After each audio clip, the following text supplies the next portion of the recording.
I just started the recording. Oh yeah, another thing is the game is old and it might crash a few times. Yeah, what source engine version? It's not 2013, is it? It's like No, it's the previous one. oh. Man, that's crazy because this game never ever crashed before, Jeremy. Ever. Never Yeah, it was so once did it stable. ever crash. Sure. Oh hey, it's Sam. Hey, it's me.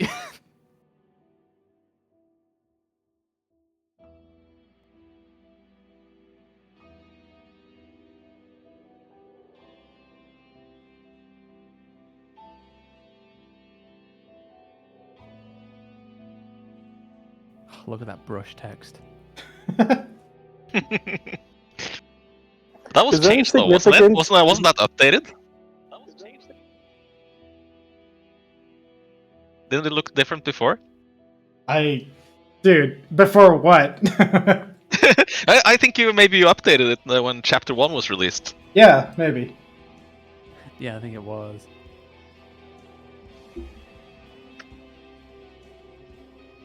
I do remember that, Han. It was Jeremy, is there any significance to the water underneath? Blood, man. It's red. That's blood. Okay. It's blood because it's a horror game and blood is scary. I mean, blood is mostly water, so. Yeah. Hey, there he is.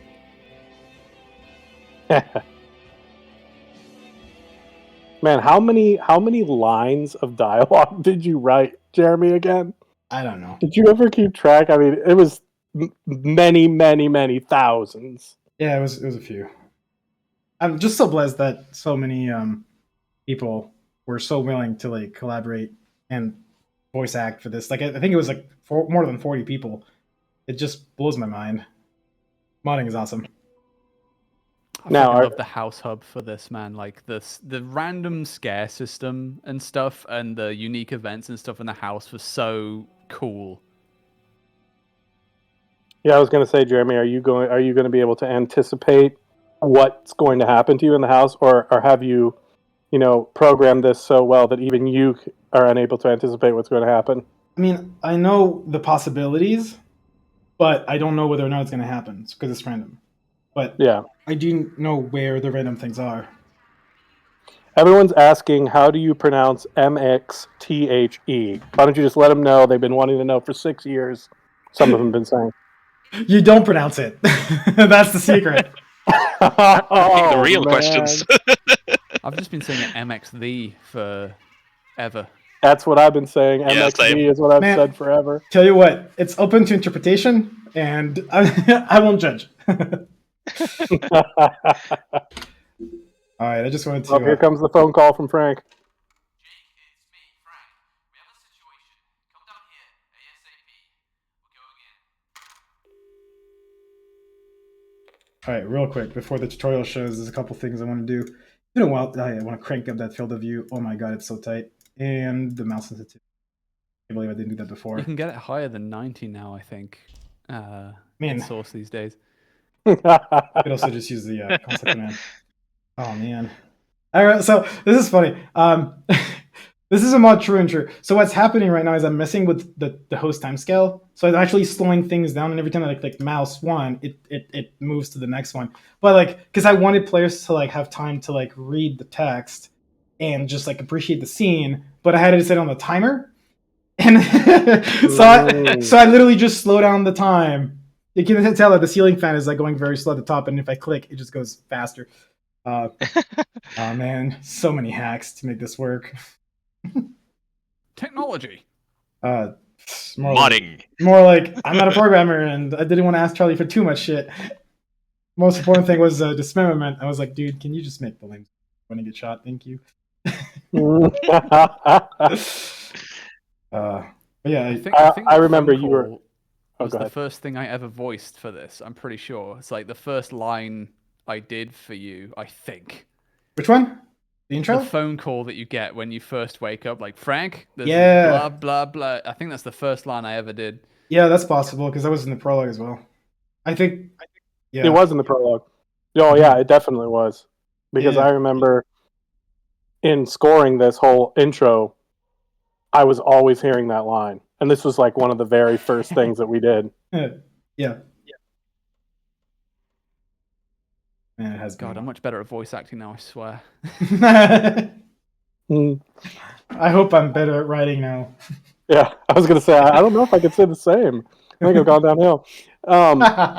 Jeremy, it's gonna be it's gonna keep coming up here. So I don't know if you want to get something on the record now, but people are like, do you have a script written for Chapter 2? Did you ever, do anything with Chapter 2 beforehand? Is there anything in existence, or was it all just theoretical?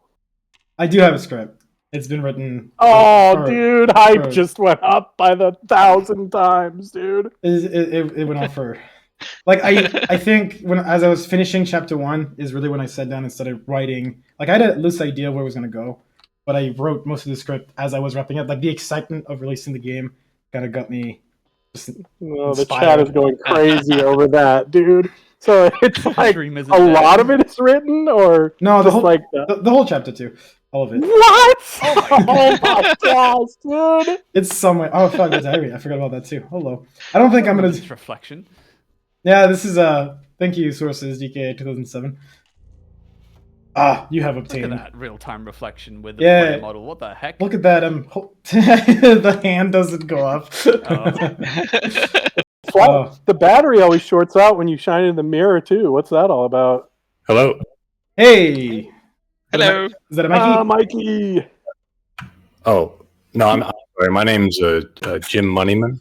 I'm actually an investor from a really big video game conglomerate. Wanting to speak to and I'm sorry for mispronouncing this, Muxta, about funding his Chapter 2 project. Did you say you were from Tencent? Not from Tencent. I'm from a big video game conglomerate. My name is Jim Moneyman. Spelled Moneyman. Yeah. Hyphenated or? No. Okay. Oh, I found the keys. That flow that says "Yo, embrace it." Let me nip this in the bud real quick. I am not the person I just said I was. I'm not from Embracer. My name's Michael Saruhas. I'm actually the ceiling repairman. I heard that your ceiling repair. What I think you got wrong is your host timescales off. Yeah, were you aware of that? Do you know how to fix that? Man, I wish I could set the host time scale of my life to like half or something. Well, I can come by and do it for you, but that'll be about $1,200.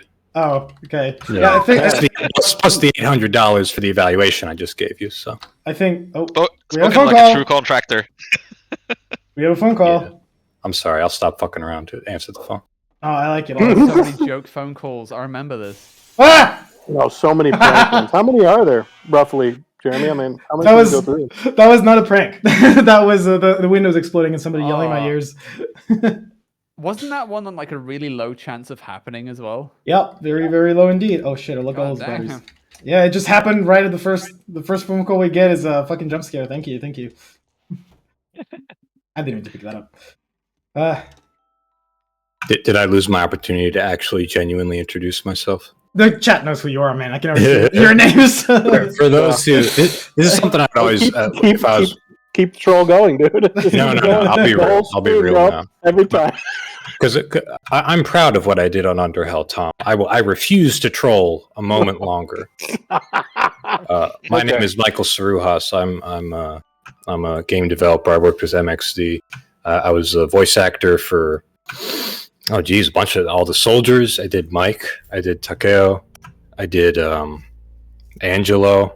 God, I'm misremembering. Who else did I do? Some phone calls, I think. Yes, maybe some phone calls, and then I also did Cops. A little bit. Yeah, I did some of the writing and casting. For people who are listening, if you don't mind me explain this for a bit, a lot of the people in the Chapter 1, in the prologue intro scenes are just my buddies, like guys that I knew, a few veterans that I knew, and I'm like, hey, like I'm doing voiceover for this game project. Would you guys want to do a couple of the voices? And they were like, sure. So that's who you hear is some people that I knew that basically I wrote some of those scenes and I cast and I wrote some of the like soldier dialogue, but that's that's like the main scope of the stuff that I did, and I guess a little bit of community work here or there, but that's that. And I'm now I went on to work with MXD on at New World Interactive. I haven't been there for the past few years. I joined Meta a couple years ago, and I just got laid off a couple months ago. So now I have time to hang out on live streams. Yeah. Nice. What were you doing over at New World again? I was the bunch of stuff. I joined doing voiceover and writing. I did all the voices of the characters in the original Insurgency, and then I moved on to like a community manager role. Did live streams just like this one, hosted them, found guests, stuff like that. And then still writing, still doing voiceover direction and writing for Day of Infamy and community management. But eventually, a lead game designer on Insurgency Sandstorm. So I was working with Jeremy a lot over all those years. Amazing. Awesome.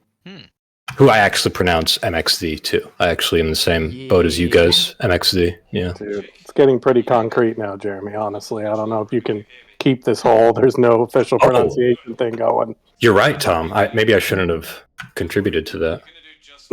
Jeremy wanted to be French about it, and No. It's a le. Yeah. You have to say le before. Of course. I don't know why I attribute that to being. That's pretty unfair and mean of me to France. It's not like all pretentiousness is owned by the French. Forgive me. Tactical simulation. Oh man, I forgot about. Oh, this is all added in prologue in chapter 1. I remember Is it doing. going to be VR in the tactical simulation? Is it VR in there? No, man, simulation doesn't necessarily imply virtual. I know. I'm just being a troll. It's all good. I would play this in VR though. Am I allowed to make joining this? comments in the chat? I don't want to interrupt if there's something else, but do I see Zeke Shadow here? Hey, Zeke Shadow. He's a modder that I know. Thank you for showing up, dude. I reached out to him recently because he knew Underhell, and I'm glad you showed up, dude. Shit, Violent Valentine's here. This is crazy. This is nuts. Yeah. Look at everybody. Valentine, I know. This is wild stuff. Man, yeah, these are I remember recording these lines, and this is when MX, you were like, "Oh, your voice is too deep now. I'm gonna have to pitch your voice up." It had to match. I was willing to redo all the lines, prologue and chapter, just like, make him sound like he's actually 50 or 40 or whatever. You're like, no, stay British, stay high pitched. I want to do all the game. How about that? Trivy, can I say something?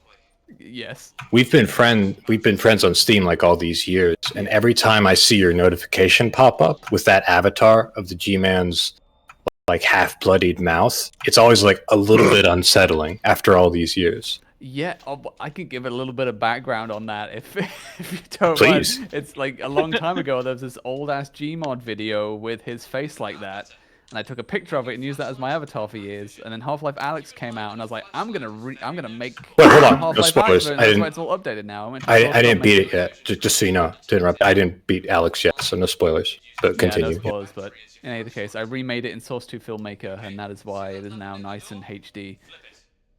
Okay, gotcha. I didn't know it was HDified. Yeah, it was just the standard Half-Life 2. I just took a picture of the him doing that face in this Gmod video on YouTube and made that my avatar, and it was that way for like 15 years. Jeez. This is very nostalgic. For people in the chat saying this feels nostalgic, at least one person. Imagine it's like that for us, man. This is wild. Mm-hmm. It doesn't Yeah, feel lots of like it's 10 years ago. I know. Yes, I agree with that. It feels. It flies. Time flies. I think this was the first big Half-Life 2 mod project I actually got a voice role in. This was the project that convinced me to talk, because I just graduated college and I was working in a restaurant and I didn't know what to do with my life. Truly, I was still exploring things, and I liked radio. I did some voiceover with the radio and stuff, but I went to them I'm kind of doing this thing with a game project called Underhell, and it might be something. Can you let me keep living here and exploring that? And they were like, yeah, sure, if you're inspired. And yeah, this was cool. Massively important to me, honestly. This project. This was the first thing that I ever scored, ever. Really? Oh shit. Yeah. Yeah, this was the first thing. I just graduated college, and I had always like really been into games, and I was like, what if I figured out how to mix like music and gaming, and I just went online, and there were some other composers that were talking about mods, or just finding projects to work on just to start getting getting your foot in the door or whatever. And Yeah. I was going through ModDB, and I just came across this post by MXD about this cool like SWAT horror, fear inspired type game. And I don't know, I was just sold after I saw a couple of freaking screenshots that he had thrown together. Fuck yeah, dude. I sent him an email, and I'm like, "You got a composer yet?" And he's like, "I hadn't really thought about it, but yeah, that would be cool." And when we were off to the races. It's And the it was Easter egg. awesome. I want to add. Oh, sorry. Go ahead. It's the Easter egg section. I think we recorded like 6 or 7 of them, and then we just randomized it every time. Which shit? Oh, the How can I Konami watch code. what you're? I wish I could see, because I'm only watching the Twitch stream, which is delayed. Right. Let me see if I can share a screen on Discord as well, so we can all be at the same That's a time. good idea, actually. Yeah. If possible. Yeah. There we go. Okay. Everyone in the chat, please tell us if this causes lag or whatever, of course. Keep an eye on the performance. This scene. Yeah, I just finished playing, but Oh, shit. it's all good. Was that me or the other guy? I forget. No, it was Dave. Yeah. Okay. Power punch. Got it. In the chat, Jeremy, there was somebody that asked, MXD, since everyone has introduced themselves, I actually have a question. What was the inspiration reason behind Jake's name? I don't know if you are at liberty to disclose. Oh, I know this one, but Jeremy should answer it. I think it was based after my name, but I'm not sure. It's been a long time. Now, I know that Faucompre, which is your last name, is Hawkfield in French, correct? Yeah. I remembered. Oh my goodness. Those iron sights. Do you remember our conversations around the irons, Jeremy? I do remember the conversations around the irons. Yeah, I tried very hard to convince Jeremy to basically just rework the gunplay a bit and make some I remember tweaks. this. You remember that too? Yeah. Yes, I do, because I remember Jeremy talking to me, because we would spend a lot of time, like doing music and doing various things on and stuff. And I remember him mentioning like, we're reworking the guns. Like I met this dude, and he's like, I think he's got some really good points about reworking these guns. And yeah, I remember just thinking like, whatever. I mean, I'm just writing music. I don't really know. I didn't really have like a build of the game. Jeremy was sending me videos of playthrough sections, and I was just scoring to that because I didn't have a build. Oh my god, like a film. And I was exactly, because I mean I wasn't much of a, at the time I wasn't much of a PC gamer. I did all my composing work on a Mac. Shoot me, all right, but back then especially. and so he's like, no, it's cool. I'll just make video clips of the sections, and you can get a feel for it, and you can score. So I hadn't really paid that much attention. I didn't know anything about the gunplay, but I just remember Jeremy being like, we're reworking it. And then weeks, like a long period of time went by, and he's like, we have reworked the guns. And he was so excited about it. And he's like, you got to check this out. Are you seeing it? And I'm like, yeah, there's a lot of impact, and it just seems so much more. So like that was my introduction to you, Mikey, was cool. Like, this dude is making the guns and the gunplay really awesome. And dude, it was so important that you did that, because that was 10 years ago. Like, I just don't feel like there was the talk back then like there is in the gaming industry now, where people are like really keyed in on like, how tight is the gunplay, how realistic is it, does it have impact, and you were really harping on a lot of those things all the way back then. I think it made a huge impact on the game. Most of that credit goes to, I think, you, Jeremy, and Charlie, I assume. Like, I honestly don't remember too much of it. I remember basically doing like a rundown of all of them and explaining Mike, where I thought the ricochet. Was that me? Yeah. Oh shit! I remember this. Hey, it's Mike. take a good look. You do well to get used to what a friendly target looks like. In the field, you have a split second to identify and neutralize a suspect. I remember we added this because people kept shooting the SWAT people. Wow, dude, I just got a real surge of nostalgia, man. Yeah. I remember this was a fun character to voice because this was a little later in the production, wasn't it? Yeah, I made this for chapter 1. Because I did the soldiers, and I felt really good about doing the soldiers, and they were fun to voice and write, and we had so many variations for the soldiers, dude. All of you are going to hear, but this was like, no, this is a man, this is a character. So that was really important to me. So he has to be from New York. So therefore, he must have a silly accent. No, it was a little exaggerated. Why did we go with the New York accent? Why did you go? I think that was your call. I don't remember. Was it just because we were differentiating all the voices I did? I think so, yeah. Mike, are you from New Jersey or New York? I am from New Jersey, but That's I'm what from I thought. I remember central. I thought you said New Jersey. But I'm from central New Jersey, where like there's not like an association with New York City. We just kind of have like it's kind of like northeastern American suburbs is where I grew up. I have more closeness to Philly, of all places, Philadelphia in Pennsylvania. But there was some brush up there. I would go to New York now and then. There was something there.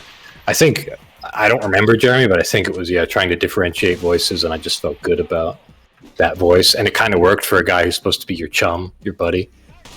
Oh yeah, I've always liked this character. Like when I finally got a PC, and that was by the time Chapter 1 was out.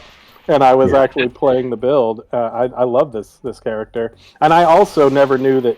I knew you're from New Jersey, so I just assumed like, he's around the accent. Like maybe his parents, are strong New York accent, or like New Jersey, like close to New York, like Hoboken or something. I don't know. Yeah, and that's super common, by the way. A lot of people associate New Jersey with, New York very closely. Oh, you won. Good job. Hey. If you try and shoot Frank Charlie! in the window. How you guys doing? Charlie! Oh, man, Charlie, introduce yourself, man. Who is Charlie? Well, first of all, is this where I can order my pizza? No, dude, I have to get back. What do you want? Back to the phone at the house. Oh, wait. Is that scene the one with Frank? But yeah, introduce yourself while this is happening. I'll rescue this guy after. No, he's gonna shoot me if I don't. Yeah, let's see, how do I do these things? This is Stig, Charlie. I'm just some guy that Jeremy found out on the street. Tied me to a desk and forced me to work on this. He did have so many demands. He was so demanding on you, Charlie. He was not. I mean, to be honest, I'm very grateful that I was brought on board to this project, and Jeremy definitely put a lot of faith in me. Very early on. You solved a crap ton of problems, Charlie. Can you talk about what you did? Yeah, so I don't did. think everybody knows, Yeah. So I did the software for any coding that went into it, any actual C++. I did that. I think, Jeremy, have you shared the story of how you brought me on board? I don't think so. No. Oh, and a crash! Yay! If I recall correctly, what happened is that I played the prologue. We got a crash. Now we can blame Charlie. Right when the programmer shows up, roast him. Charlie, you wanna look into this? It's probably your fault. Yeah, man. Years ago. Oh man. Well, I'll blame Jeremy for bringing such an inexperienced person on the project. You're right. It's not about you. It's about your lead. Let's talk about Jeremy here. Correct. Pass it up the chain. Yeah. Oh, I probably didn't record that I finished the tutorial, did it? Wait, let's go check the garage for the trophy. Charlie, at what point in the game's development were you brought on? Like bottom, like very beginning, square one, or was it during the production? Well, I don't think Jeremy had any code base when I came on. I think he had somebody else, right? And I had played the prologue, and I thought, oh my god, this is fucking awesome. I was super excited. I had just learned C++, and I'm like, okay. I'm just going to reach out to this guy, see if he needs help. And he rejected me quite hard, and I took it to heart. Cried for 2 weeks. Yeah. And then, like, out of the blue, you reached out to me, like, hey, I need somebody, this guy, I haven't heard from him, I need somebody now. And, I came on board, not knowing how to do much. You figured it out pretty quick. Well, I knew the C++, but, like, the broader software development practices were lacking quite badly. But yeah, I mean, I am proud of what we built, I have to say. Amen, man. Amen. Yeah, it was awesome. I remember. So I was. Jeremy, how much? Let's just get this straight here. How much of the game, of the prologue, did you have built when I came on board? It is really hard to like hear the chronology. Like I was using the S mod as a base. I don't know if you guys remember what the S mod is, but it was. Hell yeah, dude! I got Yeah. that build. I sent you a picture on WhatsApp, I think, right? Yeah, I was you like, did. dude, look what I'm playing. But yeah, SMod Tactical specifically. It was. Yeah, You can exactly. explain it. You explain it better. Yeah, I mean, it was like on some dark forum. There was a Japanese developer just releasing CLS, and like a lot of people were using SMod and like modding it because he made it extremely modular. There was like a script system that was just text based, and people could just go on. What was it called? FPS? No, CS Banana back in the day, and like you would just grab weapons, you would just grab a bunch of models like from the modding community, put them together, and it was kind of like built to be modular. And so a lot of people came out with their own like SMod mods. There was SMod Tactical, there were SMod Redux, and then there was Underhell. And yeah, I used that for the prologue, and then that came out. And I think I brought you on, Tom, maybe like towards the end. I think it was hard to remember. Well, I remember from what I remember, you had the opening sequence done. You had the house fully fleshed out, but you were just adding all of the random scripted events around the time that I was brought on. I remember that you had the parking garage, the helicopter drop off at the parking garage was done. But then I think you were finishing out a lot of the rest of the game from that point on. So I think it was about that early. And the only reason I'm saying this is because I remember when Charlie came on board. And I remember you were super excited. Like one day you were like, guess what? And I'm like, what? You're like, we've got a programmer. And I'm like, And in the mod world, that's real shit, dude. I know, dude. Yeah, seriously. It's one of the hardest parts to get when Hey, you look. do modding. September 13th, 2013. No shit. Really? Whoa. Yeah, and Nice. so... Oh, go ahead. Sorry, John. No, go ahead. Wait, are you streaming, Jeremy? Yeah. He is, yeah. Yeah, we're watching on No, Twitch, could bro. you put it on Discord again? I mean, sorry. Oh, I know right. from Right, Discord, right. yeah. You're saying you looked at the what do you call it? And it said the calendar, right? The calendar in the What? house? I should not have alt tab. Oh, is me doing my shouty voice to act like I'm in a helicopter? Yeah, I love it, dude. but Oh, man, Oh I my spent God, it so much crashed. time on this No. scene. we got another crash. I think it might be from streaming in two different places. That's not. Oh shit. Yeah. Okay. Aw. So, I so think good. the alt tabbing. I Yeah. bet the game doesn't like the alt tabbing. Oh, are you playing in windowed borderless mode or full screen? Borderless, Here we borderless. go. Everybody's Oh, Go to the debugging. it should be PC Wiki. more- Go to the PC Wiki. Let's Could find you- the could you pictures on the PC Wiki. Maybe you could try streaming. Yeah, okay, here you go. You could also do just the screen, maybe not the app. Might be less crashy. Daniel says, you fool, We you shall alt tabbed the source We'll game. see all the support tabs open though. Like I have Chrome Thank open. you. This part's important to me because all the dialogue we'll hear on the radio was something that I went to you, Jeremy, and I'm like, it just feels kind of empty. How would you feel if we did this? And I'll get all the people to do it. I'll write it, and you trusted me. And yeah, this was like a big, meaningful atmosphere building scene. Mhm. Crash Yeah, again. it crashed again. I won't. Oh. I won't do Discord. Sorry, guys. I'll just do I the. don't- Oh, You just tell me which conversation's happening. Yeah, sure. I'll I'll, just, I'll close my eyes in a minute. I'm watching the Twitch stream, of course. It's just got the delay. That's all. yeah, there you go. Yeah, well, I'm watching I think we're all watching the Yeah. Twitch stream, but we have the stream muted so that we're not getting Yeah. a delay. But, Sorry. Thank you for trying to make that work. but you made a good point there, Mikey. I don't know if you guys agree, but I think one of the things that made this game a success is how freaking open-minded and trusting Jeremy is. Like, there were so many times when I would bring ideas and he would be like, yeah, dude, let's just try it. Like, why not, man? Let's go for it. Let's try it. Oh man, Like, Jeremy and I we had many nights where we were just like fucking around in the game. Oh yeah. I mean, I think that's how he discovered like the co-op. I remember I remember. I don't know if it was you, Jeremy, that made the map, or if you hacked it up from somewhere. Cook County? Is that Cook County? Cook County, yeah. Oh man, yeah, that was fun. Oh man, you know what I love doing? I love spawning in the super gravity gun. Oh and just yes. like grabbing soldiers and throwing them against the walls, and their limbs would just get ripped off.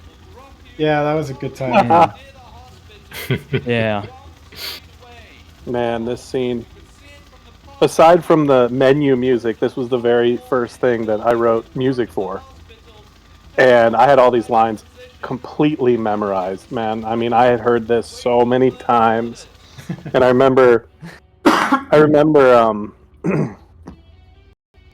this is kind of like how we set like so much of the tone, right? I feel like a lot of the tone for the sound for at least the like tactical militaristic side of Underhell came from our discussions about how this particular intro, this scene right here, was going to be scored. You know, like like the percussion and the bass guitar sort of pumping underneath, and the electric guitars sort of whining over the top and stuff. I don't know. I just feel like it set a lot of precedence for the rest of the project. It did. So in the cutscene that just happened, I'm not sure if you noticed, but the character, as he was coming down the stairs, like he kind of did a side step to the right. I don't know if you noticed. The reason why that happens is because the player character is actually right here. And so when the NPC, when the NPC that sees in the cutscene is coming down the ramp, he kind of like sidesteps around the player character that's invisible, that's right there. And every time I see it, I'm like, I could have just teleported him right after. I don't know why I did that, but it's still there. I finally know why he does that step now. It's been plaguing me all these years. Yeah. Yeah, I don't know about you, Trivy, but I was just having a nightmare last night about the step. Thinking, well, we'll never know. I thought it was just some kind of quirk with how the NPCs worked when they moved. They are pretty quirky, yeah. Sometimes they don't do quite what they're supposed to, but oh well. So Tom, have you had to listen to my fake shouting voice like a bajillion times? Yeah, and I thought it was freaking brilliant. I really, honestly, I just thought it was so cool with in the helicopter scene with the like sort of like GoPro style, you know, cam rigging and stuff. It was awesome. Man, I'm like 16, living with my parents at the time. I couldn't just shout, so I had to just, I don't know, do it. Oh, this is what you sound like when you're trying to shout out things. I think it's you were 16. I didn't even know what your age was. I never imagined you as a 16-year-old, though. I can tell you, I thought you were like, I don't know, in your 20s or something. I'm pretty serious, sure when I did Underhell, I was 16 for the prologue and then 18 for Chapter 1. And I'm 29 now, so that's how fucking long it's been a while, man. Man. Waiting is hard. Oh, man. Dude, that trailer is just epic. Yeah, it was so good. Oh my gosh, dude. Hey, Jimmy, I don't remember. That still gives me goosebumps, man. Is friendly fire enabled in Chapter 1 here? Oh, yeah. I mean, don't kill the cops, Jeremy. Oh, no. Frank will fucking have a go at you if you do. You should quick save and kill a dude, and Frank will go off. No need to quick save, but the reason why I wanted to, I played the prologue just kind of like Charlie was saying with his start. I remember playing it and thinking like, this is what an insane incident, dude. People would like write this would make worldwide news, hilarious. And I just found that so interesting. I mean, and yeah. Back in the day, maybe, but I feel nowadays, not really. This shit happens a lot. I don't know. This is like, you were just looking at a friggin' truck that was overturned. There's like a SWAT team like clearing an entire hospital in what's like this is the United. I don't know how vague the setting was here, but somewhere in the United States, I think is pretty fair to say. I don't know. I don't know the depths of your mind as far as the narrative goes, but that was my assumption as a player. Yeah, it's in the US. Yeah. Oh, hey, look, cop lines. You'll see them in a minute in the streaming. But they're playing. Man. Which one's playing now? Which cop line? Do you see the subs? What? No, it passed. Like it's over now. They were talking about. I can't remember, man. It just happened when I see Officer Gaston and Clutter. I wish I could hear it. I think that was one of my friends. Yeah. Again, I really appreciated that you let me do this because, again, like the situation was so insane to me. I was like, for Chapter 1's release, you got to like play this up, man. Like, this is the only real glimpse at the world that we see. You've got all these civil services like represented, these first responders, and it's just an insane situation. People should be reacting to that, you know. So I thought I really appreciated that you let me take a stab at that, basically. Yeah, it was very immersive. Hey, Jeremy, when the prologue came out, dude, I don't think any of these highlights on like objective characters and objective doors and stuff existed. Didn't you add that later after you were getting a bunch of feedback that people were like getting lost and didn't know what to do? Yeah. Yeah, that was added. No, it wasn't in the prologue. Yeah, you know, I saw a lot of playthroughs and people are always so impressed, like when they would get off the helicopter and they were like trying to determine whether it was like an open world or whether there was some kind of linear path. I think you designed that first area really well of the city. Like, I understand it is quite linear once you figure it out, but it's really impressive how it's kind of laid out and you sort of feel like you have branching paths that you can take and stuff like that. It is bigger than it should have been. Like, I don't know why I went to town, literally. Yeah, like I remember there was where is it?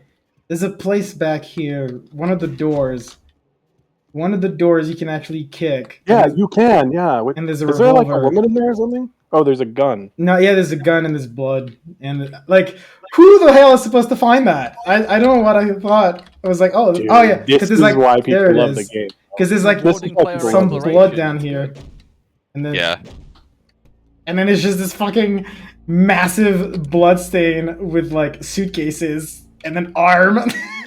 Whoa, I didn't know about this. I never even found this. I never even knew this was here. Yeah, I didn't know this.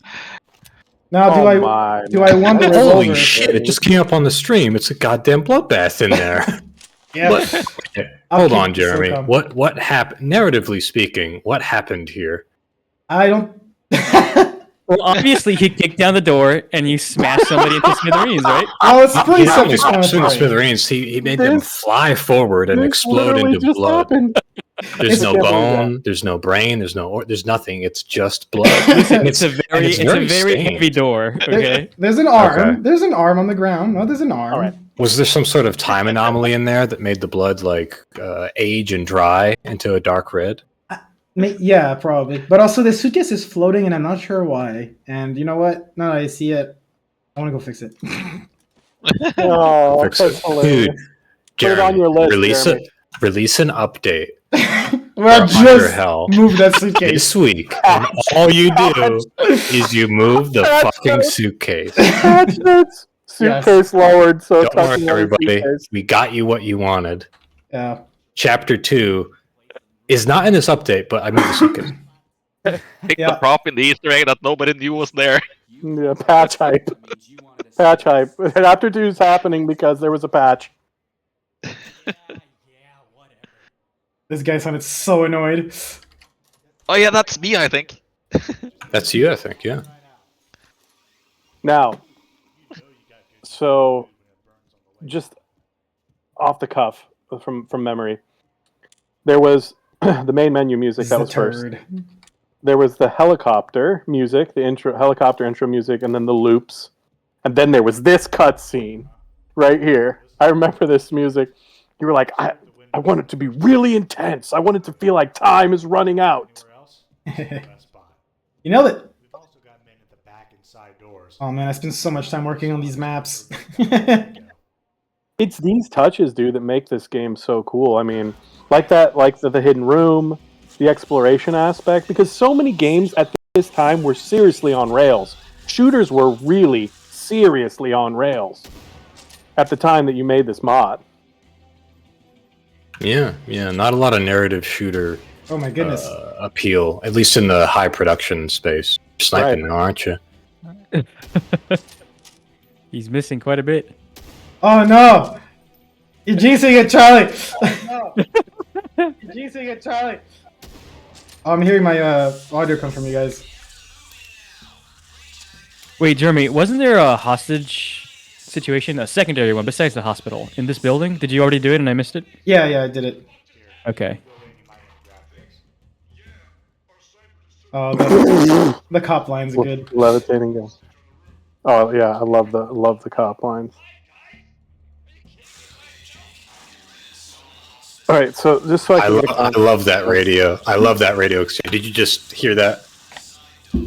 Yeah. Because again, like my goal here was, I know it sounds like I'm harping on it, but like this was super important. This was an insane incident. Dude, I just love watching in the chat where people are like, "You can use this elevator." I've played this game so many times. I didn't even know you could use this elevator. Like this game just has a lot of those things about it. It's cool. Yeah, man. It's as you said, the details, right? I wanted to kick this guy. I mean, when you talk about replay value for a shooter, I mean, it's novel. I mean, this was before people really harping on games like having a replay value, having branching narratives, having, consequences to your choices outside of, say, like hardcore RPGs and stuff like that. People weren't really expecting these kinds of elements in their shooters. Yeah. And so it was cool how this game, like you said earlier, Mikey, how this game kind of had some interesting bridges with narrative into shooter. It was a narrative shooter, but also more than that. One of the pieces of that I would say I appreciated was just the fact that it had an inventory system. I love the inventory system. Yeah, so there's another thing to manage as a player as you play through that doesn't like slow you down like a skill tree or something would be. Doesn't oblige the creation of another system to make it work. Oh my goodness! It works pretty smoothly and well. Yeah, and it was before DayZ. It was before, way before like things like Tarkov. It was like way before looter shooters. Where you have like inventory management. Like, I don't even know what at the time would have been comparable when the prologue came out.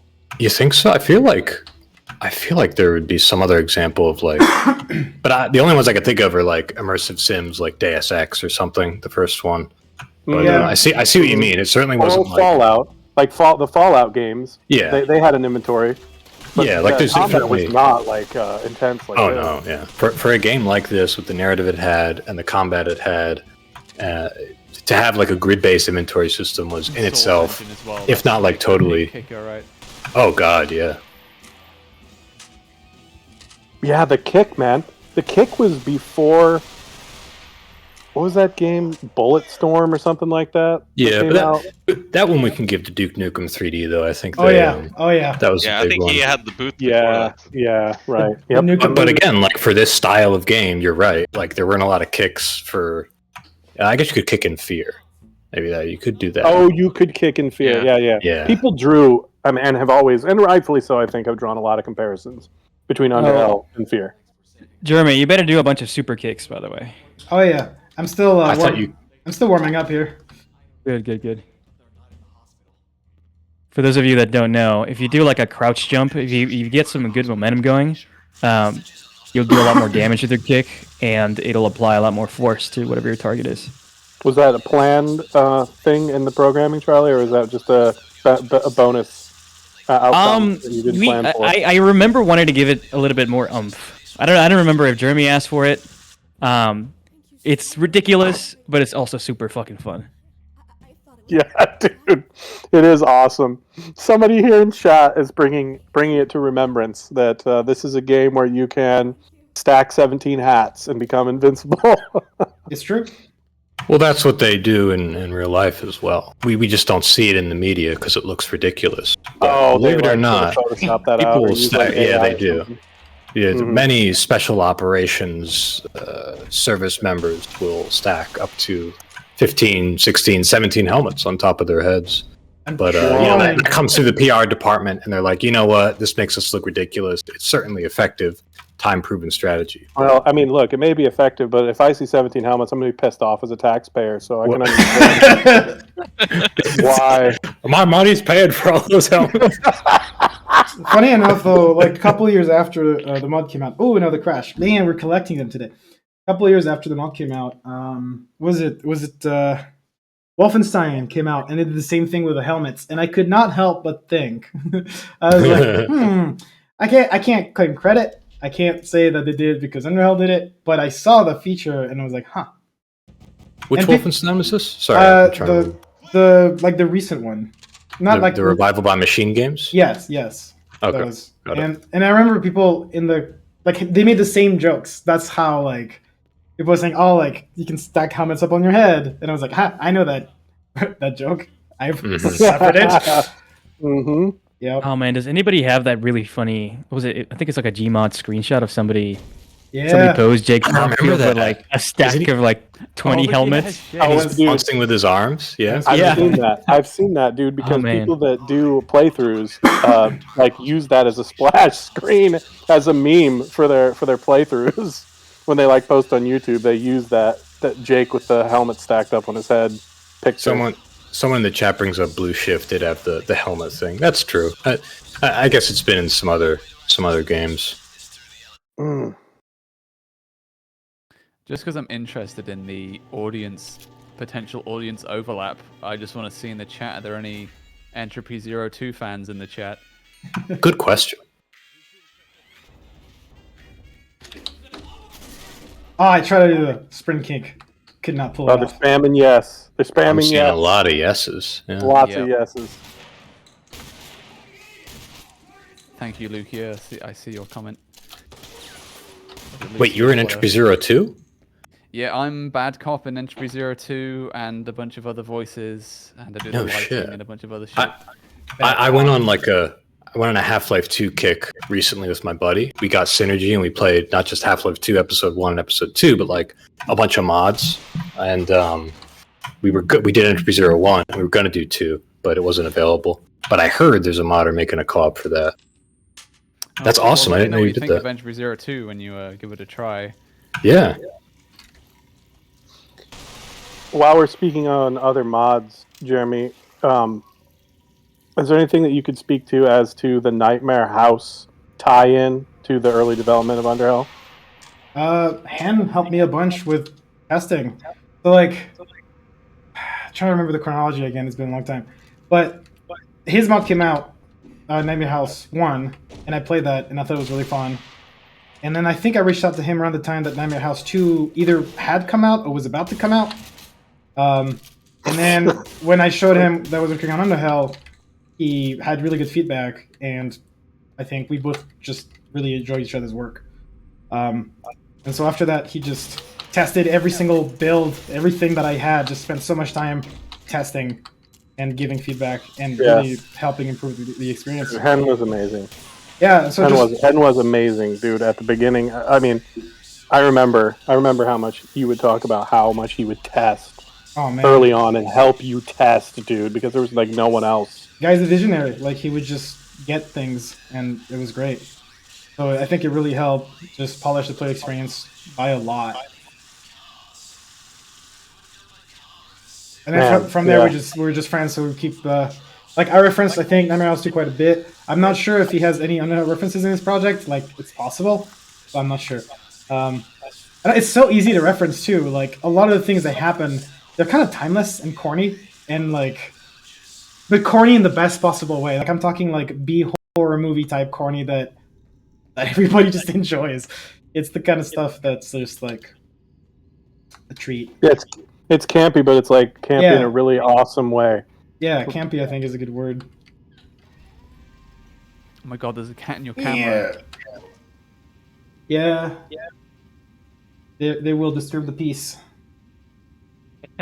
I remember there's people sometimes who didn't know that the container came back down, and they would try to fight enemies from like here, and they would just stay down here and get crushed by the container. And that happened a lot during testing, and I wasn't sure what to do about it. I was like, well, I mean, I want to close the path behind the player. Hello. Oh my! He just came in for the melee. Yeah, He's like, "You're looking up." He's looking up. Let's melee him. Even though I have a gun. What an idiot. Yeah, things like that would happen. But yeah, I just wanted to close the path behind the player with the container, and then that caused players to sometimes get crushed. Oh my god, they're all coming! Oh wow, I was not expecting an ambush, and I got another crash. Holy moly! People are saying. I mean, I understand you designed the game. Charlie is here, so maybe they don't know what they're talking about. People are saying something about VSync. Potentially, this will limit the crashes, turning it on or something. I don't know. Yeah, I think I saw that comment. I'm gonna try that. It's worth a try. Oh yeah, I think it's because it limits the frames per second. And Oh, it is enabled. Old source doesn't like it if you, go into space with your frames. Yeah, it was enabled, so I just turn it off, see what happens. Maybe that will help. If that doesn't work, you can try doing FPS max 60 or something. Man, I love how you still know Source Engine tips. I still work in Source Engine. Yeah. So Jeremy, what do you think the chances are? I have seen some different people, and I don't know. Perhaps the person I'm going to speak of is here in the chat, and I just don't know what your chat name is. There was somebody that was like seriously trying to remake this in Underhell, and what the heck is wrong with me? In Unreal. Yep. And he was posting regularly on YouTube. I was following that. I was getting excited, and then I understand, people get busy, things happen, or whatever. I hope he or she is okay. I don't know, but I was really hyped about that, like about the prospect of of it being redone in Unreal, which would be really cool. I don't know if you ever heard any more about that, or if that's I reached out to them. Something that could be possible at some point. I don't know. I reached out to them on Twitter and we had a few exchanges, but I didn't get any more involved in that. In the Discord. So yeah, I got a chance to speak to him as well, and he was going to send me a build because I think he rebuilt the prison and he got like a good 10 minutes of gameplay done. But I didn't hear from him. I guess he got busy. Yeah. In the chat, they're saying he canceled the project because it was too much for just one person. Totally understand. Yeah, absolutely. Totally understand. It you sure are talking is. to MXD here, though. So I'm just kidding. I'm totally kidding. I understand. It would be a ton to take on. I don't know what you guys think about this, but I have talked to some various people over the years, etc., who want to pin down some kind of statement out of me, like, yes, I've talked to MXD, and these are the secret plans for Chapter 2, and that, and the other thing, and there are no secret plans. But I feel like if there was ever something that would ever potentially happen, that it would probably be like an Underhell, Redux in Unreal or something like that, to clean it up and, I don't know, put it into a new engine or something like that, or would that be more likely than another chapter, or is all of this just so entirely outside the realm of possibility that it's not even worth speculating? I mean, you can speculate. I enjoy the speculations, reading them. It's the reality is that working on this took 3 years. Well, on Chapter 1, it took 3 years. Prologue took about 1.5, 2, and it was nonstop. It was day in, day unpaid, out, unpaid at that. Yeah, unpaid. Yeah, and, I know. When I was in my early 20s, I spent from my 19 to my 23 working on this, and yeah, that's just unrealistic as an adult. It's without substantial funding and substantial sort of. It needs to be an actual project. I could try to do it on my spare time, and I have here and there. But it's really the amount of work and effort that it requires is just unfathomable if it's not done in a serious manner. True. Yeah, very true. I know for a second there, was Underhell, we had it up, was it ever actually up officially on the Greenlight program? Yeah. Or was it? Okay, it did. It was in the Greenlight program. How did it do in the greenlight program? It passed. They got approved. It was greenlit. Yep. Now, what did that mean? Like greenlit lighting doesn't exist anymore, right? That like fell that fell out, right? So the plan what I wanted was to release it on Steam as a free mod, because there were other projects that were released on Steam as a free mod. But in order to do that, I needed to remove anything that was remotely copyrighted or owned by anyone else. And there weren't that many, but a lot of things that were, for instance, like the weapons or the characters or all the skins. And I spent quite a bit of time. I think I even paid like a weapons animator and a weapon artist to like remake as many models as I could. And then it just kind of died off because professional life took over, and it never ended up happening. Right. But I know it sounds. I'm sorry. Go ahead. No, like that was the plan. That was just the plan: is release the source version and just remove all the assets that I borrowed, from the modding community. Because it's okay if you release a mod like on ModDB and borrow assets, contact them. Man, I had a huge spreadsheet of everyone that I contacted, their email addresses, whether or not I had asked for the permission, whether or not they had gotten back to me, the date that they gotten back to me, just to like make sure that I wasn't just taking somebody's work and claiming ownership. So a lot of time and effort was spent to really reach out to the community and ask for permission to use their content. But then if you release something on Steam, I feel like the standards are different. So I just didn't do that. And never ended up happening. We redid, like all the weapons and the animations. A lot of audio got replaced. But in the end, didn't materialize. Yeah, and then you got really, really heavily involved with New World Interactive and Insurgency Team, and then Sandstorm, and I know Mikey was working on that, and everybody just, life happened, et cetera, and you were very busy with all of that. There are a lot of people here in chat who are posting in here. Why not a Patreon? Why not a Kickstarter? Why not a crowdfunding? Why not put it out there, et cetera? Had you ever thought about that as a possibility, or? Yeah, I mean, it has crossed my mind. It's what a lot of games were doing. There are a couple things. Like, number one, I didn't know that it was going to be sustainable. Like, the truth is, when I was working on this, I was taking it one day at a time, and I wasn't thinking too much about the future. Well, a grenade. And the idea of starting a Patreon without certainty that it would actually deliver just didn't sit right with me. I didn't want to take people's money and disappear and be one of those, dead game.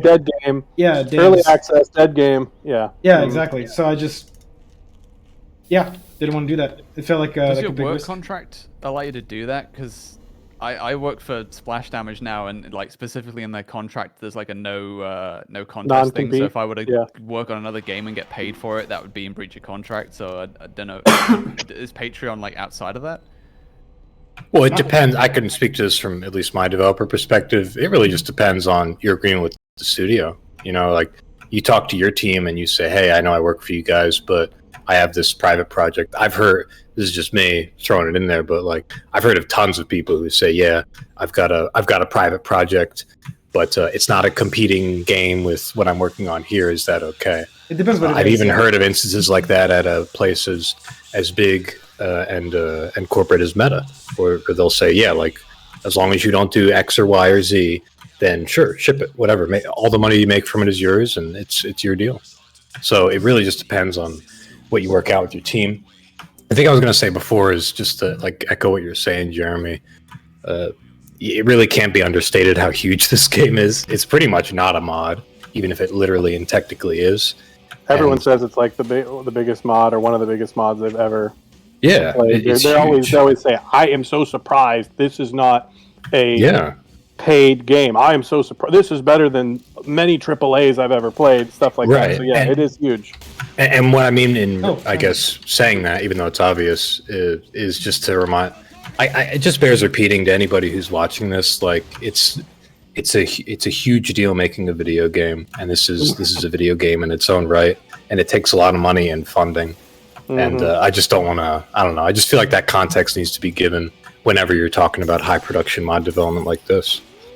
But that being said, I think I'd speak for everyone in saying, like, this is enormously meaningful to us, right? It definitely kickstarted my career. And a lot of us. as it is now, even just with prologue in chapter 1, man, it meant a lot to all of us. Absolutely. That being said, I would love to see a chapter 2. if you found some investors for it, like if you made it work, Jeremy, like that'd be fucking nuts. That'd be rad. Not saying Patreon or whatever is like not a viable option in my opinion. That's totally. I don't know. I feel like we got to manage expectations when we talk about that with people, who are the players. That's all. It's just my perspective. Yeah. I wonder if it would be a lot less of a financial investment and time investment to track down the remaining assets that are not, that are copyrighted or whatever, and get them out of the game.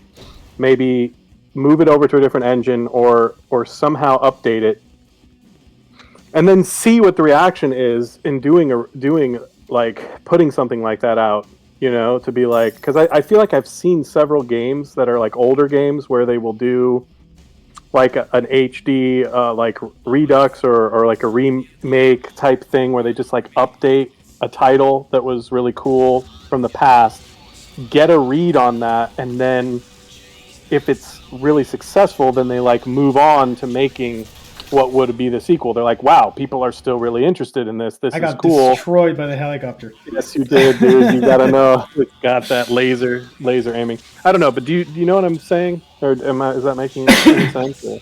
Yeah, no, it does. It's just so much more work than you realize. Basically, is what it comes down to. Well, I think the solution is to find an eccentric billionaire who just really likes it. But think about the show. Who here has seen The Expanse in the chat and in this conversation? I have. Pretty damn good. Yeah, fucking great show, right? I think it got canceled. I'm not totally certain. And then Jeff Bezos was like, "No, it's not canceled.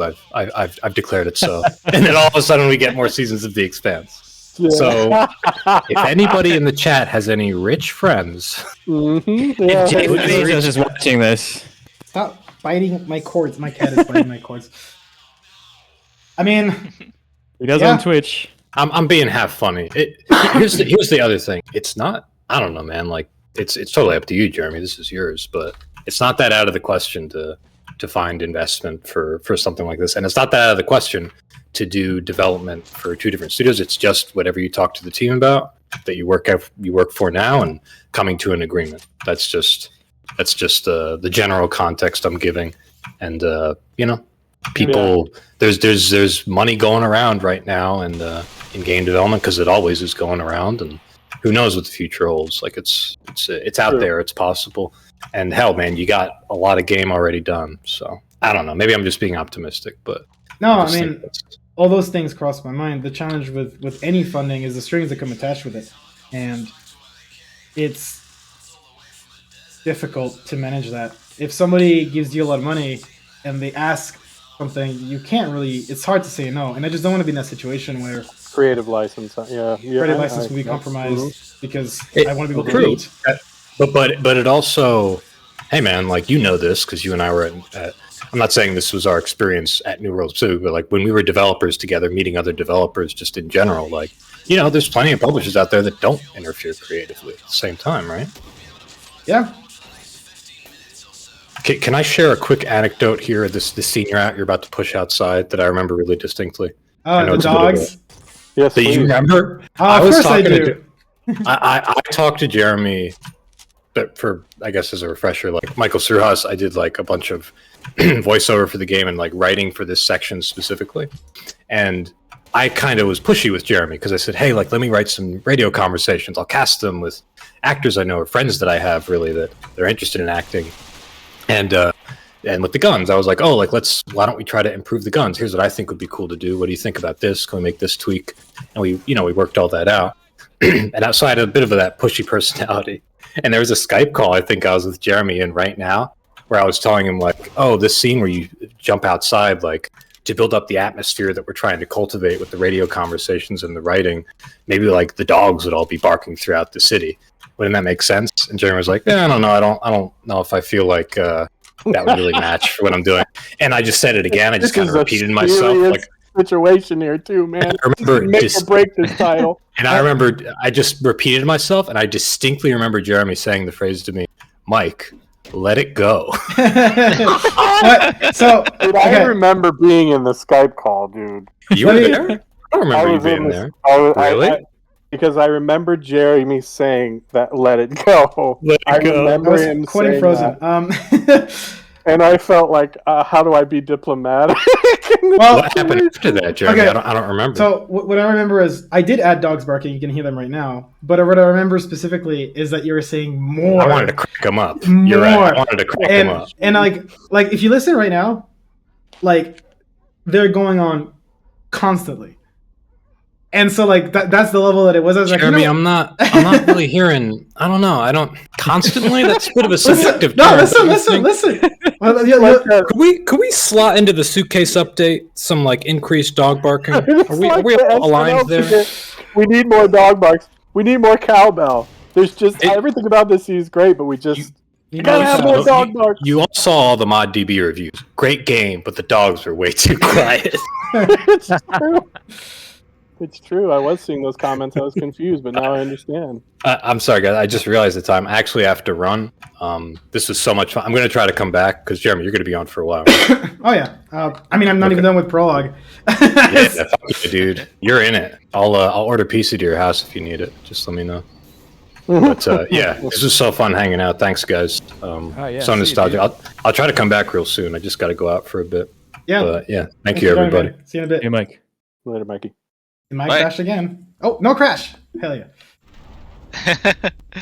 I think I'm gonna use the same moment to bid my adieu as well. I have a kid that will wake up whether I like it or not in 6 hours. So I have to go to bed. That's good, man. Thanks for stopping by. Awesome. Nice to see you, dude. Nice to it was nice to see you guys. See ya. Yeah. Have fun. There's a poster here. I forgot about this. Good new Rachel. Like I think this was an actual show because it was it was on GTV and it was an actual machinima that somebody was producing. Can't remember who it was. They just sent me the art and they're like, "Hey, can you put it in as a fake ad?" I can't remember what happened to that. It's just it's there, but I remember that was a real thing. Burger spam. I remember when you told me about burger spam, dude. We were just cracking up so hard. Yeah. You came up with burger spam, didn't you? Yeah, and awesome soda. Like I just need to have a bunch of fake ads. Basically, is what it came down to. And well, dude, Power Punch. I think everybody in the chat can agree that Power Punch became just so legendary because it's the story. Wait. We're going to talk about the tortellinis, huh? Oh, dude, the tortellinis was because Jeremy and I would spend so much dang time on Skype. He would hear my then girlfriend, now wife, talking in the background about how the tortellinis are getting cold because we made a lot of tortellinis. And the next thing I know, they're in the freaking game. He's like, dude, I had to put tortellinis in the game. And I that's where Tortellini Master came from because Jeremy was always making fun of me. It's like, you're having tortellinis for dinner tonight. And I'm like, believe it or not, I am. And he's like, you're a tortellini master. And I'm like, I am a tortellini master. I love these things. I'll put them down like nobody's business. Then it goes in. They got in the game. So, I didn't know then what a tortellini was. And I'm embarrassed to say I still don't know what a tortellini is. I have not looked it up since. It's like a fancy ravioli, dude. It's like circles. It's like a pasta circle with cheese inside of the circle. It's a fancy ravioli. Like it's just it's like a little ravioli basically. It's just you grab pasta. I probably had them and thought they were just raviolis then. Yeah, it's possible. Like I think raviolis are like little pillows, is what it is, and like the tortellinis, they're more like wrapped, I guess. Little pillows.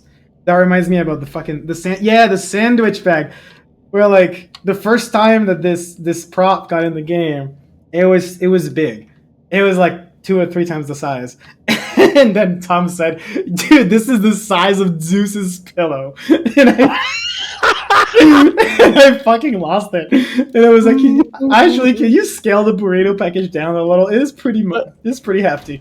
It was huge. It was huge. It was also hilarious because of that scene was with Victor and the burrito. Yeah. I mean, it's just hilarious. But dude, when that thing popped through the window into Brian's hand, I'm It's just like, what big. the frick is that? It's a giant burrito, and I can't remember what it was. Like, I think sometimes this winter, like, I ordered a burrito from this place, and like, I click combo size, I click big. I don't know what the fuck I imagine, and then I swear the size of the burrito, I thought of you. It was the size of a baby, like the burrito itself. Like, I could have held it with 2 hands in my arms. It was the biggest. I couldn't finish it. It was like the biggest burrito I've ever seen in my life. It was the size of a small child. It was a monster. And when I saw that, I thought of you. Thought of Zeus's pillow. Well, when I at first I thought that maybe like it was just gonna add to sort of this sort of Twilight Zone bizarre. Okay, we're gonna get there toward the end of the stream, but like I want to get this out of the way because I wouldn't want to talk about this for a very long time. You know that there are some things in this game that go beyond just like, oh, there's like a ghost of the wife. Okay, ghosts, whether you believe in them, you don't believe in, whatever. It's not like completely jarring in sort of a weird or potentially illogical sort of way. There are things, though, in Underhell that are so bizarre that they are mysterious because of how bizarre they are. So I'll give you an example. I'm gonna do this. I can't get this guy's head off. Victor has a metal plate in his head. Like, I do understand that. Uh-huh. And so that's why when you fight him, do you fight him or do you fight is it Victor that you fight in the warehouse, or is it Victor's brother that you fight in the warehouse? Man, this is embarrassing, but I think I'm mixing both of them up. I think Igor is the butcher that you kill first. Yes, Igor is Victor's brother. The meat grinder, right?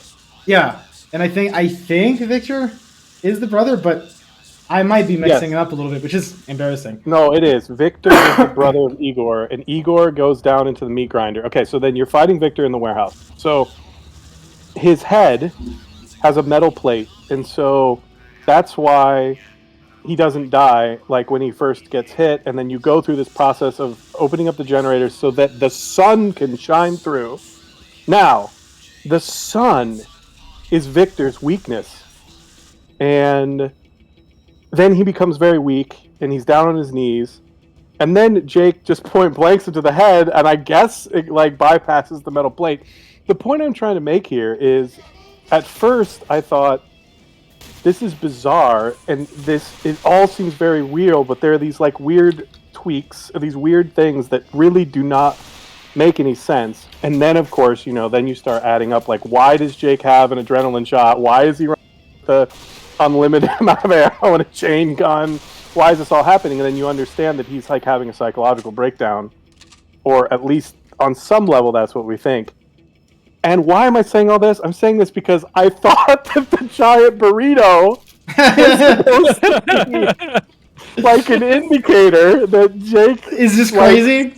Yeah, dude, like it was like a hidden thing where it's like, yeah, he imagined a huge burrito, like a burrito that's like much bigger than how it's supposed to be. That's how it works. If you see huge burritos, that's how you know you're actually dreaming. Yeah, it's like Inception, right? Like it's like that. It's like the trigger. It's like the thing where you're like, dude, it's a giant burrito. We're in a dream. Get out. Oh man, that is hilarious.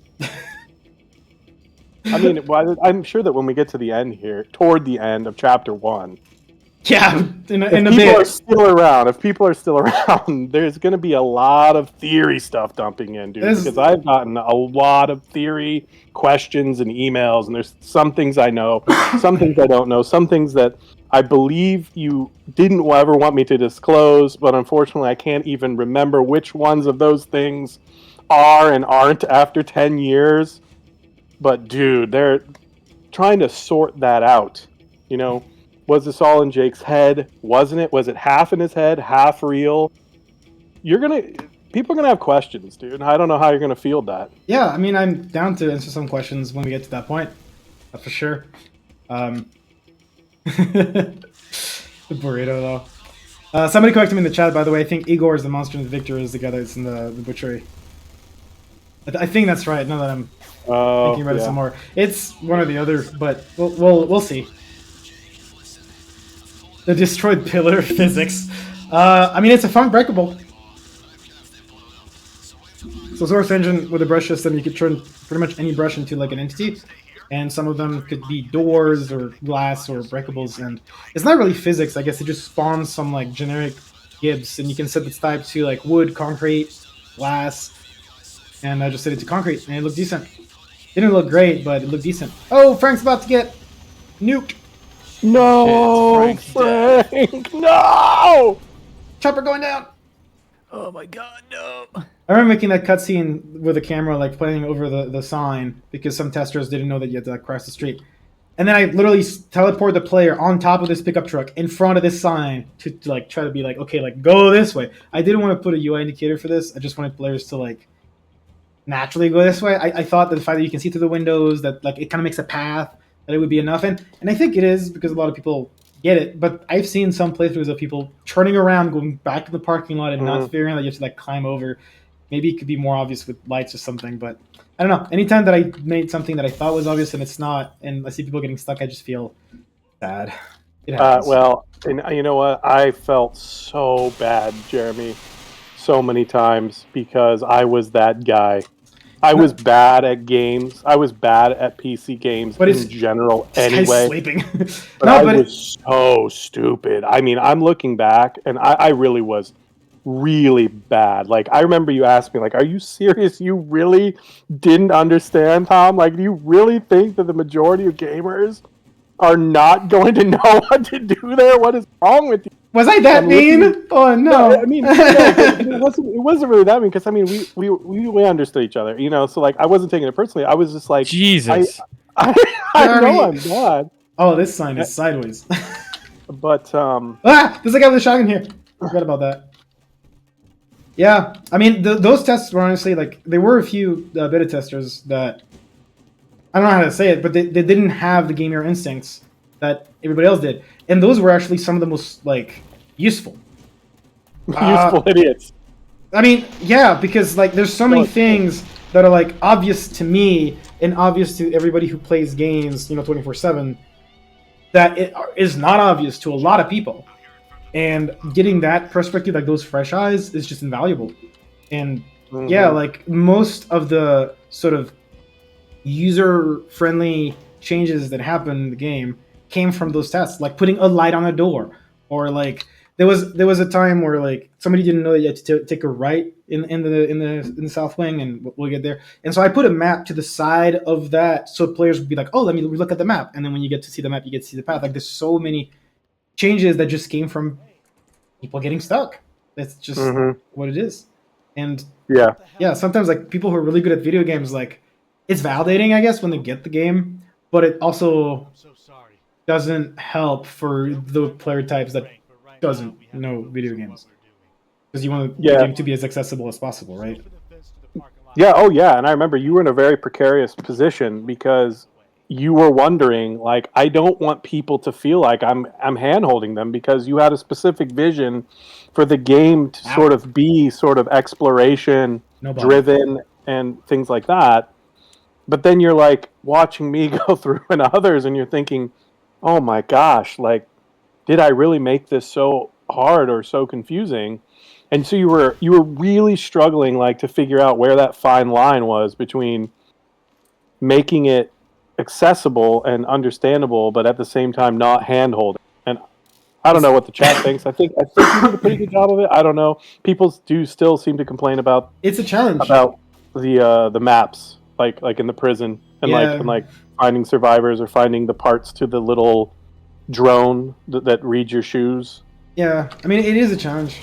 Part of Chapter 1's fun, as far as I'm concerned, is actually figuring out the layout. So like you can use the map on the walls, but just through sheer exploration and through sheer like backtracking and back and forth. And like the idea is that I was hoping is that players would kind of learn the layout and draw a map in their heads. And I've had a lot of negative feedback about the backtracking in the game, but a lot of it was intentional. A lot of it was, well, the more players are in this space and the more they come back to this place, the more they'll find their way around. And so the first time that you go in an area, it's kind of like outlandish. and then you come back, and it's changed a little. Like the gameplay, I try to have the objectives and the things that would happen and the amount of enemies like change so that it wouldn't literally be the same over and over. But the idea is that by the third time that you get in an area, now you know the layout, you know everything, and so now I can kind of crank up the difficulty a little bit because figuring out the level isn't one of the challenges because now you've learned it. This is why. Okay, somebody in here, noob aimer GG. Okay, says replaying Underhell is really fun with all the knowledge you have. I totally agree with this guy or girl. I agree because I still can come back. I still come back and play Underhell, and I still am happy to play it because if you let enough time pass, you can forget everything, and it is not like 10 years. Well, no. I'm not saying that. Like, I'll come back and I'll play it, like, you know, every year, every couple years, or I'll watch people's playthroughs, and I'll be like, dang, you know, this is made in such a way that you can legitimately forget, and it is not just gonna. It's like a new experience. So, I do think that was awesome the way that you set it up. I've not replayability. Oh, another crash! Woohoo! We should make a drinking game. I mean, I don't drink, but we should do a game where anytime there's a crash, we do something. I don't know. Typically, those are going to be drinking games. But yeah, I do hear you and I appreciate that. Like, replayability was indeed a big sort of goal. From like the enemy locations to different voice lines that play, different scenes that play, like different paths that you can take. I really wanted this game to be just replayable. And also so that you could, like, there's a lot of like tiny little details that I hid on purpose, thinking, oh, you know what? Like, I like the idea that even after playing it many times, that people can still discover things. That you don't get everything in one playthrough. That was something that, yeah, that was one of the goals, and that's kind of why early on, especially early in the first chapter, there's a lot of like voice lines that we recorded like 2 or 3 different variations, like, and where they say completely different things. Like there's conversations. Yes. Where at some point they're talking about A, and then they're talking about C, and then talking about B, and you can only get them all by playing the game multiple times. I mean, hell, the chapter 1 has 3 starting points. Like you can start in the cells, you can start in the infirmary, you can start in the high security block. I always love it when I watch a playthrough and somebody actually gets the scene in the shower room where they have to fight the dude. Oh yeah, Tyrone. I just love that because, first of all, I love grenade. Little inside scoop here. I loved that music that I made for that part. I had so much fun making the track for that fight because I had just gotten a bunch of new instruments and instrument packs and stuff, and there was a set that was all pipes. It was all like samples of pipes, and like just making like that percussion track of being with all like different pipe noises and stuff for the shower conflict. And then I got so sad because nobody hardly ever finds it, dude. Like pretty much everybody goes the other way. It's very rare when I see people that come across that the shower fight. Yeah, if you follow orders, basically, if you go back in the cells, I guess if you hang around and explore, then you don't get it. You only get it if you go back to the cells like before you get the cutscene with Terry. And that's the thing. If you get the shower scene, then you don't get the cutscene with Terry. So. Yeah, exactly. Again, part of the replayability, like you can kind of get access to completely different cutscenes, which I don't know. At the time, I just thought that was so cool. Like, there's a few games that did that since, like the biggest one I can think of is like The Witcher 2, where like the entire second chapter is completely different based on the choices that you make in the first one, and you miss out on that if you don't play. Like if you just oh my goodness, grenade!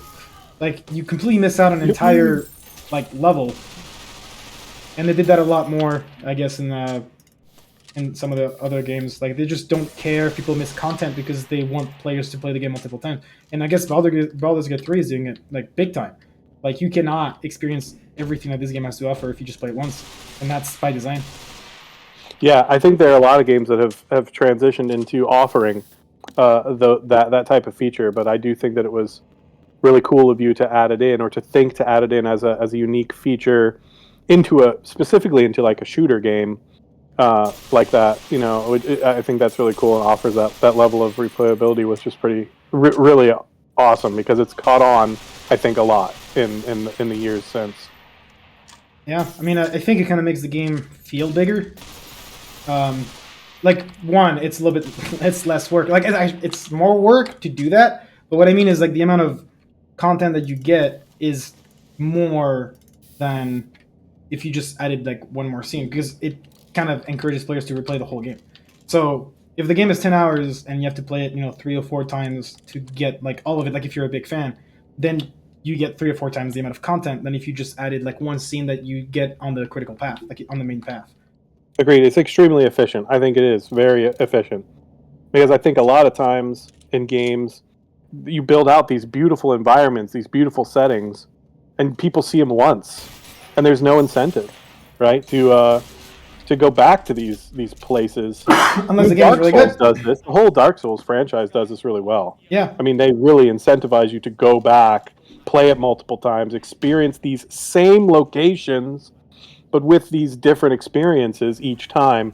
It's very efficient. It's very economical, I think, from a design perspective. Yeah, there are quite a few games that like have that philosophy of, hey, like it's meant to be enjoyed multiple times, and movies too, to some extent. Like there's some films that are kind of designed to be watched and rewatched in order to be fully experienced. And it's not for everyone, and it's definitely not for every movie, man. Oh my god, if every movie or every game did that, it would be insane. But it is like kind of like a niche where, I don't know, it's for like hardcore fans who really want to enjoy like the world. Yeah, I think. I mean, I haven't been a developer like obviously like you have, and gone on to be a lead designer and things like that. But do you feel like when you know that you have to have an economy of your maps, meaning there's an expectation that you are going to want the players to go back to these locations? Do you feel that it encourages you or drives you to make those areas that much better? Because you know that the players are going to return, and there's an incentive for them to return. Absolutely. Wayfinding is an art and a science. I studied wayfinding quite a bit as level designer, and it's like it's funny. It's one of those things that like there's a lot of precepts that are kind of common sense ish. Like light guides people. Thanks, Valve.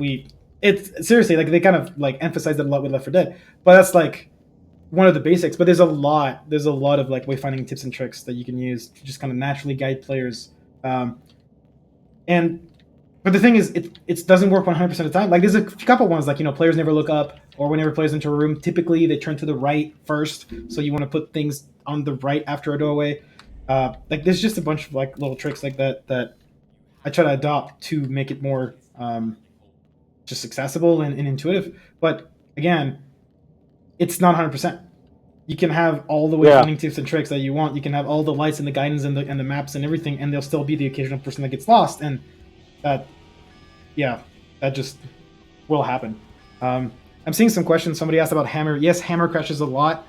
I had a backup folder where I was compulsively save the maps in like 2 different locations on 2 separate hard drives because of it. That was... Oh my. It's a lot better these days, I think, especially if you run like custom binaries, and map-base has made things way better as well. So it's it's nice to work. I mean, because people were talking about like different engines and stuff earlier as well.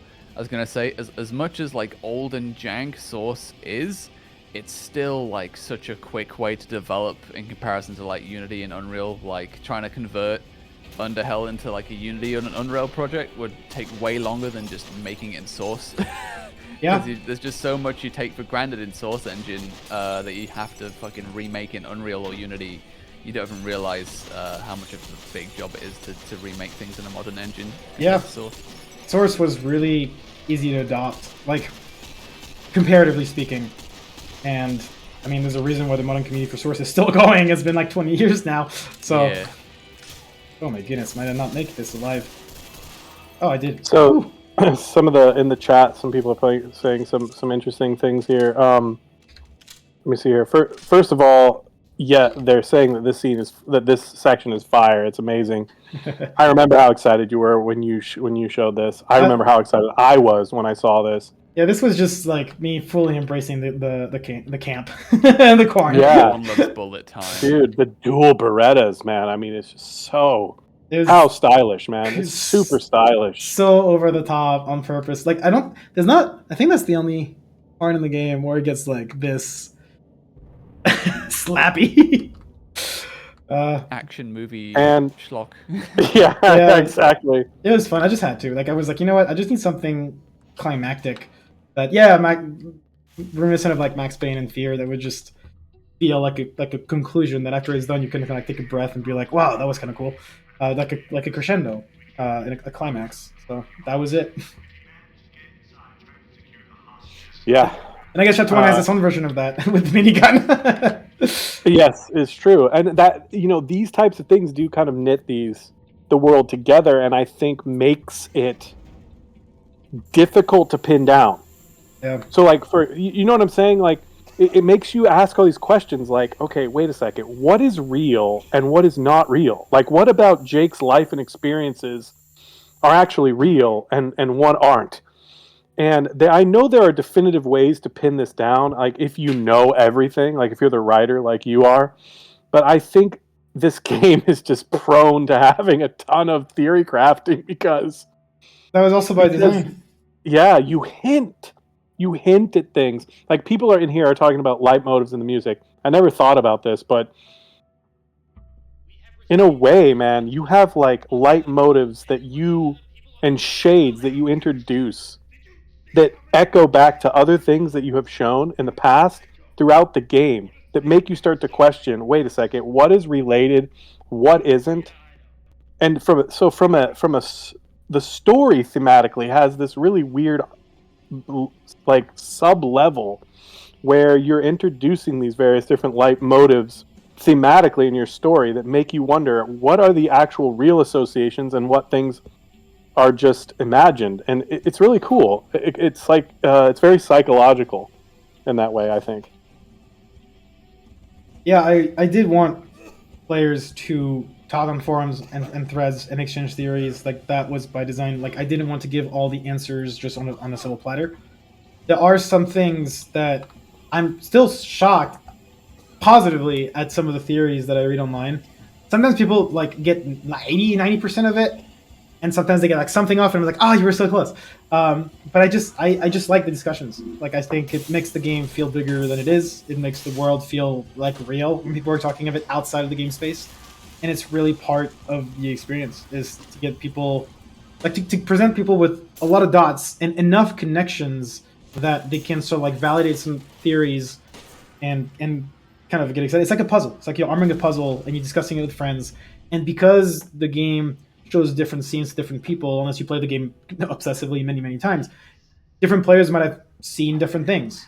Or maybe they didn't go this way or they didn't go that way and they saw something else or they heard a different line from a guard. And so they'll be able to like compare notes with their friends. And that was really much intended. It was, oh, like person A will get these dots and person B will get these dots. And if they get together and talk about it, they can figure out more sort of the story. Yeah, I remember you saying to me as we were winding down chapter 1, we had a sit down. And by that I mean we're always sitting down, we're always on Skype, but we had, oh man, this scene. Yeah. I kind of This is a special place in my heart, man. Yeah, I kind of want to just like disable the camera and just like let it play.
Man, the music really makes this scene.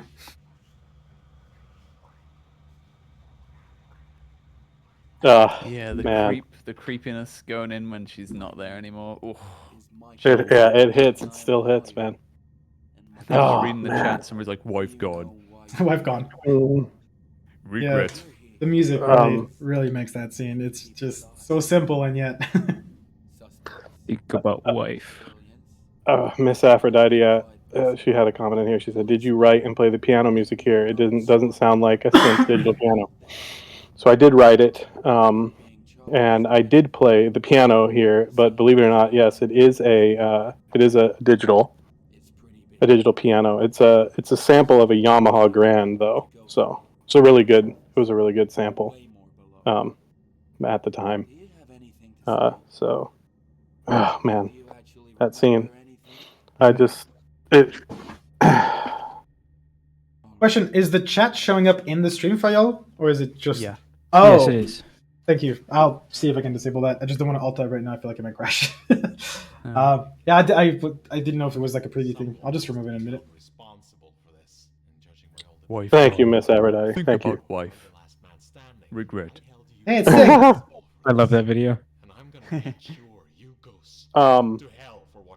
So at that, I'm gonna take a little break here. I'm gonna go, have some dinner, put the kids to bed and things like that. But I'm going to get back on and definitely be on for like way into the night and stuff like that. So this is really cool. So Sounds good, man. Thanks for stopping by. You're gonna miss the intro to chapter 1 though, because it's coming. I know. Well, when I come back, you guys can tell me all about all the memes and the memories and all of that and everything. But it's really cool to have gotten to touch base with all of you amazing Underhell contributors, and I'm glad that you're all doing well and that you're healthy and everything is great. So it's really wonderful. So if you're not on later when I get back on, it's really honored to have worked on the project with you, and I hope to see you around, in the future. Thanks, man. I appreciate that.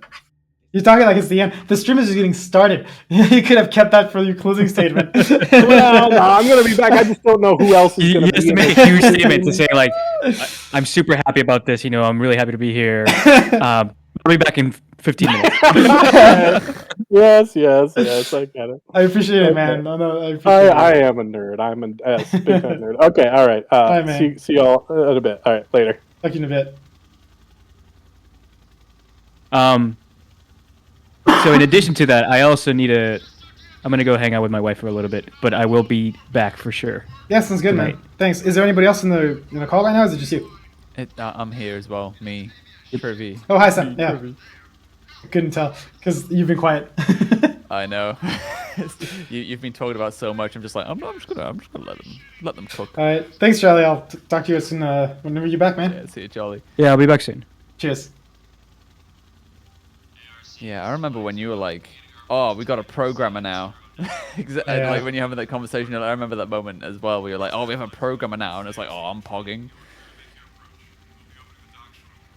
We can do anything now." Man.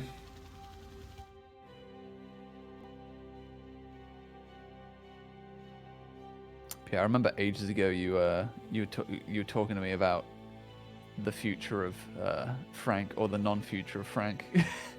Where is he, man? Where's the body? Where's the body? He shows up here and there, but I won't say whether he's alive or dead. But he was supposed to show up again. Narratively, let's just say it. Narratively. Yeah, because I remember being like, man, is there even anything for me to do in the next? if you continue chapter 2 and so on, is there even any voice acting for me to do? I mean, regardless of, whether he's alive or dead, like flashbacks are a thing. So. Yeah, I mean, I remember because there's so much crazy stuff you can do at the house in chapter 1, like you go into the friggin' sewers or something, and you have this whole dream sequence. Oh yeah, with Angelo. Yeah, and I'm pretty sure Frank's voice shows up in the dreams at some point, and I remember doing that. Oh yeah, in the dreams for sure, but not in the well. Yeah, man. Oh, I love the house stuff, the hub stuff. I enjoyed the hub stuff more than than the main story. I just wanted to explore it everywhere and discover every secret. It was really cool. Yeah, a lot of people enjoy. Like, I feel like most of the playthrough videos online is just a house. Yeah, like like I remember you just listing off all like the inspirations from like the Grudge and the Ring and stuff like that, and I was like, oh yeah, man.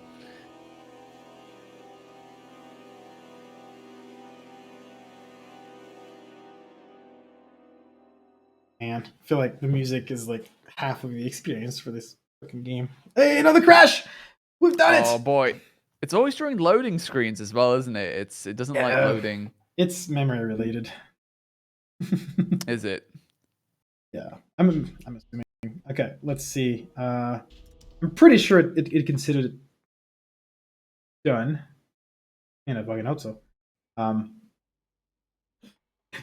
Otherwise, I'll just use some hacks. No, I'm still in the. Does it say that I finished the thing? No, it doesn't. Oh man. Yeah, I mean, I think the last. I'm gonna load the last save and see what happens, and then maybe I can skip the cutscene. Yeah, it's this. Because I know if Source runs out of like if it goes over the entity limit, it will tell you when it crashes. Yeah. Let me see. And I imagine been a while. Underhell is just absolutely chocked full of entities. Blah blah blah. I'm just doing a bunch of cheats.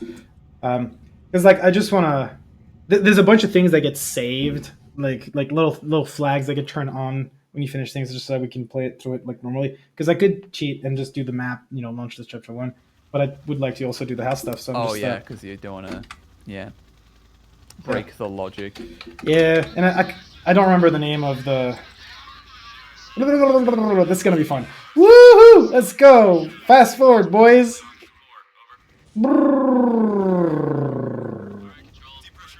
And there we go. And this is how you fast forward through a cutscene.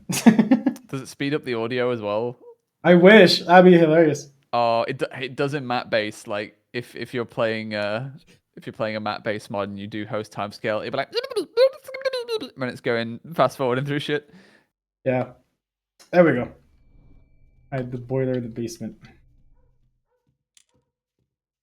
Oh man, you should explore the attic and see if you get the fucking attic scare. I'm gonna close my eyes every time it happens. Like I remember when I recorded that and I showed you and you're like, oh, it glitched out. The hand is supposed to appear when you're going up the ladder, not when you're going down it. I'm trying to remember the puzzles. It's been so long. Where's the wood? Oh, it's up here. Is it outside? Yeah. I don't remember all these. This is kind of cool, actually. Like, I have... Oh. I think something happened down here. Like, I have not played this in a very long time. Yeah, I just remember being on edge all the time, expecting to get some sort of jump scare around every corner. But then we get the keys, because obviously that's how it works. And we get the attic key. There we go. It's attic time. Oh boy. Do you remember what the actual like roll Percentage? chance is to get the scare? No. I don't remember the actual roll chances, but yeah, I'm gonna close my eyes now. We'll see what happens. Fuck. Okay, that happened. Fuck that. Yeah, every time you climb up there, this is like the trigger region is literally around that. I'm not sure if you fixed it. I think you did fix it, so it only triggers if you're going up the ladder. Because I just saw a hand. Yeah. I was like about to climb down the ladder because there was a phone call downstairs, and then the hand just appears. The map with the well.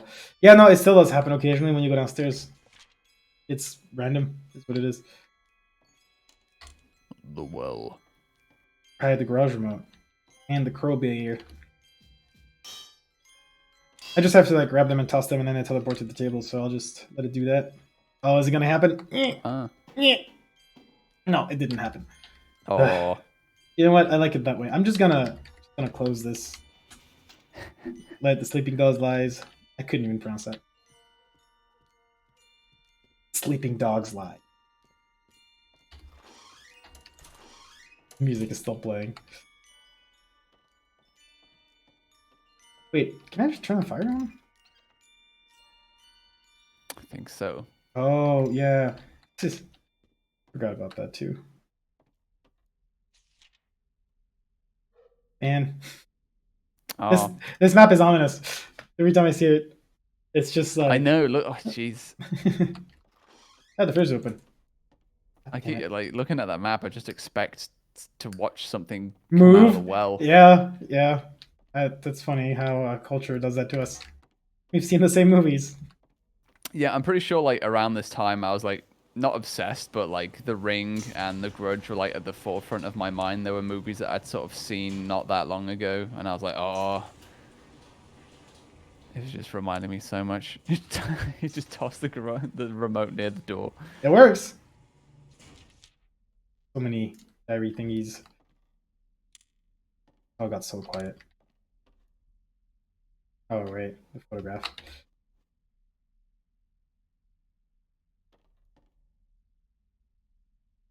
Right, wasn't there like something down here? Yeah. Yeah, there was. Oh, man. I need a crowbar.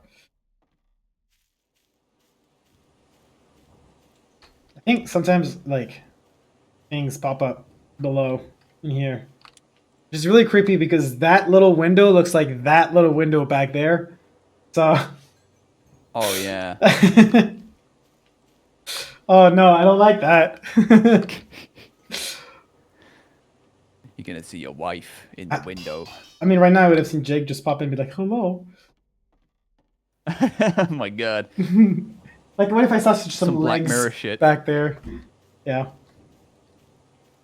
Oh yeah, can you use the crowbar to like smash the something?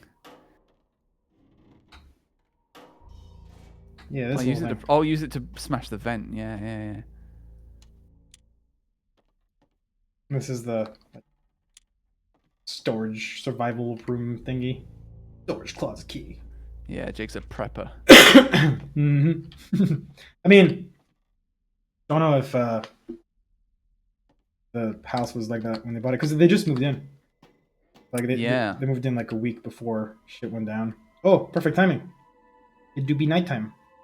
Oh shit. Oh yeah, because then you increased the chance of scary shit happening at nighttime, didn't you? Uh-huh. And like more shit can happen. Which is why I'm like a little tense right now. I'm like I could just go straight to bed and have a nice little dream. Not very happy right now.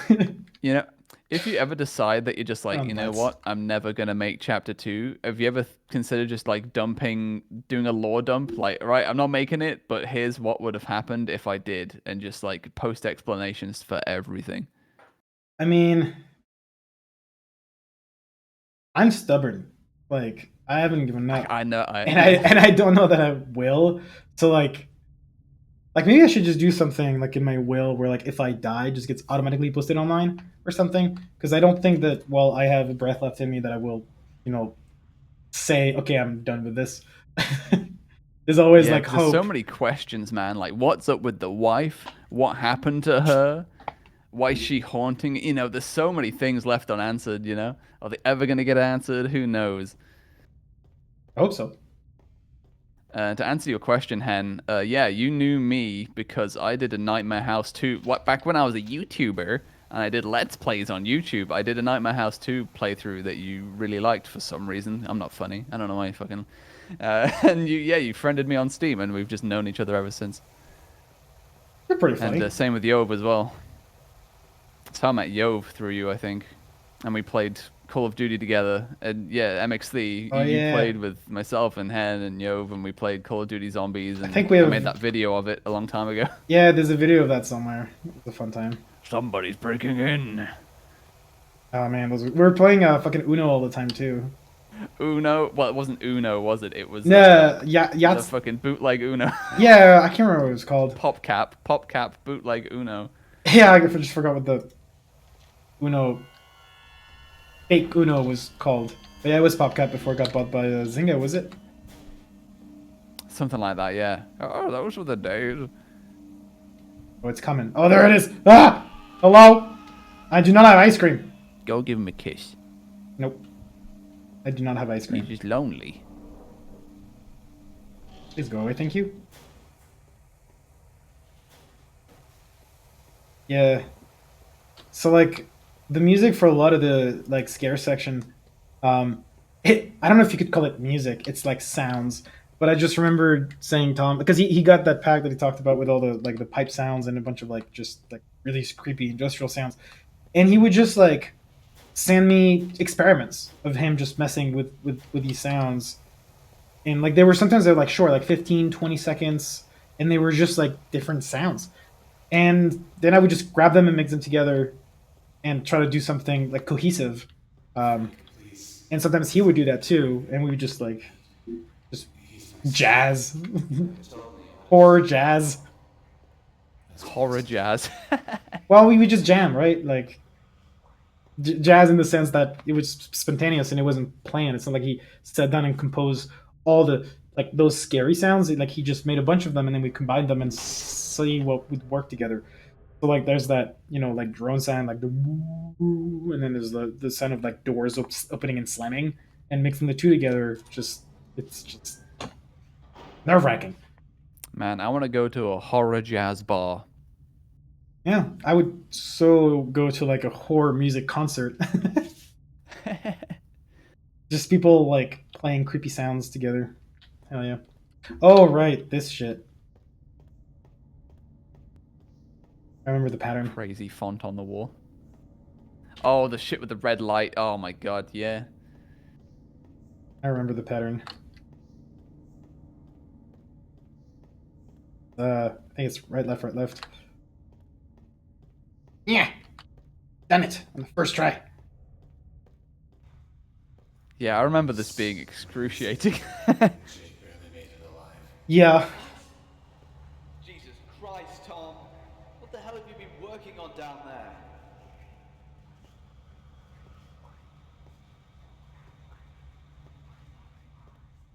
Oh my god, this acting. My acting is so bad. In this, oh god. Dude, I cringe with the writing sometimes, so I feel you. Time God, yeah. makes us look at our past and roll our eyes. I know, I'm like, oh, I wish I could just redo some of these lines. I'm gonna do so better.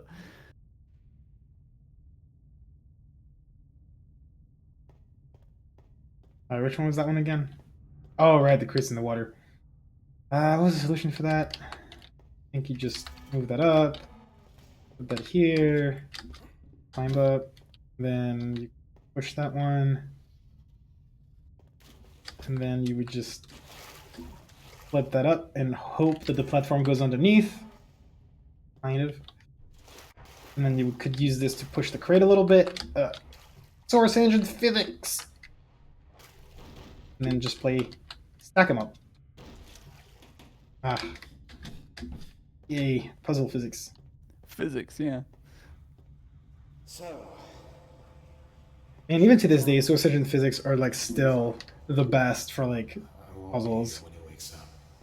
It just feels so rigid and like they get funky sometimes, but you can still actually do gameplay. Like there's a rule in game design that you never want to rely on physics for like puzzles unless it's like really controlled, because it has so many opportunities for things to like go crazy. So like that's why those rooms are like so tiny, because like anything can go wrong with physics. Like if the crate like gets stuck and then bounces up and players can't access it anymore, then that's it. Like you're fucked.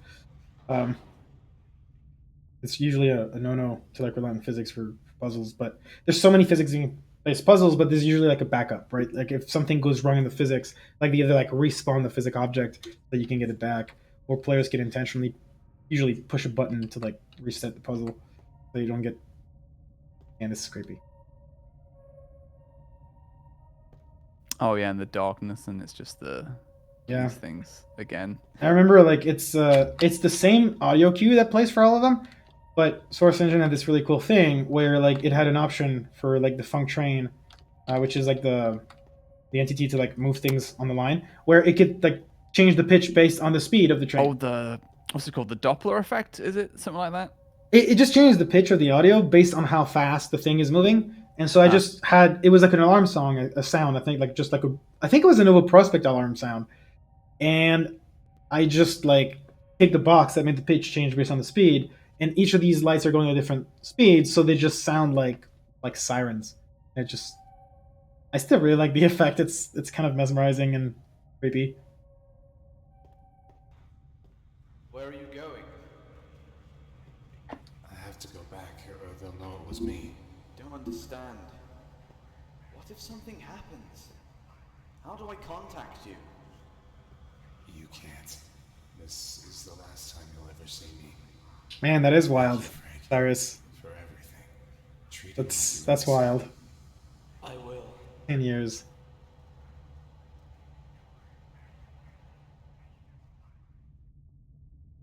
And our lives are very different now than 10 years ago, huh? Jake, can you hear me? Man, you know, thinking back, I'm pretty sure when I started doing voice acting stuff, I was doing it on a headset mic still. Like, I didn't get a Yeti for a long time. Yeah. So this is on like a microphone just on a gamer headset. I can blame you. We're all modders. It's really hard to see that the door says "let go." Like it just blinking. I guess you can see it when you walk up to it. Yeah. Oh yeah, you should have made it a player interact with it maybe. For the record, what's her name? I don't know the voice. File her under green. Are you sure?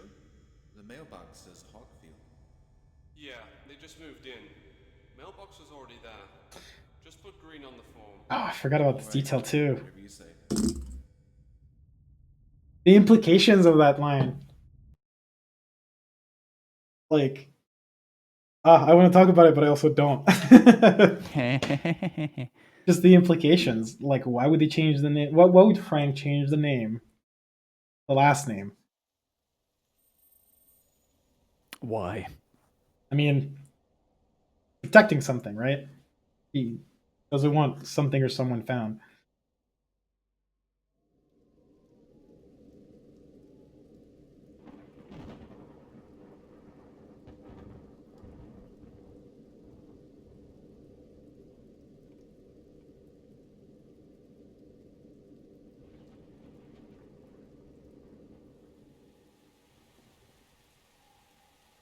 Look at that. Env projected texture. The crow. I'm reading so many questions about that.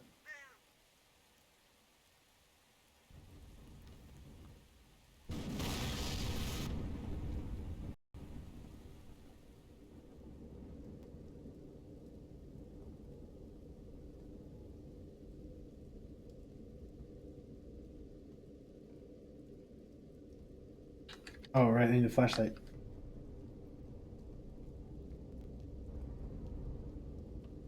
Like, it's the same house, but it's not the same house. Yeah, I remember you were gonna evolve the house from chapter to chapter. Oh, man. For chapter 3, the plans I had for the house, I'm still excited about them. Give it 20 years or 30 years, however many decades, you're just gonna retire and be like, oh, time to make Underhell Chapter 2. I mean, shit, why not? I'll have plenty of time if I'm still alive. Yeah, hopefully, yeah. We'll see how the planet is doing. Maybe we'll need oxygen masks to breathe. Guys, please, let's stop climate change so that Underhell Chapter 2 and 3 can get made. Thank you. Oh, the Dreamcatcher's on. Oh, yeah. Yeah, I remember adding that because I think I was getting complaints from testers that sometimes they just wanted to skip the night, like because every time you would get teleported to the dreams, right? And sometimes you just like, I just don't want it to be night. I want it to be day. And I want to be to like skip it. And I was like, I wonder if there's a way to like skip dreams, chase dreams away. I wonder if it was a real world thing to like disable dreams. And the Dreamcatcher just made sense. It's also kind of that's a really good idea. Yeah. I can't remember if there was like a suggestion from someone or if I came up with it. My cat's just found a clothing pin. Where did you guys get this from? Sometimes like it's about like mealtime for them, and if I don't feed them, they just start fucking with shit in the house.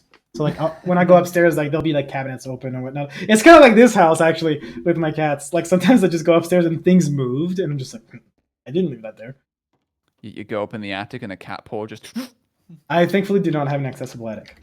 I've kind of like so in one of the bedrooms upstairs, like this little trap door that kind of looks a lot like that, but it's just like insulation. You can't really access it. So like a ladder, and I will never ever poke my head through there. Yeah. Hello.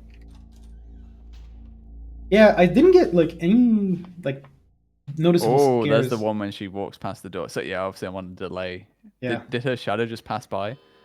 Yeah, it did. Hey, I was just talking about the cabinets being open upstairs because of the cats, and lo and behold, all the cabinets are open right here. Huh. Man, the universe is funny like that somehow. Maybe the computer's like listening to me.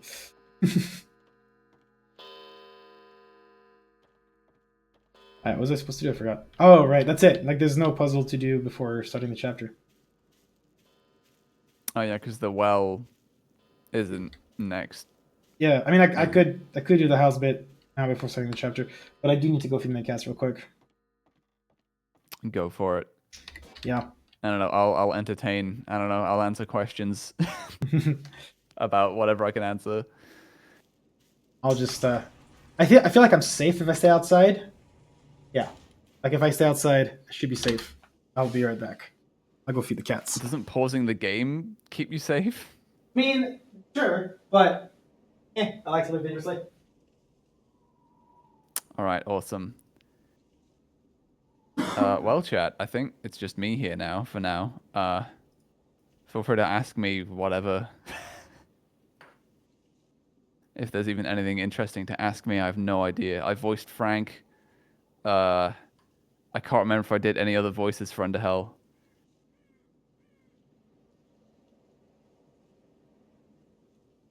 It was a long time ago. I don't know. Is the answer to that question, Freeman Freak? I fucking love tortellinis. Like, every Sunday for dinner, I have tortellini, whatever, for dinner. Fucking love tortellinis.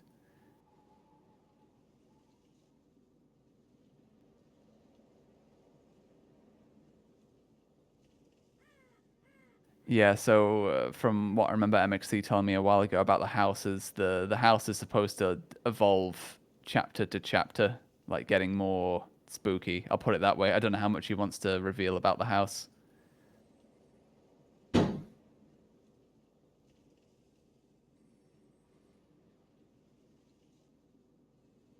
I remember a long time ago. The British voice is me. I am known as Trivy on the internet, or Sam. I was the voice of Frank, the SWAT captain who is inexplicably British. I still have not gotten a good answer from MXD as to why there's an American SWAT captain who is a British person. I have no idea. How much did my work on Underhell carry over elsewhere like Entry Zero? I mean, it's getting good at voice acting is all about just practicing and just paying attention to how other actors act and confidence and identifying how people's voices work when they feel a certain emotion. And then you just practice and get different roles and do lots of different stuff, and you just get better over time. So obviously Underhell was like 10 years ago, and I've done a lot of different stuff since then. And hopefully I'm hoping that I'm a much better voice actor now than I was 10 years ago. And from listening to myself in Underhell, I think I am. So. And I'm back just in time for nighttime. Welcome back. Oh shit, yeah, night is falling. He is really spoopy at night.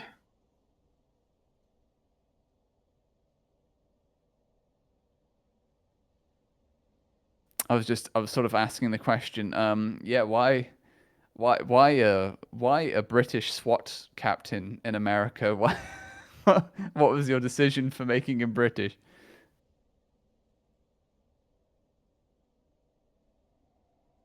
Man, I remember, like, I do remember something about the SAS. Oh yeah, true.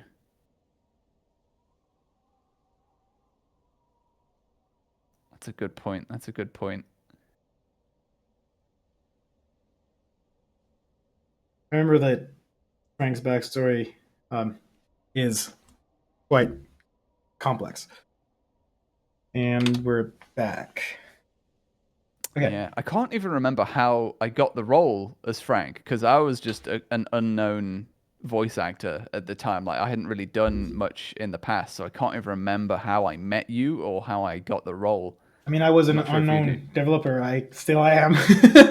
So, like, I think I can't remember where I found your post. Like, there's 40 something voice actors, and each of them.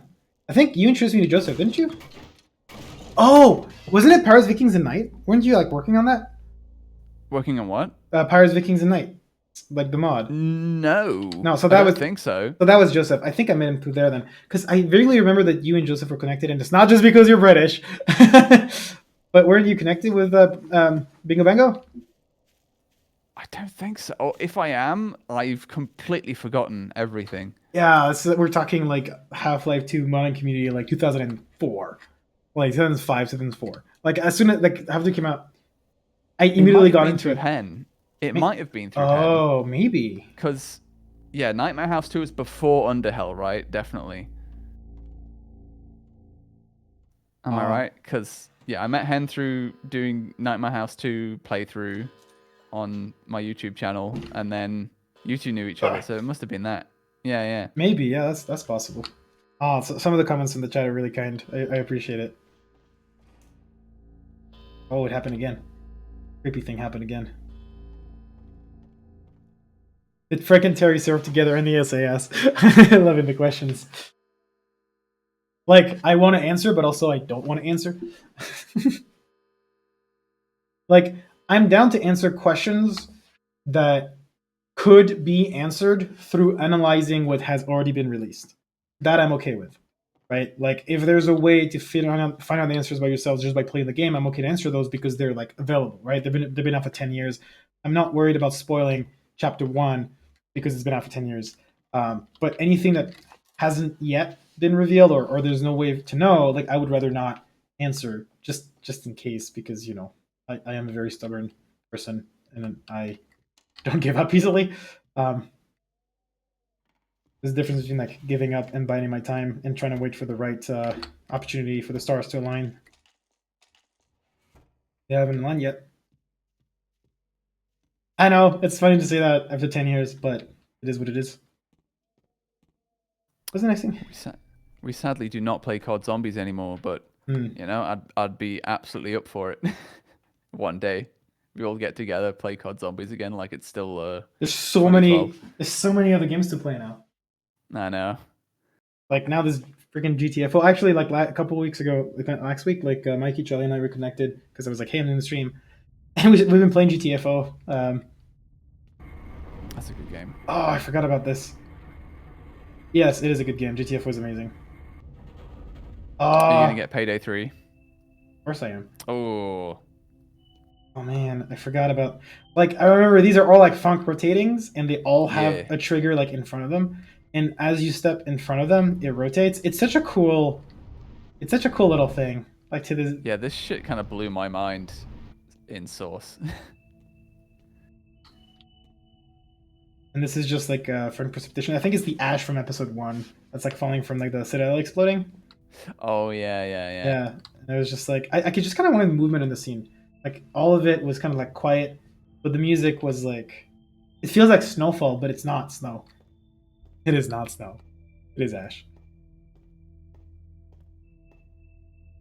This is very Silent Hill inspired, isn't it? Am I right? I mean, a lot of like Underhell is just like a mash pot of like Max Payne, Resident Evil, Silent Hill, Fear, like all the games that I grew up with.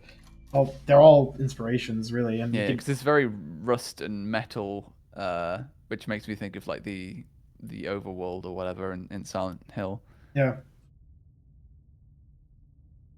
I mean, yeah, it is definitely inspiration. But nowadays, I feel like people would potentially resonate more with Stranger Things, like the Upside Down, quite a bit. Oh right, yeah. Oh man, I really don't remember these dreams. This is fucking great. Isn't this like the endless stairwell, and you don't know whether you're supposed to go up and down, and every time, yeah, I think that's what it is. Like, yeah, you're supposed to like avoid the light because the light teleports you back. But I can't remember like you're supposed to go up or down. And I think like every time you go up or down a floor, it like sends you to like a different floor. But like, Oh man, I'm unable to remember this either. yeah, it's or maybe you just had to hide. I can't remember. Like I remember there was this thing was this like diligence. Like I was looking for like synonyms to like essentially don't give up. It was kind of like a way to right. And so right, okay. Every time you go through one of those, it teleports you to a different floor, and so that way you can access the top. And eventually, just by going through all these floors that have like a different synonym of essentially "don't give up," you would reach your destination. Wait, this is the same. Let me see if I can go back. Yes, I have seen The Grudge. The Grudge was indeed a... Oh, we did it. The Grudge was indeed a huge inspiration for a lot of things. Yeah, the Grudge and the Ring like lived in my head rent free for a long time. Yeah. That friggin' noise that they make in the Grudge, that Yep. fuck that oh man, that fucked me up. Iconic. Very iconic. Oh, the scene. I remember that, Don't expect him to protect like, him for the rest of Jake his is in the back of the truck right now. Expect him to teach him how to protect himself. Make a survivor out of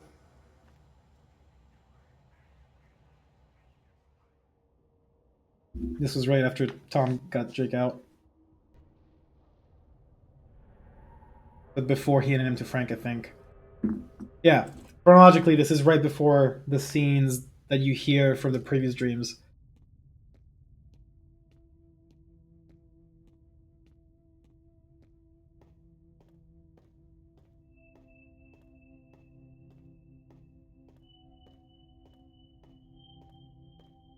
What was Dream 2? I'm excited. I can't remember some of this stuff. I know that there was It's one. funny considering you likely have spent hours and hours and hours in Hammer, like meticulously making these. Yeah, it's funny. Like I remember that the dreams for the prologue, like it took a while to like come up with things that were cool. But for chapter 1, I think I did them in like a week. I just felt really inspired. Right, the mirrors.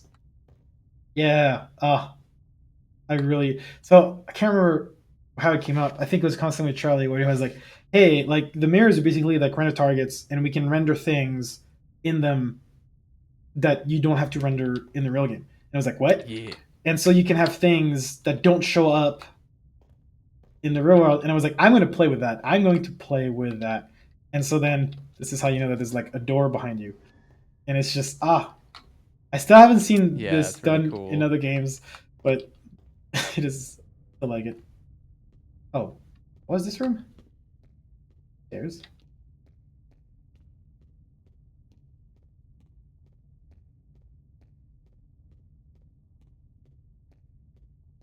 Just have to keep going. Oh, it is here. Yes, I do remember that. Oh, that's the second one. Oh, so trippy. You're supposed to just like look up. Oh yeah, it shows you the path, but only from above. Yeah, you're supposed to just look up and walk around. Ah, that is still pretty cool. And you can just like.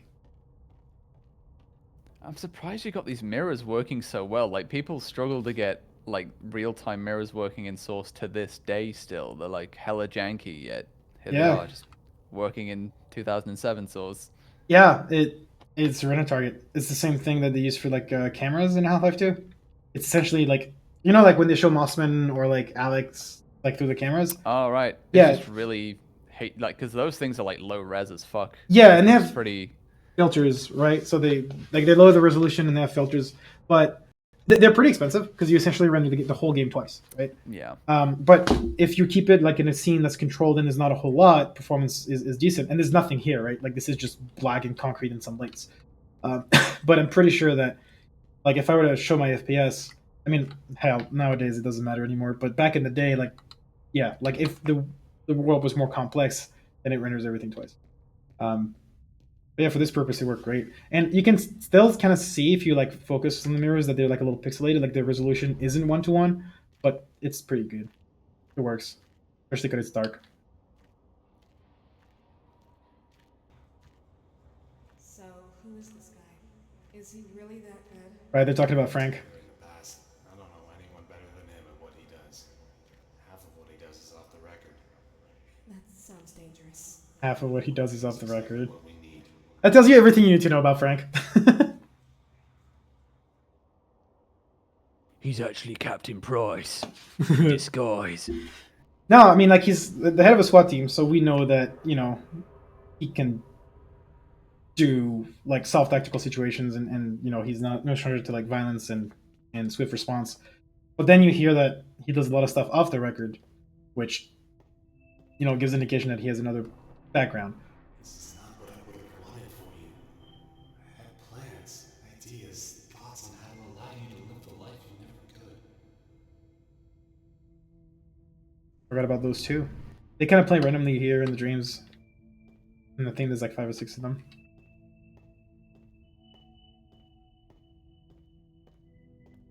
If that was door 2, what was door 3? I cannot remember.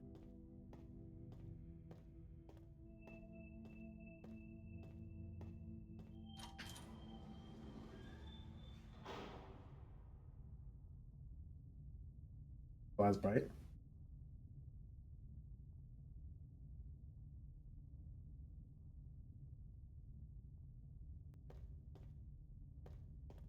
What is this? Oh, it's the hole. It's the hole. Whee. And sometimes when I'm trying to sleep, I get that feeling. Oh, that feeling, that sudden drop. Yeah. Yeah. Yeah. It works so well for dreams. Like just a giant hole that you jump in, and as soon as you jump in, like it slows you down and you kind of like flying. It's so dreamlike. And then the goddamn red lights that everybody hates. Yeah. You have a little bit of air control. Yeah, I can do this.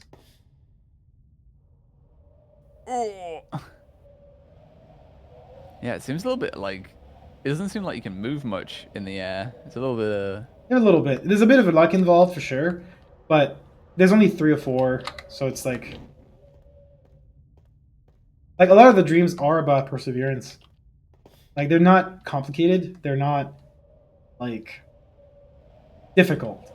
It's mostly understand what the mechanic is and then try again. And I watched a lot of playthroughs, a lot of playthroughs, and it never takes people more than like say, I don't know, 10 tries. And whenever it does, it's like an edge case. But yeah, see, like it takes usually like 3 or 4 tries. Oh, and this looks a lot like the intro. Yeah. What if I just have the floating text here? Yeah, exactly. That's what I was thinking. Yeah, just you go far enough, and it's like, oh. Oh, hey, this is the credits. I can't remember if no, I think any direction works. Yeah, just walk off in any direction, and it just brings you back.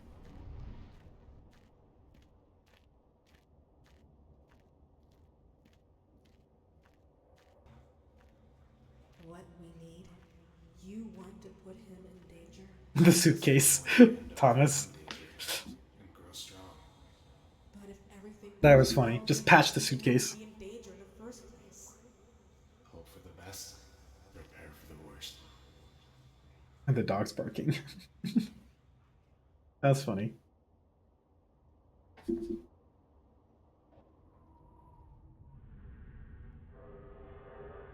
Dream number 4. Not remember what dream number 4 was. Yeah, let me see if it's safe enough to alt tab because I have a bunch of like Twitch notifications. Not Twitch. Try and quick save first. That's all good. Okay, yeah, that's it.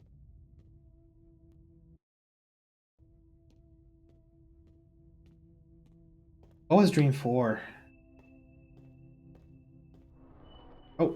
You have to forgive me. Was doing this for you until I unveiled something else that would undo everything. I had to let you go. I could not let you be a part of this.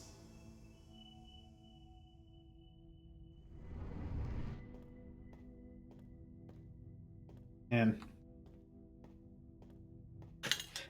It all makes sense, but it doesn't. Oh fuck.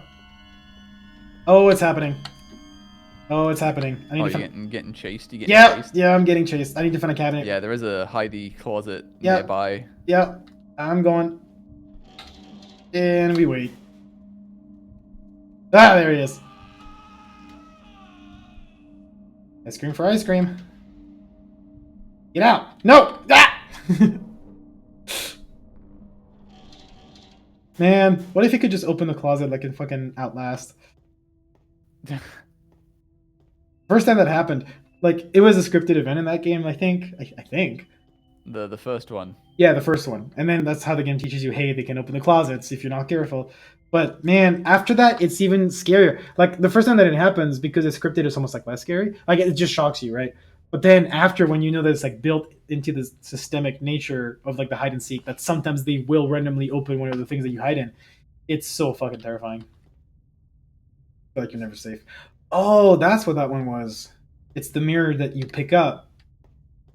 Ugh. Oh, why is it? It's the same with Alien Isolation as well. The way the alien can like sometimes predict where you're gonna hide depending on where it's seen you hide in the past, and it like learns. Yeah, Alien Isolation did some really, really cool things. Wait, what am I supposed to see in the mirror? I forgot. I think like you reach a dead end or something, and Oh, oh, oh, yeah. There's different. There's different candles, and there's like a bridge that's not there. Like here. Oh yeah. Okay, and I have to like what? I can't remember. Did you ever do a trick where just fucking something spooky shows up in the mirror? Oh man, that would have been such a good idea. You didn't? I thought that was the whole reason you were like building up this whole mirror mechanic just to build up to a scare in the mirror. Nah. I should have done that though. Maybe I can patch it in. Just fucking put something creepy. Oh hell yeah! We're adding to the change log of the notes list, the suitcase, the dogs, and now a jump scare in the mirror. Yeah, but like there's rules about the dreams. Like she's not allowed in the dreams, and like only the guilt can show up in the dreams. Oh, she's not your dream girl then. Oh. Yeah, and the only time that guilt shows up, like in quote unquote real life, is when you're not okay. Like you're basically not, like you're half awake and half like not conscious, basically. He's your sleep paralysis demon. Yeah, basically. He's there to haunt your dreams. Because you're guilty about something. What could it possibly be? Oh, this is more difficult than I realized. But there we go. Am I good now? Okay, I think I made it. Fuck you, mirror. See ya.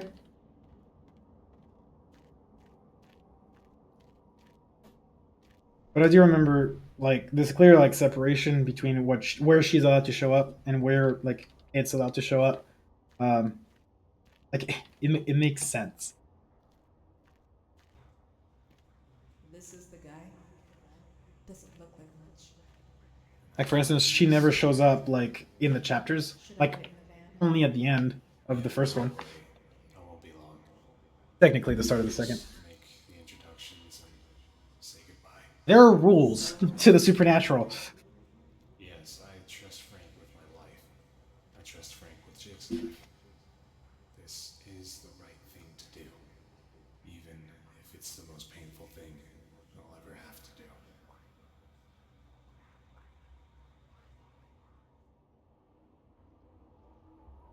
Frank, please take good care of him. He's my son. You never told me you had a son before. That's because I don't. Not anymore. So cryptic. Like, does that mean that his son died? Does that mean that because he's giving him away to Frank, he's considering him to not be his son anymore?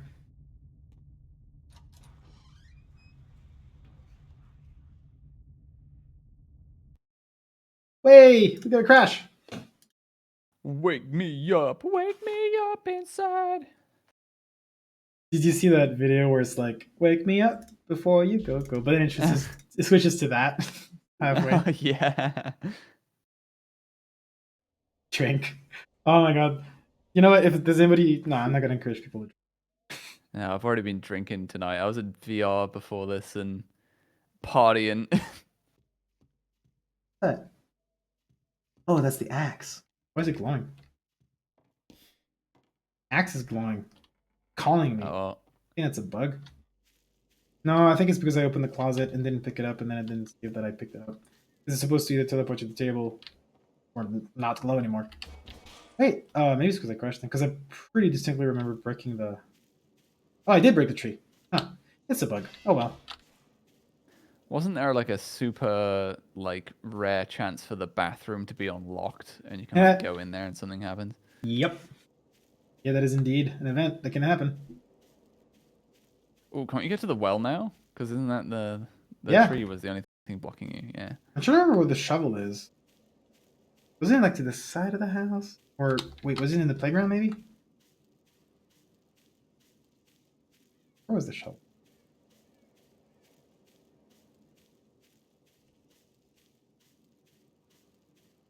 And I tried so hard to have those trees move in the wind. So hard. Oh yeah, there's some tree models I think that have like an animation for wind, but Yeah, that came after. But like I looked up, like I tried animating them, like the textures, not the actual meshes. right, There it yeah, is. yeah. Like I tried a bunch of different things just to like give the forest some life. Like I just settled with the leaves falling. But this whole thing would be so much more, I don't know, like movement in a scene. Yeah. It just adds a lot. Did they have moving trees in Half-Life 2?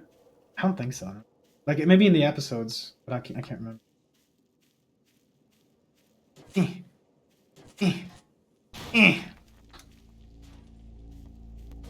It did a break. There was a fire here, and there's burned bodies on the well. I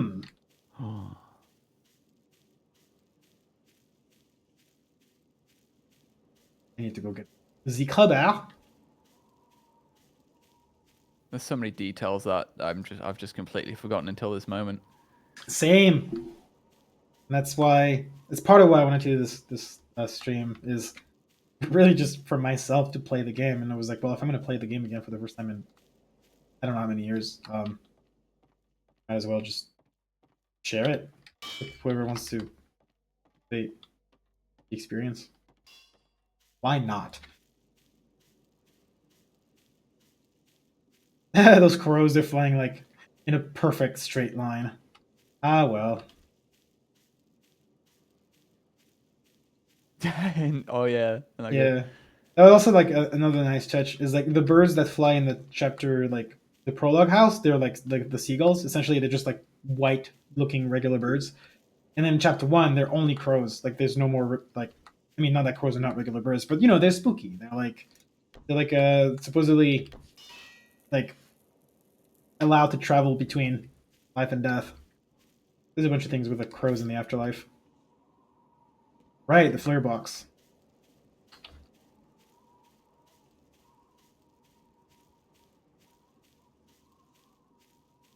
You'd have a flashlight? I thought you had a flashlight. Yeah. What's up with that, huh?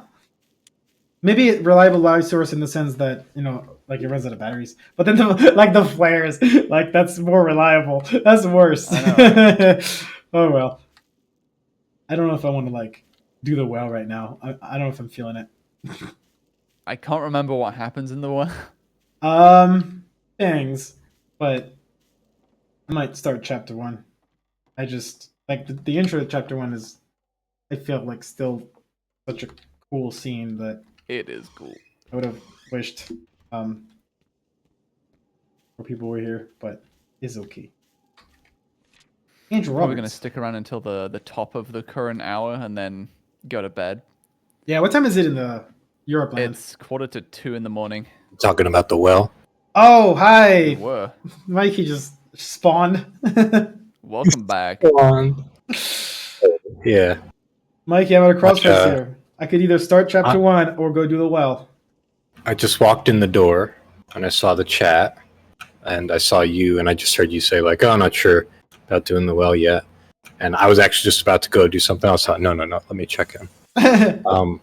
I'm here. Here's my deal. This is awesome that you're doing this, and I love it, and I want to be around. Mike gave me a heart attack. So I'm sorry. When would you like to do it? Because I'll be around. I cleared my schedule for today to pop in and out. I just had a couple obligations and a couple things I got to do. When would you like to do the well? Because I would like to be around for that if you're okay with it, since Angelo was an interesting challenge for me as an actor. Yeah. Trip the crow down the well. No, it was the trash. That's where you put dead birds, right? I don't know, in the compost. So like, if I start the chapter 1 now, I mean, yeah, you know what? I like the way the house was designed is for like whenever players wants to take a break from the chapters, they can just click on the house and like they can go back and forth, right? They're not restricted. And yet, I found that most players like they'll play through the whole chapters and then the house, or do the house first and then the chapters. But it's really there's no rules. Me. Yeah, there's no rules. So. For me, I did chapter 1 and then I came to the house. But it's up to you. I will be available. If you're cool with it, I want to be around for the well. But we could do that hours from now, or we could do it now. I don't care. I would. I guess my preference would be to do it later because I want to get some stuff done. Yeah, sure. And you could give, but I could make time now. It's more your preference and your focus levels. Yeah, okay. I'll do it in a little bit. I think I saw chapter 1. Thanks for asking. I think for us, I guess West Hemisphere people, I feel like Angelo's got to be deeper into the night. You know, the well's got to be deeper into the night anyway. Oh, phone's ringing. But okay. In the game. Yeah.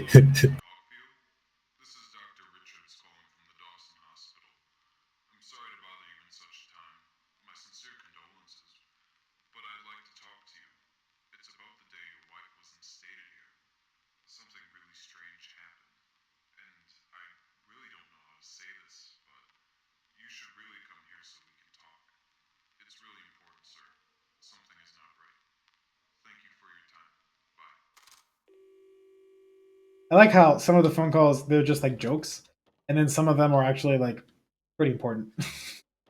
Yeah. What? Isn't there a Nightmare House 2 reference somewhere? I don't think this one is. The hospital in Nightmare House 2 is Never Lose Hope. But there is... Oh, it's sending me back to the tutorial. Right, because it doesn't think that I did the tutorial because it crashed, and then I reloaded. So now it's... in the middle of the night. You're heading out? Alright, Jake. Can you hear me? I'll just leave again. Right, I have to look at him first. Good. You said you were heading out, Sam? This is your big day, huh? In like 10 minutes. Okay. Yeah, I'll skip the tutorial, don't worry. Go to the next area whenever you're ready. It's like you're not forced to do the tutorial, but the game like heavily encourages it just because it teaches you all the mechanics. And we get another crash. It's fantastic. Hey. Hey, Tom. I will be back in 5 minutes. 5 minutes. I hear you. How many minutes, Tom? 5 minutes. So if you want to wait, like, I don't know, 5 minutes, do something in the house for 5 minutes or something, I'll be here. If you want to wait to start chapter 1. Yeah, sure. Not too early. Yo. Not too late.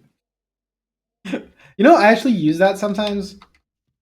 Yeah, use it with me. Sometimes we have a conversation. You use it other places too? Yeah, like I work. Nice. And I just like quote Underhell and see if anybody picks it up. Nobody ever does. I hope I did if you used it when I was working with you. Probably. You probably. I must have. All right, cool. Right? Mikey, good to see you again, dude. I'm going to be on later because I want to see the Angelo. That's what I just heard because I looked down on my phone and I heard you guys talking about the well versus chapter 1 or whatever because I want to be there to hear what you have to say about the crazy Angelo stuff too. So cool. Well, thanks, man. Yeah. I got some stuff to do throughout the day, but my schedule is mostly cleared. So all right. we'll take I'll take the watch from here. You got it, Tom. Awesome. All right, I'll be back. Like I said, in about 5 minutes. Yeah. Yeah. I like that you can't throw out her stuff. It just keeps coming back. It's like which movie did that? I don't know. Like there's a few movies where like they try to throw away the stuff and then it comes back. It's like I'm still here. Can't get rid of me. Someone in the chat asked who I was. I'm Michael Sruhas. I did a bunch of voices and some writing and some, I guess, design, sort of. But Yeah, it was, weapon it was, design, it's, sure. yeah, but I didn't I wasn't in the editor. I wasn't making changes. But I guess I was still doing the design in some capacity. But I don't think I was. Were we editing script files? How'd you do the gun stuff? Yeah, it was scripted. I specifically. Okay, maybe I did. Yeah, like did I? Maybe I did, and I forgot. Yeah. You might have, yeah. Like it was all like Notepad because it was based off SMod, right? I mean, originally, it was inspired by because the code was all bespoke, made by Charlie. But I heavily looked at SMod. I was like, dude, like anything that you can expose in text so that I can tweak manually, so I don't have to bother you anytime I want to change something. Like, please expose it so that then I can just do that. And he did.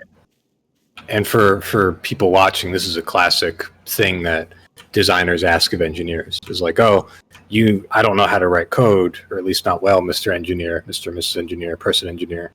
Could you make it so a person like me can just get into Unreal or change the text in a text file, and now the weapon has higher recoil or lower or higher damage or whatever. That's very normal. Why is there health sprays in the house and never take damage here?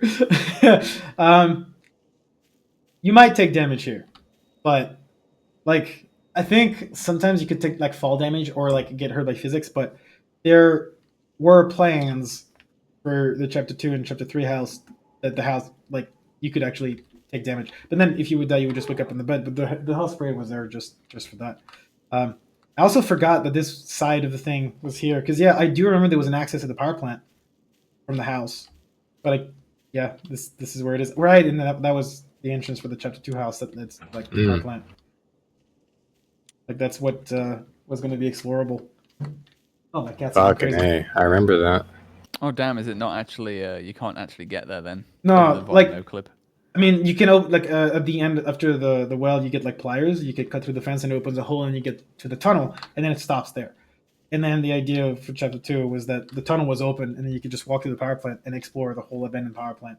And there would be a lot of things. I want to talk about it, but I shouldn't. You shouldn't. You're right. Guess you just have to make it, huh? You let me know if that trolling's too much. No, it's all good. I appreciate it. Part of what I liked about the power plant from Chapter 2 is that it's slated to be featured both in the actual game, you would explore it as part of the Dead City, and it would be also in the house. And I liked the idea that there are differences between the two that kind of tell that time has passed, but the differences I would get to play a little bit with, oh, you know what, maybe there's a puzzle that you can only figure out how to solve in the house once you've actually reached that part in the chapter. And it's just through. It's not like physically like a blocker. It's more once you get you would be missing There's a hints, piece of, right? Yeah, hints from the house. And I just because I was saying, I like the idea that players can go back and forth between the house and the chapters. You don't have to play one through the entire way and the other. I just like the idea because you can access the house anytime from the menu, right? Yeah. And so I just like the idea of messing with those two different worlds, really. I was so it's like you were saying, I as a player was just so into that. I was immersed in Chapter 1. I wanted to see it through to the end, and then separately do the house experience and Angelo and the well and all that stuff. But I could see other players, wanting to switch between the two, and then you could kind of nudge that if you were to drop a hint in chapter gameplay, and then somebody goes back and then they oh, I get it now, and then they figure that out. That's really cool idea. Forget about the rain. I think I'm sorry. I think I saw somebody in the chat say they were from Trenchfoot, and that we might have talked on Twitter. That might have been addressed to you. If you're the person I know from Trenchfoot, dude, hope you're well. Definitely excited for Trenchfoot. I haven't checked out the latest stuff you guys have done, but I'm gonna have to look into it. So sorry if I missed that message. I don't know if it was addressed to me. I just know that I talked to somebody at Trenchfoot, or not Trenchfoot, fucking Trenchwork, and their project is awesome. I'm looking at my Twitter, and it was exactly 1 year ago, September 14th, almost exactly. And let's skip this. Can you hear me? Look up to the control room if you hear me. Yeah, the game was not designed to have all the crashes. it is a bit annoying, like if the game crashes and you have to like go through the hassle of leaving and coming back. Hopefully it doesn't crash again. Oh, it did. Wow, it really. I might. Oh wow. Oh, damn. Yeah, That door. I might start. I think it's just because there's a lot of entities in the house because the whole well is part of the house. I think I might just start the chapter from like the. I wonder what happens like if I just. Yeah. Someone asked a good question, Jeremy, real quick. Is this up? being recorded to be posted on YouTube? I don't know if I'll post it on YouTube. It is being recorded. I just don't know where we post it. I guess, yeah, YouTube would make the most sense, but I might edit it to remove all the lulls and I don't know. Yeah, either way is fine, or both. I would say, good for posterity. Raw would be fine, but it's up to you. Someone's saying, nah, don't edit anything. We need a raw VOD. They want pure, uncut MXD. Oh, God. Okay, I'm going to try this one more time, and if it crashes again, then I'll just boot up the chapter 1 with the chapter selection. But Tom did say he would be back in 5 minutes. Yeah, well, you can always start it, right, and then pause it or whatever. No! If it's a frame issue, try doing FPS_max like 60 or something in the console. Oh, did it just crash again going into the tutorial? Oh no. No, it crashes on the way back. Right, okay, let's cross my fingies. Nope, yeah, it's not happening. It's all good. I'll just boot it up with the new. Hey, cat, how's it going? Your basement looks great. You look like you're in Jake Hawkfield's basement, as somebody was saying. Yeah, I was saying mostly because of the window. Like, it's the same... It's awesome. It looks so surreal. It looks like there's like a, what do you call it? A sandstorm outside. A sandstorm? He's licking my fingers. Can you not, sir? I appreciate it. Oh, okay, now he's biting me. Okay. Sir, please. Whoa, Jeremy, the chat is demanding cat lore while they wait. I mean, they're over here. They're right here. You can see them. There's 2 of them. But that's not the lore, Jeremy. They want to know the back, like, why do we see the cats? Why do we see the cats? Where are they from? What's their story? What's their arc? Oh, wow. There's a lot of stories behind the cats. Actually, it's their birthday today. They're 3 years old. Aw. Yeah. Happy birthday, kitties. Yeah, they were born on September 1st, which is, I guess, a pretty big coincidence now that I think about it.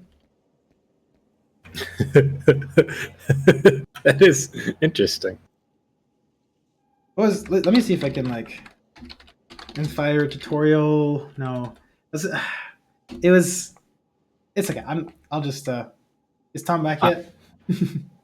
I know this is technically free. I don't think he's back yet. Yo, This is I'm back. frustrating. Hey. Oh, okay. Oh shit. Just for what it's worth, Jeremy, like having these technical issues to me just makes this all the more special.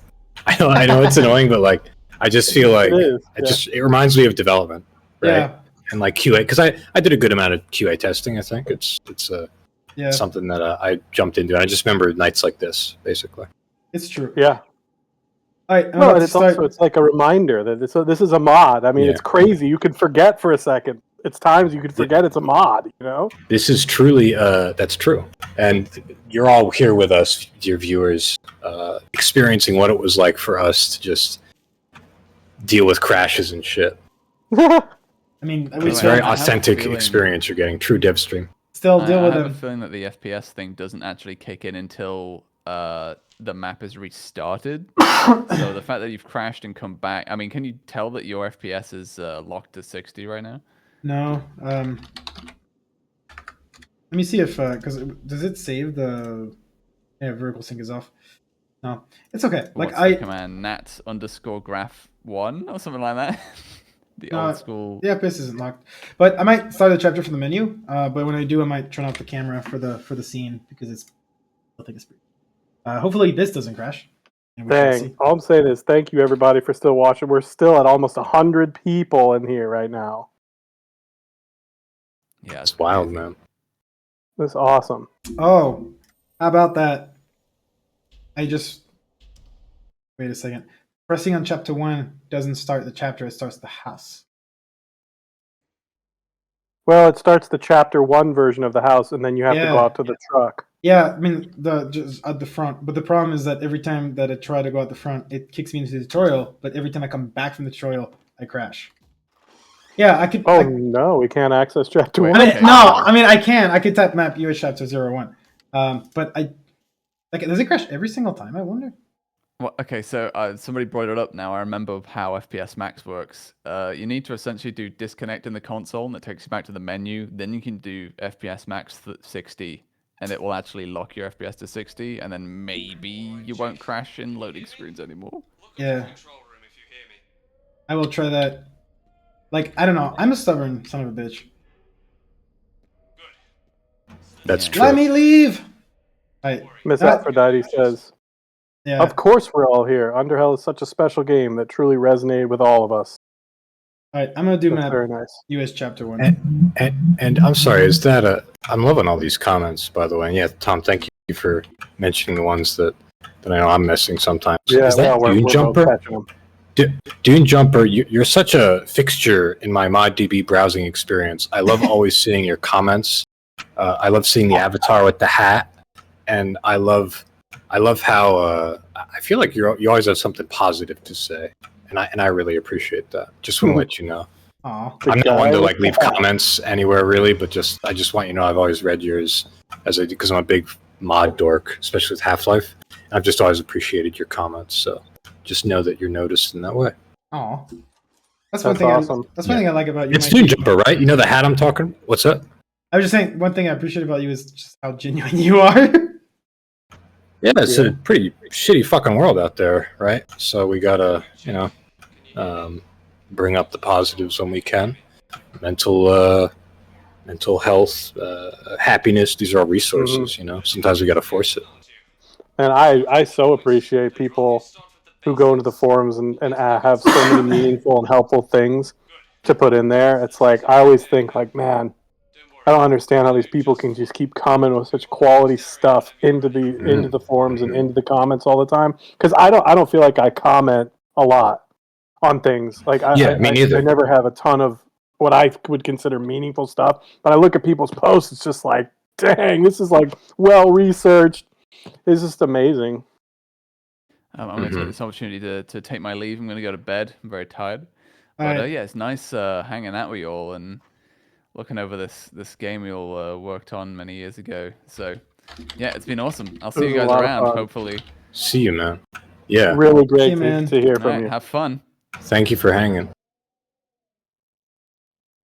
me see. Yeah, Sam, appreciate you. Oh, is this the one? Maybe he'll hop Yes. back on since you'll be playing through the whole night because Underhell is a long video game. Maybe. I thought of a way to skip to chapter 1. I just teleported myself to the area where it begins. So The there you go. Are you playing through the whole game tonight, Jeremy? that's my plan. Yeah, we'll see how long I make it. I mean, if like it's 7 p.m. at the where I am right now, and it is 10 hours. Oh, it's about to start. You can do it. All right. I believe in you. I think you got to do it, and you can do it. I will do it. You would do it. Exactly. That's the right mentality.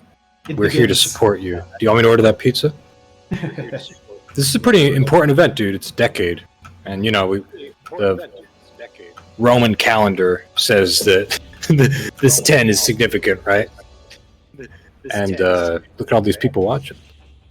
And we got to do it.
What the hell is that thing? Shut up!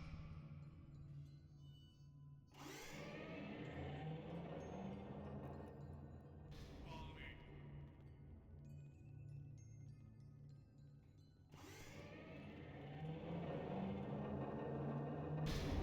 West Control. Transit is secure. Open western element gate.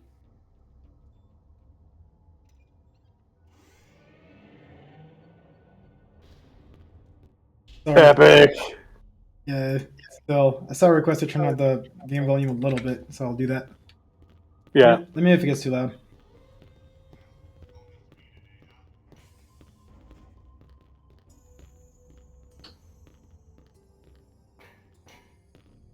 Escort these two to the north of me. Wait, where is he going? What about this guy? He looks like trouble. You better Move stop. him to the south wing. You're gonna give us trouble. Because you think we're not already in trouble. Understood, sir. You, follow me.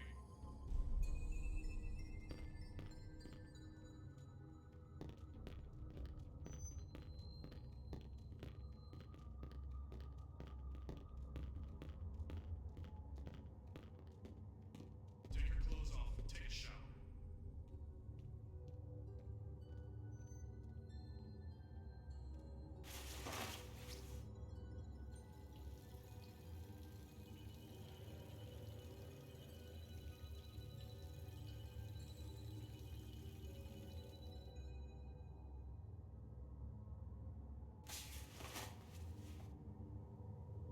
Alright, follow me.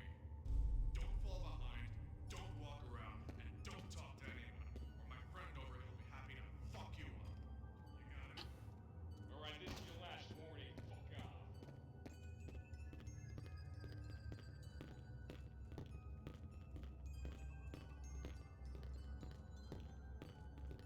So many guards. So many guards.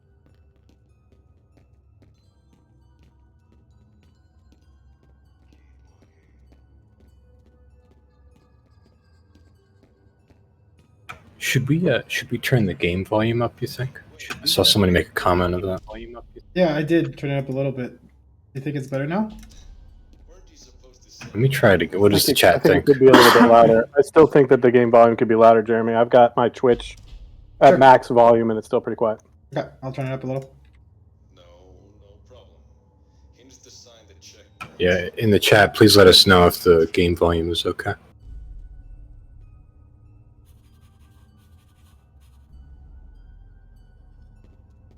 Jake Hogfield. Someone says our voices are echoing. Someone says our voices are. Yeah, I hear that too. Sometimes I hear an echo as well. I'm not sure where it's coming from. Okay.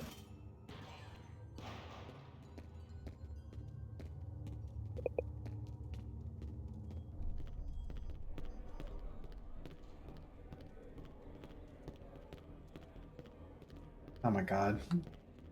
The flashbacks. What are you thinking about right now?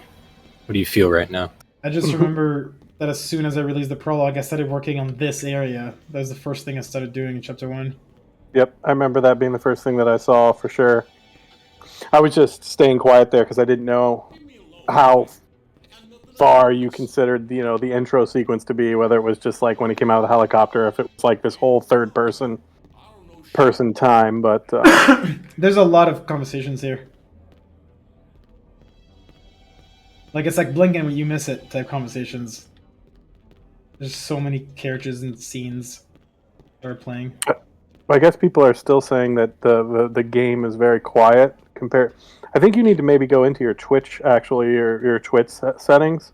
Okay. So I think it lets you in the Twitch settings determine what percentage you have of the game. How's this now?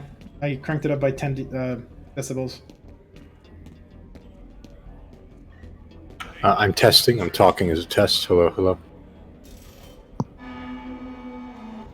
So up Test, here, test. Up here in the locker room, I don't know. Some people miss it often, but in the vents right there, you can see the hermit. Here, where is he? Yep. Where is he? There he is. Yep, he slips by real fast. He just Yep. slips by, and you can hear Oh, him still. I never knew that. No? I don't think I ever knew that. I don't think so. Oh, I'm glad. Everyone's saying the audio is way better. So See you, Big let H. us. Thanks for watching, man. Pushing Thank me. you, Big H.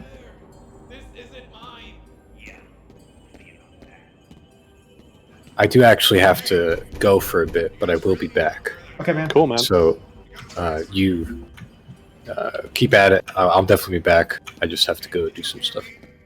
Awesome, man. See you soon. Yeah, Max. See, I'll be watching. I'll be watching on Twitch. Cool. So, just to go back to when the helicopter went down, like, I just thought, like, when is a good spot where we could just, like, stop for a second and just, like, talk about some of the stuff, some of the questions that came up in chat, and just some of the stuff about transitioning from prologue to chapter 1 and stuff like that. Do you want us to hear all this dialogue? Do you want to wait till a certain spot where we can sort of touch on a few points? Good question, because like from this point on, there's going to be like a lot of dialogue. I know. So I'm trying to figure out, like, what happens if you pause? Like, do conversations like just pause for a second? I mean, we can pause, but then the challenge is that there's 10 hours to go, and True. if we like True. take breaks. Well, you just let me know, like, or anybody who's in here, Mikey, me, you, whatever. Like, if it's like, hey, let's listen to this part or whatever, and Okay. we'll just stop. But outside of that, I'll just kind of consider it fair game. Yeah, right. I think you can talk now because like, up to the point that like we wake up and explore the prison. But go for it. Okay, cool. So, I remember, man. I remember when the prologue ended, and dude, people were hyped.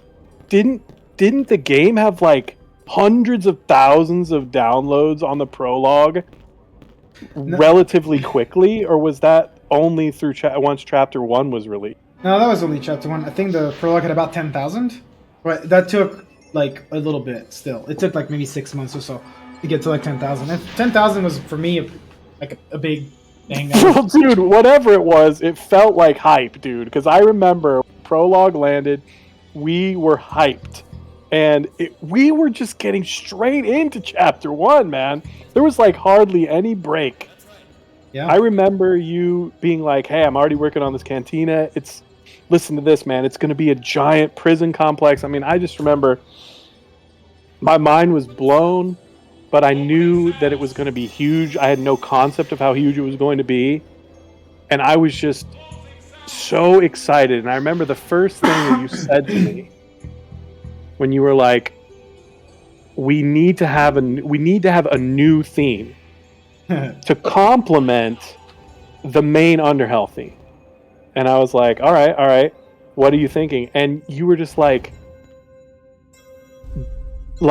going down. Like, things are already, like, the game is Underhell, and he's already going down. But I mean, he is really going down. We need something that feels like you're just going so... Oh my goodness, there's another crash. I'm wondering why they're getting so many crashes. Let me see if I can close a few. And yeah, seriously, B Talker is saying he really went Underhell, and that is something that Jeremy actually said. He's like, dude, this is really going Underhell. And I was like, you got to be kidding me with that. Is that like a joke? And you're like, and Jeremy's like, no, I really want something that is like descending deep. And that's when I came up, or that's how I eventually landed, or like we eventually landed, because it was very collaborative between Jeremy and I. Jeremy even wrote some music. I bet you guys don't know that, but like Jeremy would play around. Did you have, was it all through your computer, or did you have a small keyboard that you were using too, Jeremy? It was my computer, yeah. I did not have a keyboard at the time. And Jeremy would sample out, some ideas that he was feeling, right? And he's like, I just feel like this kind of has a vibe. And I would hear that, and then I would go, okay. And he had this one that was, just like a descending motif, and I just sort of took that and sort of riffed off of that, and that's how this whole, you know,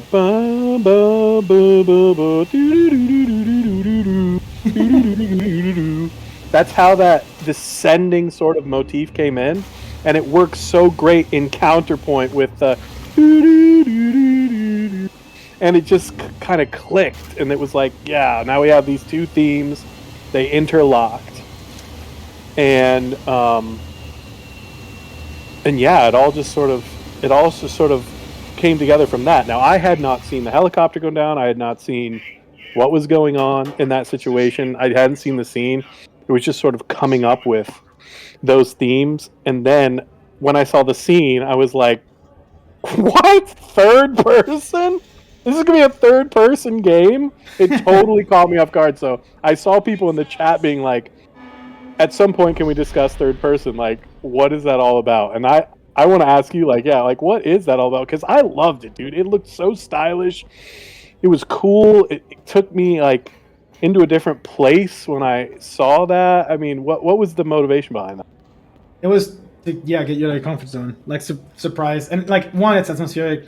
It's cool to see your character. I kind of wanted the players to see that you were like in an inmate suit, that you were like going to jail.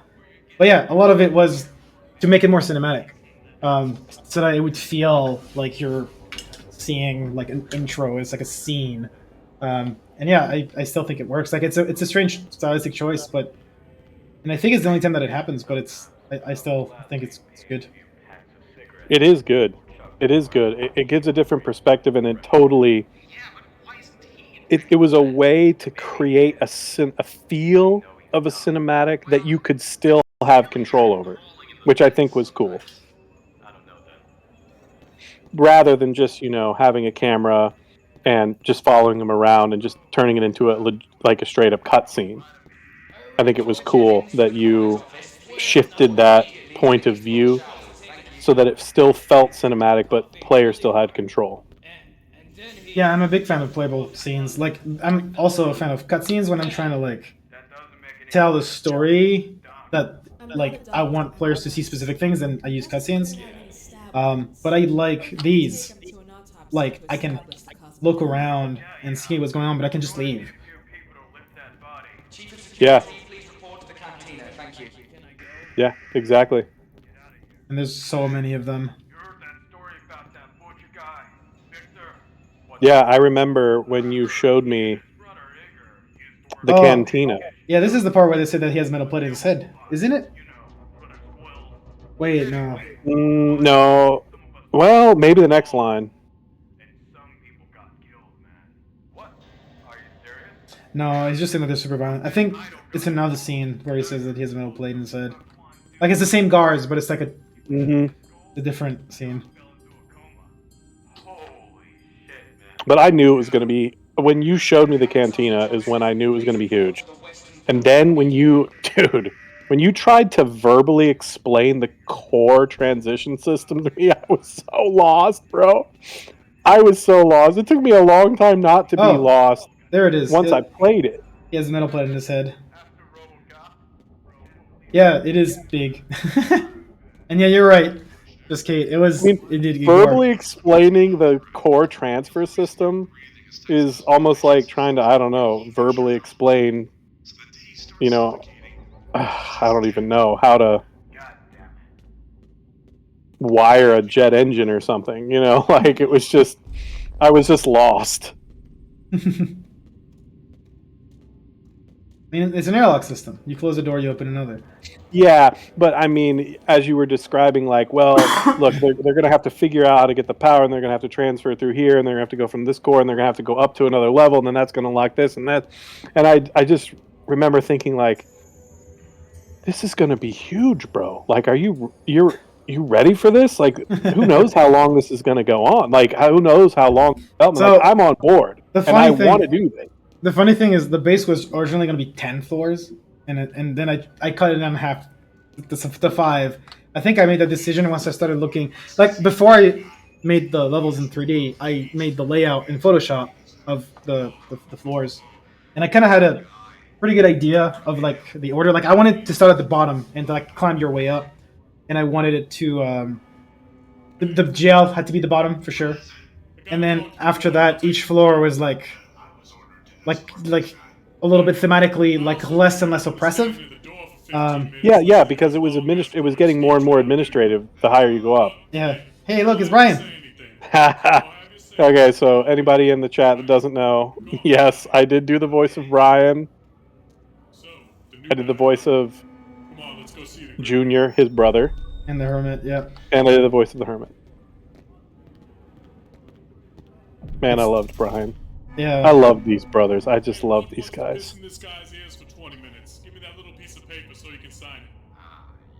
It's funny.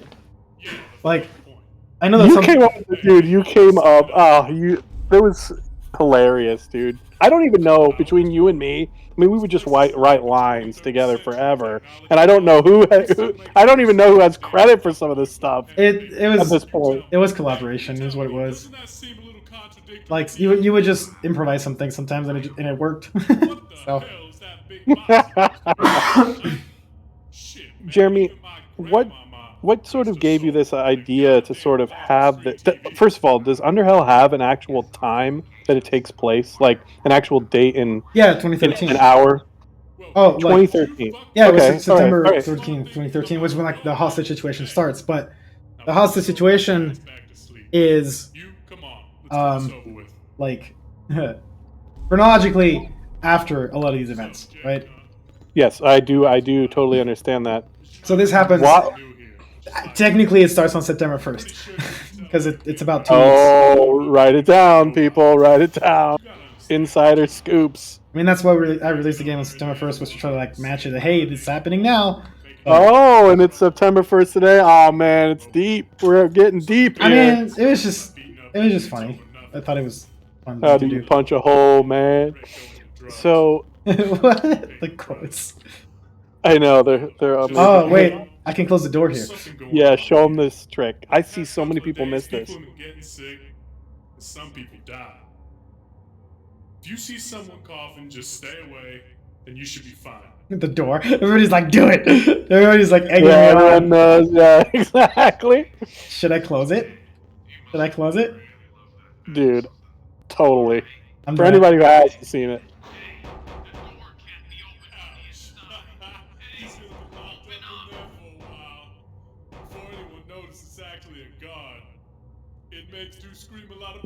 People are quoting the poop monster. Oh my gosh, Jeremy. So many late nights, being up way too late, coming up with some of this hilarious stuff. And this guy, right? We didn't even think it was hilarious. We just thought it was so weird and bizarre and dumb at the time. Yeah, I remember when we did this scene. It wasn't until we tested that somebody was like, "Yo, there's a guard that just saw this happen." And so I was like, oh, we can just make him say, I didn't see nothing. Like, yeah. And it's so funny that like I didn't notice it because like when I'm making the scenes in the editor, like, and we're writing stuff, like sometimes it's not until everything is set up that you actually see it, and then when you see it, like you're like you need to account for things. So I was like, okay, I can either put a door there and remove the guard, but then like I kind of like the idea that there's guards everywhere. It just feels like you're constantly being watched. And then I was like, you know what, we could just make him like be in on the joke and just say, I didn't see nothing, and it's pretty funny. So, dude, I love that. It's brilliant. It's a brilliant move. It's so much more creative than just walling him off. It's a fun time. Like the amount of times that like I don't know. I had a script, but then you know the actors like you and Joseph and Mikey, like y'all would just like riff off and like change some lines and change some things. Sometimes just like because you were inspired. Sometimes it was like easier to say certain things. Like I know that Tass, who voiced Matthew, he's actually German. Surprisingly, he doesn't have a German accent. But sometimes, like for like, wow, I know for like his just fluently, like some wording and sentences were easier for him to say. Like some words were easier to say than others. Like he'd get stuck sometimes, and so he would just change the lines, to fit him. But there's a lot of lines that Matthew, like expressions that he ended up having that were because of that, and it actually kind of made the character like even more unique. And I loved when it happened. Like every time that the actors would just put themselves into the characters, like it's stuff. I don't know. For me, it just elevates it because one thing that I'm afraid of when I'm writing is that you can tell that it's like one person that wrote all of the things. And sometimes when I watch TV shows and I hear two separate characters who never met each other who has the same expressions, like there's the same like linguistic sort of things that they say, right? Like, oh, there's more than one way to sing a cat, or like a bunch of like linguistic things. When separate characters who've never met say the same things, you're like, oh, that's the same writer, and it just stands out. And so I like it when characters have like they all have different expressions that. And if sometimes like if they have expressions in common, is when characters like they know each other and they kind of like rub off each other. So like I know that both Terry and Matt say fucking hell all the time, and that's because they rub off on each other, and that's intentional. But, and I think a lot of that trickled down from a point I was making earlier, that you had a lot of trust to just kind of let people sort of follow their instincts and stuff, and you did a great job, I think, with everybody of being like, when something was totally just out of character, like you just did a great job of sort of standing at the above it and kind of understanding like this is the spectrum where things will work, and then allowing us to kind of riff within that, and then you would always be able to say like, okay, that's a little bit outside of the stylistic bounds on this end or on this end, and it created a lot of variation that you would never have been able to probably just think of as just being one personality as yourself. You know what I mean? 100%. Like, I don't know, like writing is very difficult. And like even now that there's some lines I'm like, oh, I don't like this, but it really helped that I didn't come up with all of it. Like I had an idea, like where the scene needed to go, the things I need to be said, the things that need to happen, but a lot of it is just came from the people doing the acting. So that I really like. Somebody just put in the chat, I got Starfield today and I was loving it, but this came first, higher priority. Oh man. Thank you so much. Oh, my gosh, bro. Oh man. I don't know what to say to that. Deserve it. We don't deserve it, dude. I don't know what to say to that, man. Just that I appreciate it. Yeah, I don't have time anymore for like giant RPGs. Like Baldur's Gate 3 still on my list. Forgot about that. Tough. Yeah. Tough to invest deep on some of those games. I mean, games are really huge these days. I'm really. Yeah, I mean, here I am playing a 10-hour free mod. Like, I kid you not, like after shipping, like I had a notepad that was literally called "Shorten Underhell," and it was just like a bunch of like little scenes, like little fat that I wanted to trim. Not necessarily remove like scenes of like dialogue, but like just remove like little passages during the game, like some areas that were maybe like a little too big or like a little too like that I milked a little too much. I just kind of wanted to like streamline it and bring it down about under 10 hours because I was like, man, part of it was also to like correct the expectation that every chapter would be that long, because chapter 2 is pretty damn long, but chapter 3 is not as long, and then chapter 4 is actually like a lot shorter.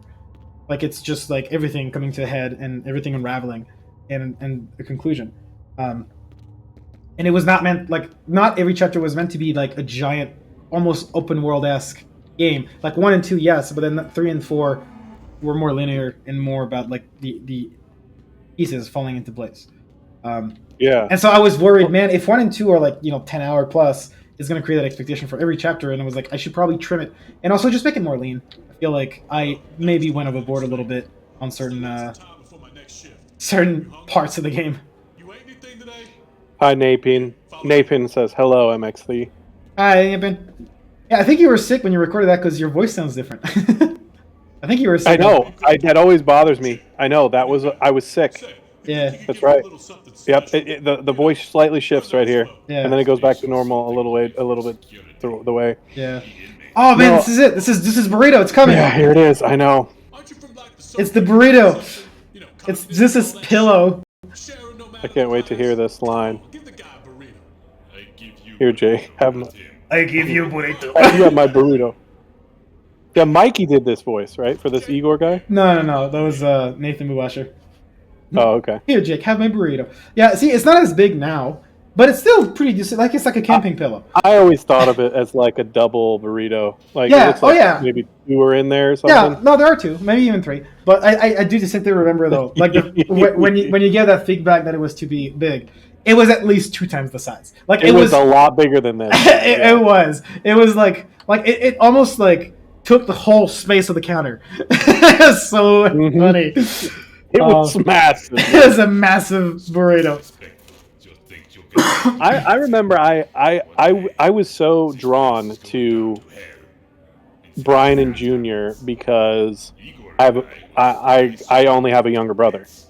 It was just myself and my younger brother. So perfect. I mean, I just related so much to those 2 because of just how it was with my brother and I, and having a younger brother. So I really related a lot to Brian having a younger brother and stuff, and that was I was just mentioning that because a junior's gonna be showing up here, I think. Yeah. Shortly here. So am I positive? Oh, shower fight. I mean, I'm gonna pause it because there's a few things. Like depending on what I do, and there's a timer ticking right now. So depending on like what I do or where I hang out, like different things will happen, and we'll end up in different places. So yeah, I could go to the showers, and then we do the shower fight with Tyrone, and then if I win the fight, we end up in the HSB, the high security block. And if I lose the fight, we wake up in the infirmary, which very few people get. Because very few people lose the fight with Tyrone. Or if you hang out here, you get the cutscene with Terry, which I think is pretty cool for like character development, but then we don't get the shower fight, right? Can we do a quick save and like go to the shower fight and then reload it and then do the Terry? I think it just saved. Yeah, I think we just had a checkpoint here. So we could do both, I suppose. Yeah, because I think people want to see the shower fight, but I think people really do like the Terry moment. I do think the Terry moment is more fitting to the narrative of the game, but the shower fight is cool. Okay, let's do the shower fight first, and then we'll reload, and then do the Terry thing. I think that's we'll canonically have Terry fire his gun. Yeah, exactly, man. Yeah, and then, it's little things like that, dude. That it's like, oh yeah, Jake was making this up, right? I mean, like, dude, what kind of warden's just gonna, fire his gun straight into the ceiling inside a jail? Sure, why not? The ceiling is trash, anyways. Look at it; it's like popcorn, probably. Oh my gosh, I'm gonna what's happening? Mute my mic so I can listen to this music. I love this. A tiny little bird flying round and round and round came to spread the word that you're a fucking pig. What's that? You don't like poetry? Well, I doubt you're gonna like this, Mr. Ex-Cop. Stop moving.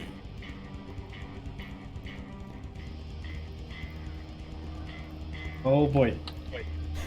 I'm gonna get you.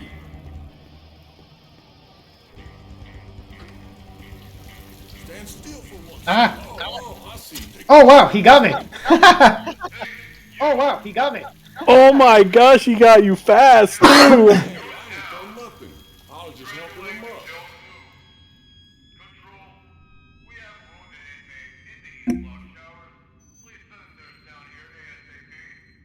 We're gonna get the Am I infirmary. muted?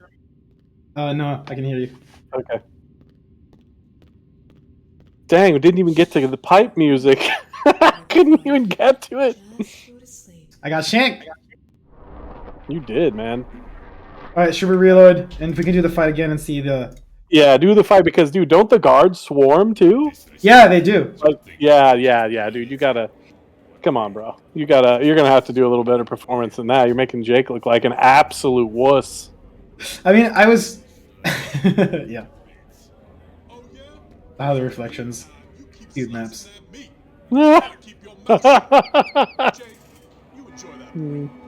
Jake, you enjoy the burrito.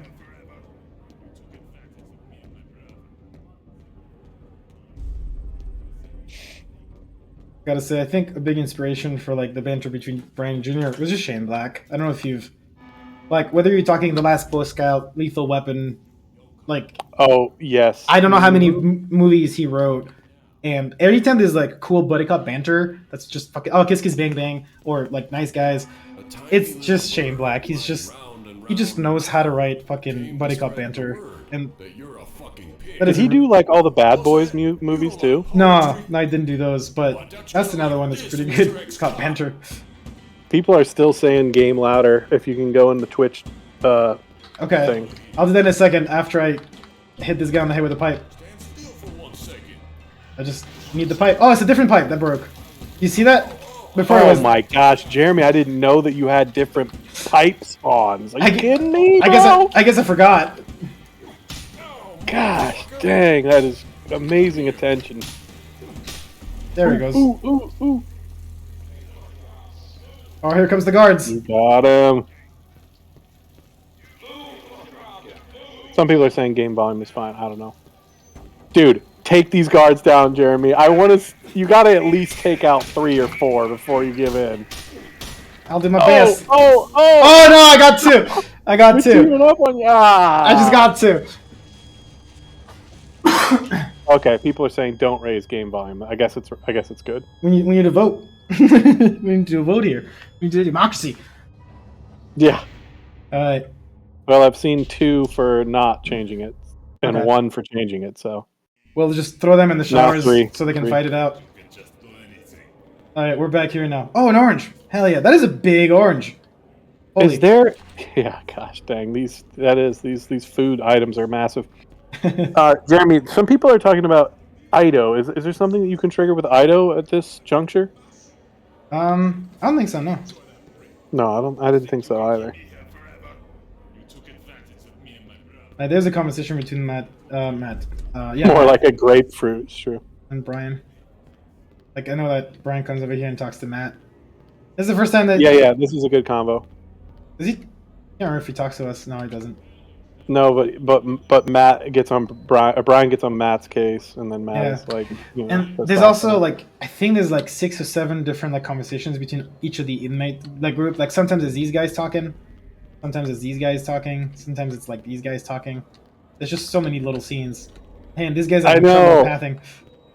Somebody made a funny joke earlier because I remember I was saying like, I'll play it through this like once every couple years or something, and I totally forget like so much, or I'll come across something new, and they made a joke like, "Oh, so you're saying the game's not memorable?" Because I don't remember. It's like, no, dude, I'm just not like a genius that I don't have an elephant brain or whatever. There's so many possibilities in this game that I feel like my playthroughs are fresh each time. It's so awesome. What does it look like I'm doing? I don't know, but I'm not seeing any laundry being done, do you? Listen, new guy Brian. I get You're brilliant, Jeremy, for the sheer difference in personalities between all these guys. Again, I'm serious. You set up some great dynamics, bro. A lot of it was the actors. It was you guys. Like, I don't know. It was just teamwork. Like, I had an idea for like the dynamic between some of the people, but you guys embodied them. I loved Matthew being Brian because we were so just freaking diametrically opposed. They really are. And then at the end, they of course spend a lot of time together. Yeah, exactly. I think. Oh well, I can't say. I can't say it because I don't know if it's true. I felt so connected to these characters that when they die, writing those pieces, man, was just. I will never forget it. I will never forget it. I know the one you're talking about. I mean, all of them. I mean, seriously, whether it's Terry and Ben, or it's Matt, or it's Junior. I mean, here comes Terry's gonna shoot his gun. Yo, Junior, put your I goddamn love mask this. on. What? Put your mask on right now. Why? Don't fucking play with me, man. You know why. Put it on. What about you? Why this was so many years before. Put your mask on. Oh yeah. Yeah. I just thought of that. I mean, viral infections are droplets. Put your mask on, then I'll put mine on. Yeah? I'm gonna put it on, alright? I love. Somebody just pointed out. This is not good. I always laugh at that. How he looks out the side of his eye. This is not good. I love how they deliver that line. This piece of shit. And then he takes it You're off. such a douche. You wanted to come here and work with me. I never asked it. In fact, I didn't want it to come. You reap what you sow, man. You reap what you sow. Hey, why are we getting mad? Hey, look, it's Tyrone. He's causing shit here. Why are we getting Yeah, mad? dude. We got rights too, you know. You don't go to the showers. No he wonder, comes- dude. He's a bad egg. Terry's pissed off at him. He's a bad egg. He's going around causing fights. He's right. I've already lost 2 of my crew. Why aren't we Vampire. Yo, back off, man. Oh shit. There it goes. This is not good. Yeah. There it is. Oh, I love that. You're just gonna let us die one by one? All right. Man, we're able to do so much with these stock polygonal frickin' faces, dude. How can we feel attached to such? Because we're invested. Shit, man. We were gonna get beat up. Dude, you gotta trust me sometimes. Tyrone, what do you think you're doing? Terry, man, I ain't doing nothing. I was just asking why we don't get any masks. You'll get your masks next week. I ordered them myself. The warden doesn't want to hear one word about this. I personally purchased all Terry the is an masks that awesome we're dude. wearing, and I plan to do Yeah. the same for you. But money doesn't fall out of the sky, and these things take time. Now, I saw what you were doing, and that is not the right way to ask for something. Oh yeah. Well, if we The scene is so good, except not enough dogs barking. Back to yourself! I'm taking that from chat. I'm not that funny, but they're pretty funny in chat, dude. Well, maybe you'll think twice next time you go to start a riot. Not on my watch. Ben? Yeah? Call it in. Yeah. Attention to all inmates in the south wing. Walking time. He's up here. Please proceed to yourselves in an orderly fashion. You're still here? Yeah. What a dick. What's up? Brian is just so chill. Yeah. What's up, man? Oh man. Hey, haven't you heard the call? I'm giving you 10 seconds to get to your cell. Or else, I'll start kicking you. Yeah, you can actually still get to the HSB if this guy kicks your ass. It still blows my mind. I know people tell me like Is he that coming? it blows their mind that I Oh, just he like coming! Brian and Junior. Oh, he's coming! I oh, know he's how coming! they feel because it blows my mind that the same voice actor did Ben and Terry because they are that good and they are that different, and it's just amazing. Oh, he's coming! He's still chasing me! He's Yeah, coming! I know. What He's the coming. heck? I've never seen this. Ah! What the heck? Jeremy, what is this? Oh, you made a guard mad? Yeah, it's just to get the player in the cell. Ah, he's coming! He's coming! He's coming! He's coming! There we Oh go. my! Oh my God! Is he gonna come in? No, we're good now. He just really wanted you to get in your cell. Oh my lord! I like how Terry just fucking outs Tyrone. He's just like fucking outing him so he doesn't start shit again. Mm-hmm. Yeah. Now this time, when you go to sleep. So wait, we already saw the time when he went. Oh, this is the mirror dream, isn't it? Yeah. I just hope we don't get a crash after this. Yeah, I think I've gotten a crash here before. Yeah. Super stylish here, Jeremy. With the Yeah. music and everything, it's like sort of sickening, sort of disorienting. It works well. Everything is reversed. I remember I made this whole scene like towards the end. You're here because Yeah, for the longest with time. the mirror, the cracked mirror and stuff. It's cool. Oh, and you can see his scar, like his headshot for like a second. You can see it. Yeah, Thomas in the chat nailed this. Is the mirror meant to be a representation of Jake's mind or something split or shattering or something like that? It's an interesting observation. Yeah, you saw it for like a second, like he had a bullet hole in his head.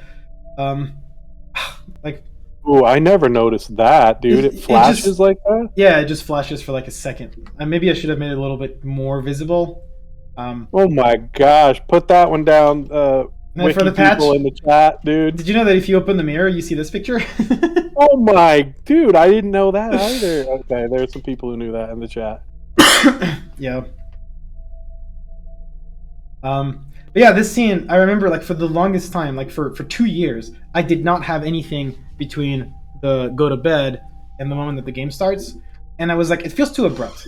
Like like either you get shut off into the HSV or into the cells, and then you wake up and like there's fucking infected everywhere, and it just felt too abrupt. Mhm. And I just needed like something, like a little buffer, like a little catch a break, because there's so much dialogues and so many scenes that are happening, and like just time for players to like It's an process. extremely good instinct on your part. And Holy reflect. crap! I did not know that your plan was potentially to have him go in that cell and then wake up to the mayhem. There's just I didn't know what to put there. Like I said, like when I built the game, like I just built the canteen, and then all the shit happens, and then the game starts.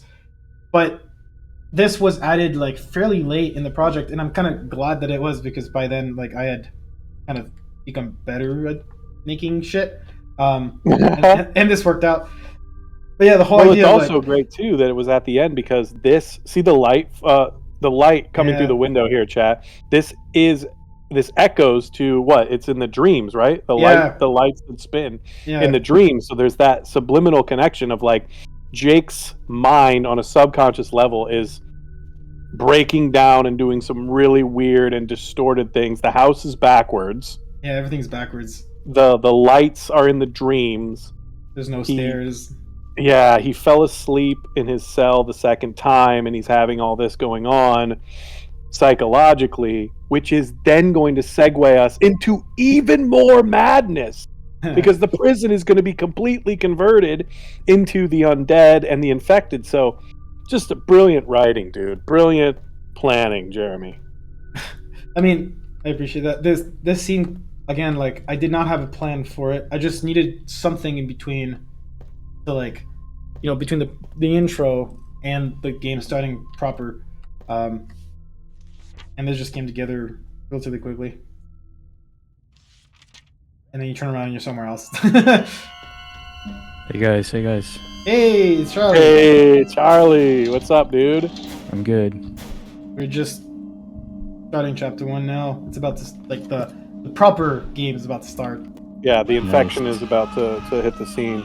Dude, Charlie, feel free, man, to mention anything that you feel like was particularly difficult to implement from a program. Oh, man. As we go through, as we're watching or whatever. Yeah, there's a ton of stuff. But then again, it was also so long ago that I don't want to give the impression that I remember like all the details accurately. I was just saying the chat, I think, could be interested if it ever comes to mind, like, oh man, getting those vents to break apart without pieces, staying on screen or whatever. Like if you see something where you're like, that was really difficult or whatever, they might be interested to hear about Have that. you started the chapter 1 house? Yeah, I did. Some of the dreams? Yeah, I Oh did. man. So did you talk about the mirror already? Yeah, we talked about the mirrors a little bit. Oh man. There was still pretty fun, yeah. I remember I mean, I don't know who else here does coding, but I remember putting in the logic for when stuff should only show up on the reflection and not be rendered in the real world. I wanted to put in something super complicated that would detect when the real world was being rendered or when something on the mirror was being rendered. And I remember just putting like a really dumb global variable that would basically toggle every time the render function was called, because I realized that the renders always happened lockstep with each other, right? The real world would render, and then you would render to this texture that would be the mirror.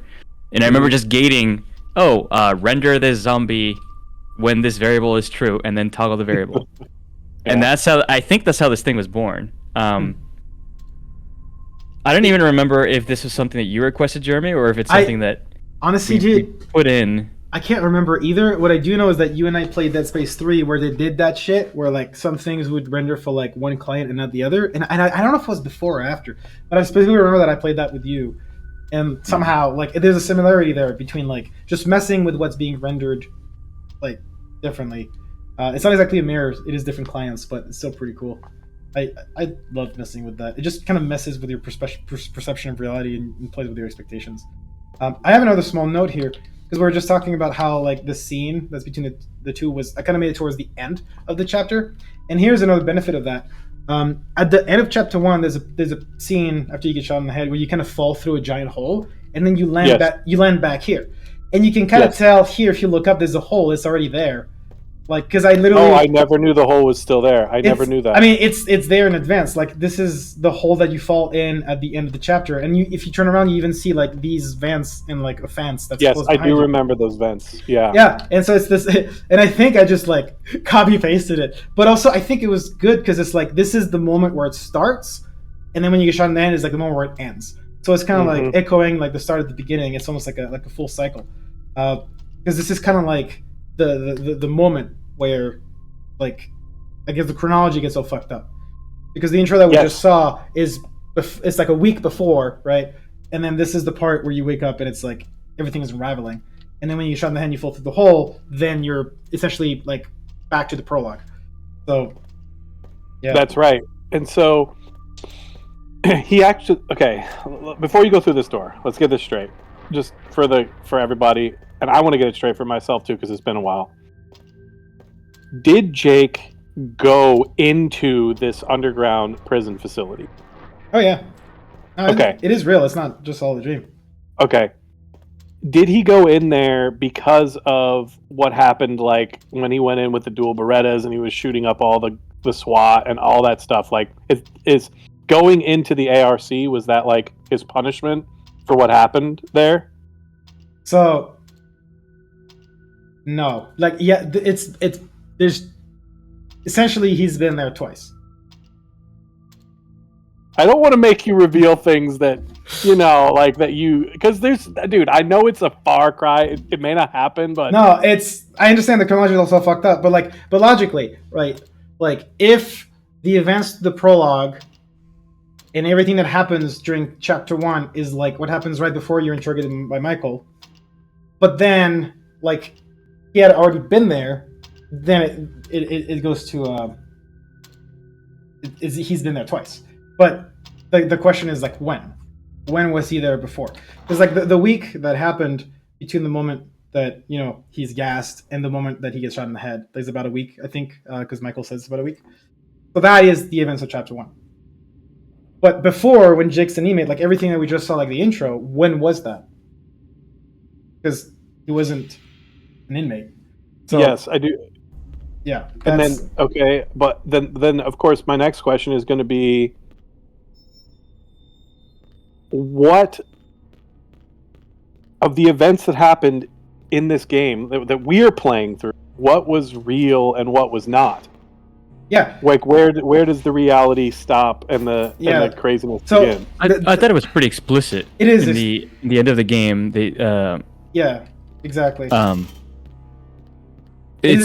I thought everything up to a certain point was real, then past it, it's not real. And you're right, Charlie. It is explicit, and I wanted to make it explicit just because, like, there's so much that's open to interpretation that I literally had someone that says, it's easy. You know, we know what happened from the moment that he got shot in the head and we took him in, so you can forget about everything that he said after that. And that was my way of being like, okay, like, that is explicitly, for the moment that you get shot in the head, everything else, like, didn't happen, but everything before that is happening. And that is... like this event right now is like after you got gassed in the prologue, but everything that happened before, like when you get sent there like as an inmate through the helicopter, that is not after the prologue, right? Because the way that you entered there was like different. The way that you enter there this time is after you got gassed, right? So you didn't get sent down the helicopter. You got gassed and you got tossed at the bottom of it. Like my intention with starting chapter 2 is to kind of go through the gap that's missing. And I do have that written, and I think it's written in a way that I'm excited about, because like I'm intersplicing what's happening like in the real time, like in the city. Like there's stuff that happens after you jump in the dumpster in the city. But then but because you're kind of out of it, you're going back and playing through the flashbacks of essentially the gap that's missing, like the piece of information that's missing, to really kind of like reiterate and connect the missing dots. And that, it's happening. It's happening. It's starting. Ah! I'm just gonna wait here for a second. So okay, you did make one point, and you guys are right. There's a hard stop. Like they made it clear, you can forget everything that happens after the gunshot. But here's the thing that is the most interesting to me, Jeremy. Are you telling me that everything that supernaturally went on with Igor, which was before the gunshot,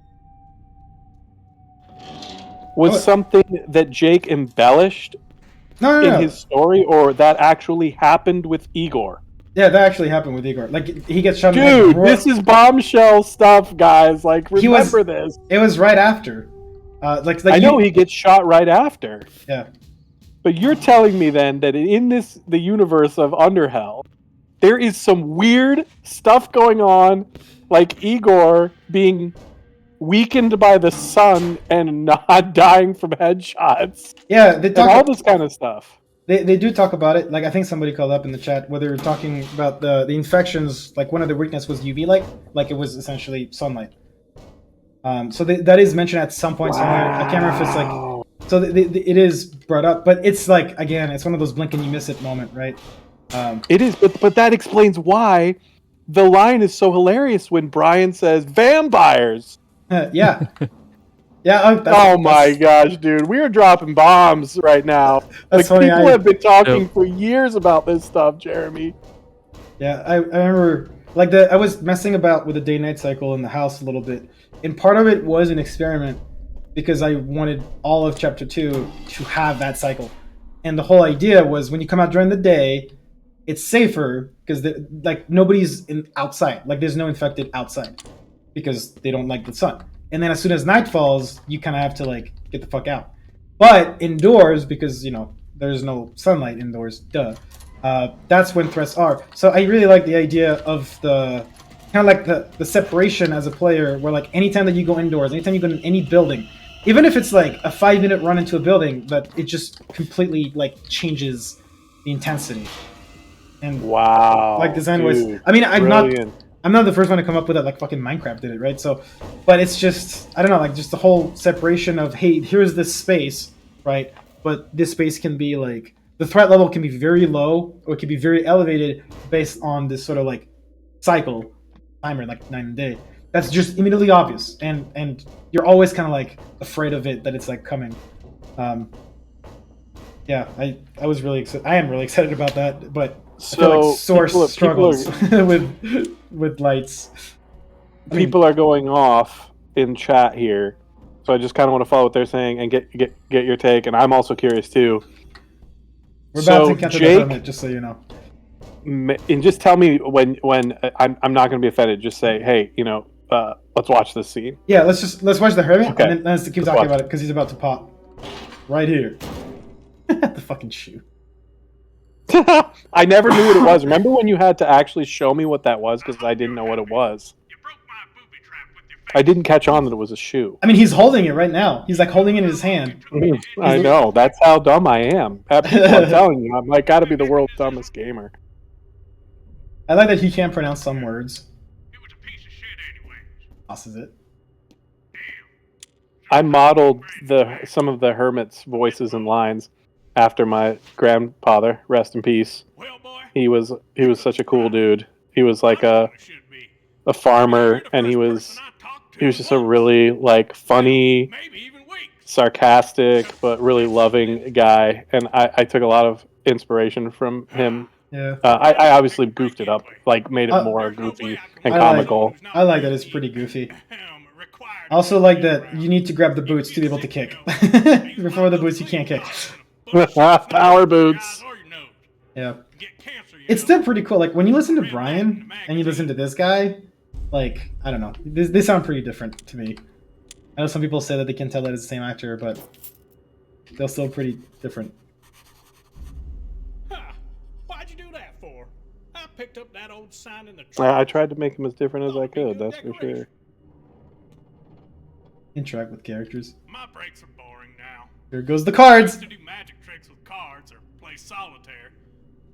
but a damn rat shooting my playing card. Can you believe it? I really love as I've watched playthroughs of different people that they've posted and stuff. People have such different ways that they deal with the hermit. Yeah. Like, some people Just love leave. him. Some people just and leave. Some people are just pissed. They're so annoyed. They're like, "Oh, I can't stand this guy talking anymore. Get me out of here." It's just so amazing to see such. Yeah, same with Brian. different Like, it's kind of reactions. like a love-hate thing. Like, I've heard people say that they were annoyed by Brian. Just some people say they're annoyed by the Hermit. And then some people fucking love him to death.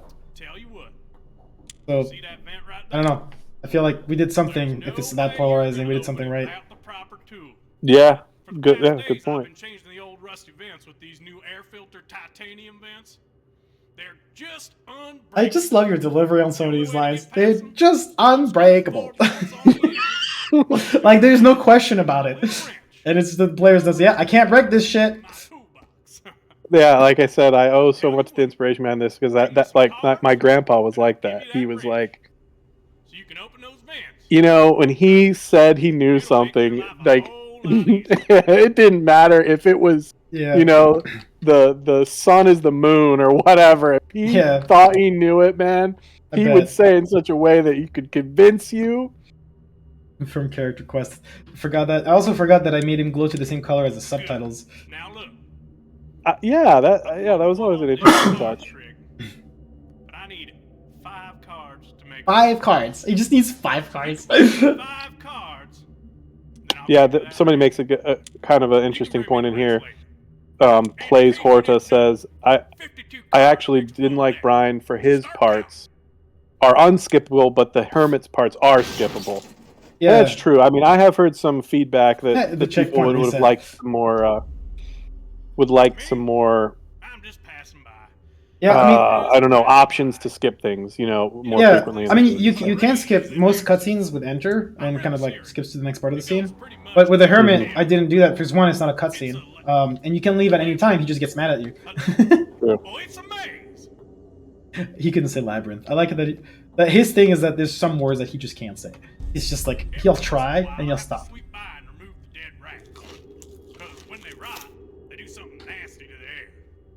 Yeah, I would say the Hermit was really like probably the most co-created character. Yeah, man, in the game. Even you know? his ending with like the song and everything. Oh yeah, dude! I can't believe I forgot about writing that song, singing the song, playing the guitar. I like the Purple Hearts. And he will just keep talking and talking. Like, it's almost like he has infinite lines. Like, I can just keep talking to him and he'll have more shit to say. I know, dude. Yeah, we recorded tons of lines. So many things. And he just has so much trivia about rats. He's just obsessed. Do you have anything else to say? Yep. Yeah. And then he gets upset when you leave mid-line. Even after, like, 40 lines. Yeah. I love that. I love that we did that. Like if you leave when he's not talking, he'll be like, "See ya." Yeah, he'll be yeah. But he's so offended if you leave mid-sentence or mid-story. I love that. I can't. I'm trying to think if there's a game that's done that, and I can't think. Like maybe, but I can't think of a game that's actually done that. Like there's a character that's like, he's almost like aware that he's not. It's not that he's aware. Sorry. It's more like the game is aware that he can't fucking stop talking. And so, to top it all off, it's like, if you leave while he's talking, he's gonna point it out. And I love that. I think it's funny. Oh my gosh. So meta. It's like such a meta level mechanic. Yeah, I can actually fight back now. Let's go find some cards. I might need some help, guys, to like, if somebody knows where all the cards are, like, please. It's been 10 years. This boy does not remember. Yeah, dude, people in chat who know where the cards are, like... I kicked him and he exploded. They both fucking exploded. Charlie, you went overboard, man. They lost all their limbs. So I remember this being a slight problem, you know. But it's just so funny and so satisfying. It is. It really is. You know, so charming. Yeah, it really is. I actually like it. It's like in Fallout sometimes when, like, there's this perk you can unlock in Fallout 3 where I can't remember what it's called, but like yeah, sometimes like people just fucking explode. Dude, I remember. Oh my god, Dude, I I remember love the kicking somebody exploding. so hard that they would instantly gib, right? And their torso would fly back, and the rest of their limbs would just fall down. Oh man, There's so much creativity in how these bodies explode and go into parts, go into different places and stuff. It's amazing. I love video games. It's a great system, dude. People are always talking about how much they love it. I mean, Man, go ahead. I'd forgotten about this flashlight, like this handheld flashlight. Yeah, because for the upgrade, really. Like we downgraded on purpose because we wanted the upgrade, which is the regular Half-Life 2 flashlight is the upgrade. Yeah, this is actually quite a bit of work because in Source the flashlight is attached to the I your know, body. I fell. Shit. Yeah, it is. It was quite a bit of work. But I really wanted the separation between like I wanted this one to be obnoxious and annoying, so that you could only have like essentially a one-handed weapon. Yeah, it's good. Yeah. It's a good sort of force thing on the player to make them have to make choices and prioritize things. Yeah, I think the way it works is that Jeremy, I forget what they called in Source, but they called like attachment points or something like that on models, and then we moved the emission point of the flashlight from there. And then I remember we had to come up with a whole system for a secondary view model, which is the same type of view, the same type of model that you see when you have a gun up. Yeah.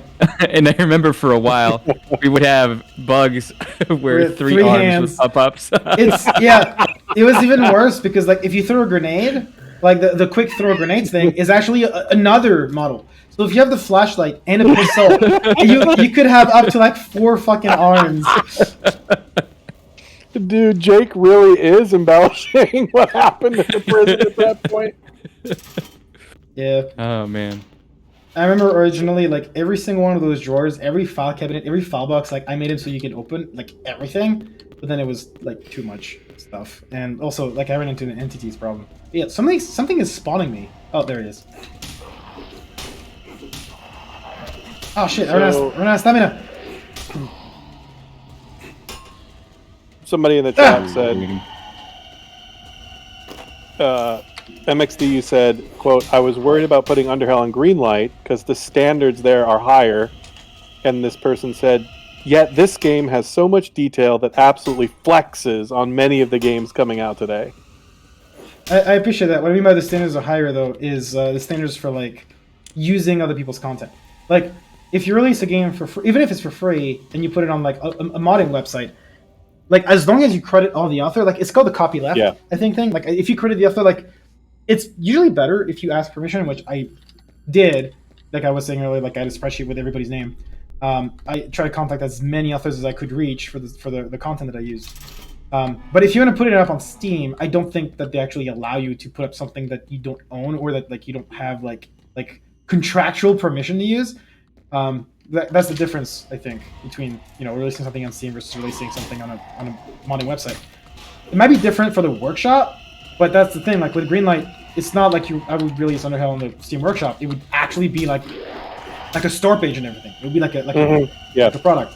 And I think like it was a couple years after that they started adding more and more mods on Steam. Yeah, like see, we free were mods. before that. We were before like serious workshop. I even remember you, me, Charlie, and Mikey were at Valve, like when they were the big things they were doing was that was when they first unveiled VR. Steam Dev Days. That's how old we are. Yeah, maybe Steam Dev Days. Maybe we should mention that to the chat because I don't think that for us it's obvious. So I actually met Mikey, Tom, and Charlie at Steam Dev Days in 2014, like a couple months after shipping Underhell. We met in person for the first time.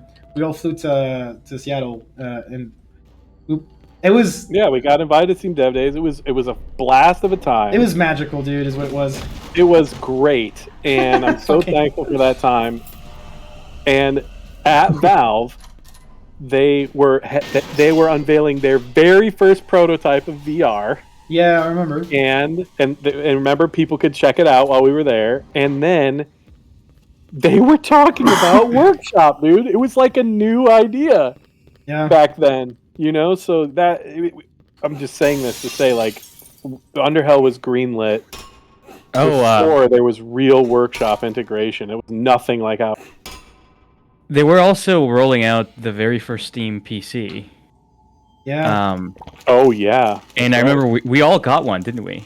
Yeah, we did. We did. It had an i5 in it too at the time, and that was a pretty dang good processor at the time. Yeah, I remember. I still have that. It was like when I still have mine. It was like a weird, like mini. It's like a little box i5 or something. You couldn't like pull it out and like put it into another PC. At least I didn't think. I tried to look into that, but anyway, that's neither here nor there. Jeremy, there was somebody who said, and I don't want to say this unless you're okay to respond to them, but they were asking. Brain fart. No, sorry, I lost their. Oh yeah, okay.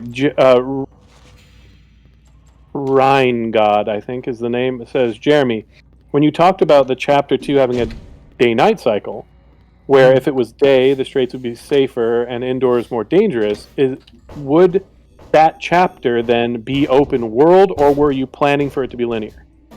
It was planned to be open world, yeah. Like that. There it is, people. There it is, people. I didn't know if I could share that, but man, I was so hyped about that. Like it's open world in the same way that Chapter 1 is. It's like section-based open world, right? So like you have access to certain areas that you can like explore at your leisure, but not open world to the scale. Not like GTA open world.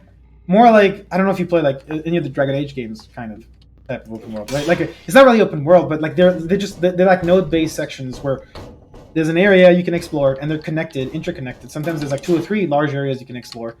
And then once you finish the gameplay in that area, then you go out to a separate set of areas that are interconnected and you can explore at your leisure, just like Chapter 1, right? Like right now I can explore this whole area, and then you get access to the North Wing, and then you can go back and forth up to the point that you reach the core, and then you can't go back, right? So it's kind of like that in the sense that it's open world in the sense that you have free passage between the areas that are there, but it's not open world in the sense that like it's not the entire world is open, right? Right. So yeah, like the way you were explaining to me, it was like the hub system. I get that, but like within these different areas, you could progress in whatever manner you want. You could get side quests, objectives, meet different people at different places and stuff like that. And man, I'm not going to say anything, but I mean, it's already the case in Chapter 1. People know who lived. You know that, right, Jeremy? Like, it's a fact if you study the game that you can put it together who lived through all this. And we know Brian is one of those, correct? Yeah, because like when you're talking about the rooms at the end where everybody to the left is the people who died, and everybody to the right is people who lived. Yeah. Yeah. Okay, I just wanted to clear that up. So I just wanted to say I was so stoked when you were sharing with me how Brian's character was going to be and some of the objectives. And dude, it was just so cool what you were saying. We'll also see, because like for people who do pay attention to that scene, there's a few characters that you think are dead who are actually on the right side of the room. I confronted you about this. Yeah, I remember Charlie bringing this up. You were like, dude, is that a bug? Like, why is that character over there? And I was like, it is not a bug. He's very prominent in Chapter 2. And actually, you told me quite a bit about his state in Chapter 2. I was impressed, Charlie, that you caught that, dude. Because I had seen that so many times. I mean, it makes me really happy because I really like that character. Yeah, he's definitely a fan favorite for a few people. Yeah. So, do you guys want to share who that was? I mean, seeing as how anybody could at this point, it's not like a secret. Yeah, we'll probably get to it. Oh yeah. Okay. We should just talk about it when we get there. Yeah, stay in the chat. Was that a bug? Stick with the stream. Oh right, no, because it's the high security block. Got it. Here's a question, Jeremy, from Noob. I'm Erg. Sorry, I'm really bad with names. Quick question: does Pack-a-Punch have any special properties, or is it like just another drink? Power Punch? Yeah. Does Power Punch give you any statistical changes? It is the food item that gives you the most amount of endurance. Yeah. Most amount of endurance. Yeah. So it's literally like I can't remember like the my inventory is full. I can't remember the amounts, but I do remember that the Power Punch was like the most. I think it's like 20%. Gives you like so much endurance. We literally made it like the best food item in the game. So some of the I'm just responding to some of the chat here. So some of the reasons to stay in the stream,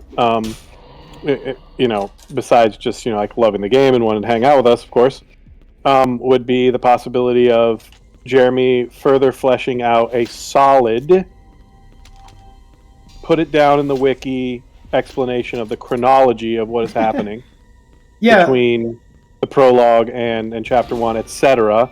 Also, Charlie and extent. Jeremy, we're going to reveal, for those who haven't seen it, some actual, concrete evidence of who lived and who did not after the event, based on some really quick things that are so easy to miss toward the end. There's a lot of things that are easy to miss towards the end. It's like, dude, there's a lot of things easy to miss in this game. Period, all over the place. It's true. And again, like we talked about it before, but like part of, like that was intentional. It was part of the idea. Like I wanted people to go in forums and talk about it and be like, "Oh, you didn't notice that?" Like to really have to collaborate to piece it together. And I do like the idea of being a bit more explicit. Like with each subsequent chapter, like I like the idea that like more and more questions get answered, but new questions get raised. But I don't know. Like I don't want people to finish the game and be like, "Well, I didn't get it." Right? I still want there to be enough evidence, like actually hard evidence, that people can figure it out. But yeah, and I mean, to their credit, I mean, people have figured out quite a bit. Yeah, and like, I have looked at the wiki. I've seen what has been written in the Discord, and that's validating. And emails that people have sent me, and I mean, they've done work. And that's super validating. It's cool. Because it's really cool. Yeah, like there's a lot of things that I didn't think people would figure out. Like I was like, oh, like did I go too far? Like was I too subtle with this? Like was this not enough information or whatnot? And this shit, like pretty damn fucking close. Like people have figured out things that I was actually hoping might actually stay a secret until future chapters. Sometimes, like piecing together like what happened with Tom and like what led him to leave and like what happened to Jake and like Tom's kid. God. Like I've seen a lot that of stuff. Oh my! that is actually where so much mystery and confusion does exist. I can't believe that we haven't even brought that part up yet. But Eastern Janus, Western Janus, Tom, the book, the notebook. What is he seeing in the notebook? I mean, yeah, all that shit. Like, I saw some. My God, I saw some theories that are really close. Like I thought I did too, actually, a couple of times. Yeah, I think you sent me some. Like every time you would see one that was like. Yeah, I was dude, isn't this really close? Yeah. Wait, are you talking about a recent one that we saw, or a recent one that we mentioned? No, I mean, I don't know. Over the past 10 years, I don't know. Like, it's Victor time. Oh. And Victor actually looks a little bit different than Igor. He does not have a giant piece of blood on his face, because the metal plate. But yeah, it is the same model. I find this death scene to be so funny. I don't know. Yeah, because he's fucking T-posing. I wish I could have animated that better. It's not the T-pose. It's the T-pose. It's the flip forward. Glorious. Oh, he's gone. Man, I really like this song though. It's so good. Dude, I thought of this music when I was thinking of Igor and Victor. Yeah. Nice. I sort of thought about what it would sound like if you had a bunch of sort of Soviet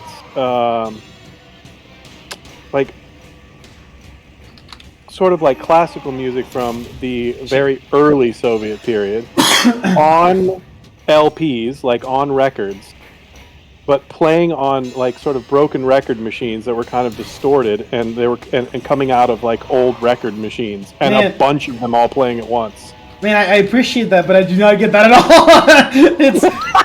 It's really cool. Like I love the music, but I'm not. Oh, I think I might. Okay, maybe I see it. Well, with my ears. Now that you bring that up, come here, motherfucker. But I mean, of course, like extremely dissonant and discordant and just ground up. Dude, I gotta tell you, I mean, they must be serving a lot of hamburgers. This There's a massive grinder, yeah. Good night, Awake Underhell. Wow, that person actually has Underhell in their Twitch tag. I remember this stupid little thing here. Like, at first, I don't know why I wanted to use mouse 1 to use the pipe, because I was like, you always use the pipe with mouse 1 as you're swinging it. I could have used the interact key for it, but I don't know. I felt like it felt more like you were actually using the pipe if you left clicked. Stupid detail, but Yeah. And I definitely will say, because people were typing in chat, Silent Hill, Silent Hill, Silent Hill. Silent Hill was definitely an influence on Oh, hell yeah. Victor and Igor because of Pyramid Head and Oh. those giant freaking swords. So I mean, yes, absolutely. you Like, guys caught it. You caught that for I sure. mean, I'm not hiding it. I will like, not I don't want to say proudly, but like, 100% admit that Silent Hill is a gigantic influence on this. Like, I grew up playing all Silent Hill games many times. Yeah, me too. They're still. I mean, Silent Hill 2 is still the heralded diner, as like, dude. The diner scene. I mean, yeah, exactly. Like the diner looks a lot like the diner in Silent Hill. That is not a mistake. Yeah. I've never played any of the Silent Hill games. Nah, you're joking, dude. It's- Don't troll us. I'm not. It's never too You're late to not- you're start. trying to be I've trolling, never bro. played any. I'm not Dude, really. They're coming out with the Silent Hill 2 remaster coming out. All right, Yeah. all right. Like, So really late. cool. So late on me. What do I need to play and in what order? Doesn't matter. So it doesn't really matter, I guess, but I'm not the expert to talk about that as far as which games to play first. I just know they're all freaking awesome. Are there any that suck that I should avoid? Like they're all old. The Room or something like. Some of I those weird ones that came later. actually really enjoyed Silent Hill 4: The Room. I really enjoyed it.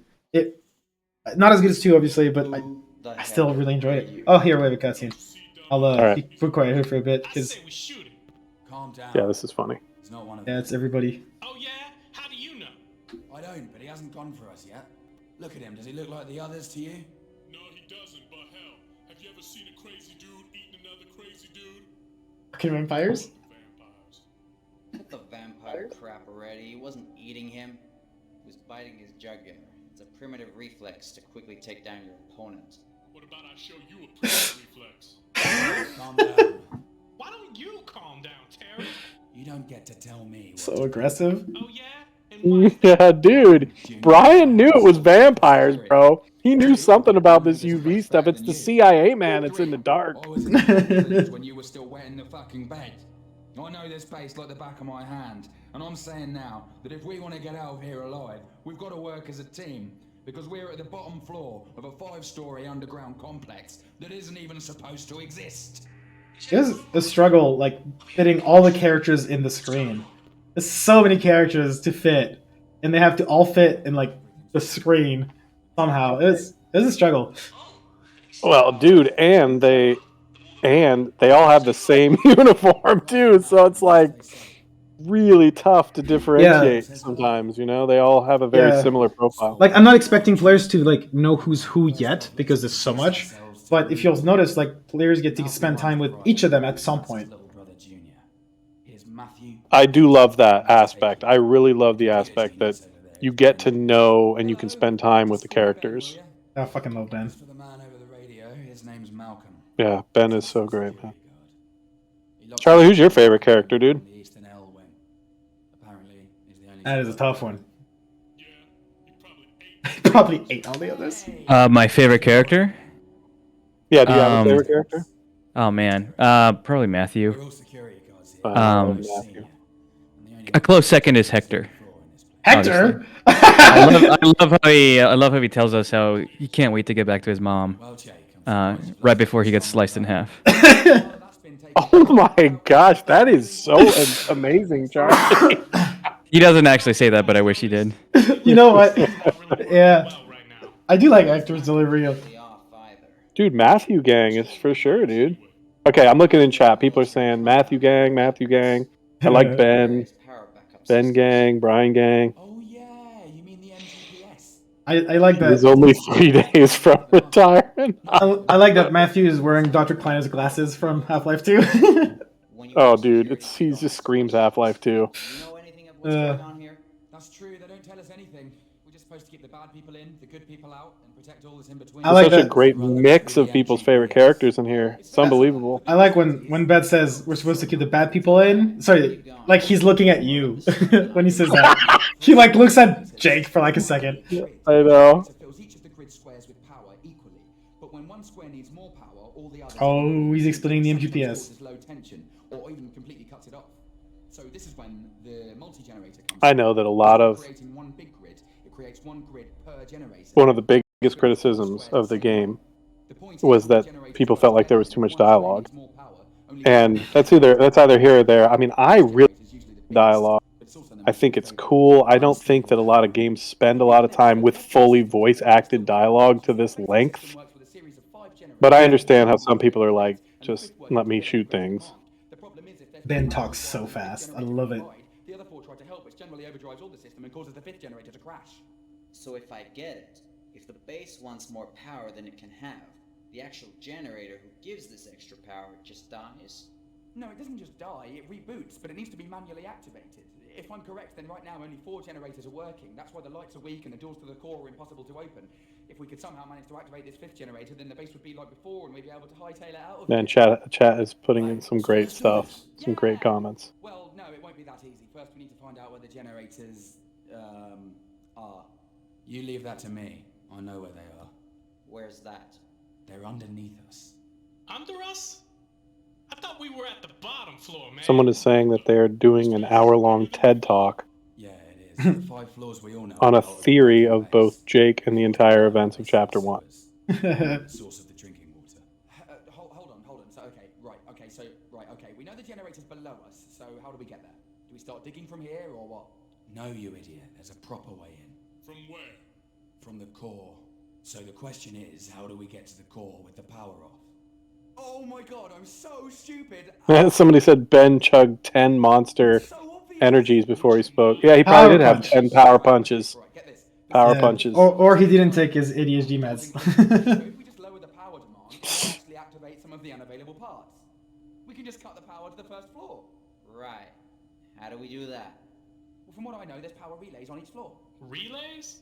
Yeah, you mean the power rooms? Yes, exactly. Okay, there's 3 power rooms in the south wing and 2 in Somebody says the audio quality is actually pretty decent for the year it was made. I would agree with that for a mod. I mean, you somehow are able to get people to have really decent microphones. Like you know how some mods the voice acting is like, holy crap, dude, do you have a fan blowing straight into your microphone like constantly or whatever? Yeah, it was. I got really lucky to meet awesome people. Okay, Junior, you stay. But the others, let's go. Hold on. The The kid just fucking leaves. I think I have a key around this. Hey, Baldy needs a gun. I suggest you pick up some gear, pal. Wait, you're giving him a gun? We're not even sure we can trust Somebody here says, B-Talker says, these characters and their interactions are the best part of the mod. That's really nice. He just fucking pushes you out of the way. Ah, here's the keys. Here, Matthew. This will open the power room. I wonder what happens if I leave. Oh, I can't leave. Right, I blocked it. Alright, we'll stay in touch by radio. We'll split up into Security camera, you can actually see them on take it. the new guy. You are going to Oh, really? Yeah, because I thought it was just. Oh, yeah. Oh my god, it updates live? Yeah, it's right there. You can see the camera from here. That is impressive, dude. I thought it was just, you know, a bogus feed. Like, just whatever. You just put a placeholder up there. No, it's the same tack as the mirrors. Like it's drone targets. Dang, Charlie, nice. To be fair, I think that was already in source, wasn't it? Yeah, but they could only do one. Oh, that's right. Yeah. Man, I still remember the sheets that Jeremy would send me of, these are all the things Charlie's going to implement in the game. I really hope he doesn't hate me. I really hope he doesn't hate me. I'm like, I don't think he's going to hate you, dude. I mean, he's pretty of course not. motivated. But it was a long list, dude, bro. it was 2 years of free programming work that you did. Bro, don't worry about it. Back then, girls didn't notice me at all, so I had all the time in the world. Coding was all I did. And now you're married and you have kids. And now girls still don't notice me. Yeah. Except my wife. Hey, here's a detail that I don't know if you guys saw. Do you see what it says here? We're about to shut off the power. Well, okay, right there. Oh, wow. As soon as we've entered the core, If we get a code... A code red. Code red. Oh, don't even try to talk this around.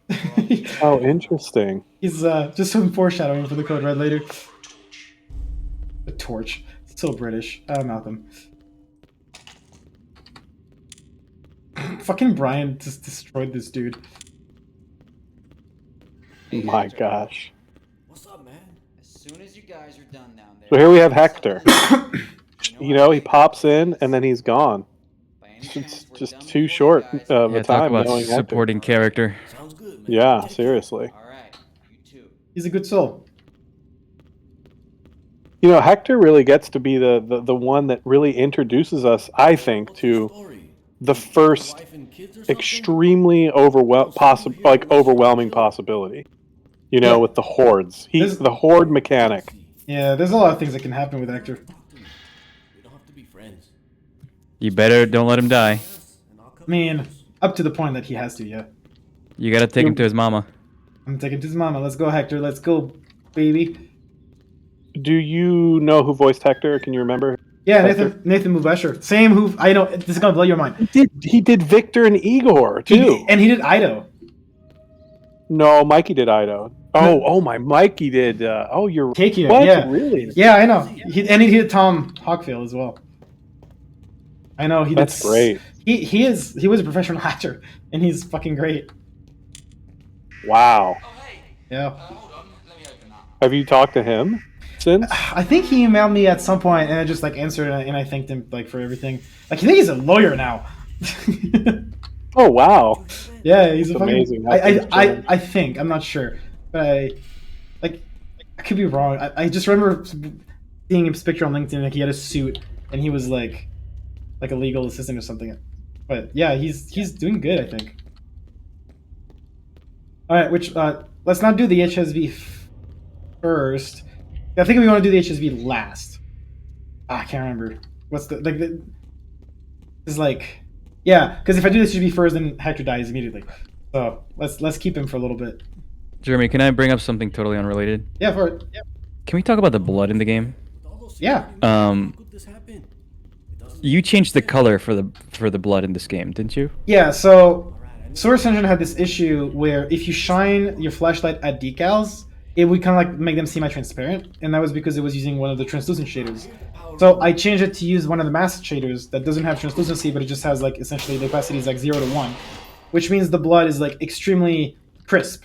It's either like there's essentially no transparency to it, and that was so that when you shone the flashlight at it, it wouldn't look all fucky. Man, next level stuff, dude. The details. I mean, that was just me trying to work around a shader problem, is what it was. But I think if you pick up the body and drag it around, it'll like drip blood around the place as well. Yes. I mean, if you've played any of the other games that I worked on, whether it's The Infamy or Sandstorm, like they all have dismemberment and they all have like super intense score. And it's not like I usually push for those features. I'm usually like, it is fun to blow limbs off, guys. Just trust me on this. I've been doing it for like a decade. It's feedback, man. It's not. It isn't just like, you know. Horde mechanic. Here it is. It's coming. Is this the first time we have the Horde music too? Yeah, it's introduced. It's coming. Oh man, that flashlight going down on the reload. I know, it's so good. Oh, that makes here me it comes. feel so good. Oh, nailed him! Oh, that was glorious. I didn't even need yes. I just fired a shot as soon as the door opened and his head disappeared. Nice. You'll see it in a second in the stream. Oh, I saw it. There's not that much of a delay. Okay. Man, I wish there isn't.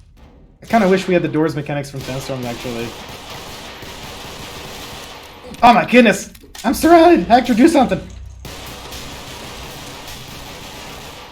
Oh, shit. Nice. Thanks everyone in the chat for your comments on the music. Wait, there's ammo back there. What's up? Also, I don't know if anybody in the wild discovered this. I haven't seen any playthroughs of any people actually encounter this. But if you shoot the arms off the zombies, like both arms, they actually can't hurt you. Yeah. Oh, dude, I do that so many times. It's such a good strategy. I love that. I fucking love that we did that, dude. I can't think of a game where they do that. Like maybe in Dead Rising? No, I don't think so. Maybe in Dead Island. Not sure. One of the zombie games, one of them. They probably do that, but... Shut up, Hector, you didn't see anything. I love you, man, but don't freak me out like that.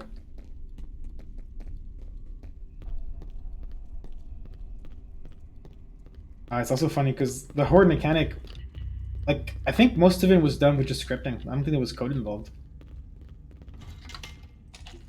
It was just like a bunch of spawners and then like timers and relays. Copy. We have reached the western cell block. Yeah. I'm Yeah. trying to remember. Oh, go ahead, Charlie. Sorry. No, I'm just saying. I was gonna say that I'm super surprised, or I was super surprised when I saw how much logic Jeremy is able to cram into the map itself through just scripting and the usage of just like hammer entities. Limitations. Like, Maybe that's why it crashes all the time. Yeah, it's me, man. No, like I wish, but it's a memory thing. Like Source Engine just has fucking dementia. At this point, it's been out for too long. Oh, it's a Horde again. I'm pretty sure, Jeremy, that at the time when we made this, here they go. there were not many games they just left that even had Horde mechanics. Left 4 in Dead. the first place. Now, Left 4 Dead. That's why I'm glad you mentioned that, because I think we took the idea for how to model and set up this music from Left 4 Dead. Did we not? It's possible, yeah. I think we did. I think it was the tank. I think that we were really excited. We would play Left 4 Dead, and we always thought it was so cool because it plays a special music when the tank is going to show up, doesn't it? Yeah. And I think we were like, what if we could put that into the game, but just for when hordes come, and there could be stages to the music. So it's like there's a sound, like there's like a track that plays that's sort of subdued, but sort of warns the player that like, oh wow, something's coming, and then it ramps up from there. And I think we took that from the tank experience in Left 4 Dead. I don't know, maybe we're making that up, but I'm pretty sure that it does something like that with the tank in Left 4 Dead. Yeah, I mean, it's similar to the Horde mechanic as well. Oh, fuck, I forgot to go see the Hermit. Wait, is he gone? Oh, no. Are you going to have to wait until the next time? No, okay, no, but if I don't deliver the cards, I don't get the wrench, and then I don't... Oh, wait, let me go check real quick. Man, he might... Where are you going? I'm not going in there. Yeah, sorry, Hector. Be right back. Oh, man, I hope he's not gone. How? No! I don't think he is he? No, I think he might be gone. But no, he can't be, dude. We got to see what happens in the high security area or whatever. No, because that's the thing. Like, I think he's gone from the moment that you fight the butcher. Ah, is he gone? No, he's here. Yes. Okay. Yeah, he's got to still be with you because right. Yeah. I mean, There there's we go. that cutscene. Yeah, he's here. We got him. Man, I almost fucking forgot the Hermit. Give me. Guilty business. Yeah, you're right, man. I remember. Yeah, there were hordes, special infected. Let me just get that hammer for you. That hammer, motherfucker. Now wait, was it a hammer? So, Jeremy, it's true that Hector can die before you get to the cutscene. Oh yeah. Right? Yeah. What do you need pliers for? Huh. No sense of humor. You got no sense of humor. Halo Link, I think that is true. That there is another spot right on this floor, Jeremy, that the Hermit can appear. Correct? Yeah, in the HSB. Yeah. Good. Now, you see that vent with the 4 little bolts on the edges? All you gotta do is unscrew them. That's what I was going for. Just Kate. Out, the vent should just fall, and you should be able to get through. All right. Now back to that magic trick. So I put this one like that. Charlie, you're hilarious. Did you guys see Mike's message on Discord? No. Oh, that's what that noise was. Oh yeah, Jeremy did contact you. Sent something out to Joseph Bracken. Correct? Yeah, I did. Well, I gotta go anyway. I haven't heard back. Nasty stuff to clean, some ugly vermin to kill, some chocolate bars to take, and some smokes to smoke. You know, the usual. That'd be cool if he joined. Yeah, I would love that. I just love Ben and Terry. Yeah, I'm offline on Steam. Like, I think I only have you on Steam. And I'm offline so that people don't message me while I'm doing this. Not too early? Not too late. Oh man, love this guy. Wasn't there like a UI for the wrench? It was like a shitty little UI thing I made. You know. Man, I remember the day that we brainstormed the idea of the vent system. I read somewhere Because didn't you have a plan at first that didn't have a vent system, and then it just sort of organically sort of came together? That you were throwing around this idea of how to interconnect some of the areas. Living on the rats, and it jumped on the humans. Nasty little things. Nasty little things. See you later. Sorry, I just can't stop quoting the hermit. Hey, Hector. I'm whistling him like a dog. Wasn't that your whistles Those too? are my whistles, yes. Yeah, here he is. It's something that I think is so... Like, in the chat, be honest. Like, do these whistles sound dumb? No? Because, Oh, no. chat. Sorry. I'm just saying, like, do you guys think these whistles sound so... Like who whistles like this? Because I do... Whenever I play this game, I think... I don't think anybody whistles like this. Dude, you're overthinking it. Okay. Yeah, okay. The chat says they're alright. Alright. Okay, wait. Let me go see the hermit. How do I... like the easiest way to get up there? Maybe I can use... No, I can't move the chair. I want to see if he's up here too. Like, because I know he disappears... Like, oh, I'm out of stamina. Like, I can't remember if he disappears the moment that, like, you start the shit, or if he's already gone. Because he's...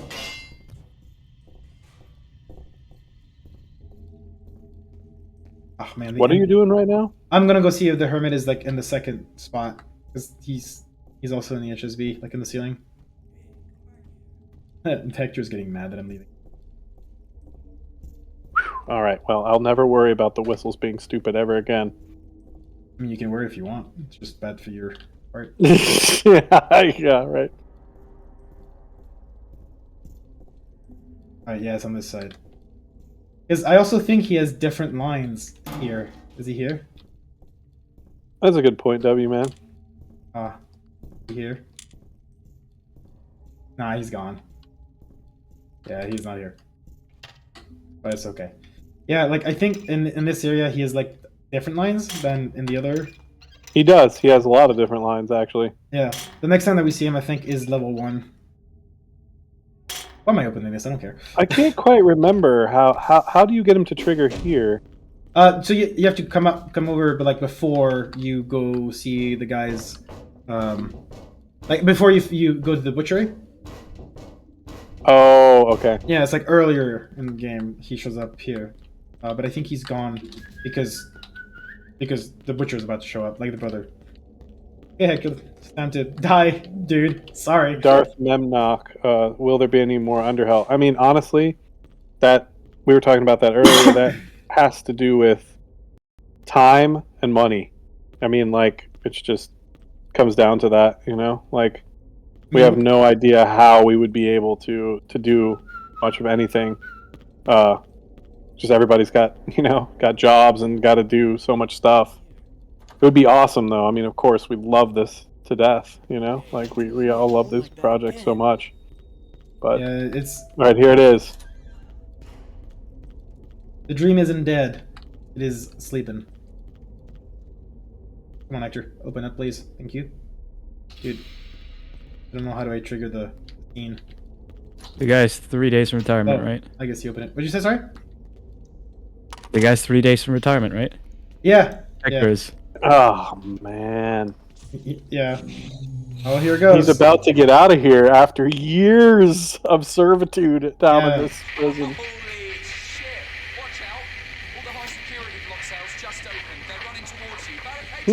Somebody says, I'm going to be enjoying Underhell in the retirement home. Keep it coming, guys. Yeah, you know what? We should all, when we get old, all move to a retirement home and just work on them all together before we die. Oh my gosh, that's hilarious. Yeah, that would be so much fun. I'm down. But like I was saying, we'll be breathing through tubes or something. Oh my god, there's so many. Oh, Hector is about to be Hector bisected. is a bro, man. He is awesome. Look at him with the shotgun. He's like sticking right by your side. He's not panicking.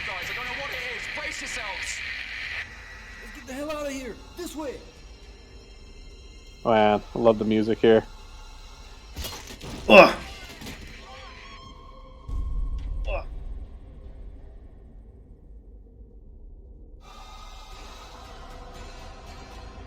Damn it! Why do you have your back turned?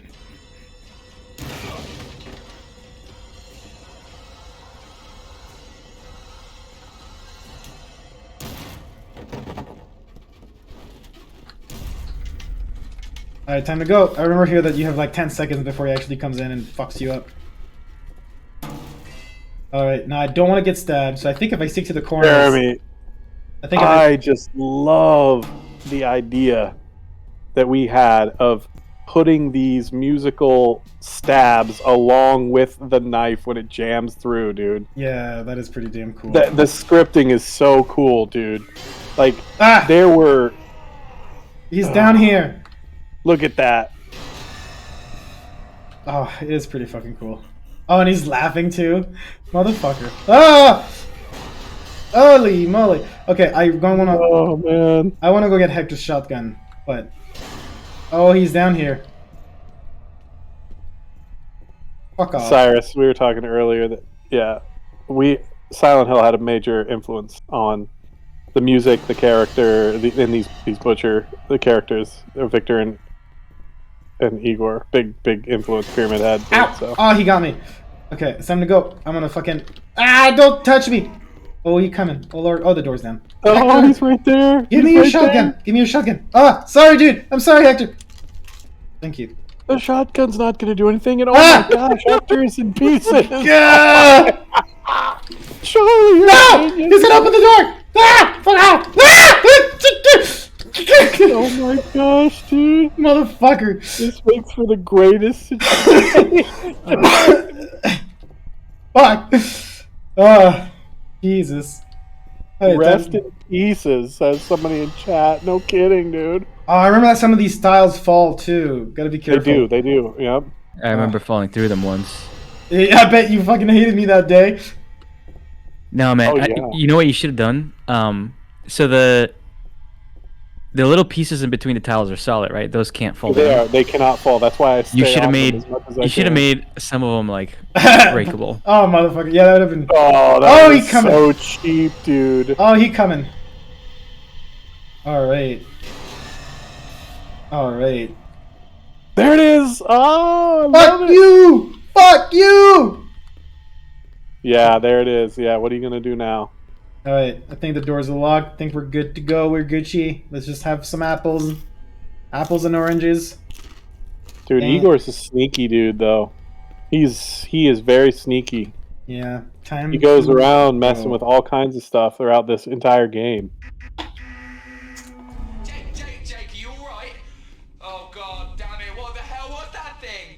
I was trying to warn you, but I'm guessing the Sounds good. speakers aren't working in there or something. Bloody hell. Charlie's gonna be right back. Okay. Whatever Thanks. that thing was, it got in through the cantina doors. You can access the north wing through there, maybe? Try and be up After above you. Angela was yoinked to the bathroom, is there any chance we'll see more of it? Alright, here we go. Man, like, it's pretty cool that, like, the past hour and a half, I've essentially been, like, in this map. Like, with the exception of the exception of the high security block that, like, I split it up because, like, there were just too many entities in the whole, like, south wing. But aside from that, like, from the intro to this point to like now that I'm going to the north wing, like, the first hour and so, it just takes place in, like, one map. And I know, dude. You really are a master of map economy, dude. You are able to pack so many diverse and interesting activities and people and things and that's why it lighting crashes. sets. And that's why inside it of a map. crashes. Yeah, right. Zekri Shadow says, and so we never see Igor ever again. No, not true. Not true. Stick Yeah, around. he'll come back. I just wanted to let you know. Watch your back out there. Oh, thanks, Terry. Jeez, Terry's a bro. Dude, somebody in chat says this stream has to be split into multiple parts. You're 5 hours into the stream and you're only 5% into chapter 1. Yeah, things are about to speed up a little bit.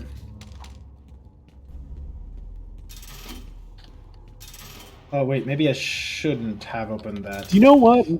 Perhaps we should just use console to, like, say, like, and then at this point in the game, we do this and this, and then we're not missing much, really, and like just like jump forward or something. Like maybe we should start doing that. Like, and here we find some keys. I mean, I think it's cool. I just hope. I mean, I'm down for going all the way through. Oh, I'm going all the way through. I'm going on a hike tomorrow. Oh shit. So like, I don't know. We'll see how it goes. It is 8. I mean, it is almost 9 at my place. Yeah, Mikey's like, no, no. Mikey is fucking, yeah. Tell Tom no. All right, I'm sorry. No, it's all good. It's all good. We're gonna get all 52 cards, and we're gonna get out of this base. And yeah, at least I've already done the house portion, except for the fucking well. Fuck, I forgot about the well. But you know what? You know what? We can do the well at some point before finishing chapter 1. So that's where we left off with Mikey. Oh, shotgun. Wow. Thanks. Man, chat is like adamant. No multiple streams, no skipping, all the way. All right, right on. It's good to be supported. I appreciate that, chat. Oh shit, this is unlocked. All right, because it's from inside. You know what? Like, it's true that I've been playing a little slow because I'm kind of like taking my time, but I'll speed up some of the portions. Because I can just beeline it for like where Matthew is right now instead of like exploring every single nook and cranny. Wait, no, but yeah. I need to get the cards though. That's the downside. Yeah, somebody just said you already missed 3 cards at least. Now, can you not place the cards into your? People are gonna get mad at me in chat about suggesting this. Yeah, but like, Tom. If you miss Tom. Stop it. Stop it right there. Stop it right there, Tom. Do not say it. Do not suggest it, Tom. I know, but dude, we gotta see it. So like, if you don't get all the cards, we cannot rob people of the experience of what happens. Oh, it's gonna happen. Like somebody will keep me accountable somewhere. Well, somebody just said they said you missed 3 cards. No. Already, I guess. No. Well, like I got all the cards in the South Wing and the HSB, and now I'm in the North Wing. And besides, I could go back to the South Wing right now if I wanted to, but I got all the cards like in the South Wing and the HSV for sure. So the ones that I'm missing now are just the one in North Wing, which I'm still not done. And besides, like, even after I talked to Matthew, he makes us go all the way back with Todd and what's the name of the guy? Matt, I forgot. Todd and what's the name of the second? Jesus, fucking lining up headshots. People are saying some really, really kind things. I've been waiting 10 years for anything Underhell related. I'm sticking through this even if I have an emergency. Oh my gosh, please. Aww. Please don't risk your health. But that's really nice of you. And then somebody said, "No, what's wrong with multiple streams? Then we get more content."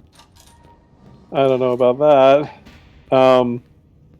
Someone said the stream is the closest thing we've gotten to Underhell 2, like, ever, because you guys straight up talked about the script. I guess they've got a couple of things. Miss Aphrodite says, "It feels good to hear from you all again. I always hoped that you were happy with where you went in life, and it's so good to hear that it's positive." Oh, yeah. Oh, that's really sweet. That is really sweet. I appreciate that. And yeah, like, so I was thinking it was last week that we all kind of reconnected because of the stream. And that was another reason why I wanted to do the stream. It was an opportunity to like reach out and just see how you guys are at. And then we had a few Discord calls where like we all kind of like updated each other as to like our mutual lives and whatnot. And it's just been really nice. And then we started playing GTFO, and we've been playing GTFO like we played like twice, and it's been good. It's been like we really need to bully Mike more into joining us. Yeah. Yes, we do. We do need a 4th. It is true. Fuck's sake, where's that last card? Man, Tom, I fucking love music in here. What is happening right now? I can't forget. Oh my, Mikey's coming after me, dude. I didn't say it. It was somebody else. Tom, listen to me. I only have a few more seconds. Okay. Full stream. All night. Dude, I'm gonna stay. I mean, I'm gonna stay until literally my eyes bleed. Oh my god, Mikey's fucking coming out on you hard. Watch out, you've fucking triggered the witch here. Dude, Mikey's voice, I'm telling you, I mean, I would hate to have that guy as like a prison guard or something. That reminds me of the story that Bob Ross was a staff sergeant in the army, and I fucking love that. I fucking love that for him. I cannot imagine Bob Ross yelling at soldiers. Oh my gosh, was he really? I didn't know. Yeah, like from what I read, that's actually like after the army, he wanted to chill the fuck out, and that's why he started doing art. And he became like super, Bob Ross. But yeah, no way. I'm just imagining, Bob Ross with a buzz cut in the army yelling at people. Love Dude, that. that is crazy. Love that idea. Oh wait, isn't there like a card in one of these like morgue things? No, I can't remember. I'm just gonna fucking open them all. We're fucking looking for that hermit card, boys and girls.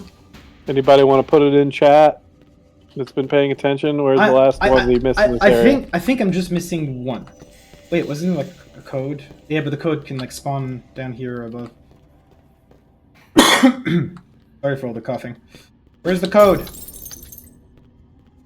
Oh, right, maybe it's in here. Thanks, Boom Donuts. Said, I may be tired, but I will watch this stream.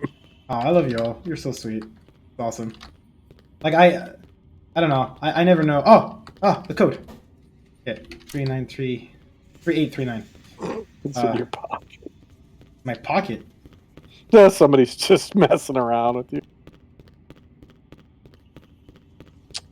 I don't know. Violent Valentine may have left while I was gone. I haven't seen him type for a while. It's possible. But I mean, people are free to come and go. Like. Oh yeah, of course. Somebody in there was just you stuck here with me. That's funny. Okay. Are we looking for the card right now? Yeah, we're looking for the last card up here, and I cannot remember where it is. I think you might have been right about the morgue. Yeah. There were some you didn't open, right? Yeah. I'll go check all the morgue. The other possibility, I think it might be where where Malcolm is. I think the card in the morgue is in the level 1. People are saying there's one where Matthew is. Yeah, that's what I thought. Yeah, 3839. Okay. I can come back out there anyways.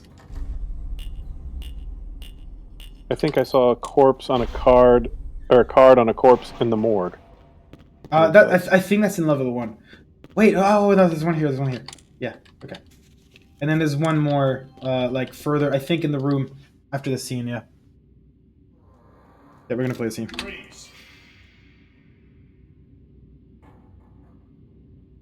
Jake? It's alright, everyone. Lower your weapons. He's with me. So, he's part of your little group, isn't he? Yes, as a matter of fact, he is. Another guard? I don't remember him. Which wing did he come from? He's a recent transfer. He's new here, and he has no idea what's going on in here. So don't bother asking me any questions about this, situation. Jake, hey. Have you seen Takeo? So what should we do now, Eric? Listen, the plan remains the same, alright? We need to turn this power relay off so we can access the core. Oh yeah? If I'm not mistaken, that'll open every single cell door on this level. We've survived thus far by just hiding in the security rooms and getting supplies from the kitchen. We'd be containing What a baby! cells. And now you just want us to open up everything? You're absolutely crazy. The only way we're gonna get out of here alive is if we restart the fucking generator. And for that, we need access to the core. In order to access the core, we must deviate all the useless power by turning it off. It's that simple. I told you 10 times. I'm still not convinced though. Everyone, on me!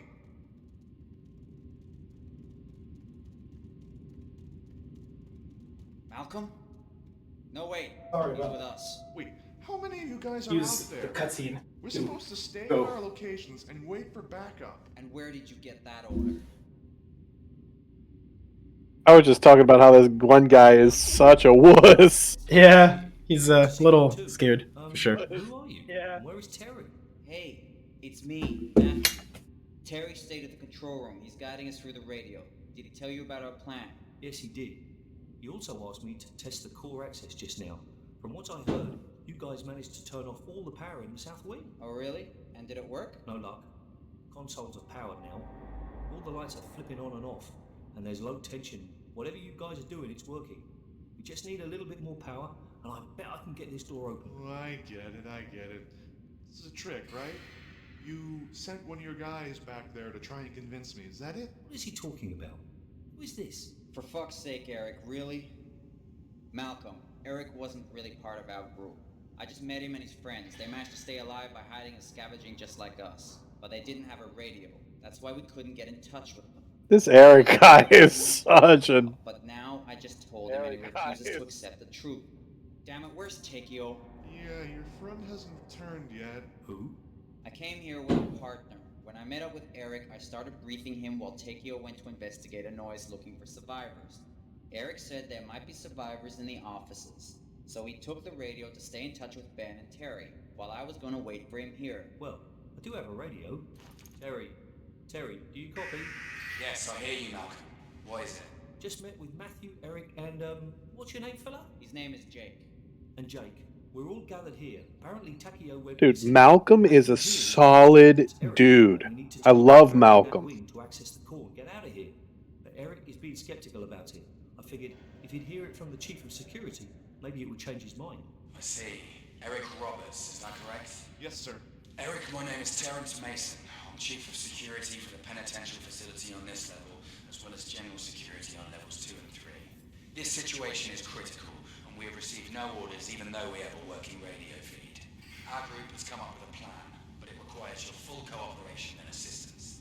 We need to turn off the power in as many areas as we can so that the core can be accessed in order to go down to the maintenance area. Ringed God, so true. Can I count on you, or do I have to come down there and turn off the bloody thing myself? You can count on me, sir. We'll provide any possible assistance. Delighted to hear that. Now, I place Matthew here in charge. Do everything he says as he says it, as I'm pretty sure he has a plan to ensure everyone's survival. Is that understood? Yes, sir. Wait, what about me? How do we open this bloody gate? If I remember correctly, I think the controls are on your side. Yeah, that room over there. I know, I checked, but it's not working. Not enough power? I don't know, but it's not working. Damn. Either way, when we access the core, we're gonna need someone in the east wing to open it up from the inside. We don't have a cipher. Wait, are you gonna leave me out here? Wait, what? We have no choice. You'll be fine. They won't be able to get through the gate, and you can actually help us. Do you have a weapon? Yes, but I don't have a lot of ammo. I mean... You'll do your best. Listen, keep that radio of yours close. We're gonna turn the power off and run like hell back to the western L-wing.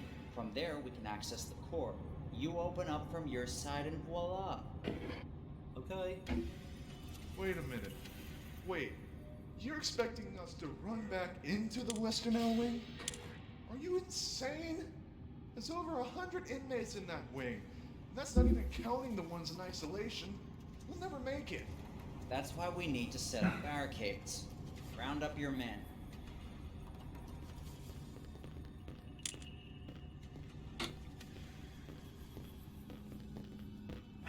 I love that scene because the way you handled Malcolm and Eric and everybody like sorting everything out was like beat for beat how an actual work misunderstanding I feel like would happen. Where someone's like, I'm not going to do this. Come on, just do it, man. No, I'm not going to do it. All right, hold on. Let me call my boss. No, so they involve Malcolm, right? They're like, okay, Malcolm, could you call Terry? Yeah, I'll call your boss. Hey, boss, what's up? Listen, we got a situation here. Here's the deal, blah, blah. And the boss like, okay, I get it. Put me on with him. Hey, listen, it's me. Just like, it was so, and this is why I think it's why people like the long conversation styles. It's like extreme, it's like hyper genuine, but in a way that's still engaging and feels real and also kind of relieving because the rest of the game's so scary and tense. It's just like a really, I like that. It's a very good writing style. Thanks, I appreciate it. It's also a very good opportunity for exposition. Yeah, that too. It's grounded. It's grounded for sure. I mean, some people might say that it... I have seen people who have done playthroughs or whatever, where they interpret it almost as being like banal, you know, like just almost like mundane. But there's something that is so grounded and true to life, and I understand it's verbose, but I mean, a lot of times people in real life, myself as I'm speaking right now, can't really formulate their thoughts into these like very clean, fast, precise messages, you Yeah, know, and unless you're so Ben. there's something that rings real about it. There's something that rings true about it, you know, when you see characters doing this in a game. It's just rare, you know. It's just rare. Yeah, I really like it. I'm sure there's like some. I was reading about this like indie film genre recently called like mumblecore, where they like specifically I think try to go for that. It's a silly name, I thought, but just I don't know. You don't see that in a lot of games, and if you do, like GTA 4 has like a ton of writing in all of their narrative, but it's not rough like that. It's not genuine in those ways, at least. Mm-hmm. Yeah, it still seems very like point driven. I know what you're saying in GTA. It has a lot of dialogue, but it seems like it's very crafted very precisely to be clever, to be driving itself toward a point. Yeah, exactly. Yeah. Rather than just sort of like normal speak, quote, if I could put that like in air quotes. And isn't that great for a horror game? I don't know. I think it's awesome. I really like that. Thanks. Yeah. Oh, hello. Didn't see this guy. Hey, hello, cat. Ah, my cat jumped on my arm as I was trying to aim, and it moved the mouse. I know it sounds like an excuse, but I have proof. There it is. There's the evidence. Oh, hello. That's funny. As you were saying that, I saw it on the stream. Nice. Charlie's back. Mikey's back. All right, we got all the doors. I'm in and out a bit, but I'll be back. I got all the cars, boys and girls. Team Dead Days crew. I had to confront you about your suggestion earlier. Forgive me if I came on strong. No, I understand, sir, and it won't happen again. That's right. No, I mean I'm happy because I really do want this stream to be a full stream. Hey, I forgot this because like Todd and I forgot the second guy, Carl. Like Matthew told them to set up barricades, and when the player goes to like open up all the doors, you come back and there's fucking barricades on the way, and I forgot that was a thing. Like these. Shoot! These are wow, like, yeah, I didn't catch that. Yeah, like they set those up, and those here, like to prevent the infected. Yeah. And the cool thing is that like those are actual barricades that actually prevent the actual infected. That was a lot of using the word actual. But what I mean is like when the next sequence is happening, like the infected, they'll come and they'll swat at the barricades, but it will slow them down. So it's not just for show. Like it's actual gameplay purpose barricades. Which it's lovely, dude. You evoked the feeling of a group of people working together to survive in a crazy situation, and not in an in-your-face way. It's all first person, minimal cutscene involvement. I guess you could say it's great. I don't know if it's just me. Maybe the chat.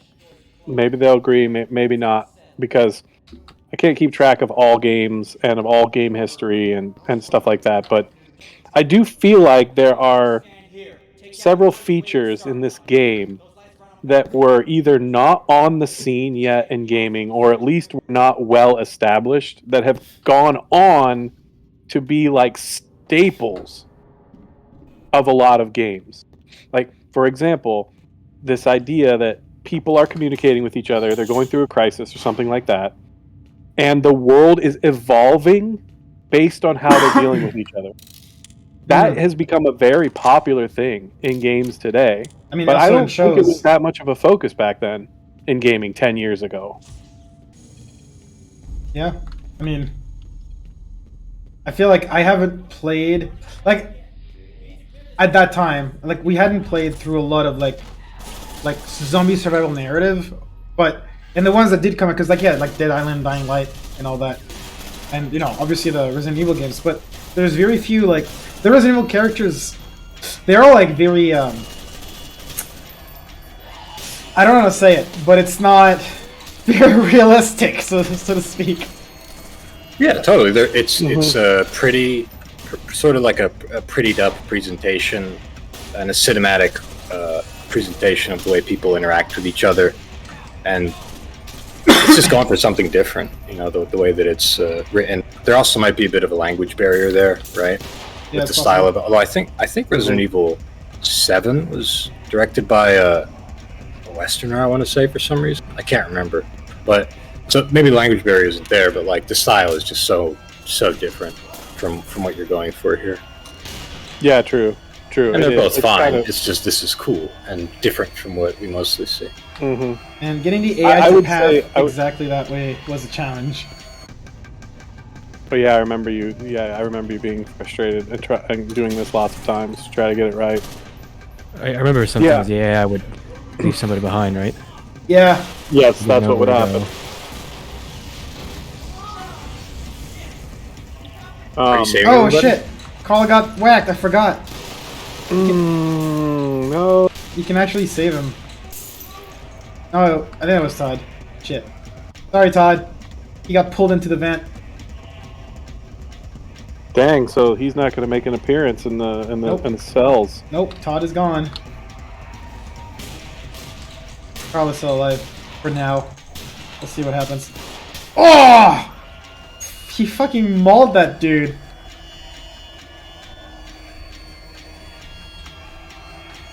Yeah, I think games like, because these were games I remember we were discussing, like as Underhell was being developed, were games like Dead Island. We even played some of that. I remember. Dying Light, dude. Dying Light definitely was not out before the prologue was out, was it? No, it was not. Right. So, what we had to look at was. Oh, am I stuck? I'm stuck between them. That's funny. Yeah, this happened to me before too. Yeah, they'll move. I'll just munch on some salad in the meantime. Come on, we gotta move. But Wait. Oh, go ahead. Question: sorry. Was there a scene here? Do I recall correctly? There being a scene where somebody accidentally kills themselves? Yes. Oh, yes. It can happen because of the axe. Yeah, if you don't put the axe, he'll put his shotgun in the door and he'll shoot himself. Yeah, if you put the shotgun in the door, then they blow themselves up with the shotgun, right, Jeremy? Yeah, I think it's Carl. Essentially, both Todd and Carl can die, but you can also save them both. Like if you put the axe, Carl survives, and if you, I think you have to like push a cabinet over the vent to prevent Todd from getting pulled in the vent. I just forgot. Yeah. Miss Aphrodite says, "Is that clock ticking noise part of the soundtrack? It adds an incredible sense of urgency. Reminds me of an excellent movie score, or something that Zimmer would add." Yeah, I put that in there. Hans Zimmer was like a massive influence on many of the things that I did. So yeah, I think his use of the clicking noises, whether it's in Dark Knight or whatever. Yeah, this is really cool, by the way. But yes, you nailed it. Yeah, I put it in there to add a sense of urgency, and he does that too, and it's really amazing. I think the best example of that, obviously, is the opening scene.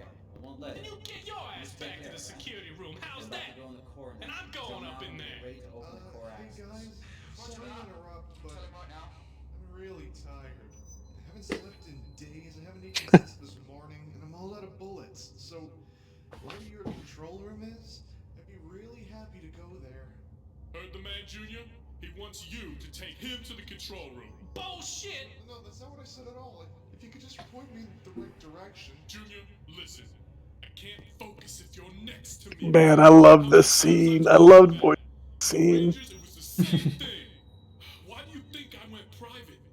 I can't fight if you're next to me. So now you're gonna escort this tired and hungry man back to the control room and make him some tortellinis. I swear that when I come back, we'll play some poker or something, man. All right?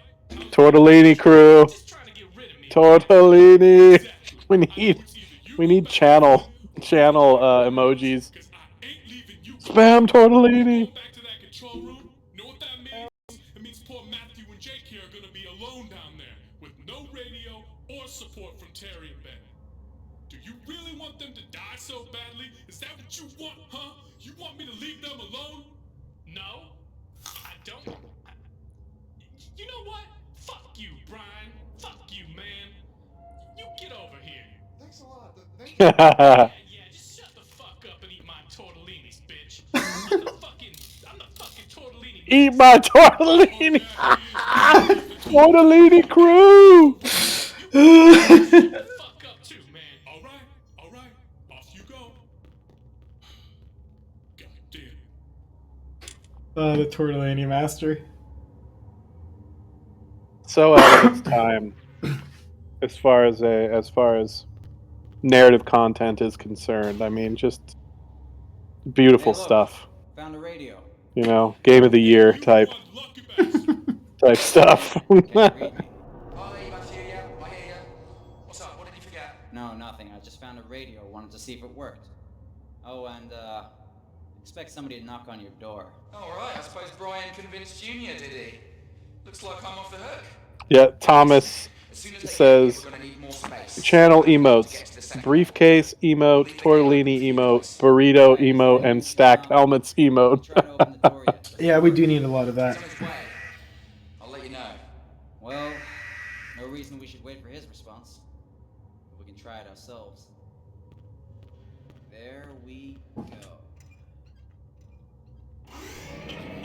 Merry fucking Christmas, everybody! Uh-oh. Oh, crap. After you, Mr. Johnson. Oh, no. After you, Mr. Porter. You open the door for me. I insist you go first. Oh? Well, looks like he goes first. Forget about that. Yeah, it's a good one.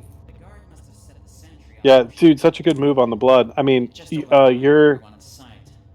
I remember that before working on this project, I had heard about mise en scène before, but I remember you did such an amazing job of explaining how you incorporate that into your game design and how you incorporate that as when a player goes from one room to the next, when they come into the next area. And it really shows, man. You have a great way of setting things so that when you walk into a new space, it's just... It tells a story on top of being visually stimulating. It's really cool.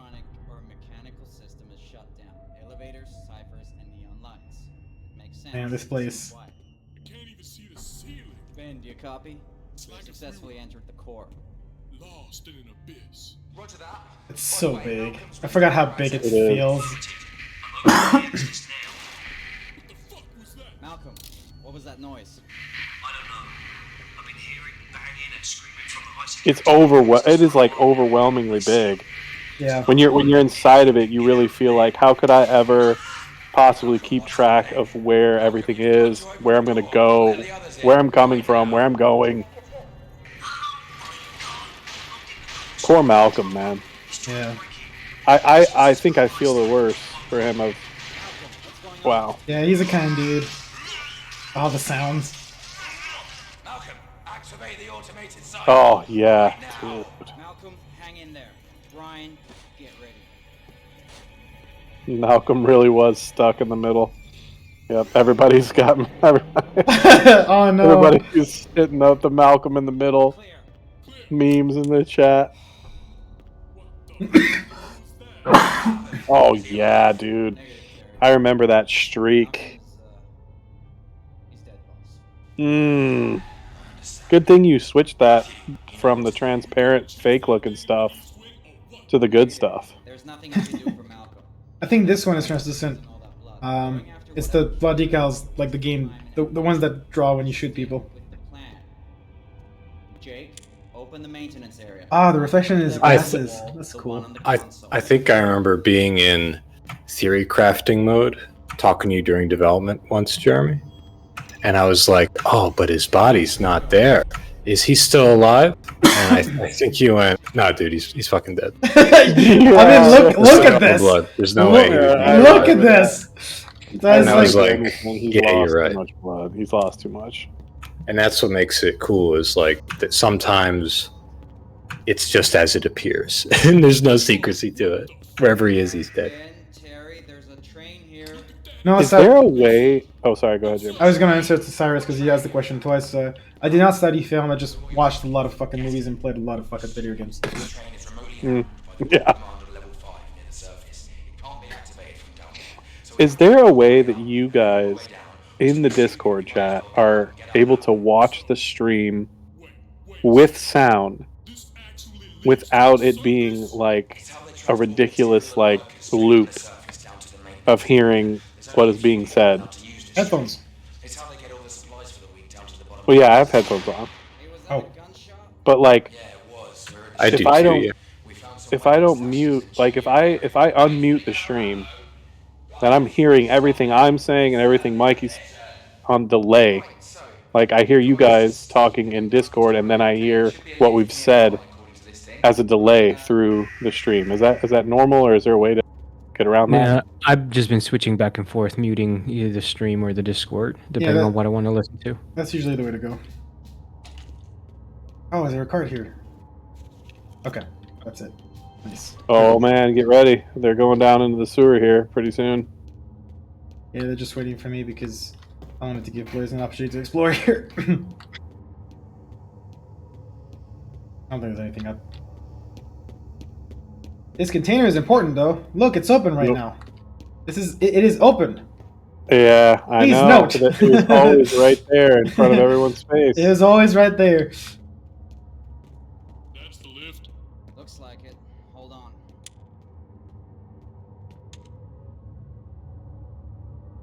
Matthew? Damn it. Ben, the lift is a no-go. Any other way to get down there? Let's see. Right, there should be a maintenance access near the lift. Hey, Jeremy. Take the stairs, and I wouldn't recommend that. Do you remember who did the voiceover for Malcolm? Do you know what they're up to nowadays? You're not gonna like it. Oh my god, is it also fucking Nathan Lubesher? Right, just go through the maintenance access to your... Maybe. Oh my god, it might be. I'd have to look it up. I think so. Which means he's the same as fucking Igor, Victor, Ido, Hector, and Tom Hogfield. I think It's pretty amazing. Yeah. Jeremy, Yeah. is there any chance that Malcolm made it? Because he deserved it. No, Mike. He was. I think with Hector, we don't know about Hector. We could have been a Hector got rear sliced in guard. half, dude. But what I'm saying is, we don't know the kind of man Hector was because we didn't have a chance to learn. No, he was a good dude, yeah. It's He was a good dude, Mike. Yeah, you how do we? Well, we barely interact with him. My, what the? no. Listen to my We point. hardly knew Malcolm. What are you talking about? We had an extended interaction with Malcolm where we could confirm he's a good dude. With Hector, we barely talked. Had a firearm and was fighting off hordes of zombies like right next to us. Does that make him a good man, Tom? The talk He is could've- cheap, dude. Just because Malcolm talked a lot, you know. I mean, what is talk? I mean, That's Hector was laying fair. his life on the line for him, right? It's about interpretation of character, and in all interpretation of character, there's risk, right? So we can only go off of what we have there. None of it's certain either way. I'm not saying Hector was a bad guy. My point is, the only one that we can be as certain as possible about that was a good guy that deserves to live was Malcolm. Okay. I miss this banter, guys. I don't know Well, you. it's tough. I mean, Therefore, you can't really go back. if I'm gonna have to go through the script, and you're gonna have to show me what he said to really nail down what. Tell me what Hector said that made you so certain he was a good man. Okay. Was it when he said, something "What was that really noise?" nice? He says something really nice, like, "Hey, you be with me, and we'll both get out of here." You know, something like that. Something like, "We're gonna help each other out. We're gonna live through this." I mean, that sounds like a good guy thing. To No, say. he says, "Hey, Holmes, we don't have to be friends." Right, you're allowed to say that, Charlie, because you're from Mexico. Charlie is Charlie's Mexican. I thought that was Mikey. And I'm thinking, is this awkward? No, Like, maybe no. This is awkward. No, it was Charlie. Yeah. Yeah. Okay. I know he says we don't have to be friends, but that's just him not wanting to, make you feel pressured. I agree with you, Tom. There, that was Hector being a good guy. He's like, all right, man, whatever. You don't want to talk, that's fine. That's actually very emotionally respectful. But let's help each other. It's like, Yeah. that's the part that's really cool. It's like, maybe you don't want to be friends, maybe you don't like me, but we can work together, which I think is cool, right? Yeah, and I'm not saying Hector's a bad dude. Oh, sorry. Stay sharp? What the fuck, man? You think the poop monster's gonna eat us?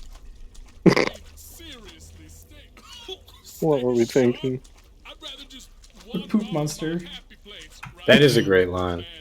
Stay sharp. Are you kidding me?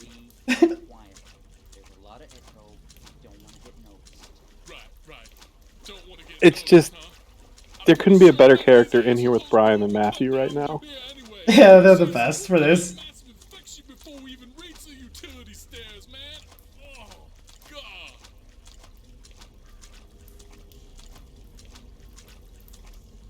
Stop moving. Did you hear that? It's gotta reek, dude. I mean, that is an epic amount of sludge. Oh yeah, they're right there.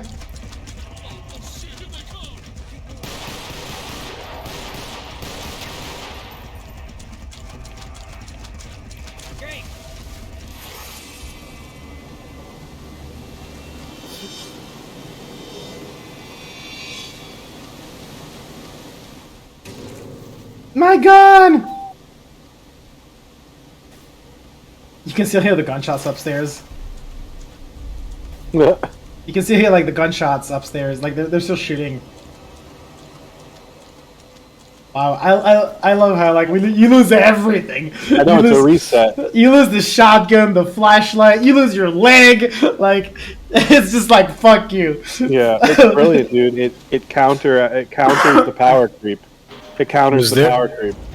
Was there a I missed it because I had to reset the stream. Was there a bang when you hit that railing? Yeah. It was like I loved that bang. I love that. Every time I played, when I heard that, I like felt pain in my gut. I just imagine. Yeah, dude. Think of how that would fucking crack a rib. I'm convinced. Like you were going fast, more than crack a rib. Yeah, it's painful. Man. Maybe that's Jake embellishing. And then I flew through this tunnel, and the poop water was going through, and then bam, I hit the rail. Dude, Mikey, which brings up another. I don't know if you were listening or paying attention when we were really getting deep on this whole. We definitively know that everything after the gunshot was embellished, but and Jeremy put this on record. I want you to just know that Jeremy put this on record, okay? That everything that happened before the gunshot was real. The gunshot to Jake's head? Yes, to Jake's head. And so, dude, just think what that means, bro. That means that all of this supernatural stuff, and this is on the record from Jeremy, I'm not making this up, dude, that stuff is real. You know, like Hector and the sun affecting him and draining his power, that is real. Like, everything that I used to chalk up to being like, oh, that's just Jake embellishing or whatever. And like, no, dude. Everything up to Jake being shot in the head is straight up real. It's canon. According to MXD himself, dude. Which opens up this amazing supernatural dimension. I'm just going to let that sink in. I mean, think of how many things, because there have been so many things that I have been attributing to just kind of Jake kind of just, sort of over-exaggerating. Mm-hmm. Yeah. But he's not. Like, all these infected and the way they're behaving and Igor and Victor and all of their weirdness, real. Mm. I mean, the way that I look at it is that this game has a horror angle to it, right? But it also has like a B movie, ridiculous, fun, awesome aspect of it as well. Yeah, we established that. Yeah, for sure. And I feel like it's so much cooler that it's real. To be like, wow, that's where I feel like a lot of this stuff that is larger than belief comes from. You know. Oh, I love it. I mean, it makes me really happy to be like, oh, cool. In this game, in this universe where this exists, this really bizarre stuff is actually happening. Ah, fuck. Versus just being like, oh, maybe it wasn't happening. Maybe Jake was just exaggerating. Like, I think that's cool. It's like, there's so many great movies and shows and stuff that are out there that have this like weird supernatural element where it's like, no, you have to take this at face value that this bizarre stuff that you would think was not possible to actually happen is actually happening. And I think that's great. That like opens up a new element to me in this game. Yeah, I logged the guy in. That was actually hard to pull off. Forgot about that. Because I used to just say it's goofy. Like that's goofy. Jake must have just been making that up or whatever. Fuck, there's another one. Mm-hmm. But now I can say, nah, dude, that actually happened. Like there's something bizarre going on. Shit! Give me that. Nope. Nope. I'm looking for cards. Okay, should I order burritos or tortellini? That. Which one is it? That's a hard one. I'm looking to the viewers right now who can hear me to help me. Burritos or tortellini? Oh man, they're hitting tortellini. There's hard, to remind you, there's a burrito scene early in the game, and then recently we had tortellini. Now I'm seeing a lot of tortellinis. Yeah, man. Is that just because that was more recent? No, dude, all these there's a lot people of have been here since tortellinis. burrito, man. That's true. Okay, tortellini it is. I'll be right back. I need to place an order.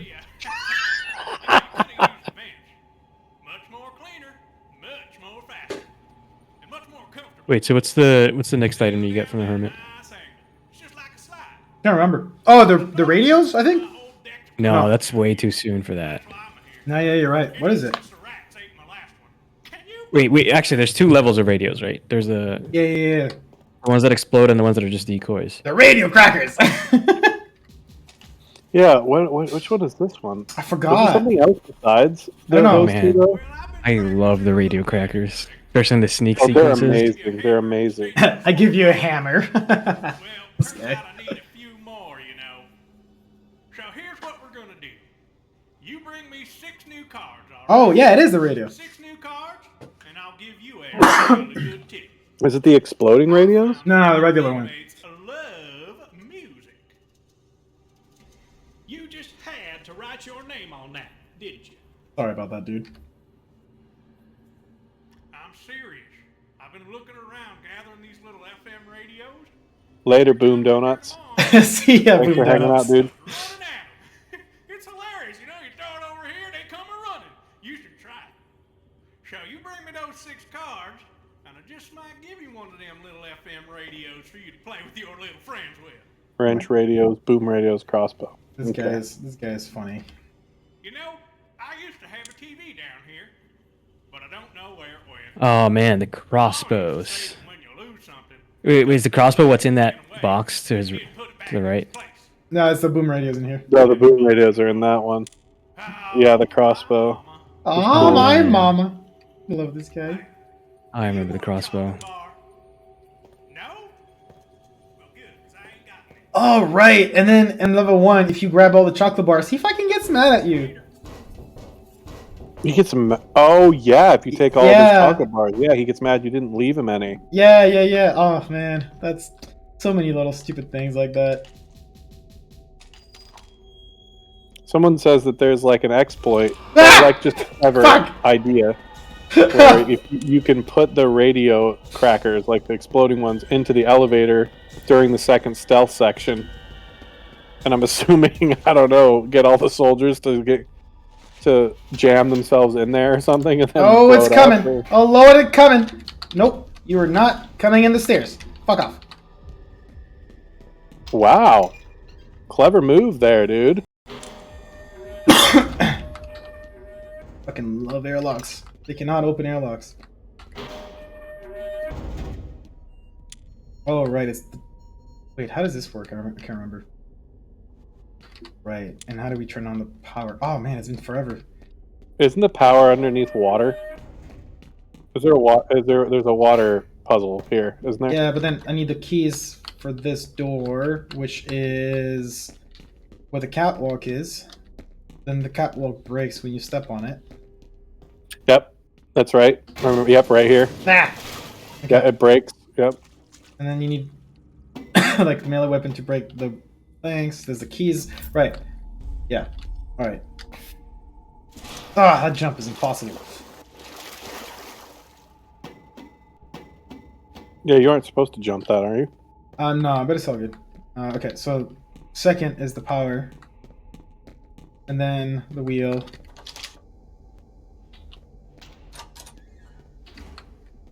No cards here. Alright, now we got some power. But then, if I remember correctly, like the cable is fucked, which is why you need to like run the water. And the water like uses like it serves as a conduit for the power. Yeah. And it just needs to be high enough. Oh wow, I didn't know you. Oh, I never noticed that the water level was right. being. Yeah, on the right. I never noticed that. Yeah, I think. Wow, that's I think cool. I edited that because feedback from I think maybe it was Han. He was like you couldn't tell that the water was raising. Like I think the control room was too high, and instead of lowering the whole control, I was like, you know what? I'm just gonna add a power level gauge on the right so that people can tell what's happening. Han's like it was me. Yeah, it was Han. This sounds like the kind of Han feedback is like, yeah, the player needs to know what they're doing. Of course they do. Yeah. Oh fuck! This is gonna be fun. All right, it's palette time. It's palette time. More Half-Life 2 physics. Let's go. Okay. Ugh. No! My palette! Fuck. Okay. Underhell radio cracker. There we go. No! The light hit me! I was doing so well! Ow! I hit the light. Oh well.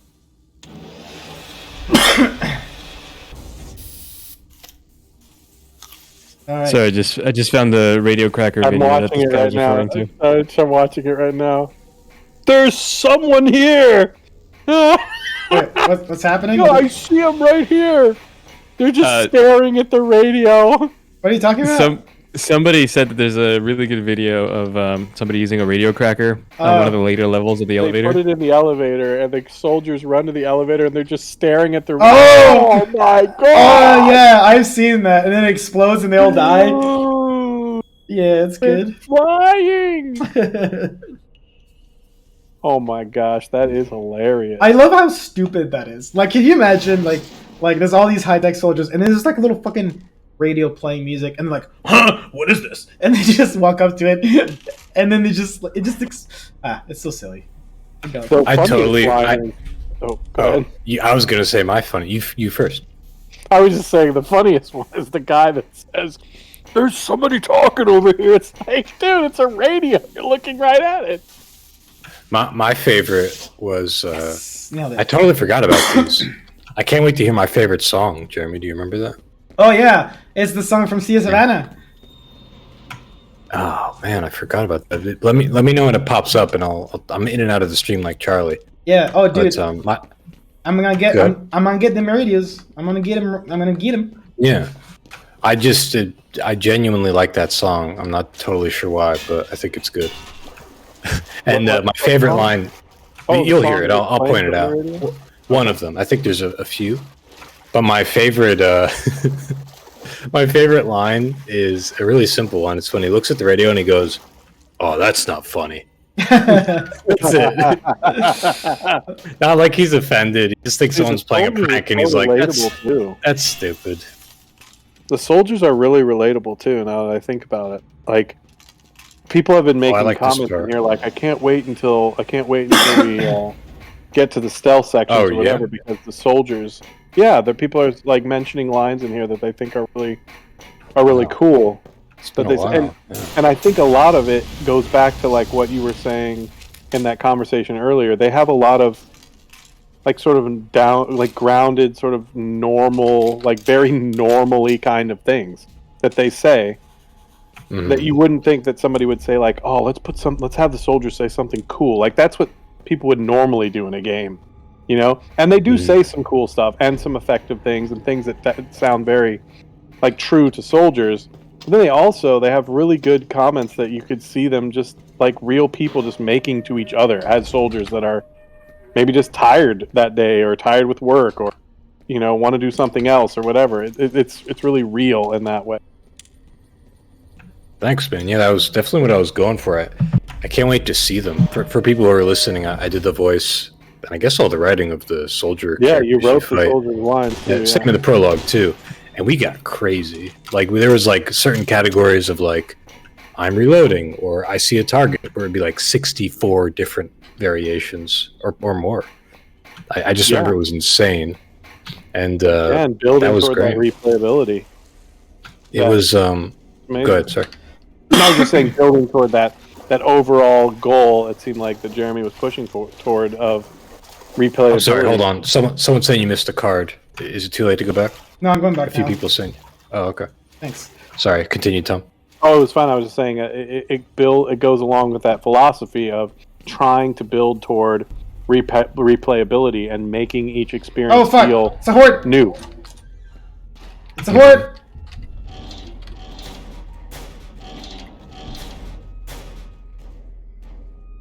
I'm just gonna wait it out.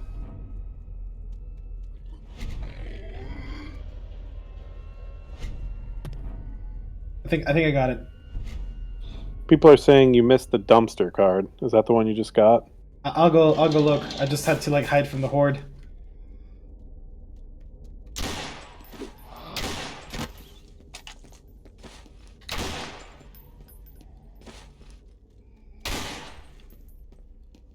Been lining up headshots over here. Yeah, let's save some ammo. No, actually, yeah, there's a crate. Dumpster. Where's the dumpster? Oh, is that the Beretta? Yeah, I fucking love the iron sights for this. It's so good. Yeah, that feels so good. Yeah, it is very precise. Very clean. Very thin front sight post. Better than the Glock. That's for sure. Glock The is Glock is kind of chunky. a little more. What's the word? Thick. Thick. I was thinking of something more vulgar, but then I decided not to say it. Where's the dumpster? Where's the dumpster? Oh, missed that. Hi-ya!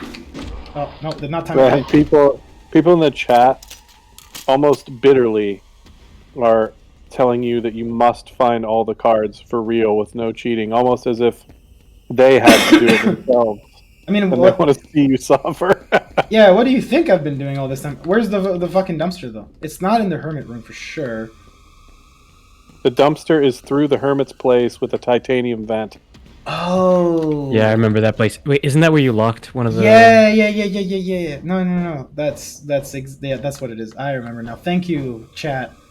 That was Diamond Andro. Thank you. Yes, because that's my way of kind of like forcing. Yeah, that makes sense. Because you can't get that card unless you already have the ranch by the time you get to this spot. And if you get to if you get to this spot, and you didn't do the wrench before, instead of giving you the radio, it gives you the wrench at this point. But you can't get it because you can't get the last card. I mean, no, you can get some of them. Yeah, because I think the cards from before count. There it is. Ah, yes. We've done it, team! Nice. Alright, well, now I can just go back and... I can just go back and... Oh, hi, security camera. Alright, give me my radio. I've got bad news, guys. But you gotta go? Dude? The tortellini place closed. Oh, no. I can no longer get tortellini. Yeah, I fucked up. I was too engaged with this once-in-a-lifetime event, and I stalled the order. But that's okay, because there's Korean fried chicken nearby, so I'll just do that. No burritos? That's basically the same thing. Very similar. I guess I could do burritos. I just don't know a good burrito place near here. He closed the door. Oh, it's Turdy! I forgot about Turdy. Well, I mean, Korean barbecue chicken, if you actually look at how they say it in Korean... Tom, it's fucking Turdy! It's actually the word for tortellini. You'll see Turdy in a second in the stream. Oh, yeah, I see him. Oh, my gosh. Oh, my God, Turdy! Dude, what model is this? Like, where was this in frickin' the Half-Life category? It's from Counter-Strike. Oh, I forgot about Turtle. It's Turdy. Could have him Tintle. Look at all these. Hell yeah. Give me. There it is. And quests, side quests, rewards. This game. What doesn't this game have? Microtransactions? Where are those? Man, I can't stop watching this Radio Cracker video. It's so funny. Hilarious, dude. Yeah. What is it? Doesn't one of the soldiers say something like, "There's somebody talking over here," or something like that? Is that one of the lines? Well, what's so funny to me is that he starts giving a line, and it's promptly interrupted by everybody dying and being flung into every direction. It is a huge explosion, and they go flying everywhere. Yeah, they paint the walls. Oh my god. The cards are the microtransactions. Somebody says. Maybe I'll just give him a chocolate bar. Oh, I don't have any. I was gonna like leave one here for him. Oh. All right, Herman. I'll see you Man, later. wouldn't that be nuts if that actually changed the dialogue? Oh, I'm gonna post the link to that video in the chat. Charlie, is that okay? Yeah, sure. You don't need my permission. Yeah, I don't know if Twitch allows you to put links. I don't know. I haven't used Twitch in forever. We'll see. Yeah. There it is. Hope that didn't invite the entire chat into our Discord. Does that link go? I don't think so. And it's just a picture, right? I thought you were gonna post a video. I was gonna post it. Oh. Oh, yeah. I took a screenshot. Or yeah. Okay. All right. But by taking the link from Discord, that's not gonna send everybody into our Discord, is it? No. I don't think so. Gosh, man,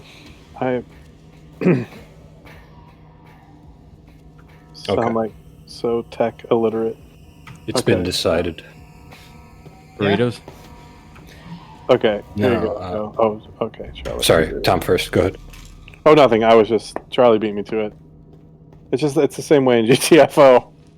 I'll leave it to the programmer to be able to type in all the passwords or whatever before I can. How many times do I have to say reactor verified? Anyway, go ahead, Mikey. Sorry. Oh, just being silly, updating you on my food, which Oh, yeah, is more important than this classic Half-Life 2 mod video game experience 10-year anniversary. I think what people really want to hear about is what I decided to eat. Yeah. He has an axe. Yeah. There's a lot of tension, right? A lot of tension around it. Jeremy, could you quiet down a little bit while I inform the viewers what I'm about to eat? Sure. Let me just alt F4 out of this. You want to pause the stream? Ah! Well, you ordered your fried chicken? It's been ordered. Soy garlic drumsticks, bulgogi fries with cheese, Oh, and hell yeah. side of pickled radish. Oh man, that's a feast right there. You celebrating or something? Exotic. Celebrating you and us. I'm not going to eat all of it. I'll probably save some for later. But Oh, guys, I found an axe.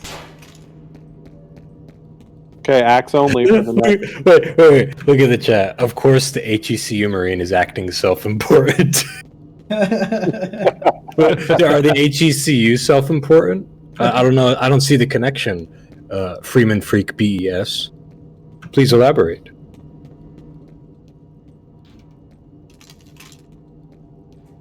We're all waiting.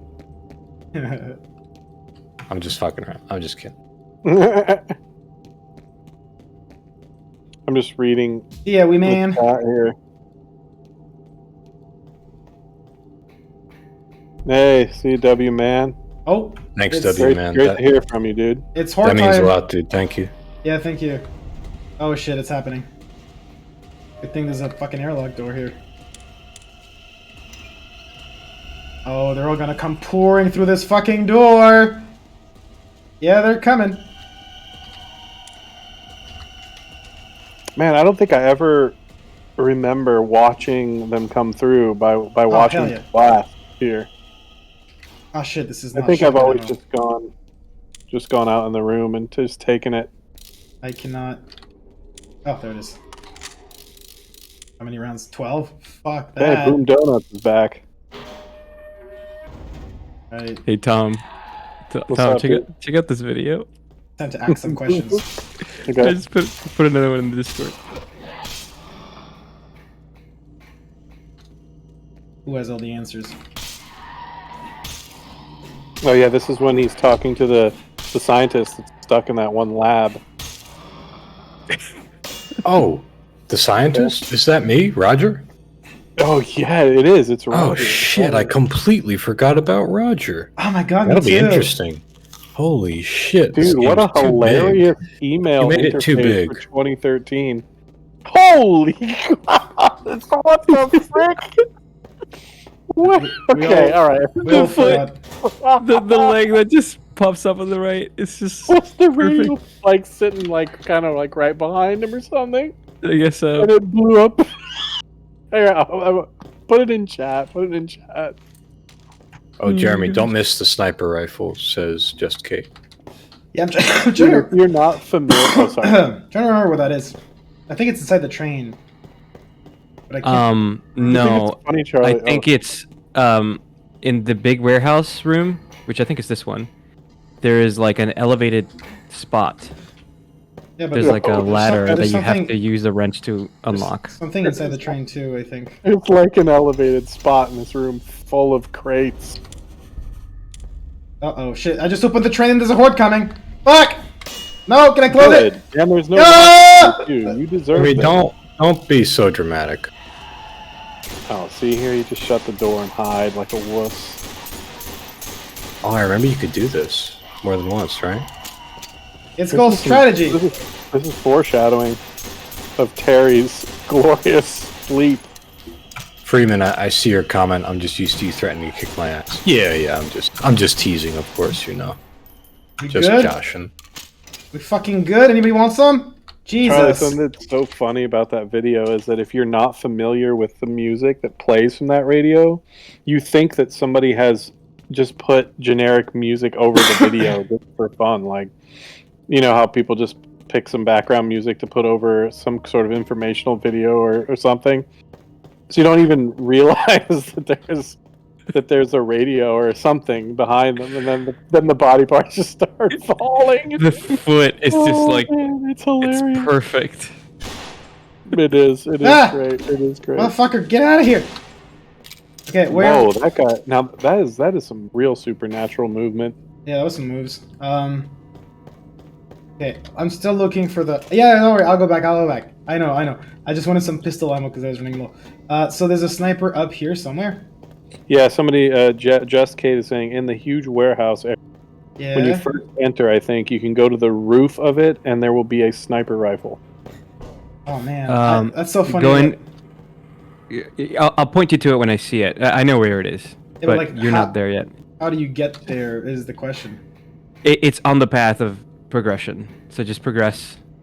Wait, no, and but I'll point you to it. no, but this is it though. I don't think so. There's a huge double door, right, that opens, and then immediately to the right there is a control room. Yeah. That has a ladder because you going need up. to go into the. Oh yeah. I've been in that room before. Yeah, it's up here. Okay. Yeah. I remember now. Thank you. Oh my God. Yes. How could I forget? How could I forget all these things? Jesus. That's what I'm telling you, man. And then It's you like have they were to. saying. Yeah, it's like. Is up it this yeah, one? It's, I yeah, don't it's think up it here. is this one. Yeah, it is. It's up here. This. Oh yeah, okay. Yeah, it is this room. Ah. Man, thank you, chat. What would I do without y'all? You're like Wikipedia. Oh yeah, and this is gonna. Crowdsourced intelligence. Crowdsourced walkthrough. It's gonna fall on my face. Oh, it's on my face. I have a hat, guys, and it's a fucking From the van. crowd. I have. Oh yeah. Yep. Oh, it's gone. It's balanced on all your helmets. Fucking stupid source ladders. Oh yeah. Come to Papa. Man, with all that climbing back there, I didn't know that Underhell was also going to be a platformer. I like the chair here. I like the like. You can just tell some dude was just up here sniping. This is yeah. He was Yeah, just- but what happened? What happened to him? That's the real. I don't know. question. What I noticed is that he was sleeping here, and oh man, I should have. There's some beer here. I should have put a bucket. No, what you should have done is put the original burrito pillow there. for him to sleep on. Oh yeah, like as on the cardboard, like as an actual pillow. As a Lovely. pillow, yeah. Yeah, that would have been great. Should go back in time and tell me. Wouldn't that be amazing? We would Oh! probably, if I had the ability to go back in time, we'd probably be able to make chapter 2. Assuming Dude, we could be into Because space by now. I would have technology. Yeah, we would be into space by now. Oh my god. Sometimes I just can't aim for shit, and then sometimes I'm lining up headshots. C'est la vie. For some reason, even though I'm French, I can't say c'est la vie without an accent. I think it's actually pronounced "say les vis." C'est les vis. Yeah, there's an S at the end. Yeah. In French, you pronounce all the letters. That's how it works. Yeah. All right. On opposite day, maybe. Oh man, whoever was in the chat earlier talking about the MGPS music and how you have it for your ringtone. Here you go. That's funny. That's funny. I'm imagining. I really like the MGPS music. It's fucking badass. It seems like it is. A lot of people say that this is their favorite track. From what I can tell. It's pretty good. I really like it. It's so crazy how you can never anticipate what music people are going to like the most. Like, it never works out where I'm like, oh man, this is awesome. This is great. This is going to be great. It never works out where it's like, yeah, and everybody thought that was the best. It's always like the one where. Can we talk about this? Can we talk about this fan for a second? I really like the sound of it. Wow, look at that oscillation. That's incredible. Listen. Okay, let me turn the sound on. Hold on. Like, it's just. You know what it sounds like? I can't hear it yet because of the delay. It sounds like. Can we go back? When they're just idling, you know, like the weird angelic choir sound that those Teslas make. All I can say is I'm a big fan of that fan. Oh my. Unmaster. You're not a Tortellini master. Everybody, please stop watching the stream or unfollow MXD. Just refund the mod. Are you also? I mean, where I really feel taken is that I don't think you actually did like that fan at all. I think you just set that all up so you can deliver your pun. I love that fan. Wait, is there a grenade launcher nearby? Was that? Is the grenade launcher nearby? Yes. But before we go into that, Dune Jumper said something very important about what you said, Jeremy. He said, that joke blew. Nice. Now that I like. Yeah, that's pretty good because it's pretty good. Not a pun. That's pretty good. What is a pun? What do you mean? Well, the pun is that Jeremy used fan in his joke about a fan. Yeah, but fan blows air. To me, the reason why we groaned at Jeremy was because it was a little forced. But Dunes wasn't. Dunes was like putting a light on the fact that it was forced, but also making the pun that Jeremy hoped to make. So it's a pun because blowing has to do with fans? Yeah. Yeah. Yes. Yeah. Yes, okay. Yeah. The fan blows, you know, blows air. Mikey never overthinks things ever. So then, like, doesn't it make it an extra bad pun though that he used fan, and he's talking about a fan? Like, is that like kind of very low creativity? I don't think so. I think it's because I think a good pun doesn't feel very forced. Now, of course, you know, genuinely, what Jeremy did was funny because the joke was that, like, oh, isn't this forced? But if you were to judge puns on their merit of not being forced, Jeremy's would rank lower than one that felt more genuine. And Dunes felt genuine because it's like the genuine belief was like, oh, that wasn't a good pun, so I'm going to say that was a bad joke, but I'm going to do it in a pun. It's like he almost he stepped it up. You see what I'm saying? I do. Now, I have a question for you. What if Jeremy had us go through the whole thing where we're looking at the fan and everything, and then I said, wow, I'm a fan of that? I think that'd be pretty good. That would be better than how Jeremy did it. Yeah, because it wasn't as forced. Because you were reacting, and the topic at hand was, "Hey, do you like?" People were doing HECU quotes as I explained this. You were just talking, Tom, about how you never know what's your favorite track, or you never know what's going to resonate with people. Here I am, like I've been doing design for over 5 years, and I speak or something, and they're like, "Hey, it's that guy with the voice, yell RPG," which I appreciate, of course, but it's just like you say, like some things just you never know what's gonna stick. you never know what's gonna Guys, stick. Yeah. this mug right here is very relevant for tonight. Yes, bring that with you, like the gnome in episode 2. Oh, yeah. Fuck, should we do that? Make it a challenge? Like, there's Give already. it a try. Give it a try. It's gonna break, dude. It will be broken in like 5 minutes. Jeremy. That's my name. One way out. Okay. Oh man, you guys have seen Andor, right? Serious when you say it. Have we all seen Andor? No? Anybody seen Andor? Yeah. Is that the new Star Wars thing? Yeah, I've seen Andor. Yeah. It's good. It's a good show. I guess I'm kind of referencing that, but the phrase works here on its own. Ah, I got butt fucked. Get out of here. Oh my god. Is it a horde right now? I don't have the sound on. I got sandwiched here. That was comical. You like got hit in the back and spun around like 4 different times. Yeah, they just kept coming. Oh my god. At least I have a lot of fucking bandages. Alright, I need gas masks for this too. Alright, what was the code again? 4756. Don't worry, Mikey, I won't forget the code. People are dropping puns like crazy in the chat now. Why'd you single me out about forgetting the code? No, the cup. Oh, okay. Sorry. I got it. Okay. I don't think we'll be able to do it. I think you're right. I think it'll break. I think it's either it will break, or I'll get to a point where there's a cutscene and I just can't bring it past there. What, it'll despawn? No. Like the game will move me around during a cutscene or something. I'll bring it as far as I can. How about that? Oh, fuck yeah. Look at that. When you do the patch, I think you're going to need to account for this somehow. Seriously, I'm hung up on it at this point. Yeah, so... It's going to have to be fixed. Alright, let me go back to get that card. Uh-oh. Streak over here says it's 5 a.m. here now. Start work in an hour. Damn. Streak. What a trooper. Dang, Streak. Wow, that's dedication. Thank you. We got a horde. I'm just going to wait here for a minute. I feel like it gets it much later with this stream that we're gonna sort of be transitioning into like a sort of a mystery science theater sort of vibe. It's gonna be getting so late. well, you know, let's ride this out and see where it takes us. For sure. All right, like we avoided that one.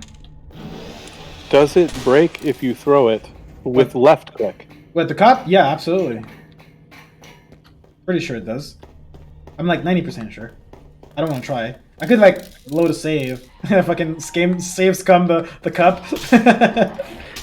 Man, people are sharing their OG stream status. Dotflow says been here since the start. That's impressive. Still having a good time.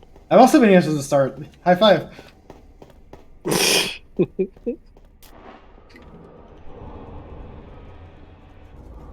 High five back at you, it says.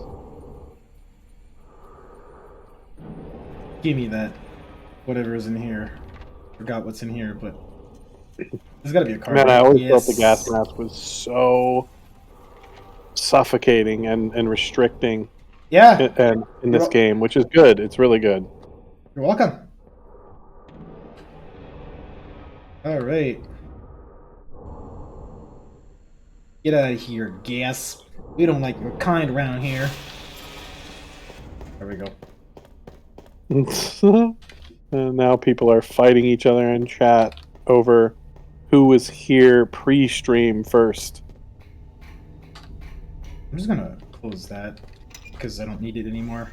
Yeah. I think Jeremy wins that fight, doesn't he? Because he had to start it. He's been when it comes to Underhell, he's been here before all of us. That's true. It started with him. The stream really began back in 2011. I was working on this shit since like 2006. Ah! Really? Hello! Yeah. Like, on and off. Back when you were hanging out with your laptop in Ubisoft lobbies. Jesus Christ. Yeah. That was in 2011, actually, yeah. Because I used Underhell as my portfolio. I know that Ubisoft were idiots for not hiring you. I'm glad it worked out the way that it did. I agree, but Tom is. I see Tom's point that they definitely lost an opportunity to work with a talented person. They did, but I mean, also, all they had to do was look at Underhell, and they should have been able to instantly recognize, you know, an amazing game.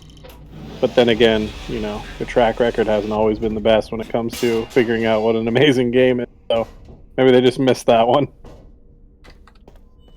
Alright, it's time for the grenade launcher. Man, I hope it's there actually, because I seem to vaguely remember that.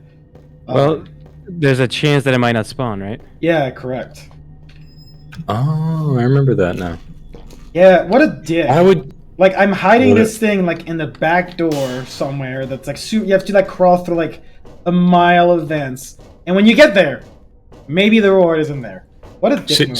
Serious question. Serious question. Yeah. Why did you do that? I don't know. I've made some decisions that were not good decisions.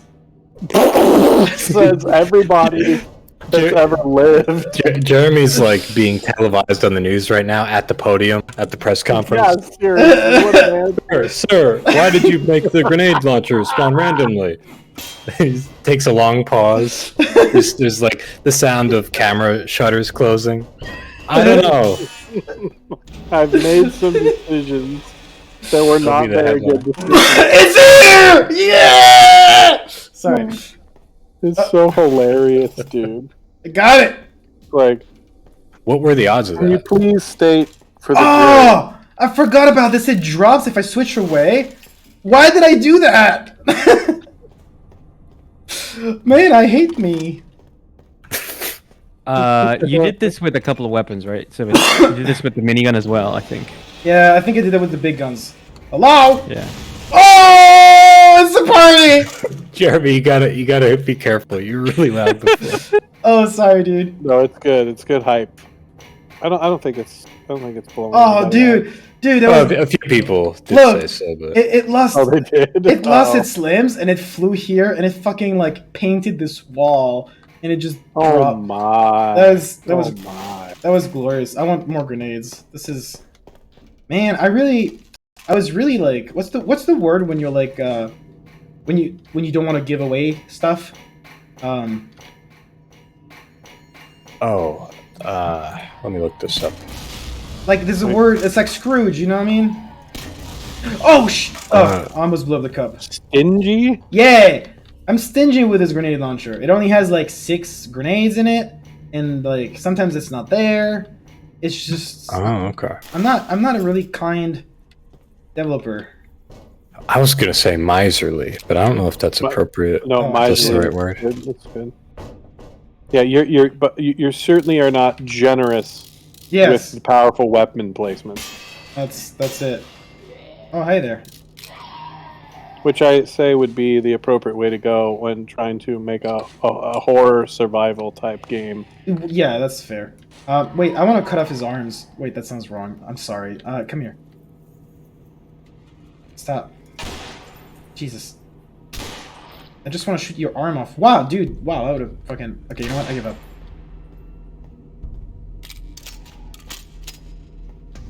I remember being very confused when I played this for the first time about how the door... Yeah, it blocks the path. You guys talking about this? What kind of door goes down beneath the floor to block a vent hole? I mean... Dude, I don't think I could ever imagine. Tom. This one. Yeah, exactly. I remember thinking like I'm not gonna say anything about this door that goes down and blocks this vent because I've been very, very stupid about so many other things in this game that are so obvious. But I do remember thinking that something did seem maybe a little bit off about that. Maybe I could be wrong. I mean, I understand that we got vampires and we got, Igors with giant swords and metal plates in their heads and stuff. It didn't strike me as being in a weird position, but it did strike me as a little weird that you can't hear any dogs barking on the other side. I thought that was a little bit strange. I feel like there could have been more dogs barking. Mikey, I'm afraid that if I drop the cup here, because I have to climb the ladder, that it's going to break. Should I try? Oh my gosh, dude! What kind Do of we have any ladder is other? that? Do we have any other options? Let's see what. I'm just going to jump on the ladder and see what happens. Oh no, cup! No! Oh, the cup is. Oh, it's gone. No, my god! No, fuck. No, it didn't break. It survived. Okay, I survived. Ah! Oh, I stepped on it. It fucking jumped down. Oh man. See, it's things like this where I used to be able to make the excuse. Imagine this. Okay. But now I know. Okay, that hold there's up. something supernaturally wrong about that mug. It's fine. The mug is fine. I'm gonna open this door. We're gonna listen to some kick-ass music and blow up some dudes. How about that? That sounds great because I've never taken the grenade launcher in. Okay, I want to put this cup. Okay, like here in the corner. Here, it's Hide safe. it. Hide it. It's safe. It's safe. It's safe. Look, this is safe. Also, the music is great. Have I mentioned that? Hold on. What was the spawn rate on the grenade launcher before I forget? I don't remember. One. One what? 1%. Look at this map. It's so symmetrical. It's always there, and it's one. It's always there, and it's one. That's somebody in the chat. Wait, did I get all the cards up there? One launcher. Guys, did I get all the cards in the previous level? Somebody tell me. I don't know. Nobody said. Nobody. Oh, people are saying, "Don't forget the card. Don't forget the card." I know there's one here, but I can't remember if I got them all like up. Fucking hope so. It says somebody said card in control room. Yeah. And then somebody says this is the card that screwed me over on one of my playthroughs. I mean, it's not the card's fault, but it's true. I'm just saying. I hope I didn't miss any. No, I think I got them all up there. We'll see, but I think I did. And if I didn't, You're saying you're good on the cards. Okay, thank you, chat, thank you. Oh man, I fucking love this song. It's made of good.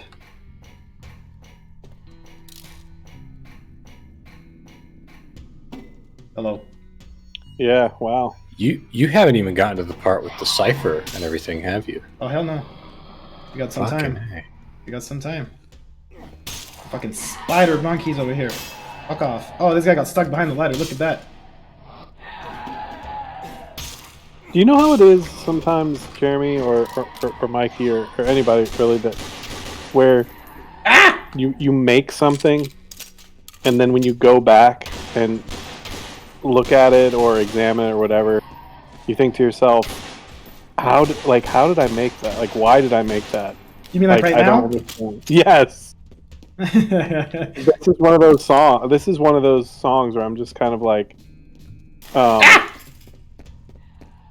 glad it came together the way that it did because I'm just thinking back. I can't get enough fucking clearance. Ah no! Jesus. Give me some bananas. No! No! I refuse. Woo!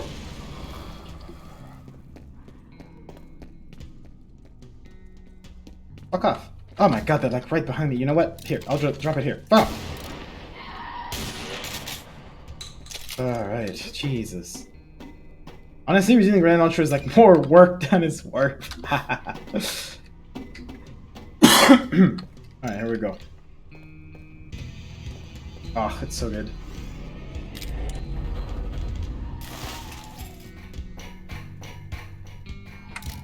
Fine.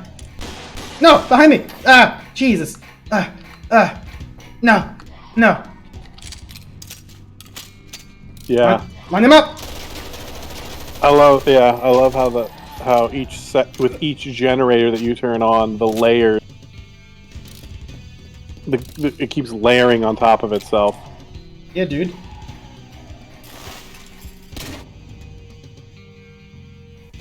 I will say this all this stems these electric guitar are rooted in that first Frank helicopter scene. I'm not kidding you.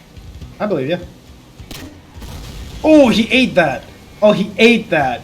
That was his lunch.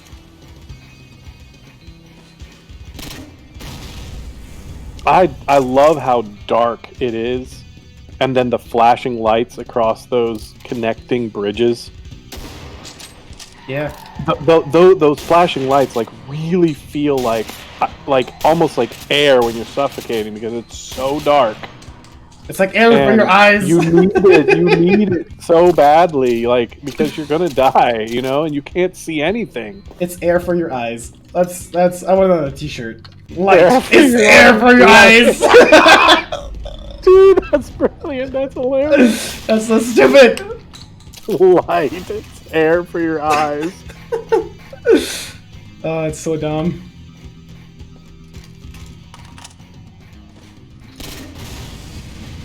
Oh, he landed!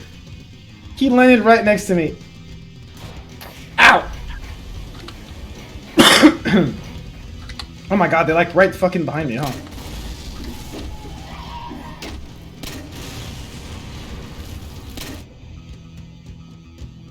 Ah shit, grenade launcher's out. Fuck it. Sorry, buddy.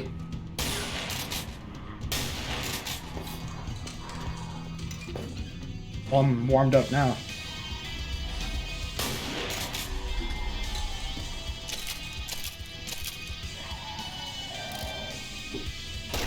Yeah, it's definitely pumped up.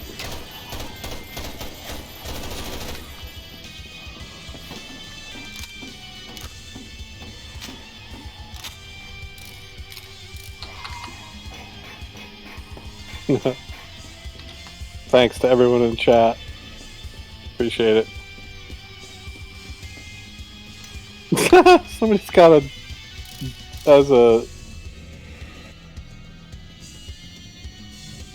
It's a great song, Tom. Thank you. Especially for what's ultimately just flipping switches. Dude. Oh my gosh. That is hilarious, but that is true.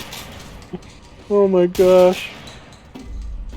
Yeah, the switches is what makes it, ties it all together.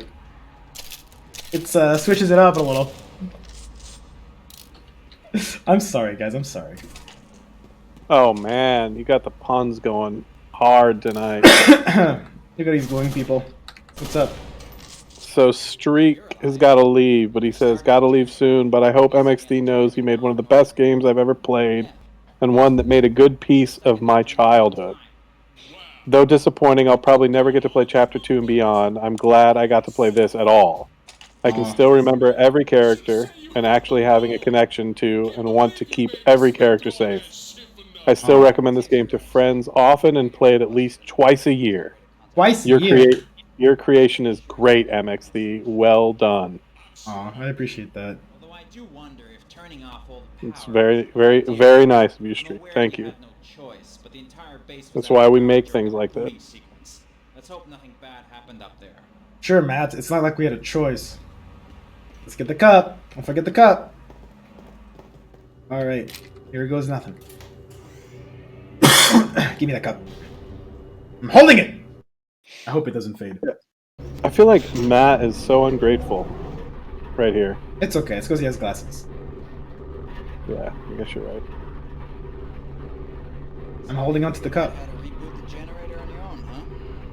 Mike, what was it that you said about this cup? All the way to the end, or what was the, you said it was from Andor or something? What line did you have? Only one way out. One way out. Yeah, one way out. One way out. I want to see that cup jumping out of the window into the dumpster at the end with you. Okay, man. I'll do my best. I'll fucking like duct tape it to my head and put it on your helmet.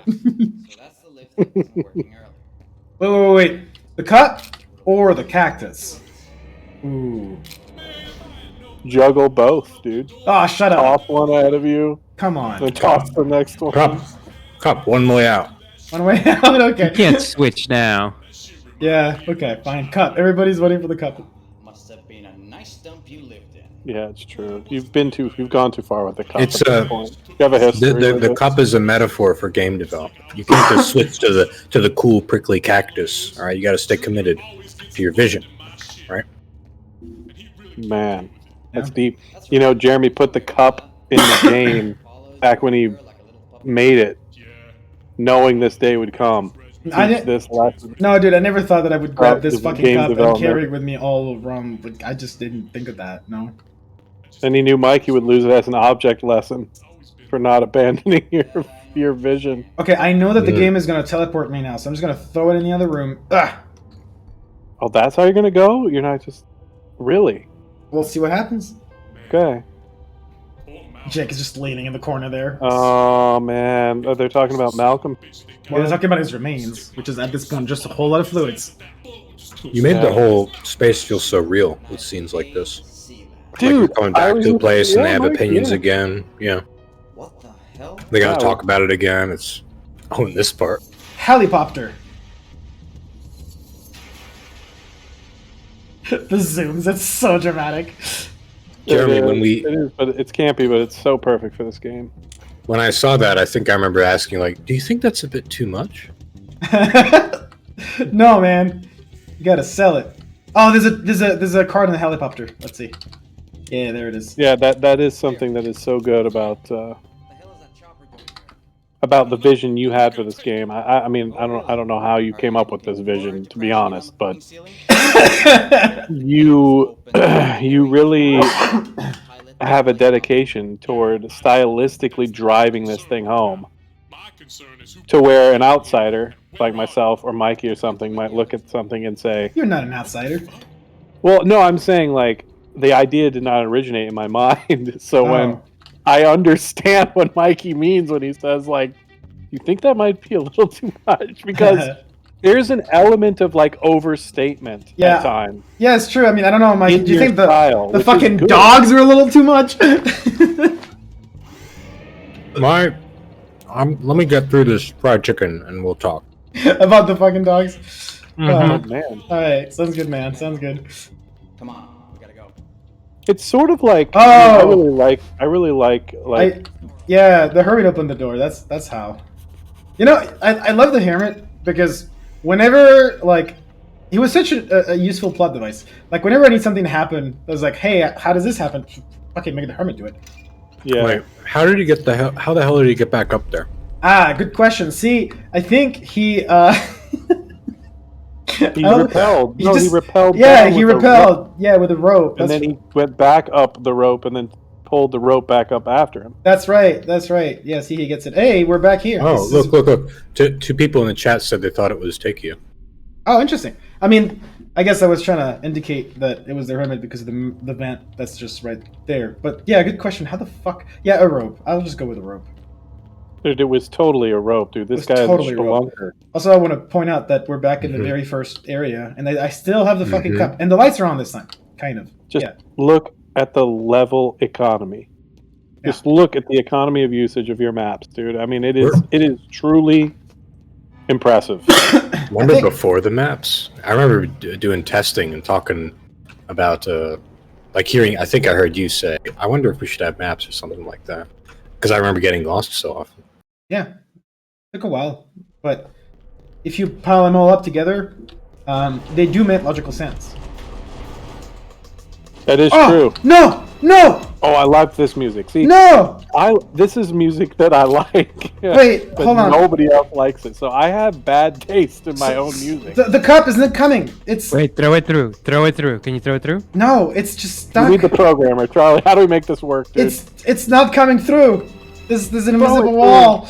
It's Shoot it through. Shoot it. I can't. There's this thing. Smack it with the flashlight through. God, fuck. What do I do? Can you come back and get it out here? Wait, is there clip _cup? Yeah, that's right, Mikey. Yeah, that's it. All And right. remove clip. Okay, let's brush bring from out the big guns. End fire, picker, kill. Hey, no! No! Fuck. Wait, did you cheese on? I did not. Okay, let's try again. We're bringing this cup. Even if we're cheating. For fuck's sake! No, dude. Oh no. I don't know what to do. Run is dead. Now, I have a question. It might be a little bit philosophical, but if you go into this next room and then you just use the console to spawn this cup, I don't know how to. is I it can't. the same cup? I can't. No, man. No, it's not the same cup. It's not the same cup. Ah, shit. Oh no! Okay, Is there another? Is there another? Is there like clip gate? Clip gate. Maybe this is the one. Let's kill the clip gate. I hope this is the one. Yes, that was it. There's a clip gate. I got it. Got it through. My gosh, brilliant! You got the cut through. How else is this going to screw up the game? Though? Let's go. What does the clip gate do? Okay, it just removes the clip of the gate. Okay, I think these doors are gonna lock after the cutscene, so I gotta toss the cup in as they open. All right, let's do it. 1, 2. Ah, no, I couldn't get it. Fuck. Everybody that's new, everybody that's new to this game or new to this chat, if that's even possible. The cup is back there. This game sucks, so we have to play mini games like carry the cup to the end to make it interesting. Yeah. We just got here, Ben. We did not start shooting at you. I love this scene. Probably those piles of meat lying here on the floor. Piles of meat. Yo, can we come out of cover without getting shot now? Yeah. My Yep. legs are getting tired here. Yeah, sorry. Just come out. Flippin' heck. What happened to those guys? Junior? What the? Talk to me. Man, I wrote a lot of safe room music. Yeah. I love that safe room music. What is this bell ringing? That would be the morphine. Just try and get some rest. What the fuck happened, man? I went down I there. think it was a good suggestion when you were like, I want to model it after the safe rooms. The feel that you get in the safe rooms in the Resident Evil games. And I think that that's really cool. It's very apt. I like how you put the TKO theme right. Yeah. Boom, ba-doom. Do-do-do. Yeah. Tell us what happened.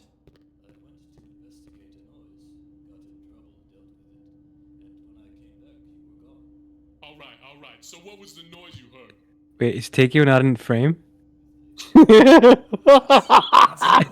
I thought something was weird. It was that dang clipgate thing that you initiated. It screwed some other things up. It's a domino effect. Did you delete the NPC by accident? He's using his cloak. Somebody said in the chat. He's just using his cloak. I remember this because I think Jeremy showed me this scene before I voiced Takeo. So this like pacing right now, tell us what happened, and it's just silence looking at Oh my god! I remember this. I remember this, but you know, Takeo was standing there, the model. People in somebody in chat said Takeo was the gate. Wait, they're right. Oh, Not even the subtitles are coming up. I've got access to most of the cameras here, some useless logs, and some very interesting security reports. Some things we didn't even have any idea about. Oh, Like what? Well, did you guys ever wonder how the automatic doors on the upper floors work? You won't believe it. With our shoes. What? That's right. In everyone's shoes, there's a chip. I love how he says "with our shoes." The chip and opens the door. Hilarious security line. Clearance. All right, and if there's no chip, well, the door doesn't open. That's ridiculous. Yeah, but the point is that nobody's supposed to know this. You just wear your uniform and the door just magically opens to you. It explains a lot of things, actually. I even found all of our files and... Wait, there is more. Have you guys ever thought through what the potential problems with having them in the shoes might What does it be? mean, Terry? Code red. Not again. What do you mean? I've been working for this company for 12 years. This isn't the only facility they have. There was another one. What do you mean another one? Another place like this? Yeah. Mm. I used to work at Hold on, Tom. places. Spent a week there, a week here. It's okay. Training I'm personnel, just gonna updating mute it. security measures, signing new contracts and checking everything. I was one of the few allowed to go to the surface. Even then I was rather restrained from one entrance to the other. But that's part of the job. Everything was fine until Code Red. So, what is Code Red? It's a direct order to everyone above security clearance 3 to disable everyone below that security clearance. Disable? What the fuck? Oh my god, he's right. Okay, according to this, inmates have different clearance levels. Okay, the code red specifies to disable every low-level inmate, every low-level scientist, every low-level security guard. That's us! What the... Why was the code red given at the other facility? There was this strange infection. People started displaying necrosis and were literally rotting alive. It was contagious and spread fast. Really fast. The first way they found to stop the infection was to kill the carriers. And so they did, hoping the scientists would find a solution quickly. But days passed, weeks, and still no cure. Everyone was confused who was infected and who wasn't. A regular cough and they'd put you down. Until everyone became paranoid, started killing each other.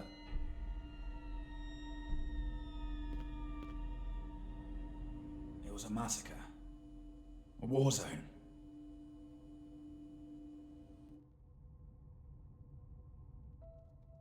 Among the chaos, some of the personnel managed to escape the complex. The local security couldn't contain the situation. That's when they called Ito. He called some friends and other PMCs, brought an entire army, and started cleaning in the good old shoot first, ask later fashion. The scientists had at least made progress on one thing. They discovered that some people were immune, and since there was no easy way of finding out who was infected and who wasn't, Ito thought it would be a good idea to start gassing people with the virus, so that they could study the survivors and make a cure, using them as lab rats. Ito had his claws in everything.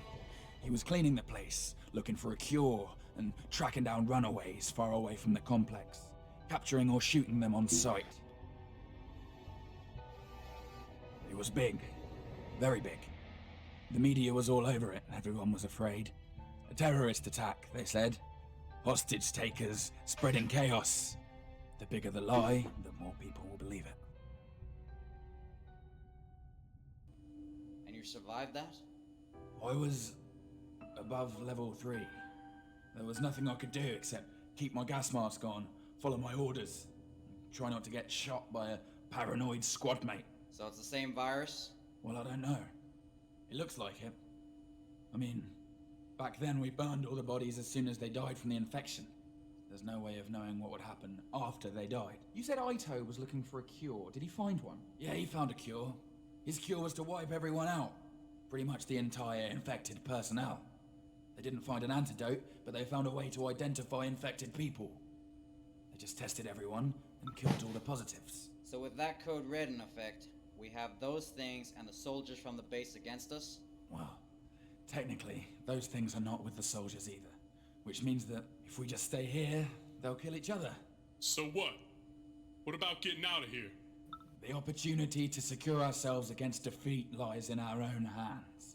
But the opportunity of defeating the enemy is provided by the enemy himself. The art of war. Exactly. We might as well establish an HQ here. We have food, weapons, equipment, and more importantly, we have eyes, thanks to Ben and the network. We should stay on this level, observe the situation around, and establish a strategy to effectively escape. And only move when we're ready. Whoa, hey, look! Where is that? They're on this floor, the northeast wing. We can't help them. We need to clean this place and fortify the entrances. Make a barricade we can easily lift from the inside and ration our supplies. If we go out now unprepared with a wounded man, we won't make it far. He's right. Matthew and Takeo, why don't you clean the place and work on the barricade? I'll take care of those supplies. And Ben, you keep watching the monitors and tell us if you see anything. Brian, Jake, we're gonna get those people and bring them here. I ain't leaving my brother right now. Jake can take care of himself. He did everything on his own down there. So you're gonna let him go out there alone? Takeo was out there for over 2 hours on his own, and he's still in one piece. I met an old man. He helped me find my way back here through the vents. Oh, there's Takeo. Fool's still alive and kicking, huh? Alright. Jake, you scout ahead and try and find where those survivors are. Bring them back here. If you need ammo or supplies, or if you need to rest, just come back here and we'll let you in. If you find anyone else on your way, just bring them back here. Alright? I'm just gonna keep digging into these servers, see what I can find about this place that might help us. Different time. Oh man, Survivor's time. I do like to save for music.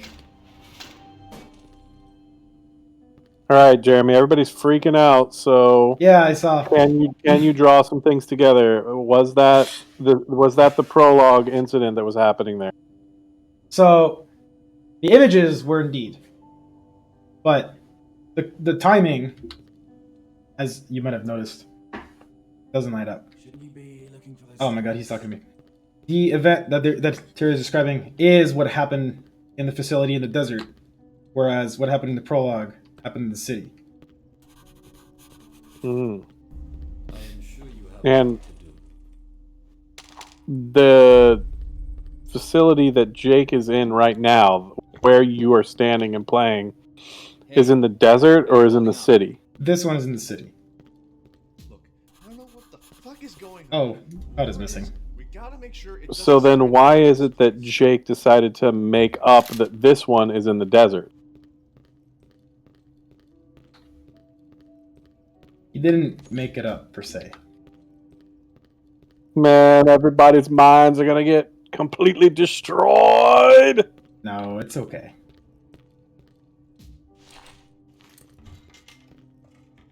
Yeah, everybody's like, so what is happening? Where are we? You're an evil man, Jeremy. I'm not. I try not to be. There's two bases, as I think that's become clear, and that's what a lot of theories that I read online actually got that part right.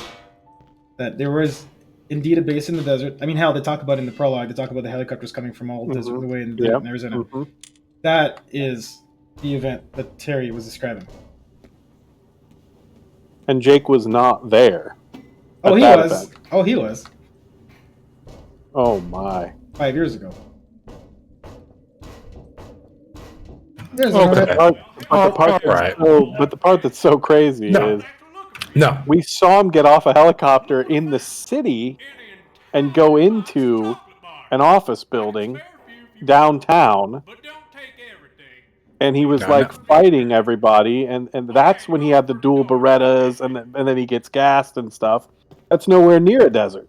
There's Jeremy, two now of a lot of things, I think. Yeah, speaking of twos, all this is saying to me is you have to make chapter 2. Oh my god. Mikey is a salesman through and through, and he's right. I prefer player advocate. Oh my god. Oh man, he proves my point once again. Wait, I should leave some chocolate bars behind. Wait, where's Turdy? I'll also accept populist. No, where's Turdy? I think he might be in here. Oh, I know what that bucket is for. Oh no. I always mix up the numbers. Yeah, you're right. Or 21, because see, 21 is in blackjack, you know. You don't think he drops down out of the bathroom ceiling vent and just does his business in the stall and then climbs back in? I never liked those gambling games anyway. Games are made for fun. Yeah, he's pretty nimble, right? Yeah, he's a nimble dude. I'm going to put it past him to be able to do that. I saw one of the vents that was directly above the toilet. So I think he could just, for fun, he just can aim down from the vent and have it fall down into the toilet. Man, I hate casinos. Now, what was I talking about? Oh, yeah, 21 cards. So you brought me a lot of cards already. I think we're doing pretty good with the cards. A special offer. Valid only for today. Wait, so what are you getting now? You're gonna turn him in right now, right? Immediately. You have enough for? Are these this? the boom? Yeah, it's gonna be I think it's gonna be the boom radios. Yeah. You bring me 10 more cards, and I'll give you a little something I've been working on here. Like I've little. been working on these little FM radios. And well, I'm a bit of a resident expert. No, the players have not been to the RC. Well, I found a way to attach a few. In the desert. Yeah. Well, like what you saw when firecrackers on them radios. Dick was brought there was from 5 years ago. I know. I understand the confusion. It's okay. I get it. You're not obligated to clear it up because I think that the remaining chapters, if they ever were to get made, would answer a lot of those questions. So Don't you ask me what that bucket is for. Oh. Because it ain't full of paint. I like that. I forgot there was a line for that actually. oh my gosh, he does admit that he uses the bucket.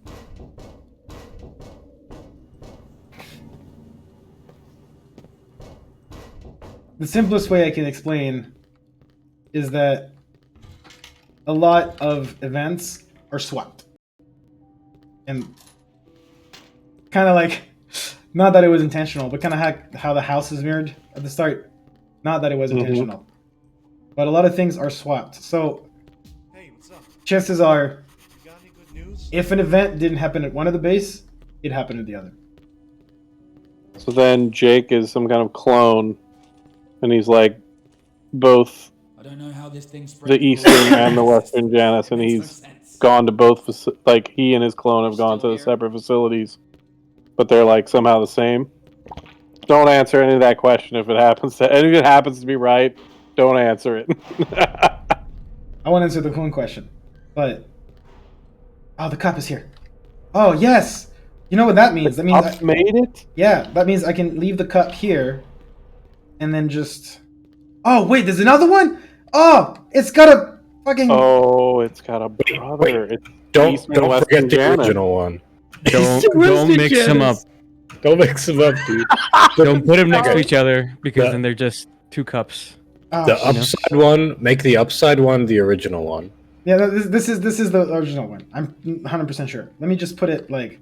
I need to put it somewhere where it's not gonna get messed up. Okay, we need to invent a mnemonic device. Here's good. On top of the You're counter bombing because it's already. original. O for original, O for on top of the counter. Dude, Mikey, is it okay here? Is this okay with you? How about No, whatever works for you, man. I'm just oblique? trying to put it in my head. Yeah, it's gonna be here in the shooting range. I don't think I can. I don't think I'll forget that. Now we just need one girl. All right. Nice, good reference. It's A lot of people in the it's chat might kind not of even know that mirrored. one. It's a mirrored reference, but that's because we're talking about this Janus. Eastern West. Western. You see what I'm saying? So It's like mirrored. Charlie said. There's a lot of twos. Yeah, yeah, exactly. So in this case, it's Got a two crash. cups, one girl. What? Oh, guys. We got a crash. But I literally just signed the checkpoint. Just confirmed we got all the cards up to this point. Good work. Nice. I'm happy about Says that. just Kate. Wait, is the cup? Yeah, the cup is good. Okay. All right. And one thing that I will say about the crashes is it's really easy to come back from it. It's true. You're back in the game real quickly. Yeah. All right. Let's hope we don't get a crash because otherwise I don't know what to do. Okay, we're good. That's funny, Miss Aphrodite. Okay. I'm gonna try to get through this as fast as possible. But also, I do need to find all the cards, so maybe I will amend my previous statement. It's next level.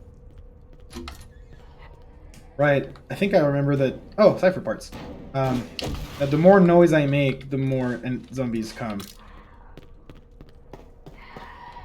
So maybe. Oh, interesting.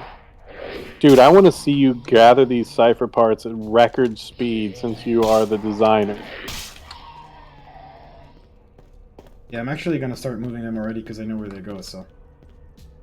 Oh, I can't touch them. Never mind. Oh, I didn't have arms. I could have kept him as a friend. Wow. So weird. Oh man, I think you've dropped enough breadcrumbs that people are really starting to put some things together in the chat now, dude. Yeah, what's happening? Cousin V says, I remember during one of the readings of Thomas's journal, A guilt monster appears in the tube behind Jake in the lab. Perhaps they represent failed clones.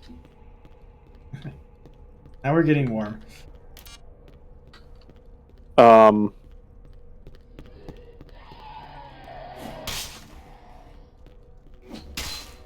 nailed his head. Dune Jumper says something that I do always think is a common theory that people have, which is I always thought that guilt had something to do with the wife, and it does have something in a way to do with the wife, but not in the way that I think people think it does. Mm-hmm.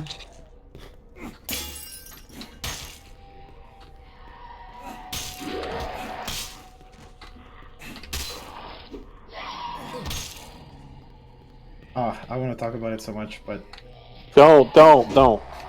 You shouldn't. You should just zip it at this right at this point, because dude, there is actually a chance. I'm not saying it's like gonna happen soon or anything, but there is a chance.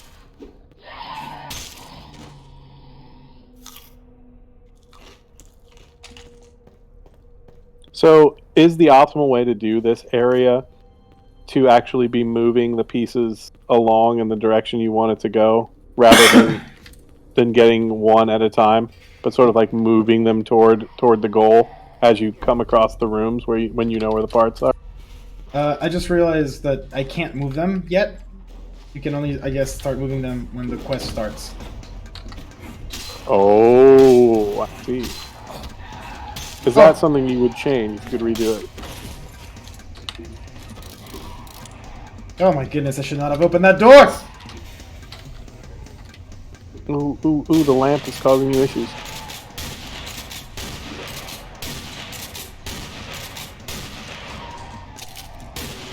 Oh, fuck that! The Horde starting? Sorry, I don't have the audio on, so. Or is this a Horde?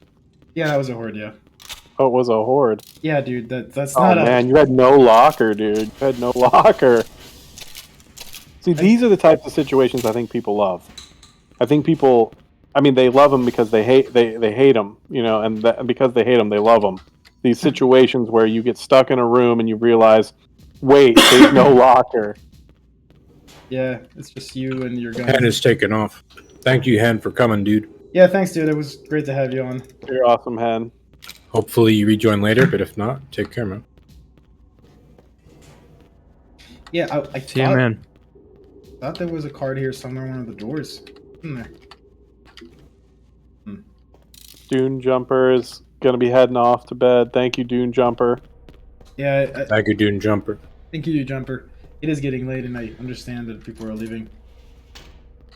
Miss Aphrodite says, okie dokie, y'all. Time for me and the hubs to go to bed. Got a long day ahead of us tomorrow. I hope that we can hear more from you in the near-ish future.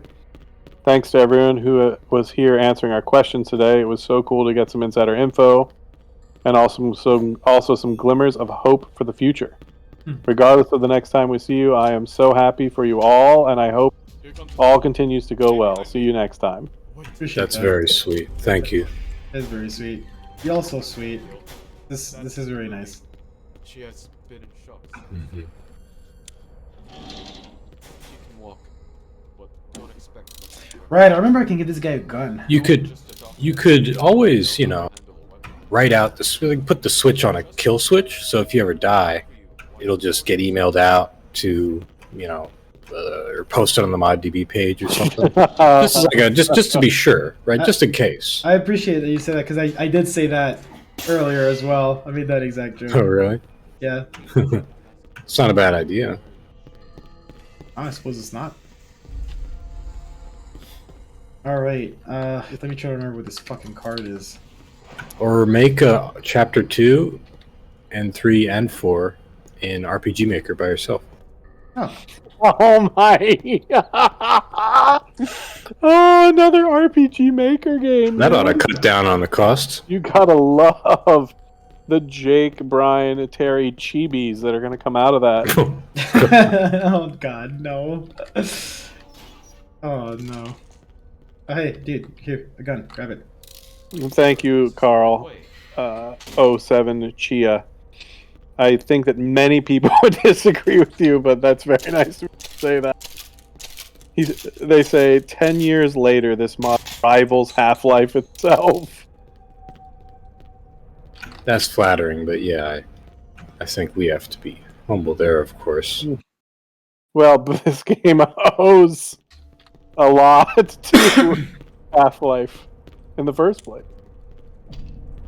So it would be, I think it would be difficult to argue. I love this. I love this. Everything about this is so earthy, or I don't know, grounded, real. You know, like let's sit here and make people wait because vending machines are heavy. Check for the cups. Yeah, yeah. Look for the cups. Charlie's interested in the spawning and the despawning and the do they come back and. We'll take care of her. What about you? Well, I just want to make sure it's still there. Just please. Cousin V says, "I'm about to go to bed too. I won't lie. I was ready to give up on Underhell Chapter 2 until the stream came about. Seeing you guys still in love with this project gives me hope. Do not let the hype die, and always stay close to your baby." Oh. That's sweet, Cousin Beam. By the way, I did see your comment a couple hours ago. I don't remember you from the in stream, but I appreciate you coming out to those. I always had a lot of fun doing those. Oh shit, this is actually the bathroom used in the Waiting trailer. Oh man. Great one. Good night. Later, Cousin B. Good night. I'm assuming that his screen name is on playoff of My Cousin Vinny. I don't know. Why doesn't Terry open this right off the bat? Good question. I think because they had just arrived. Like he told us to go rescue the survivors first. Alright, look. Maybe there's more survivors on this floor. If they could survive that long... Jeremy, did you appreciate that I wrote, or I edited, all of the subtitles in Underhell? Yes, I did, because there were a lot You of appreciated typos. that? Yes, I Then sure why did. did you cover it with your face on the stream? Dude, Mike, you did a great job because do you know how many straight up well-selling, what people considered polished retail games have error after error after error in their subtitling, dude? Dude, I noticed. I'm sorry, wait. Because Dune Jumper's going to bed. He left one last comment. Oh, yeah, I was going to read that too. Go ahead, Mike. Yeah. Just in a way, this game did have an impact on my life because I went through a phase as a kid where I wouldn't do my homework. So my dad wouldn't let me play this unless I did my homework. Underhell got me study. Did you hear that, Jeremy? Your creation was parenting leverage. Oh man, that's crazy. He got in the books so that he could get in your game. It's just crazy how... Son, I imagine your dad, older and with the same hat, Dune Jumper, and the same rebel outfit. But his hat's a little more worn because it's older. Son, if you... What? It's just a hilarious description. As an image. He goes, son, if you want to make games like this, you gotta hit the books. Well, really, it was, son, if you want to play games like this, you better hit the books. This guy tried to hit me with his arm that was not hair, and it didn't hurt. I love that. I love that about this game. Oh yeah, that's great. The consequences, the real, immediate feedback. You're like a Western Hideo Kojima, Jeremy. Stop! Oh my god, don't say that. How many times have you heard that? Never. Hey, this is the area. This is the area with Malcolm. By the way, like that scene with Eric and Matt and Todd. It's like it was down there. Very cool. Still, like the place makes logical sense. If I had to say something similar to that, I would say that more than a Western Kojima, that Jeremy is more a Western Miyazaki. No, stop it! Oh my god, please do not. I can't. I can't with you guys right now. Okay, fine. Well, you know what we Maybe mean. you are post Maybe post Death Stranding, you can be a Western Kojima. Oh my god. Take that. Daflo says more like a That is- Western version of the Shenmue guy. What was he like? I know Shenmue, but I don't He's understand. like the dude that wears tight, like rock washed '80s jeans and a brown leather jacket and rides on a motorcycle or something. In the game, does the director do that? No, it's just the main character. Oh, the joke is it's Shenmue. decades between installments. He clarifies. Okay, that joke I can get behind. I like that. I think the point that we're making, Jeremy, is Hideo Kojima. He did a lot of little detail-oriented things, and he had a kind of sci-fi-ish, fantasy, modern action game, and that's sort of like what this is in some ways. You mean like with the Metal Gear Solid Connect? You mean? Yeah, that's what I see at least. That's why I say it. Yeah. I said Miyazaki because of all the talking we've been doing about economy of map space and bringing players back through the same location but unlocking new paths and new experiences through those locations, which I tend to associate a lot with the Dark Souls series. And now that I don't think did Miyazaki have anything to do with the new Armored Core? I think I know it was FromSoft, but was he was it him as well with FromSoft, or was it? I don't know. People are just gonna hammer me on this. I'm googling that. I haven't heard of that. Unless you're talking about Hidetaka Miyazaki. He's one of the developers. Yeah. Well, yeah. Since Elden Ring, the next thing that From Software went to work on was this newest Armored Core game. I thought, right? Isn't it called like Ashes of Fire or something like that? Fires of Rubicon.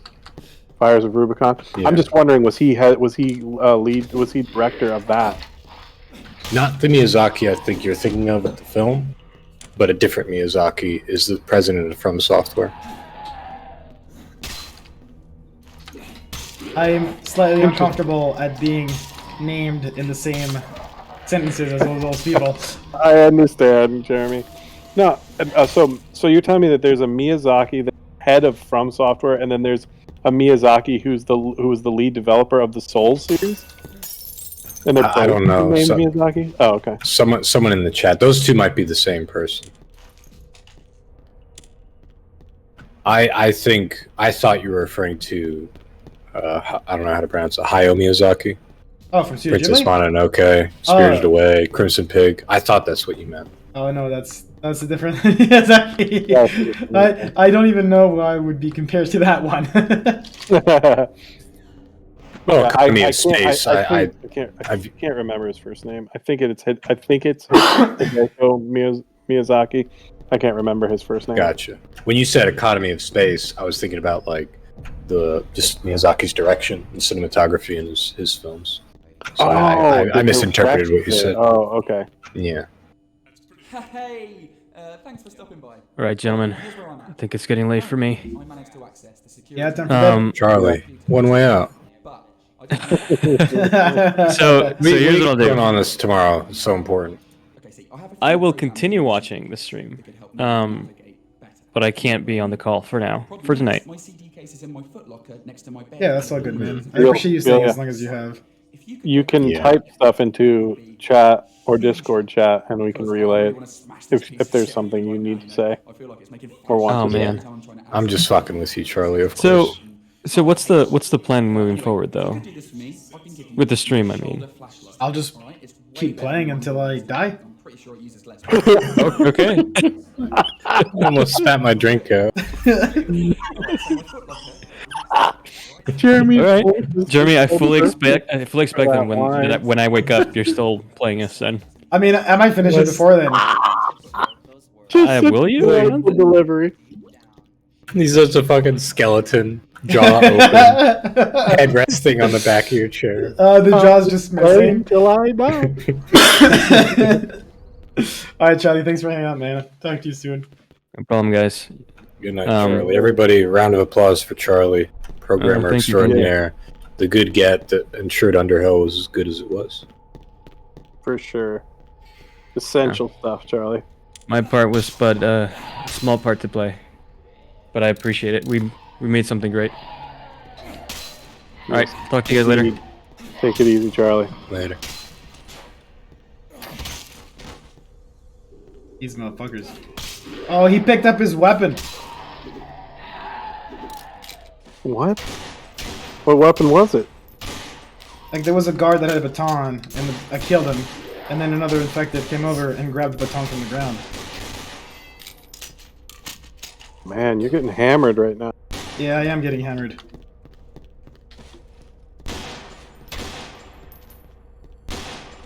Is it a horde right now, or is this just people getting upset? No, I think they just opened the... Ah, shit. Oh, shit, it's dark. Ah, it's dark. Oh, you are... Ooh, this is not good. I'll make it. Alright, I just want to find whatever card is in this area. I don't remember what it is. Well, what do I consider the halfway point to be in Chapter 1? Well, let me think about it. I would say we're close to it. Yeah, I would say like We are very close. Yeah, I would say the cipher bit. I always think that the halfway point is when Matthew goes on the rant about the government being controlled. Oh yeah, that's coming. Ready to rescue us? All right, I'll come with you. Take me to the rescue area, or whatever you got. I like that I'm doing a quest for Ben where he's gonna give me a shoulder flashlight, but I just found night vision, so I'm kind of like, thanks, guy. I love the shoulder flashlight though. Yeah, Love it. yeah. I'm not gonna miss this piece of shit I'm holding in my hand. Hey, it's Stig again. Okay, there it is. Alright, but there it is. Yes! Alright, that was the last one. Oh yeah, Hidetaka Miyazaki. Well, anyway, I was just saying that I understand that stylistically the Souls series are, very different than Underhell, but because FromSoft has now taken on the Armored Core series here as their most recent game, that's kind of sci-fi leaning. There are so many games that I want to play, and I know I'm never going to get to. Unless I'm like old, but seriously, like good. It hasn't always been this way, but here recently, like there really have been quite a few very decent games. Yeah. Oh, I just have 3 hands for a second. Man, if people keep that up, I am never ever going to catch up. I'm never going to be able to keep up. Yeah, same.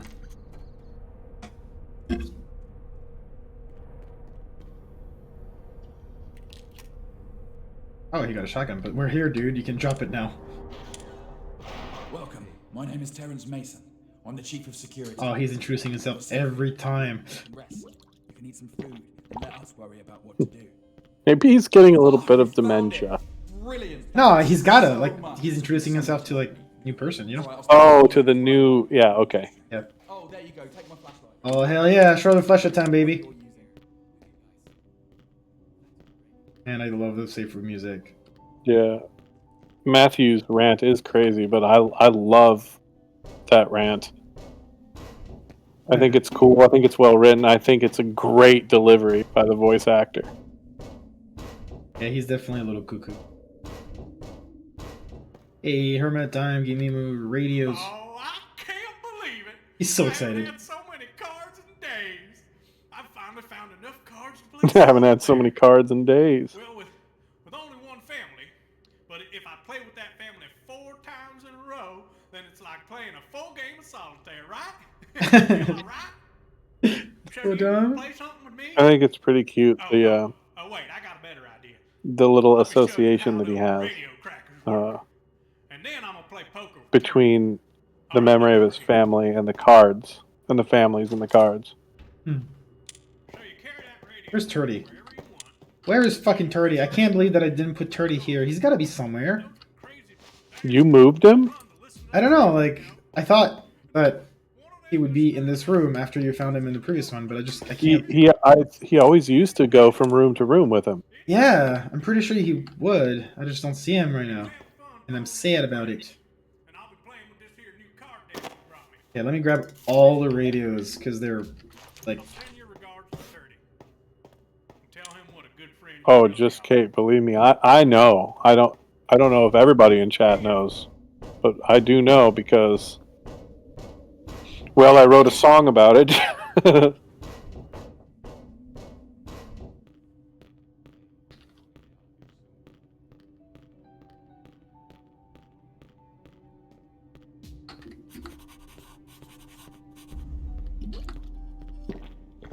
I've really enjoyed writing the safe room music.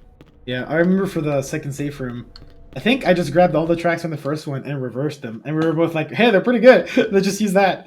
Mm-hmm. Yep. Yeah, it is cool. It's really cool. Yeah, that's hilarious. We got 12 tracks for the price of 6. Oh, fuck yeah, shoulder flashlight. Woo, let's go. Jake, you're gonna have to come back to the safe Oh, room come on, now. man, I just came out here. We need to talk. Something has just come up. Okay. Well, I guess I got all the cards and I got everything, and it's time to go listen to Matthew being crazy for 10 minutes. Yeah. Just grab more food while I'm here. I would like another one of his Zeus's burritos. I am. I mean, I don't know if we can necessarily confirm 100% that Matthew is dead, because there is always that possibility that something weird, because he's CIA and this and that there's like some sort of weird way that he got out of the bomb situation. So, but that's neither here nor there. But if he is indeed dead, that sucks, because I did always want to kind of hear more and understand more about his story, the CIA, the connection with the CIA, how the CIA was involved with any of this, if they were. I was always very fascinated with that. I'll be quiet now, because here it Checking the is. servers for information about this place. I came across employee files and records, alright? I kept browsing through, and guess what? There's no Matthew Porter in our files. Everybody calm down. There's gotta be an explanation. Of course there is, and I believe now is a good time for it. Stop talking already. If only you would let him.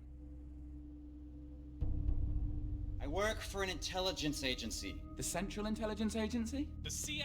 Jesus Christ, Matthew, that's your real name. That is my real name.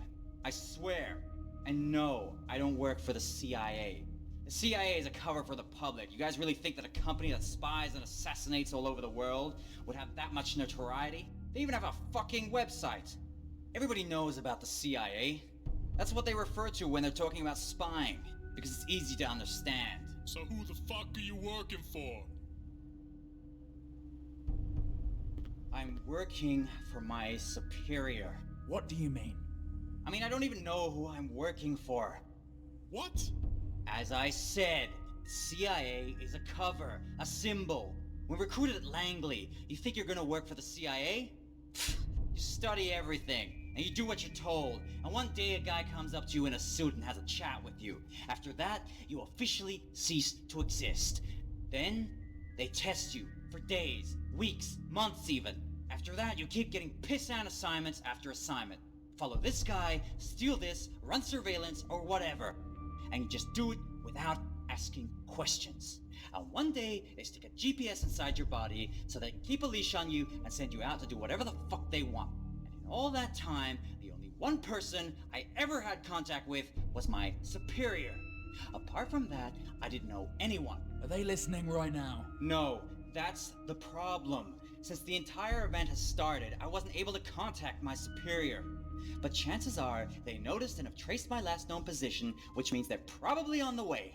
Why were you sent here anyway? Why? What do you mean, why? Don't you see what's going on? Look around you! A secret underground base filled with insane inmates and soldiers that kill their own personnel? Hello? You mean you guys don't even know what this place is? I thought this facility belonged to the government. Do you people even know what the government is? You think it's a room full of politicians that make decisions? There is no government. The president, the democracy, it's all a bunch of fucking lies. They feed you bullshit because that is what you want to hear. Because you can't handle the truth. You're saying there is no government? What a pile of crap.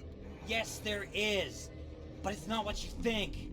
The government isn't just a handful of people or even 100 for that matter. The government is system after system built on top of system and institution. Take one system or institution out and another one replaces it. It's a pyramid. Everybody does what they're told by the person, the system, or institution above them. The best part about it is they don't even realize it. Banks, movies, video games, newspapers, everything. It's controlled in the simplest of ways. Bullshit!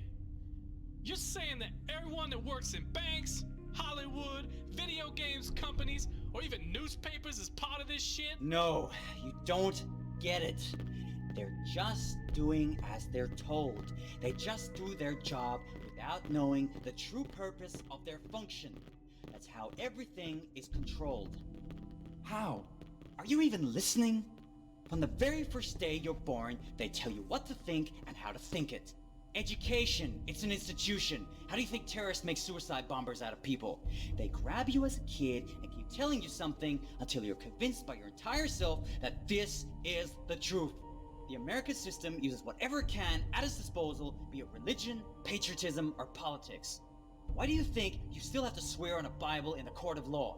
The only reason it still exists within the system is because people buy into it.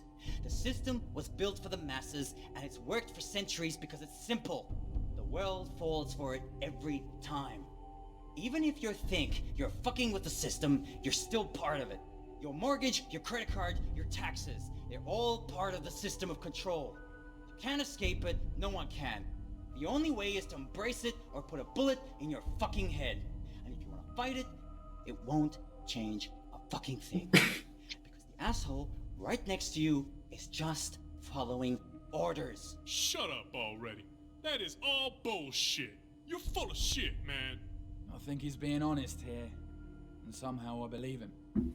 I've seen things in my life that really make me think twice about the world we live in. Do you really think that what they tell you in school is the truth?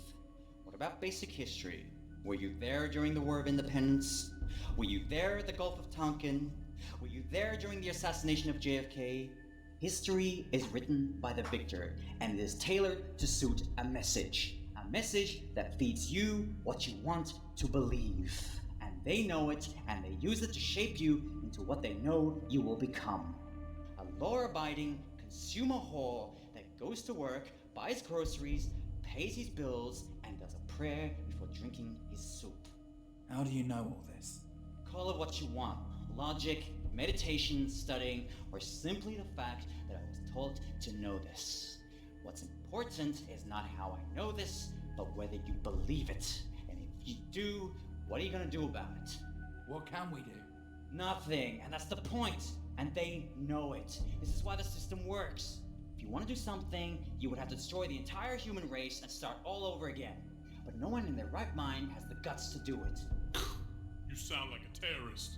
I'm not saying it's a good thing. I'm only calculating. Why don't you calculate my motherfucking foot up your ass? Yeah, whatever. Now you can trust me or what? Sorry. When did I ever betray you? Don't you see, we're on the same side. You want to survive, I want to survive. And tell the whole world what happened here. No, you're wrong. By what you're telling us, you're a part of this system, which means you will not let the world know about what happened here. Only your superiors, who will eventually do the same things these soldiers are trying to do, which is silencing us. You are our enemy right now. But whatever, we're in this shit together. We have to work as a team if we want to survive. Which brings us to the fact that this place is evil. And I don't know about you guys, and I don't know if you agree, and I don't care, but this is worse than hell. And I will do everything I can to destroy this facility, one way or another. In that case, count me in. Good. Now listen.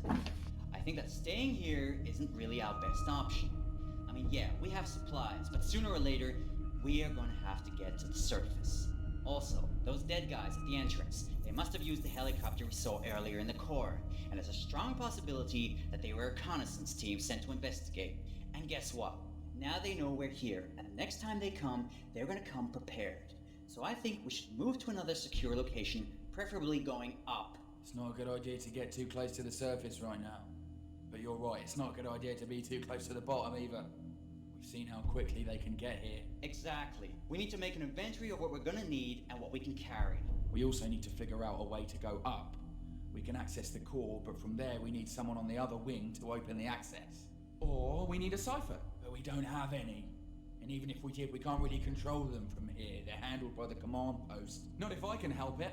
The cipher's AI is a simple pathfinder, okay? All I need to do is change the target and hang on. I've got a better idea. Oh my god, I am a genius. Bet you think you're real tight, huh? Ciphers have a Wi-Fi connection and they communicate with each other. Okay, so once I get the new Pathfinder target, I can make it go and Classic line. directives. Like a virus? Exactly. We pop in the new AI, it goes and sees his little flying buddies and shoves it into them, and then we'll have an army of flying ciphers at our disposal. This way, we could get anywhere we want. Sounds like a plan. But where are we gonna find a cipher? How are you gonna program? Who said anything about finding an entire cipher? Wait, you mean... Yes, this floor is the security floor for levels 0 and 3. People bump into ciphers all the time. They have this lousy collision detection system based on sonar, which is why they keep beeping all the goddamn time. Anyways, every time a cipher is broken, they store the parts until someone from tech supports comes to pick them up and recycle them. I'm pretty sure if we look in the storage rooms, we should be able to find some cipher parts. Alright, Takeo, you'll help me run the inventory and check the weapons and ammo we can carry. Brian, you check out food supplies and water. Make sure you pack it tightly into the boxes. I'm ready with my axe. Yeah, ready to go. Just in case. Jake, you should know your way around the offices by now. Go back there and try and find the cipher. Man, great scene. For anybody in chat that's paying attention, you can hear what is Jeremy and I entitled the guilt theme. It's riddled all throughout that scene and many others if you listen. In particular, that scene has quite a bit of it. Okay, but I can't go there to reprogram it. But it's true. We could store the program on a memory card. Yeah, that would work. Alright, Jake, come here for a second. Come take a look at this. Look at this, okay? While you're looking through the storage rooms to find the ciphers, try to find a memory card like this one. What does Junior say? How about you put my boot? What is it that Matt says to trigger him to say that? He just says, "I'm calculating," and I think Junior is just like, "Oh, why did you calculate my boot?" Oh yeah. Power punch. Why? It's delicious. Delicious? It tastes like piss. Piss? No way. Beer tastes like piss. Oh, don't you dare. Besides, this shit keeps me awake, man. You should try something. I'd rather get killed in my sleep. They start talking about the power punch right here. There are some great dialogues in this safe room, in all the safe rooms. Thank you so much. It's really fun to just go around and listen. Held on much longer. I don't know what the hell To some of the dialogues between the various characters in these safe rooms. did that a beer, man. No one shoots at my little brother and gets away with it. Yeah, there's so much. Yeah, Matt's story about his ex. Yeah, good. What have you found? Oh, just unlocking some files on the network. Thanks to my little programs that Jake brought me so nicely. I think there's only one cup now. Well, nothing substantial for the moment, but I did just manage to unlock. No, there's that cup over here. Oh And then yeah, there's the you cup. placed them in different locations. Yeah. Well, I'm glad we finally got access. Let me know if you find anything else that can help. Will do. This should be a lot So, easier. which one are you gonna take with you? That one. Then The one that's that one. That's the OG one, right? Yeah, the one that's in the shooting range. Yeah. I can't leave it behind. I'm committed. Let me get your guys' opinion on something. Both of you and also the chat. That scene with Matthew, I really love his acting, of course, and I like the kind of misdirection of like bringing everybody into the other room and distracting them from the. What's that? Crates. They have crates set up here. Oh, that's cool because they're packing up. That's Yeah. nice. That's Oh yeah. Oh yeah, interesting. some big boxes. Dang. Yeah, as you were saying, Mike. Yeah, basically. Oh no, I want to see this scene. Only good things, man. Only good things. What the? Yo, man, how the fuck did you hear me? I was blind for 3 months after an assignment went wrong. It helps to have good ears. God damn it, man. You're not supposed to spy anymore, alright? The shit just hit the fan. It's time to bring out the big guns and kick down some doors. Spying time is over now. Spying time is never over. Especially when shit hits the fan and I have to keep my eyes and ears open. Because it's in those types of situations that you can see the true color of people. Say what? You know what I meant. Yeah, well, shit. Just don't go on eavesdropping everything I say, man. It'd be a fucking waste of your spying time. Can't believe you get paid to listen to my bullshit. Well, I get paid far more than just listening. Man, stay the fuck away from me. You got that? Keep your Just eating bananas. It's just like watching them talk and eating bananas. Quietly peeling, and just chewing with like the smallest amount of noise. Just you're your head. You're just looking with your eyes between the two of them as they talk. I love that. It's so stupid. Oh my god, I'm dying over here. Are you sick? Yeah, I'm almost. He's recovering. Almost back to normal now. Oh, that was funny. I forgot about that little scene. That's a good one. Yeah, it's a random one. There's so many good ones in the safe rooms for sure. This one primarily, the ones I remember at least. The whole reason I came back here was to get the cup, because I think this is the time that I'll be leaving, because I'm getting the cipher and getting out of here. Never been shot before. Don't you come back here? I forget. Nope. I mean, I could. Okay. It's open. Yeah. But like next mission now is getting the cipher, and then when you get the cipher, you get straight to the core. Mm-hmm. The thing I was saying was, yeah, right. Again, I like the acting's great there. The cinematography's good. I like sounds like there's some implications with the music that you guys chose, but it never really resonated with me that everybody was so willing to listen to Matthew and like even shows signs that they're convinced of what he's saying, and that they didn't like follow up on the real problem at hand. That was always a little tough for me to digest, because what he's really talking about is just like a kind of generalized conspiracy about not just the U.S. government but governments in general, and how humanity is like it's all like systems and people just believe in they have their belief sets, they're all constructs, it's abstract, yada yada. But like to me, I guess I kind of lose it when Terry's like, well, how do you know all this? And they start to be convinced, because to me what would feel like a better response from Terry especially is like, okay, shut up, like who do you work for? Like, enough of this. Like that was always tough for me at least to understand, because I feel like he should have been challenged more.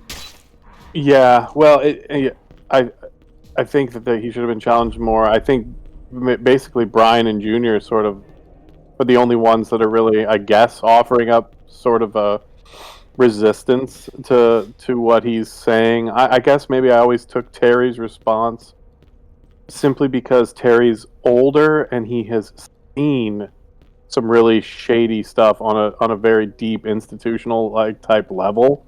So maybe I thought that that's why he was more inclined to sort of believe Matthew, because he's already had been in a facility where a code red was called, and he just saw a bunch of shady stuff happening from sort of an administrative governmental level or something like that.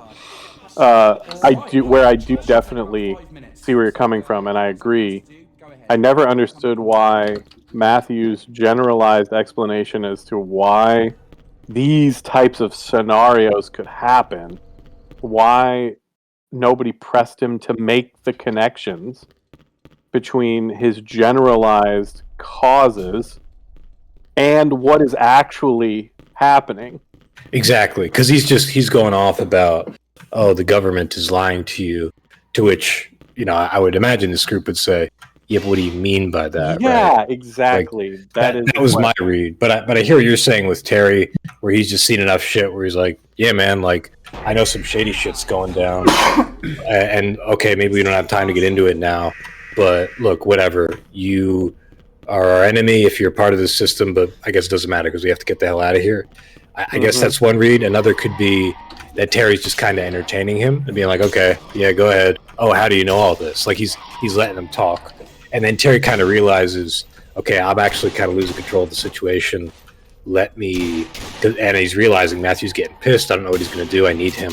So let me just let him talk, and then let's circle back. And he kind of cedes control to Matthew and lets him, and then takes it back at the end of the conversation where he says, all right, well, it doesn't matter, does it? We have to get out of here.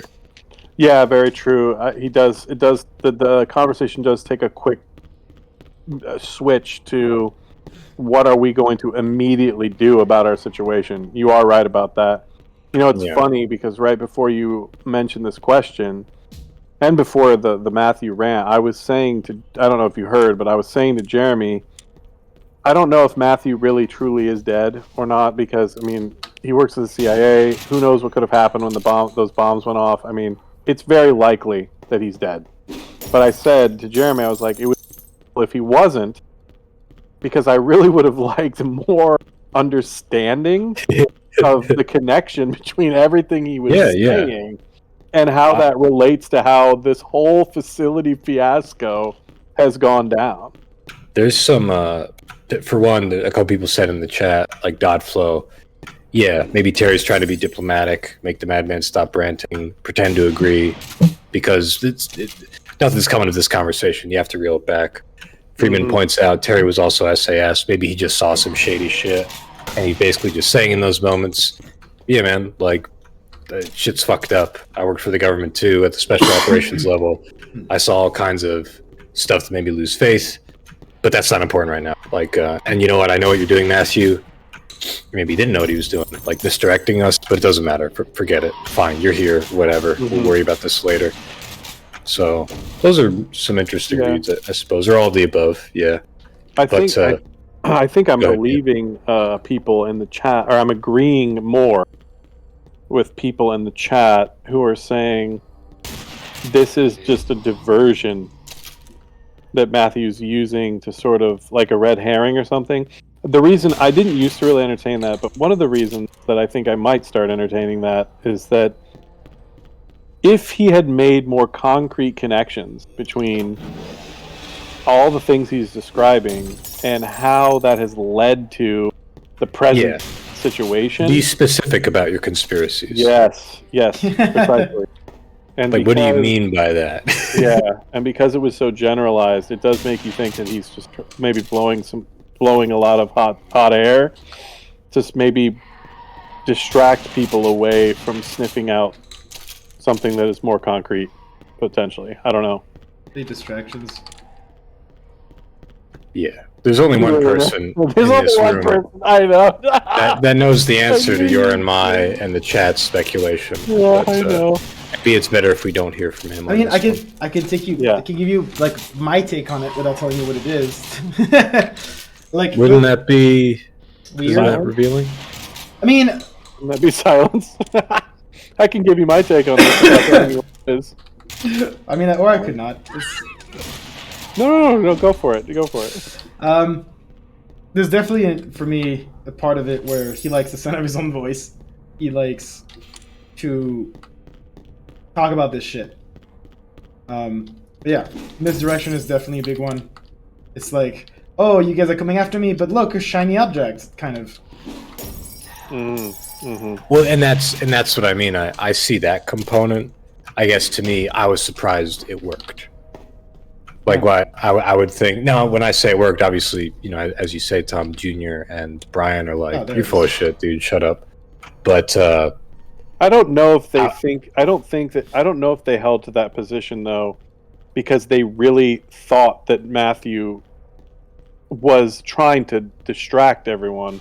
I just think that their own particular position on these types of things, like, you know, before, just like how they view the government, how they view America, how they view their lives or whatever, just make that they have a particular bias that causes them to immediately reject things like this. I don't think it was because Brian and Junior were sniffing out, a red herring, or Matthew trying to lead everybody the wrong way to distract them from something immediately. Do you know what I'm saying when I say that? Does that make sense? No, could you go on? I'm curious. Could maybe explain a little more. I'm not sure I follow yet.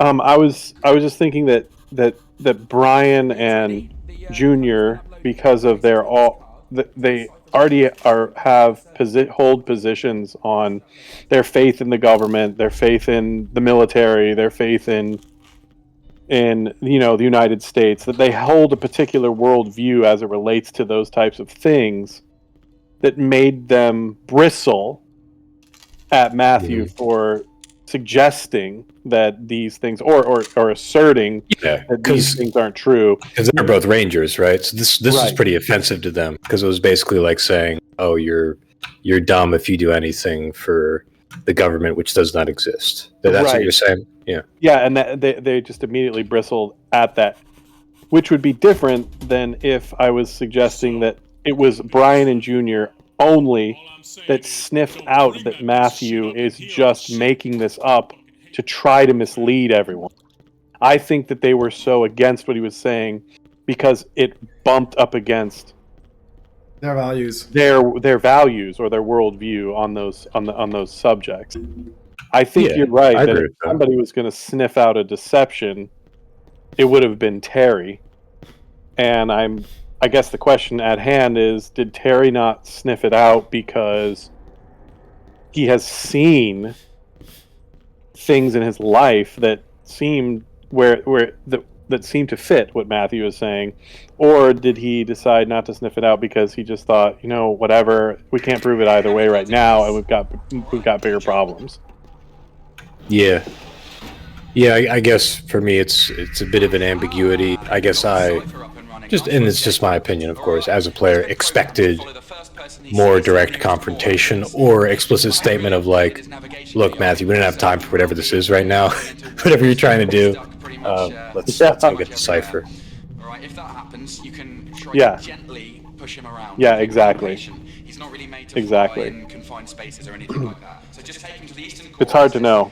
Whatever you do, I mean, do not shoot him. Alright, if you break well, him, Jeremy not said if he you're likes the to other hear person his in own- the room. Exactly, but I mean, Jeremy, he likes to hear his own voice, and not that Jeremy likes to hear his own voice. I'm saying that Jeremy said Matthew likes to hear his own voice, and Jeremy did sort of confirm right there that there is some distraction, like ooh, they're coming on to me. The heat is coming on to me. Let me deflect them with this long mix of half truths and weirdo stuff. And then they're just like, go up, sorry. Yeah. No, go ahead. They're just tired. Everybody's tired, and they're like, shut up. Like, it's when that, just like he probably learned at not CIA school. Sometimes it's good to just act crazy, and then people will leave you alone. Maybe that's us being employed not here. CIA school. Yeah, well, that's what he said, right? The CIA doesn't exist, and neither does the government. I mean, yes, it does, but they're all just systems. Well, also, you're a drone. Oh shit! Where's the Also, Oh, don't worry shit. about my supervisor. Uh-oh. Oh shit! I have to go back. It didn't.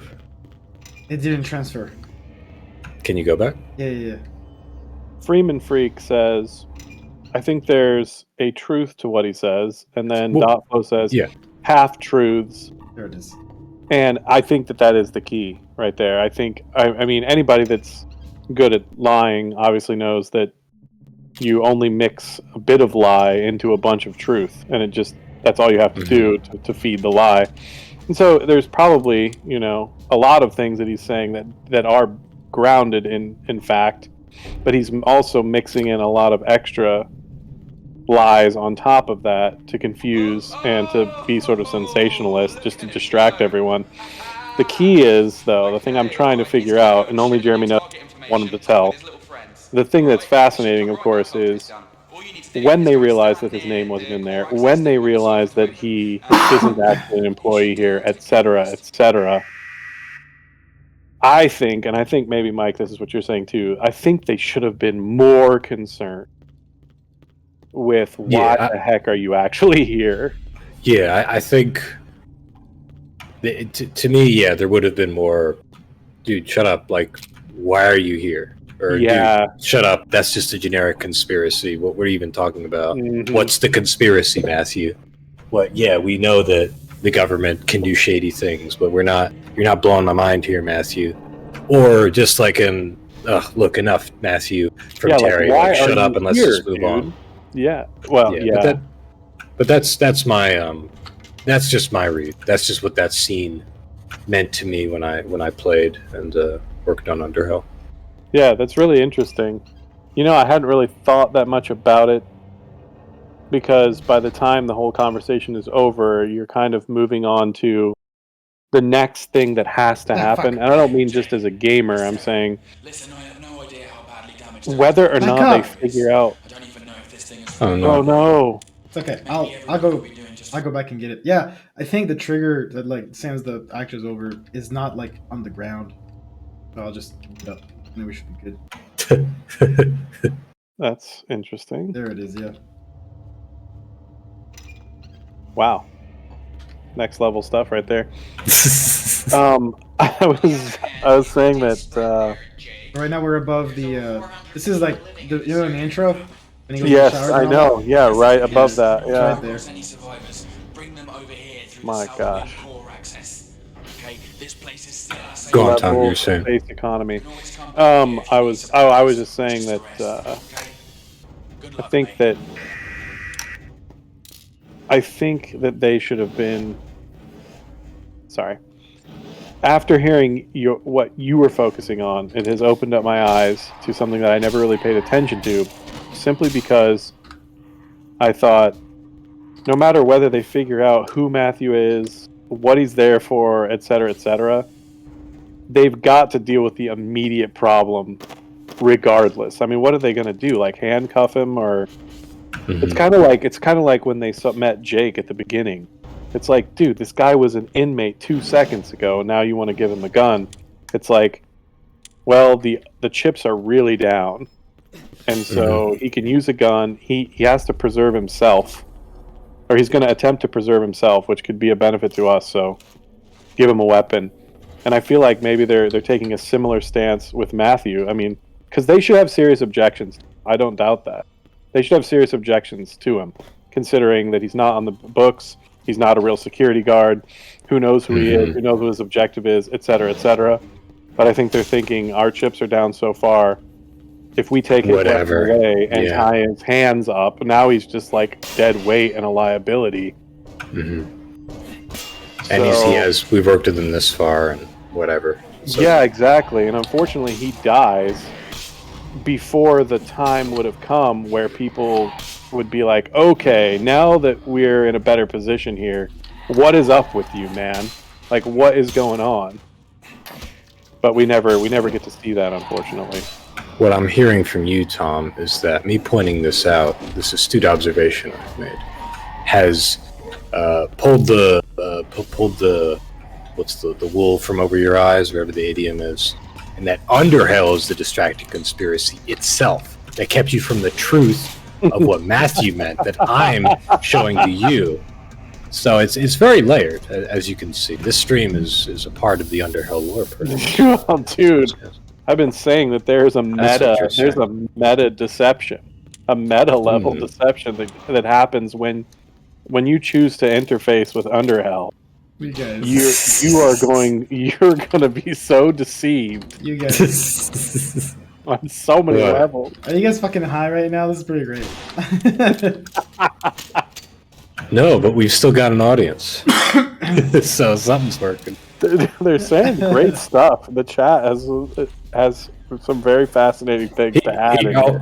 I'll leave the. Here's one thing I'll leave it on.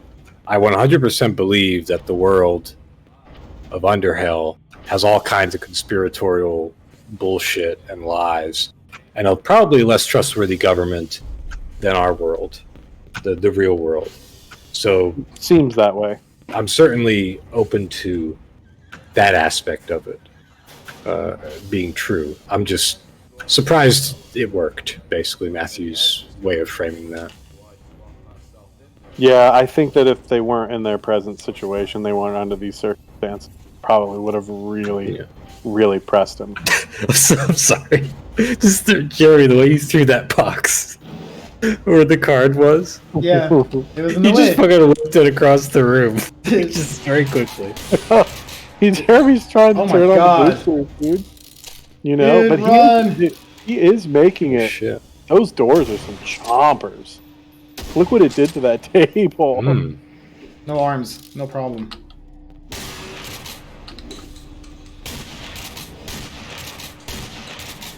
No arms, no problem. What is an ARG? Why am I not familiar with that? People in chat are saying Chapter 2's already out. It's an ARG. Go find it. Alternate reality game. Oh, alternate reality game. Oh, okay. I know what those are. I've played some of those. Those are pretty cool. Those doors are some chompers.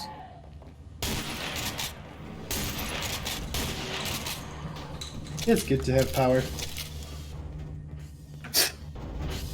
So you're getting somewhat close. This is where I start to get confused. Do you go to like the living quarters, like what I call the hotel? Is that before or after the super soldiers, whatever those things are called? That was before.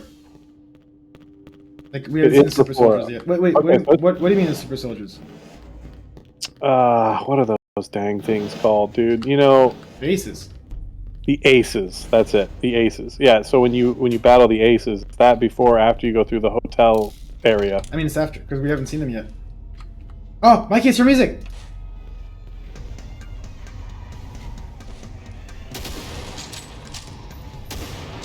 I stood up for a second. Music where? I can't hear it over the Horde music. Yeah, it's there. I dropped a radio and it's playing the. Kill them and hold still beside it, please. I'm trying. Okay, in due time, when you're ready.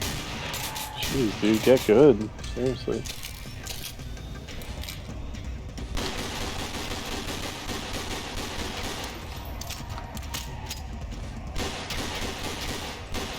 I love that it's called Oh the my God. MP5 EOD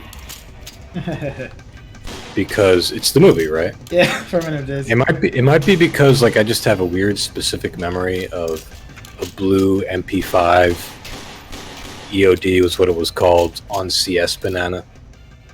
Yeah. And everybody referenced it from, you know, the movie. Okay, can you hear the music now? Hold on.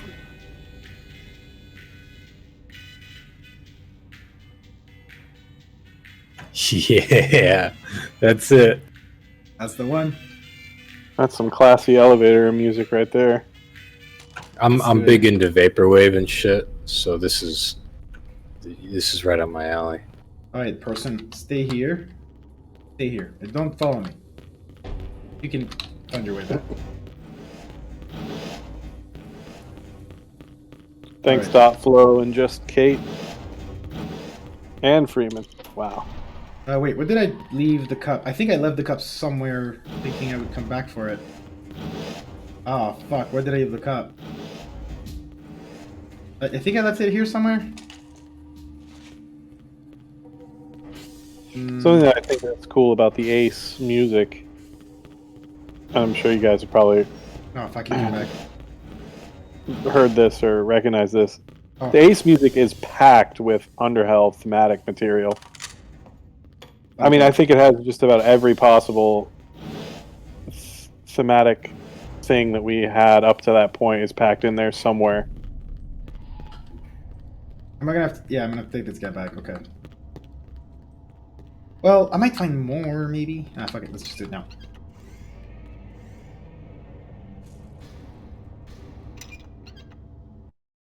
Oh, no. Oh, it's fine. We got a little crashy crash. It has the Underhell theme. It's got the Chapter 1 theme. It's got the Guilt theme. It's got... That's all the themes, man. I'm trying to think off the top of my head. We'll get to it eventually, but...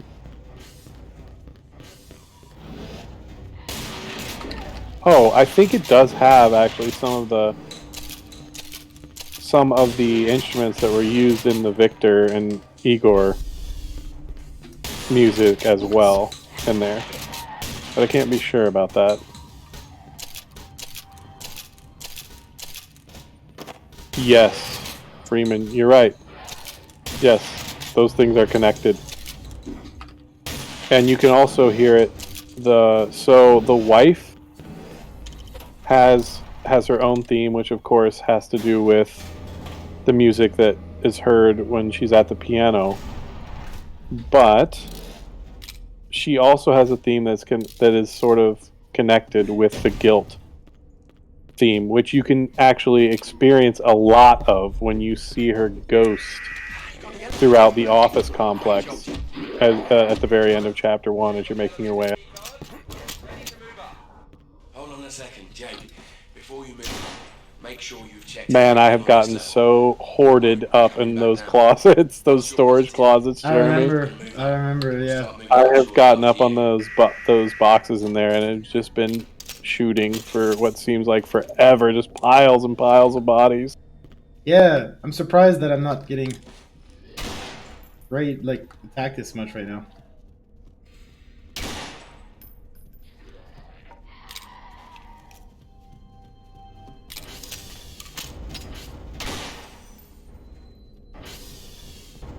Mike, you have really good questions.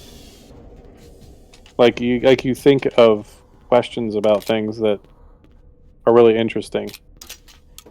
I don't know if that's just has come along with if that's just part of your personality, or if that has developed as you've done work in games or something, trying to get to the essence of how things work from a design perspective or something. But you have the type of questioning that stimulates a lot of conversation. Oh, thanks, man. I'm just, I appreciate that. I guess I'm just a curious guy. But, I also like to, it helps me, it helps me in my opinions. It's part of why I asked about the Matthew scene, because I'm thinking like, well, this is my take on it, but let me hear other people's take to see if I'm off base, or to see if there's something I'm missing, or just to see, I don't know, just curiosity. Yeah, I don't know. I don't know how to explain it. Thank you, Freeman. Oh, of course. I wouldn't miss it, man. I mean, unless of course, I'm missing one card, I think. the investor or the publisher or whoever was to be like, okay, you can make chapter 2 under one stipulation, and that is that you have to use somebody else. Then that would be, that would suck. But I can't imagine that would happen. No, that would be dumb. Yeah, I did miss a card, but where was it? Was it at the bottom floor? Fuck it, let's go. Wait. Yeah. Ow, my leggies.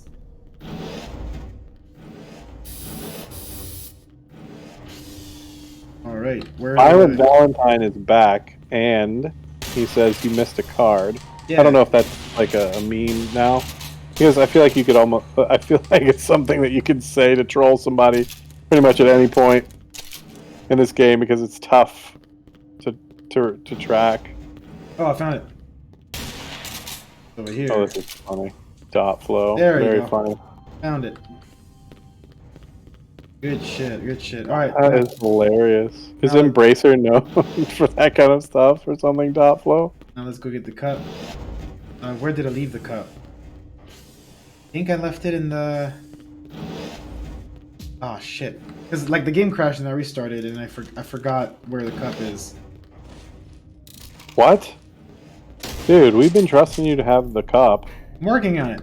I think. I haven't even been paying attention. I just figured you had it. I mean, you've been so dedicated so far. Oh my god, where did I leave the cup though? Okay, wait, oh, it was back here. It was back here. Yes, it was here. There it is. Hello. All right, I got the cup. Unfortunately, I think this is as far as the cup is gonna go, because the elevator. What? Like, there's a cutscene. Like, Oh, hasn't stopped you this far. We'll see what happens, but I think maybe as soon as it... No, it's already fading! No, is it? Okay. How do I get it up to the next floor? Like, I'd have to, like, toss it something. Could just stand on the chairs and... Maybe. Or on the railing or something. Maybe. But then, like, I'd have to, like... how can I... Do you think I can toss it, like, up there by the core axis? Maybe you could toss it in the air and then boot kick it. I'll try. Across the... Yes! Yes! Yes! I tossed it above. Okay. Oh my gosh, you can throw it far. I guess so. It's a cup. It's small. It's tiny. Alright, let's go up. And then the cutscene will play. And here we go. Yeah, like this cutscene could fuck the cup. That's a really worst sentence. Oh man. That's... Alright, so yeah, because he drops the key card for other people. Did you get the cards that were in the safe room? Yeah. Yeah, I think I'm all caught up on cards.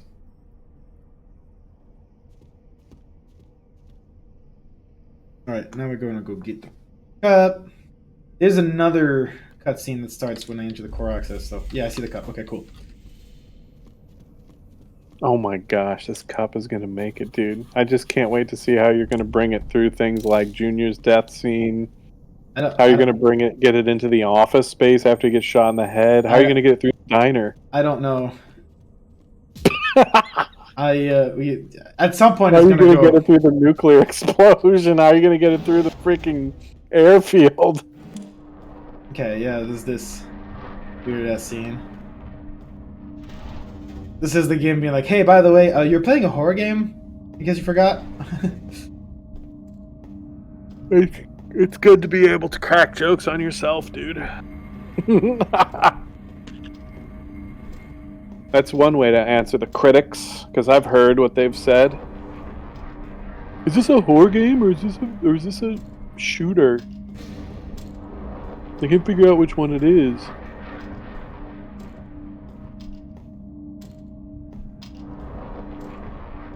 Is that what we're deciding?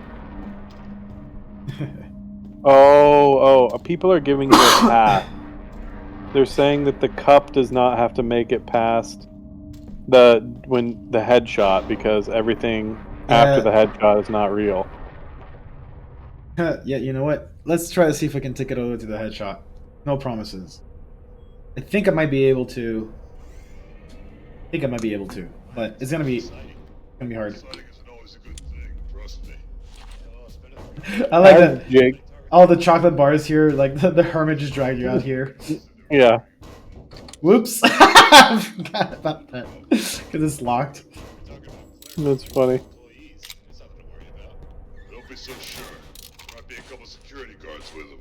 Don't do anything stupid. Even Tom, though what Tom, Jake's going.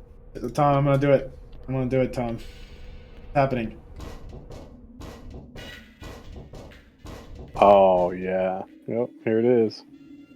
It's that song too. They're coming. Oh, they can't hear it? Oh, very funny dot flow. Oh, they're not coming. I was just gonna say that yes, everything that's happening right now is real. Oh fuck, they're coming. Ah! But we know that Jake was mentally unstable during this time period where this real stuff was happening. So he was already starting to lose his mind a bit. That's what I imagine. The moment like that little horror tunnel thing where he just went. Got him. They shot me a little bit, but it's all good. They died, it did. Oh man, all the body bags. Fuck! Is the cup in there? Shit, I think the cup is back there. Oh, guys. This is not good. It's right here! It's behind this stupid door! Oh my, you can't reach over the... Does it open? Or, oh, it's permanently shut? Yeah, it's shut. I could cheat.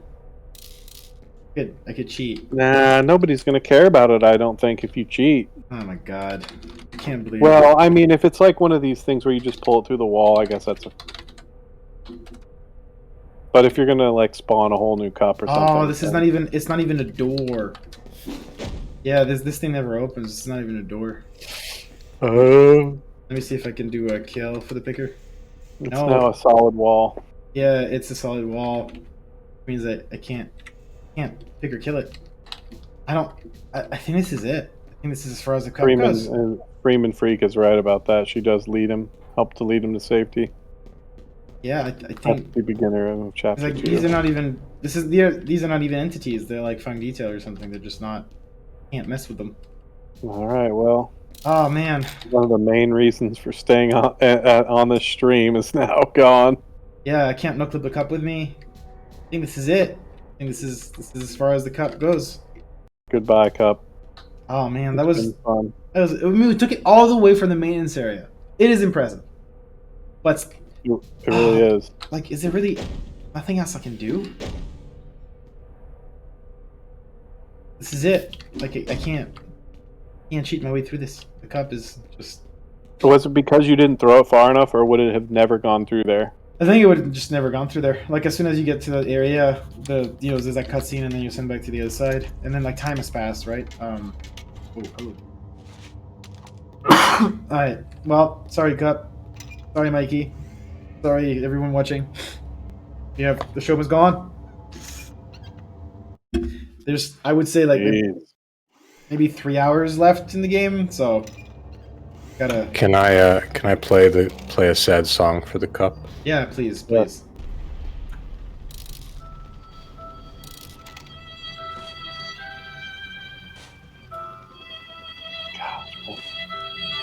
only I had thought of this music for the junior death scene.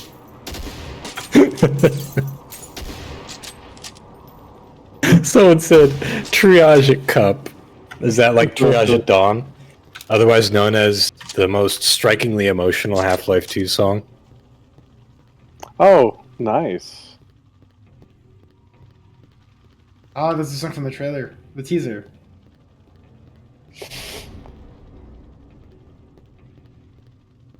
It's nice to see the core all lit up like this.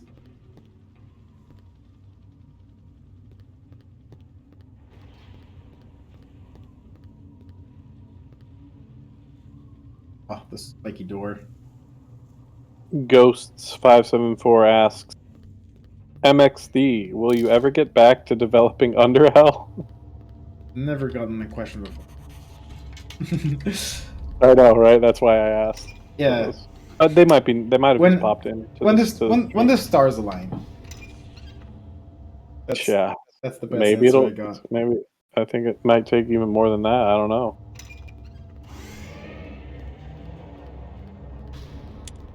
Oh. 25%. If only. No, we're past the halfway point now. Oh, they were talking about. Well, he has the whole script for chapter 2, so that's 25% of the development. You're alive! What happened to you? You just vanished, man. Where were you? What's going on here? Hey, Matt. It's Jake. He's alive. Yeah, I can see that. You just keep on surprising me. You should go and talk to the others. They'll be happy to see you. We've never done concept art. Yeah, we have. For Underhell? Yeah, there was an artist. Oh, really? Yeah, she was really talented. She did quite a bunch. Jake, you made it. For chapter 2, did you release it? I think we posted some of it on Twitter. Yeah. Got a nice campfire. We managed to bring in enough supplies for a few days. Some characters also we posted them on the B. 3 ways out, but we barricaded one of them because it was unsafe. How have you been at this for over 8 hours? Says one viewer.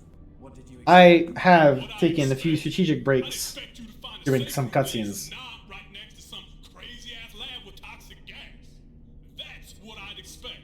Has anyone briefed Jake on the situation? Yeah, I'll take care of it. Jake, look, you ready for this? Alright, there it is. We're fucked. Yeah, good point. Zekri Shadow.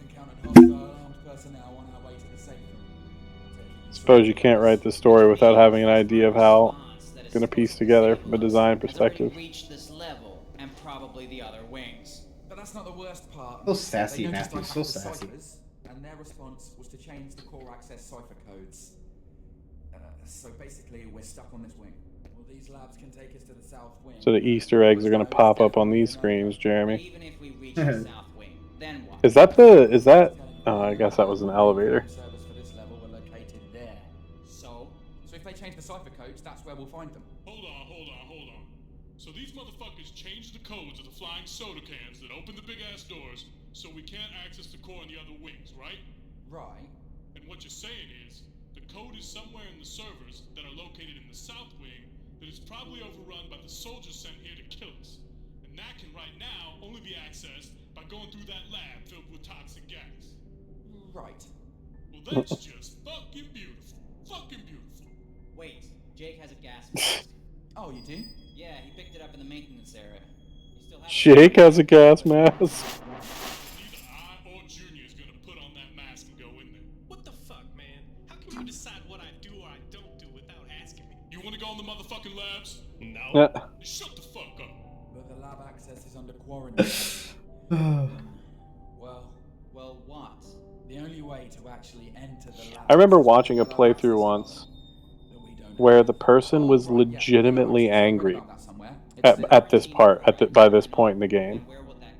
They just started raging every single time that you would come back to the safe room, and they'd be like, "Hey Jake, you've got a gas mask," or "Hey Jake, could you go do this?" or "Hey Jake, could you go do this?" And they just started getting so mad. They're like, "That's all this game is. All this game is Jake do this, Jake do that. It's all just Jake. How about you guys go?"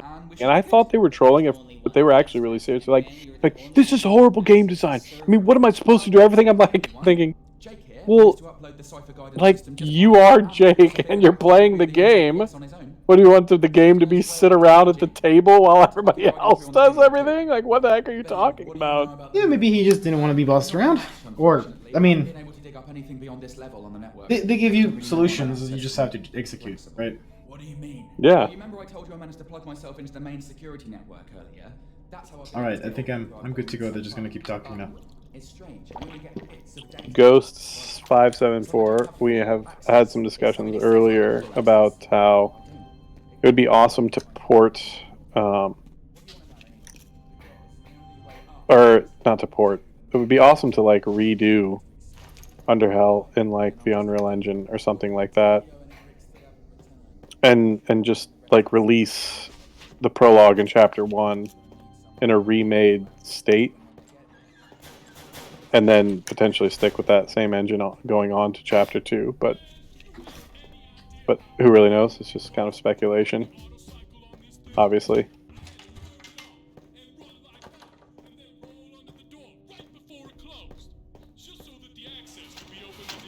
So many cards. Can't be separated, apparently. You go ahead to the core access and wait for Takeo and Eric. Okay, you got it, but there's no way I'm pulling that stunt again. We'll just wait for them at the core access. Alright, Jake, you go onto the office. It's by the core access. Try and see if anyone's still alive over there. And try to locate the key card. Also, be careful. There might be some armed personnel still around. We already tried to talk to them, and they wouldn't talk back. So we're not going to try any harder. Okay, Terry. Are they trying to kill us to contain the infection, or just because they don't want everybody else to know what happened here? Probably both. That's a fair assessment, Matt. Oh, he is good. He does make good points. I'm a chef. Well, not really. I'm a ration distributor. But yeah, chef sounds more fancy. Nice to meet you, Lloyd. Oh hey, you must be Jake, right? I'm glad you made it. Everyone was worried sick about you. And you've been gone for hours. I mean, Yeah, Jeremy, did you ever toy around the idea of being able to like click on companions to take them with you? Like, I understand there are moments where certain people do go with you out to fight or whatever because of it's part of the story or whatever. But did you ever think about making it so that at any time you could just go up to Ben and, you know, like press a button and Ben would just follow you and like you know, I can't reach my fight through sections with you or anything like that. miss his voice one day. Hey, you hooligan. He kept saying. I wonder what happened to him. That was the line that everybody was referencing.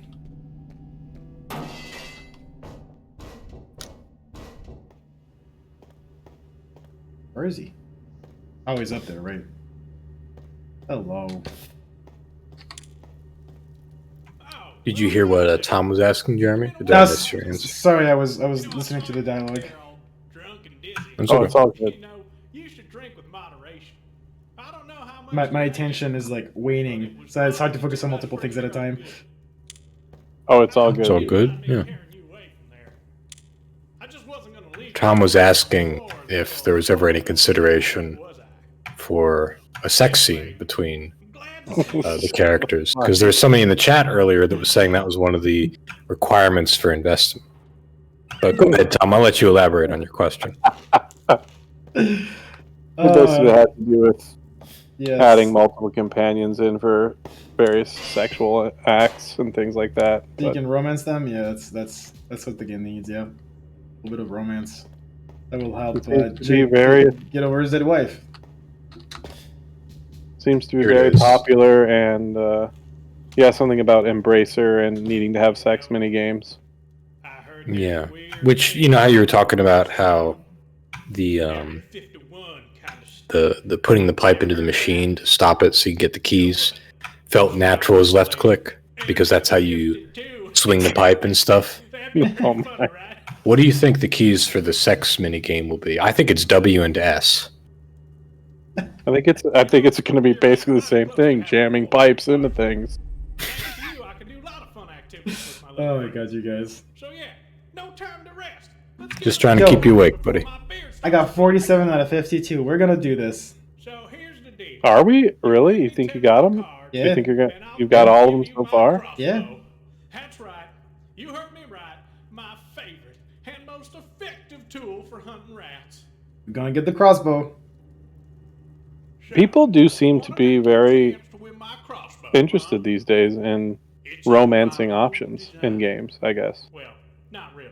I think it's becoming a popular feature. I love when he says it's of my own design. Well, not really. I found it. Bring me those 10 cards and list beauty. He says it like it's so mystical and wonderful and beautiful. And then it's like, never mind. I found it. You know that crossbow I use is practical, but it's not very easy to arm. And rats. All right, Hermit. I'll see you later, man. That number isn't right. It's a 30. Oh wait, no, it's because that's the amount he had the last time I gave it to him. I still have a bunch more. Mm. Sorry, Hermit. I love you, but I gotta go, man. It's getting late. Meh. Hey, Jake. Oh, silence time. Listen, I wasn't the only one working on it. Oh yeah, I had silencer. a few contacts here and there in this place. We were making progress on finding out exactly what was going on down here. One of my colleagues contacted me before all of this started. He said he had some data for me. If I recall correctly, he worked on this floor. That data could be something very important. It might help us figure out a few things. So bring it to me, and I'll get you. People are getting seriously on board with this Frank is Matthew's superior theory. Some cheesy Mm-hmm. It's pretty obvious, yeah. That is one of those things that they try to make pretty obvious. Oh, Really? Or are you trolling right now? I'm not trolling. You trolling? Oh my gosh. Oh, I guess right. I'd never put those two things together. I mean, I thought Frank was legitimately dead. how are those things mutually exclusive? Because, like, what Matthew said is that he couldn't hear from his superiors since the event started. Oh my gosh, you're right. Holy logic! I'm failing on multiple levels here with horrible assumptions. It's all good. There's a lot to keep track of. There's a lot of twisted chronological events. And But I do, yeah, it's characters. true. But I do get that now. You know, it's like, why did Frank stop talking? I don't know. Maybe because Frank's dead. Or, you know, maybe he just retired from life. He did the whole make it look like I'm dead on the books thing, but really I'm going to the Bahamas. All right. Jerry gave me his, at some point he gives me, like, his key or something. Yeah, but you just get the... Ah, there it is. Revolver. I'm not a huge fan of the revolver, personally. Oh my goodness. No. Oh my goodness. You know what? I mean, that's the plan, Lincoln Punk. I don't know if that's how it's actually going to go down, but I would love to be able to stay to the end, but I'm on Eastern time, and so things are getting... What time is it at your place, Tom? 2:10. Oh my god, dude, it's only midnight here. Tom? Yes, what's up, dude? One way out. Yeah, I know. I knew you were going to say that. 51. 51 I really do want to 52. see the end. I probably won't be able to stay for house stuff or whatever if you're going to do more of that. But man, would I love to see the ending of Chapter 1, because there's just much cool stuff. I mean, from like Matthew's death on, there's just so much amazing stuff as it hurls its way toward the finish line. It is a fun time.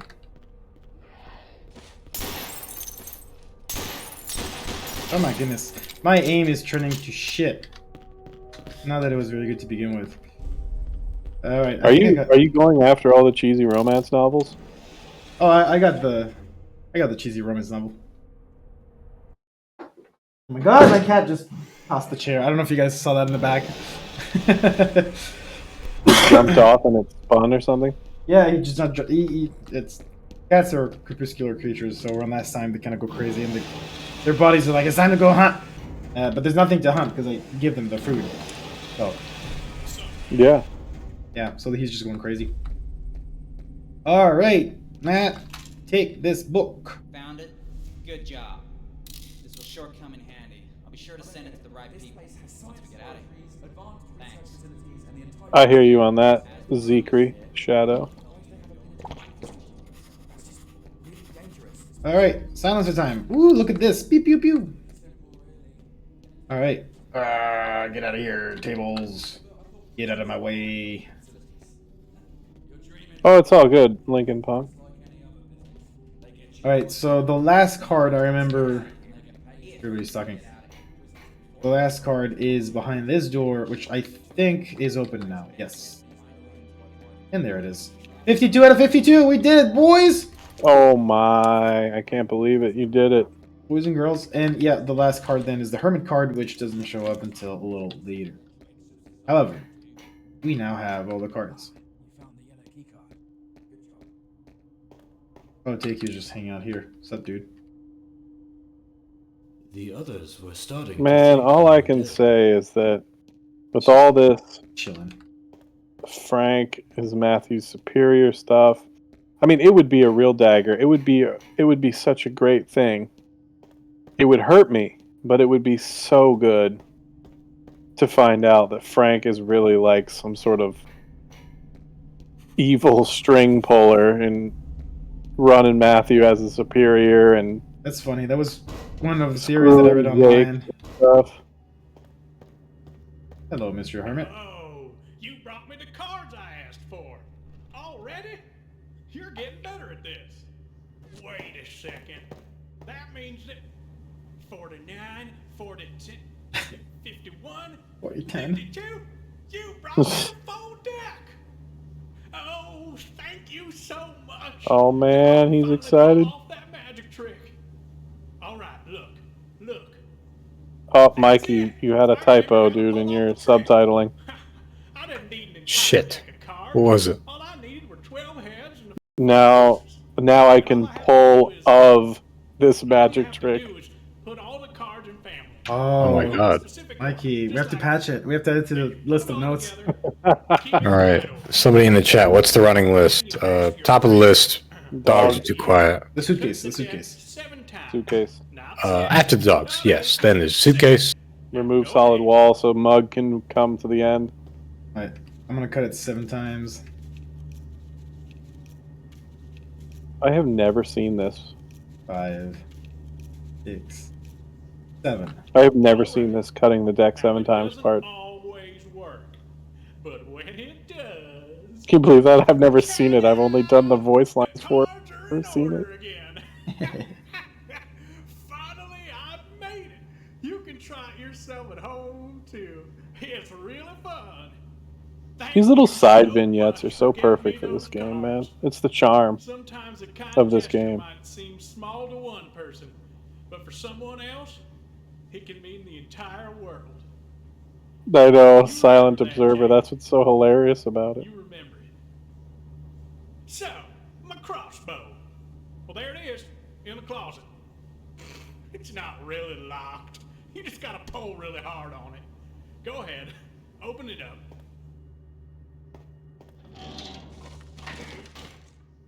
Well, I'm not really good Yep, at making that's right. closets. That's Just her. Don't worry about it. I'll fix it later. You just take the crossbow. Crossbow time. Goodbye, sniper rifle. You've been quite helpful, but I would like a silent sniper rifle.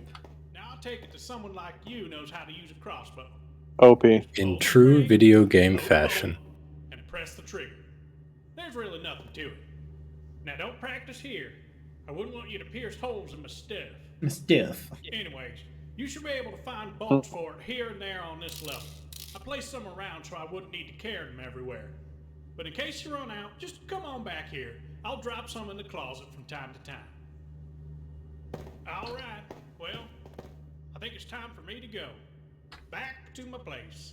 Back to Turdy and my bowling ball. Thanks again for everything, Jake. You take care now. I'll see you. Man, is this the last time we Not too early, not too late. see the hermit outside of when Yeah. he rescues you from the Takeo situation? You know, when I tell the truth, it's not for the sake of Hey, guess what, guys? What's up?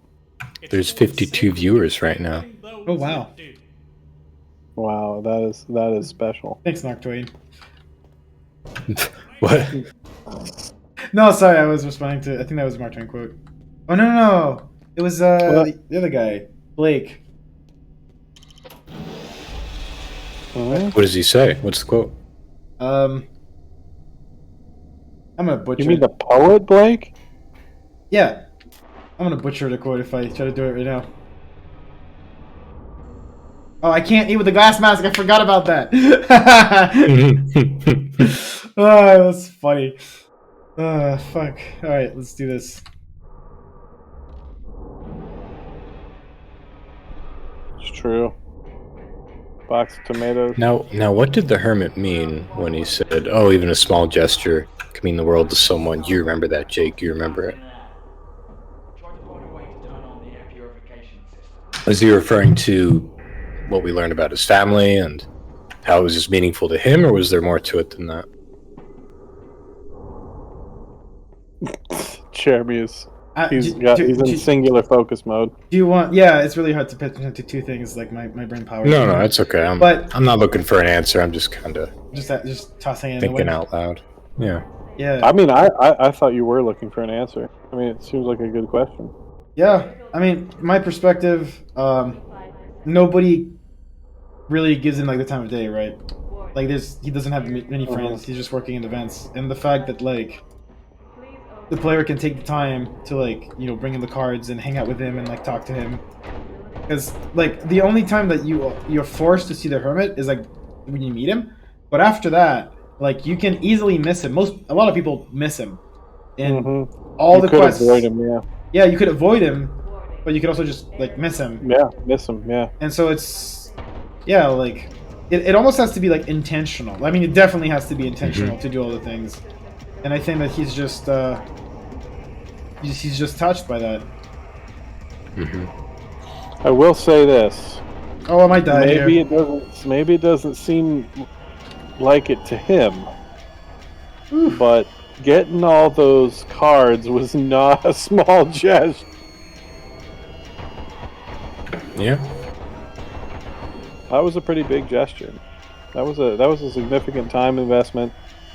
It caused you to almost die. I don't know what you're talking about, man. by- Like finding 52 cars in a giant base infested by infected and soldiers. Like it's such a small gesture. Yeah, I could do that in my sleep. Man, we got many OG viewers here. Fucker. Somebody says, I'm still here all the way from the start. And then in response, somebody else says, you're still here after 8 hours? Lol, I'm just waking up. Some guy will make a summary of what was said here. Oh, yeah, good luck with that. Oh, man.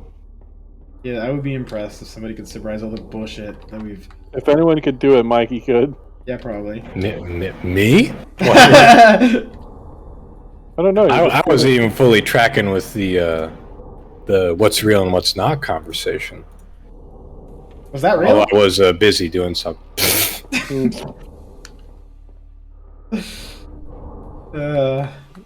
What a goofball.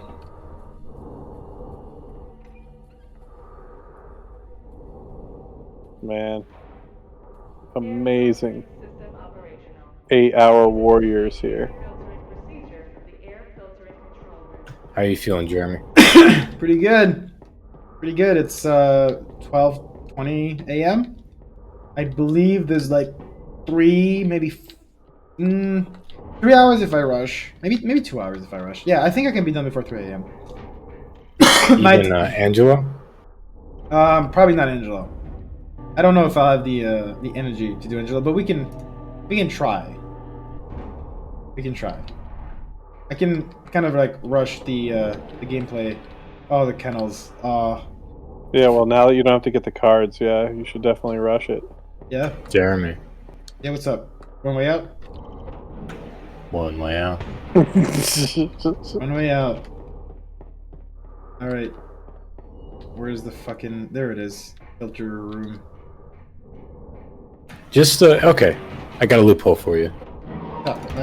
Sleep in the chair, keep the camera on, and I'll see you in the morning. We'll do Angelo. It's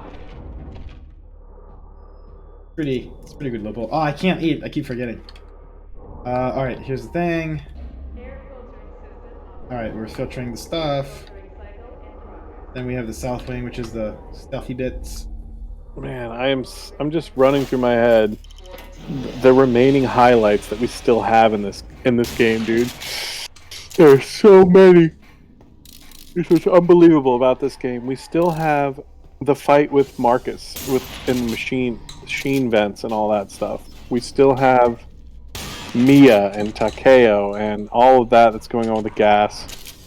We still have the aces. We still have the train. We still have Matthew demise. Forgot about the train. We still have Brian and Junior scene. We still have Oh my god. the fog in the diner. Oh, jeez. We still have the frickin' Alright, hold on. to the airfield. Maybe there's another way out. No, you don't. No. You're not allowed to say this. No. If there's anybody here that's allowed to say this, it's not you. After all, no way. It's just unbelievable, man. We have the branching. I can't route. believe.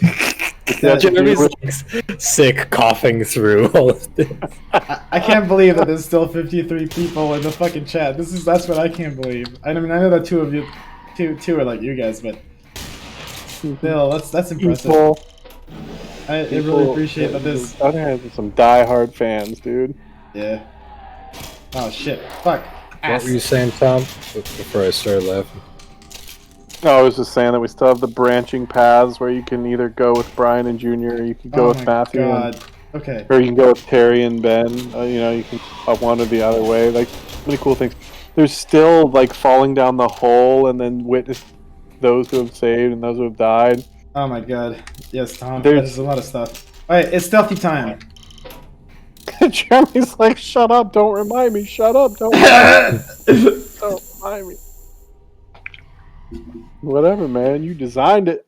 I gotta be stealthy here, which requires a little bit of time, but I want to also rush. So I remember this part. This was like the go-to example, I think, of soldier testing for voiceover. Yeah, it's great. Yeah, it was. We played You're ready. This is Mikey. Mikey steals the show right here. Oh, thank you. It wasn't fair. I voiced so many dozens, scores, hundreds of people even. So of course I would steal the show. There were so many of me, haha. No, I get it. Probably thousands. I mean, if you really get the spawn going the right way. Oh, night vision. Fuck yeah. Give me that. I'll Tom the music. Can we hear them a little more, Jeremy? Yeah. I mean, I'll do my best. Like, a lot of the scenes are randomized. Yeah, so good. I will try to, like, stealth it so that we can hear them, because if I start fighting, then, I'll just shoot everybody in the face and it's over.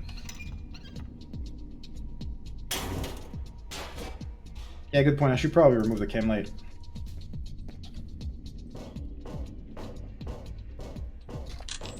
Ugh! Bright!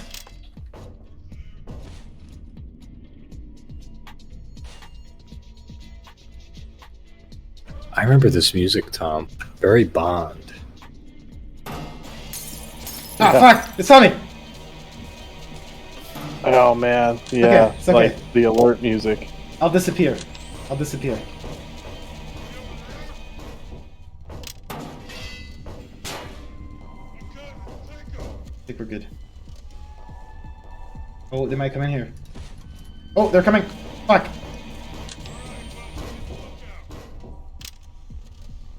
Alright, I'm just gonna wait for a minute. You know what? I think it's gonna be time to use the radio. Here. Turn the radio on and turn the radio. Oh, it's that song! Alright, that should do it.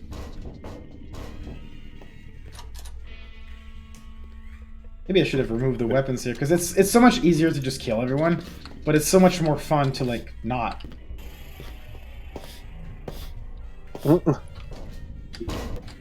You do get to hear a lot of soldier lines when they collapse on your position. Yes.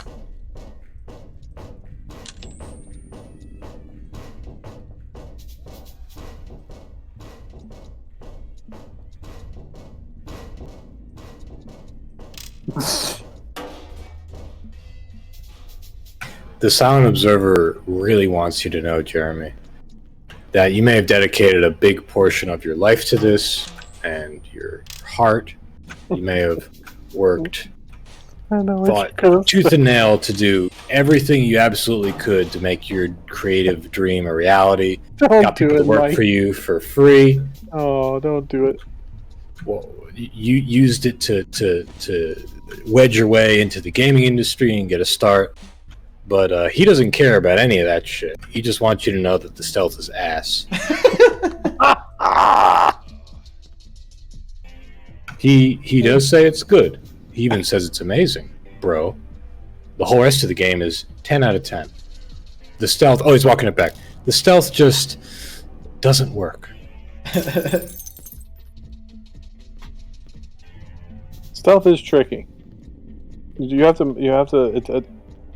master it in this game, I will say. I haven't spent a ton of time with the stealth mechanics in this game. Kate, I appreciate you enjoying the soldier dialogue. Thank you. This is like my first big, true voiceover project, I would say, as far as I can remember, outside of the work I did in radio. And I worked really, really hard to get them to sound exactly that. Genuine. Fear 1 was, of course, a big inspiration there. The new Battlefield, or not the new Battlefields, I guess, Bad Company 2 Bad Company was another one. Yeah. And then I put my own kind of spin on it. I really wanted it to feel genuine. They call reinforcement. I heard the door. Yeah, Silent Observer. Yeah, I would say that that's definitely common.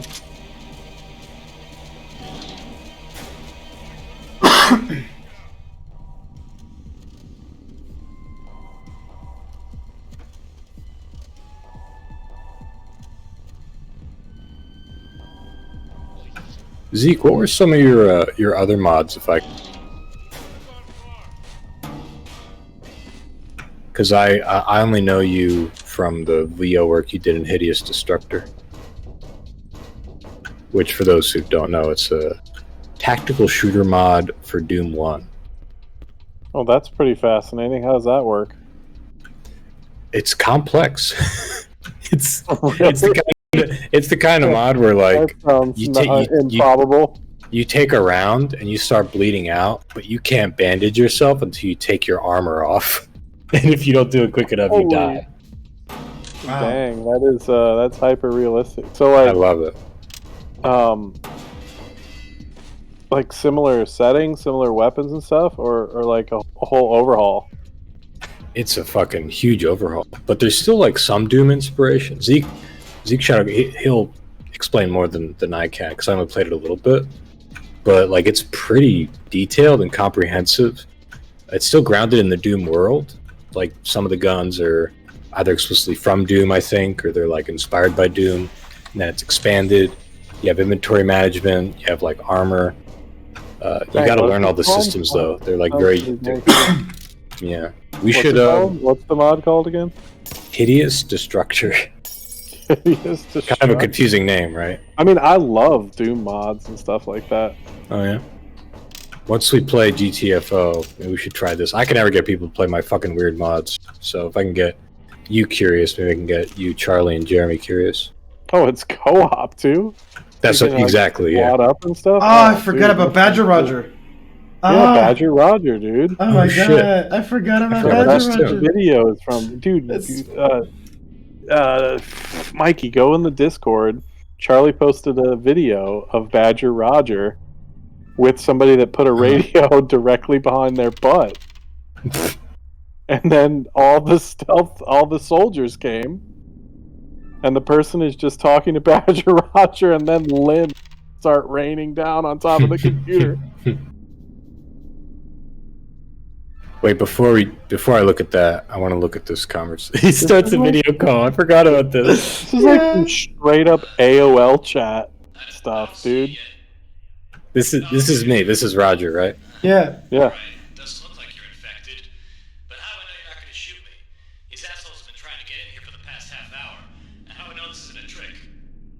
I like that Jake doesn't like answer because he doesn't want to make noise. He just types back. I adore his little face. I love that. He's channeling Sam Lake from Max Payne 1. He's just got this little pout that never moves. Mm-hmm. Oh man, I love that Jake chats. I gotta say it. What a great way of dealing with his silent protagonist boundaries. This is such a funny conversation, yeah. I sneaked in? Yeah. Yeah, I did stealth it. Because if you fight your way in, they say, I fought my way in. So the game said that I stealthed. This line here. Because no, I it's the next line. In, dude? So you didn't have Mike edit the... I snuck in, dude. I couldn't get it. It was a fucking JPEG or something.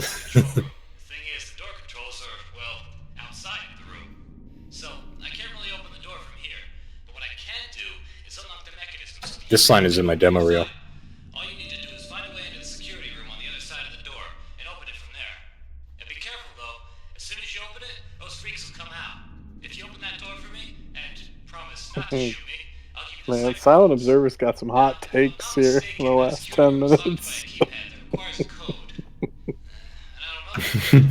I'm enjoying it. To be clear, I'm enjoying it. Do you see that one? Thank you for calling it how you see it about stealth.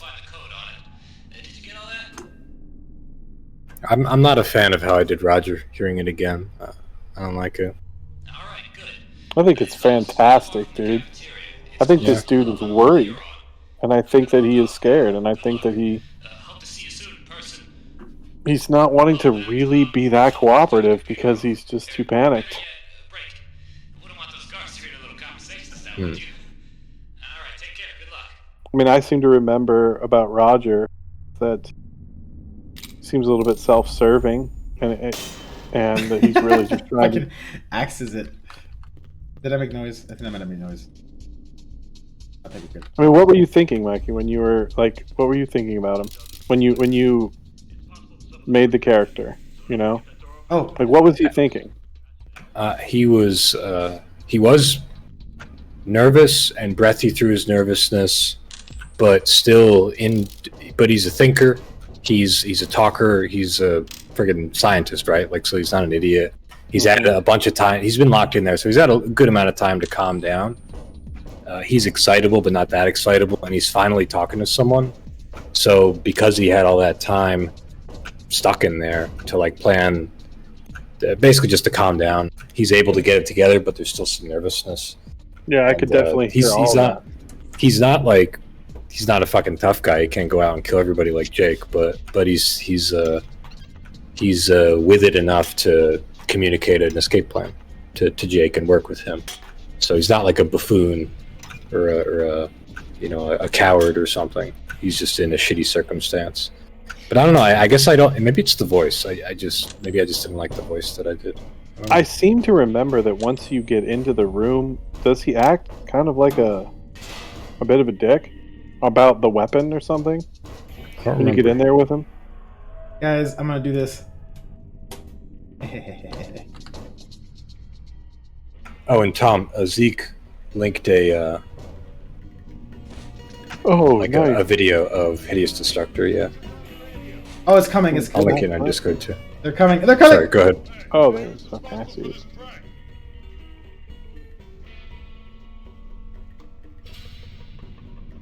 Dang, it's a download.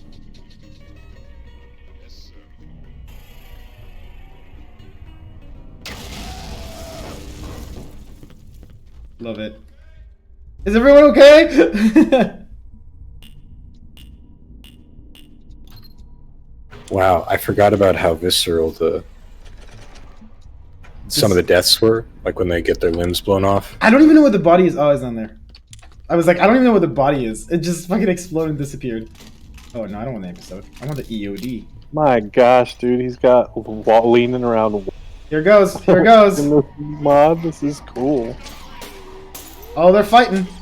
It's kind of red dot points and stuff. Oh, they're fighting. Doom mod. They're fighting. Oh my gosh. Crouching, proning. This is rolling.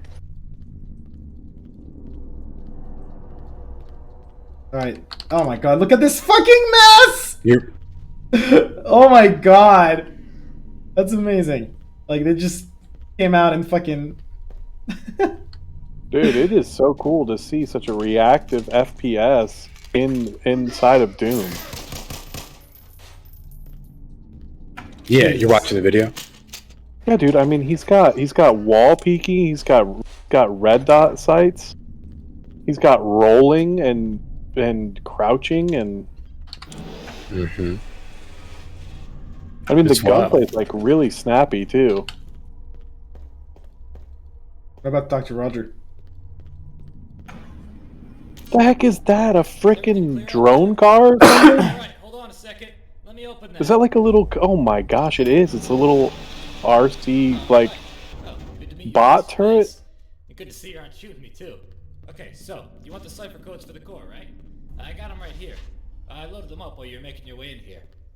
So, could you, like, take me to the rescue zone or the safe room or wherever you guys are staying? Dude, Zekri, nice job, dude. That's legit stuff. So you're saying that you can... It's a pistol on treads, yeah. So you're saying that you can... So it's like, even though it's Doom-style enemies, it's like almost like Terrorist Hunt in Rainbow Six or something, like the old Rainbow Sixes. Oh, they're coming.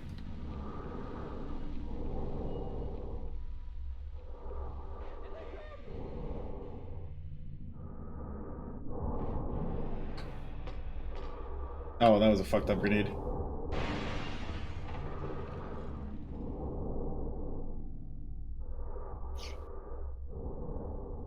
So, Mike, did Roger say anything about a gun when Jake came in?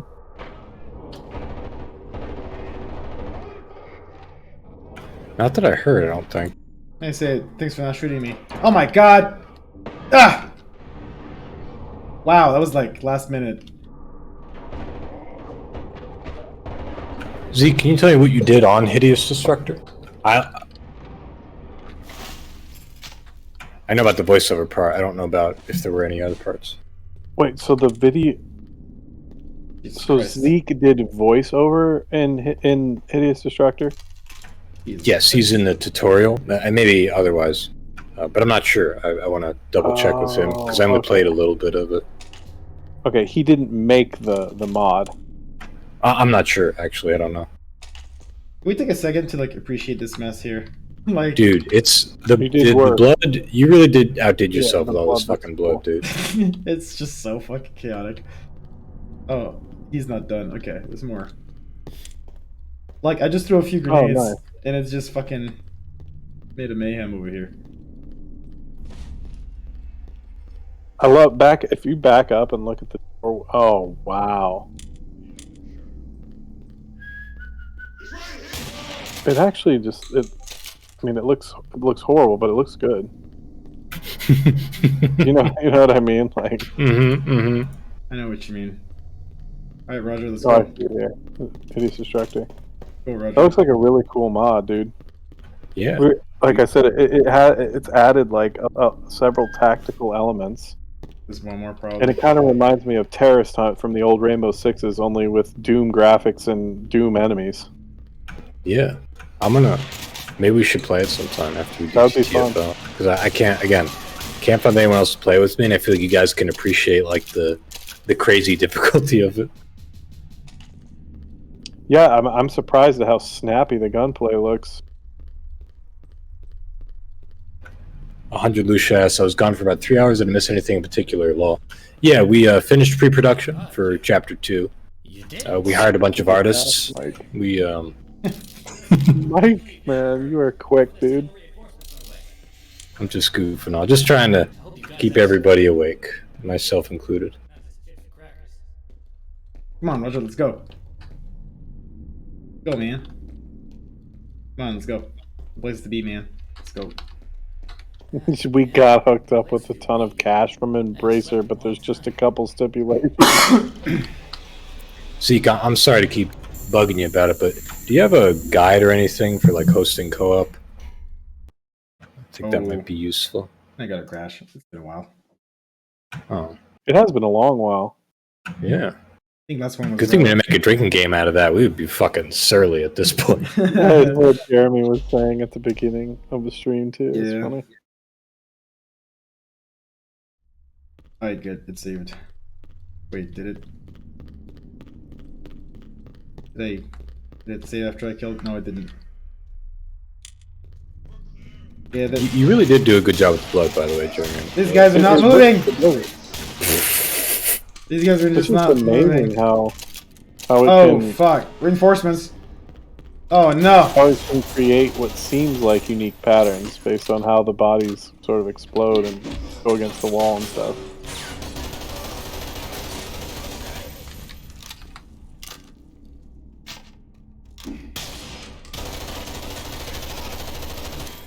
Oh, hey, Roger. How's it going? Oh my god, you did it. No, not quiet. Oh, he has a shield. Oh, I got him. Oh, I don't mean to do that. Are you happy? Well, that went a little less smoothly than last time, but still made it through. Alright, no crash, please. Thank you very much. I hope you guys have some food. I mean, really, not just chips and crap. Chips and crap. I think maybe it was that line right there where I thought, Roger, you're pushing it a little bit there, bud. You know, you were gonna die. Dude, tortellinis, okay? I'm saying. Come on, get in, Roger. Let's go. Roger's happy about it. I think he seems. Oh, hey, Cat. How's it going? What was that? Nothing.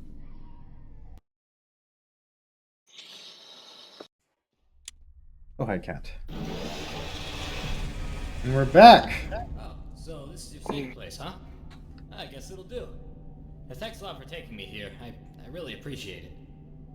Oh, and here's your cipher codes, by the way. I'll just put them right here. I guess it'll do. I guess it'll do. Sign this real quick just to get it a little.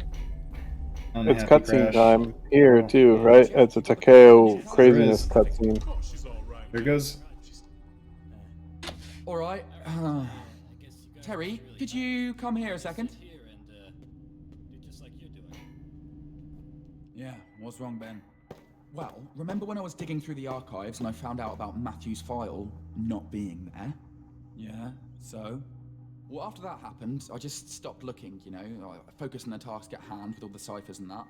But now, I just went back to read the files and... well, I can't find Takeo's file either. What do you mean? I mean, Takeo wasn't officially hired as a security guard here.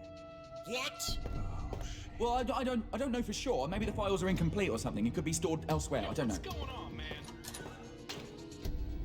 Fuck this shit. I'm so sick of this. Let's play truth or die. Look at this motherfucking gun. You have exactly 5 seconds to tell us who you are, or your brains will paint the walls, feel me? Ryan, drop the gun and calm down. Fuck that. I'm sick of you lying scumbags.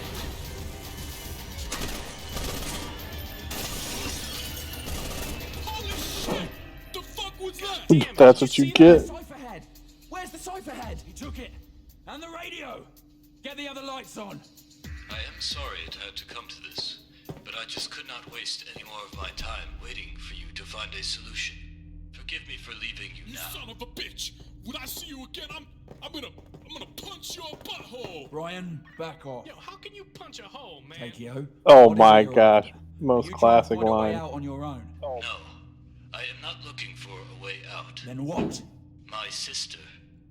She is trapped somewhere in this facility. Why don't you just tell me her name? I can track her down through the files. I already looked, Ben. She was reassigned right before this mess started, and it remained unclear on which wing she was. You did such a great job with But I these at lines, least narrowed Mikey. my research down to level 3. I'm already there now, thanks to all of you. I promise I will come back for you once I find her. I left the North Wing core access opened. What's her name? Maybe I know her. There aren't many female scientists working on level 3. Most of them can't handle it. Her name is Mia, and she can handle anything. So, the boss's son is here as well. What a touching family reunion. I should have known you would betray him. Ito. My father always despised you. He never approved your methods, only your results. Haha. Is that so? Without me, the previous outbreak, and this one would have grown out of control. The city would be overrun by now. Maybe. But it's over now. And my father sent me here for 2 reasons. Find his daughter, and terminate you. I can't wait to finally meet you, Raito. Kore wa wasurerarenai tatakai ni naru daru. Taishita tatakai ni wa naranai daru. Wow. What the fuck just happened? That was... Nice job, Mikey. son. Whose son? I don't know his name. He's the CEO of the company that runs this place.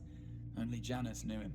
What are you laughing Is Janice? It's not a person. It's 2 individuals. Brian's line, dude. West. Remind me, I have some Hear the comments about that. Japanese. Hear the Japanese. And he's What the hell just are you like, talking about, what Terry? just happened? It's a legend down here.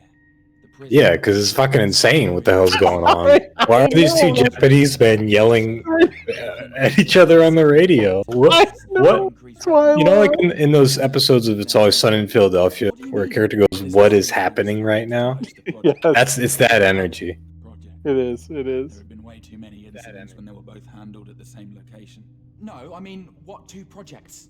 Posterous and Terminus. How do you know about this? Why do you think I was sent here? Okay, time out. Dynamic says, as an anime enthusiast, you need to improve your Japanese, Mikey. Yeah, let me speak to that a little later. What I think of those lines. Goes way back to the 70s. The Chernobyl reactor was built. Are we talking about the Chernobyl? Yeah. The Eastern Janus was just a young genius back then, the youngest to actually work in the field.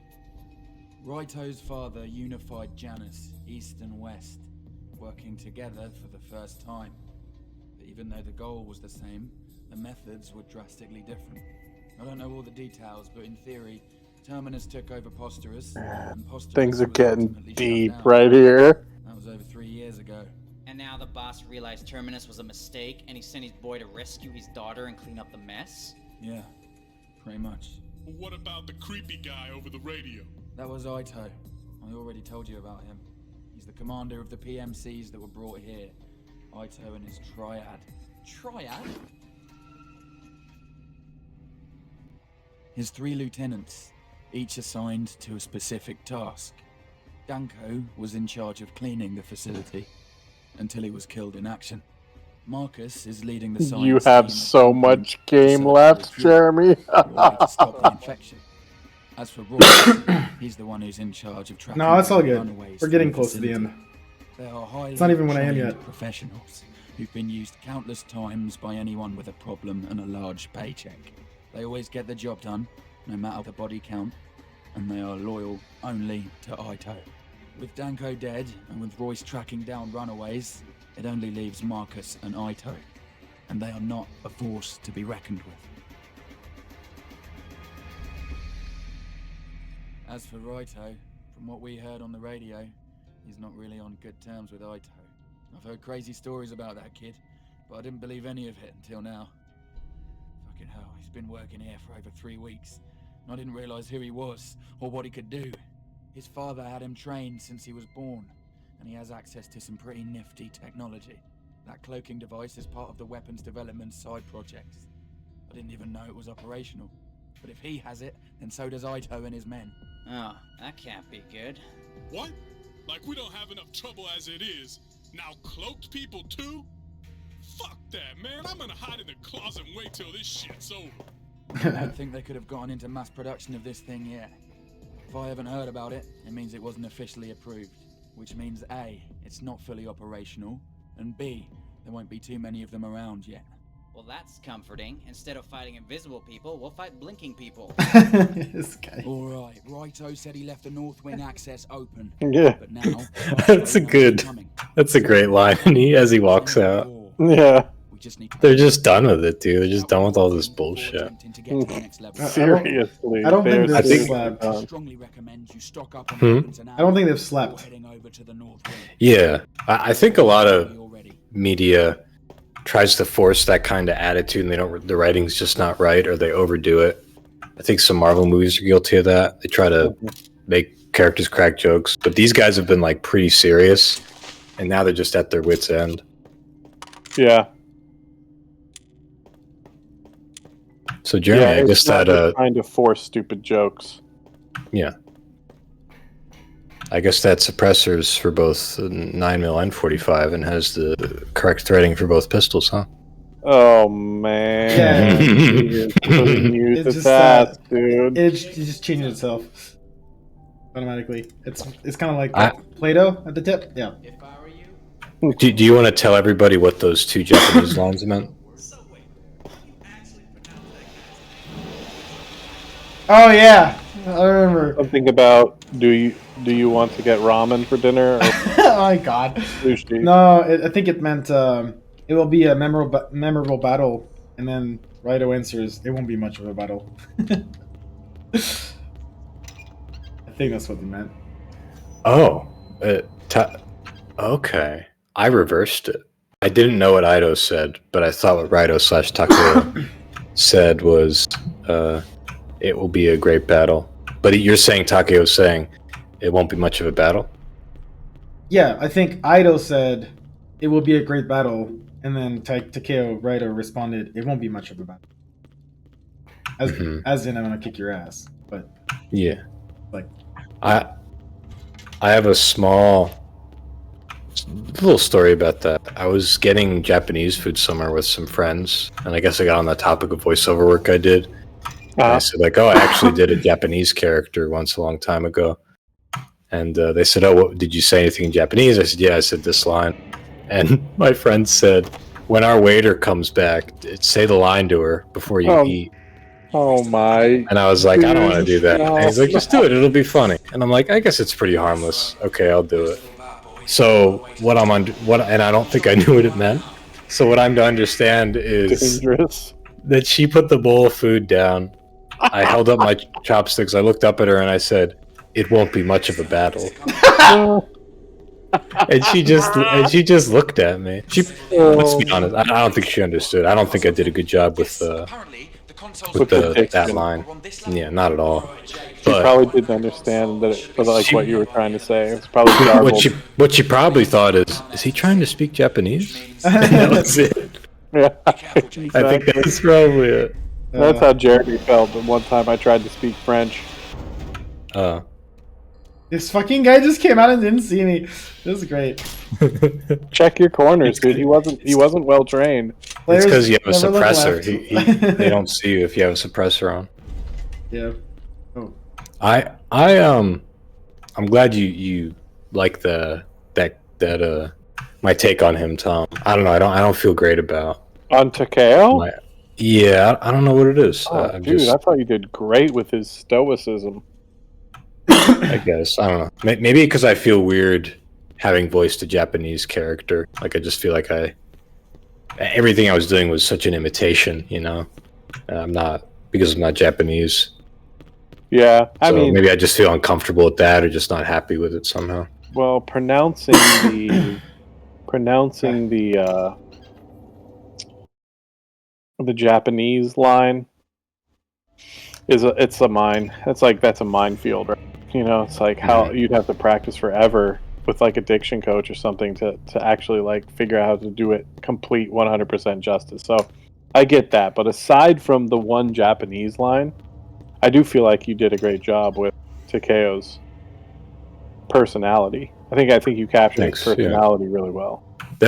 I remember Jeremy had to direct me a lot on that because I wanted to give it all the soldierly flavor that I'm comfortable with, and the grit and the mumble and all that shit. And he was like, no, Takeo's not that. He's together, he's stoic, he speaks slower. So it did take some time for me to get there. Well, I think working together, you guys came to a great final place. You know, it just seems to really fit. For me, it seems to really fit his character, being more of a stealthy kind of character. He's just like a block of salt. What? What do you mean by that? Is this a French idiom or something? No, it's how Mikey. I think you described like Arthur Morgan from Red Dead Redemption 2. You were like, he's just like a block of salt. And when I think of Takeo, he's just so salty. Because he's like just so gravelly and gruff. Yeah. I don't think I need a suppressor here. But I do need a light. Oh, hey, this looks familiar. Oh man, somebody is asking that question. What question? Not the one. It's a new question for tonight, but is there a technical reason you have to push down 2 levers to close the door, then transition between stages? Or is this just a step? Yeah, it's just a step. Like, I kind of wanted to have one lever that would close the door, and then one lever that changes the map! Yeah, exactly. The middle lever is like a loading screen, basically. Yeah, the game is meta. Like, you are literally controlling the inner workings of the game. There's one lever that is just literally changing the map. Fresh Rising. Doesn't Ben give some kind of technical answer as to why the core cycles? Have we tested it already? I think it's an evolved organism based on the same agent. And the results? I'll clear the gas and go check in 15 minutes. Alright, let's hope this is it. Right, they're testing it on people. Of course they are. That's how we roll. Human tests. I can tell you that revealing information on the Eastern and Western Janus is probably one of the most sensitive information areas as far as, you know, the story and keeping things hidden. And yeah, I feel like a lot of people got it right. Like, I saw quite a few hypotheses online about the whole thing. Yeah, well, just yeah, you don't have to point out which ones were correct, but some of them were very close, if not spot on.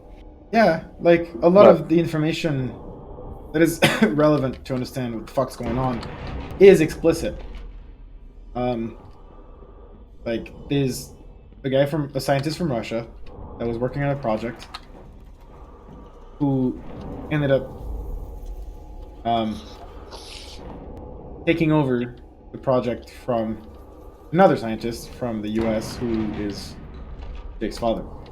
So I think like, yeah, that's clear. And that's made pretty explicit through all the conversations. And that doesn't seem to be something that people don't understand.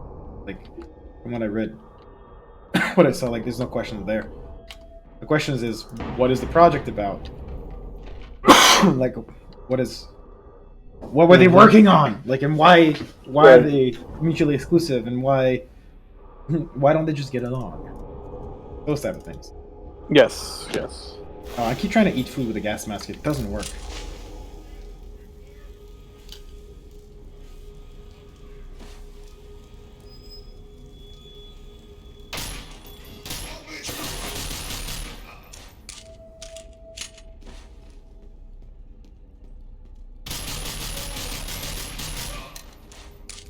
Jesus.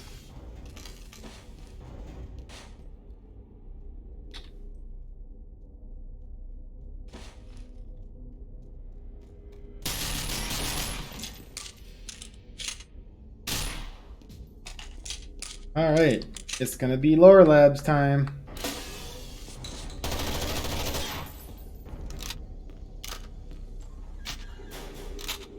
Nah, we're making good progress here. We're making really good progress. Lower Labs time!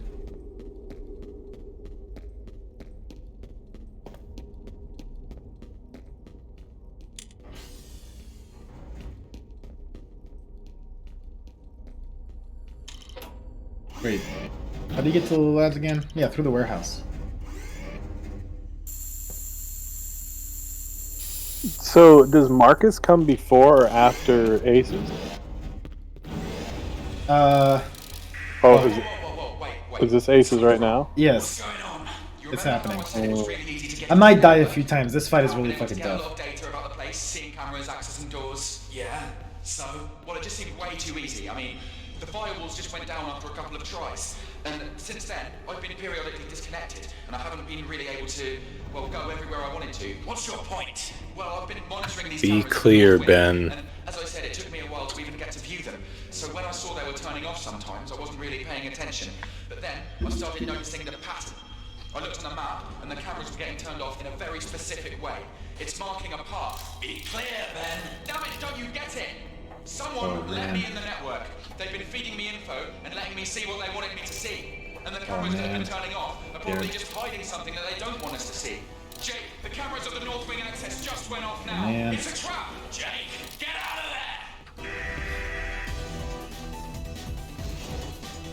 there! The horns. Just gotta keep moving. Gotta keep moving.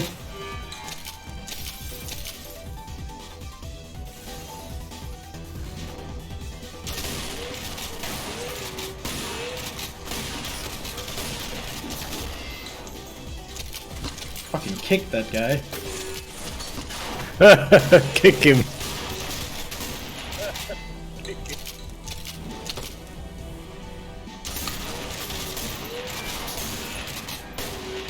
Yes! Oh. Dang, dude, you did that so Way to fucking fast. go. Oof. Wow. I got pretty low health there first. Say something smart. Say a pun. You aced it. Nice. Said the same pun. Wait, I think the way the logic works is if the player walks through this door with more than 50 health, then there's a part 2. Yep, it's happening. Oh, Oh no. my gosh, I don't think I ever got the aces in this room. Yeah, because usually probably have less than 50 health. Yeah, probably. This is my way of being like, oh, you aced that? How about What this? music plays for this? Nothing. It's just dead quiet. And it's Oh just... no! Oh, it's just quiet. Oh yeah, yeah. That's why I don't know about this. I completely. Fuck off. Man, I used that too, but... now it's just like... I'm just eating through all my resources. You put that barrel right up his robot butthole. You put the ace in the hole. Say, what's now? You need another smart pun after another heroic fight. Wait a second.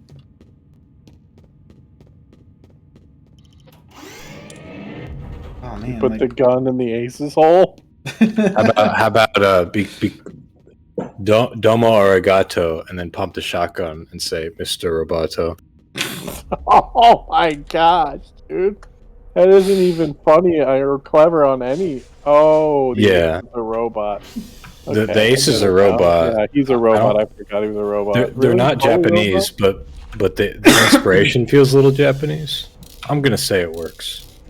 I'm choosing to say that my joke was funny. It's the.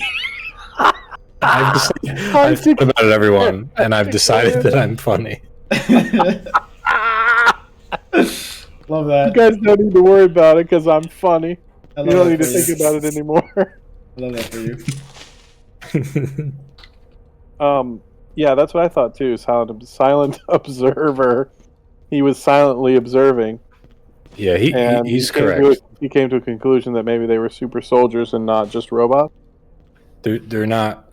Well, Jeremy, you can answer that. Or maybe he can't. I don't. There's no Japanese connection. I'm making that up, as far as I know. I got another shotgun. It's time. This will be an unanswered part of the Underhell lore. Who were the aces? What were they? We'll never know. I mean, you get to the Ace's assembly line later, so... Oh, they were robots. There you go. They were robots. I'm sorry, Silent Observer. I don't think that you build a super soldier in a on an assembly line. I guess I'm funny after all. You're right, Tom. He does wear ace armor. That's true. That's true, Freeman. So maybe they're putting together the ace armor in the assembly line, but it's not actually, like the ace guys, itself. I have an exclusive radio. You know what that means? Yes, but first, are you going to try to redo this scene? Or are you going to try to make them? Oh, it's happening. I'm fucking doing the scene. Wait, but Jeremy, how does Takeo wear ace armor if they're robots? Good question. Maybe inside the armor, there's a robot. I mean, that is what I was thinking, but the question is that in the Ace facility, they're making the robot, and then they're also making the armor and placing it on. It's happening. Robot. It's happening. It's happening. Oh! Boosh. Oh, boosh. This is just legs now. And an arm. Where's the body? It's just gone. Oh man, what the fuck? What is that? Oh my. Oh, it's a painting. That is where everything went. Like, it makes sense, right? Like, the explosion was here. So, like, it fucking sprayed that wall. Oh, that's kind of gorgeous, though. Like, I just... Yeah. Oh my. That is ridiculous. That is grotesque, and I love it. Oh my god. I'm a psycho. So many interactions. You can tell I'm tired. I can't even hide my psychopathy. There are more interactions in this game than Breath of the Wild. No, come on. You guys got to stop with the crazy comparison. It just makes me tingly in all the wrong ways. You know, that broken mirror in the bathroom that we just passed by, and the night vision as well. I'm reminded of Citizen Kane. What the fuck? Aren't you, Tom? I mean, Oh, I'm man. just happy that you brought it up. I feel like You guys. Yo, this whole section, I just bypassed it by blowing up those people. I'm glad that you brought that one up because it was a tie between Godfather and Citizen Kane for me. I'll be right back. I need a break after that robot. Hey, robots. Look at who he's talking to. Talking to Marcus or Raito? Oh, he's talking to Raito. Yeah, he didn't mention the UV lights. No, I already told you. A cure's not feasible. There's no way to kill this organism. Once it's taken over its host, it's over. The only thing we can do is prevent it. But we need more personnel for both research and This fight can be tough if you don't know what the trick is to beat it. we need more. Damn it.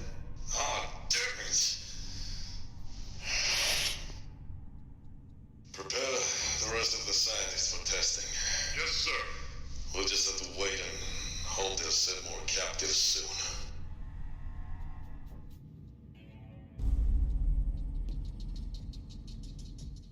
Somebody coming out of there? I can't remember.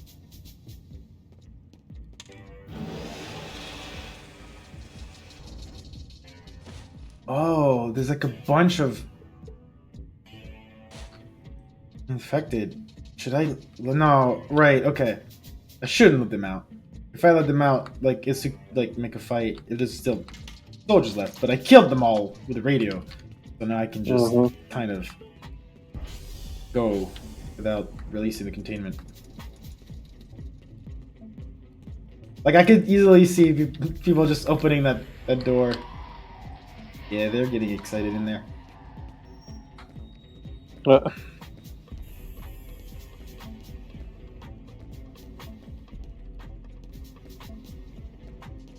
I don't know if I want to answer that question, Ghost. Yeah, that is a big one.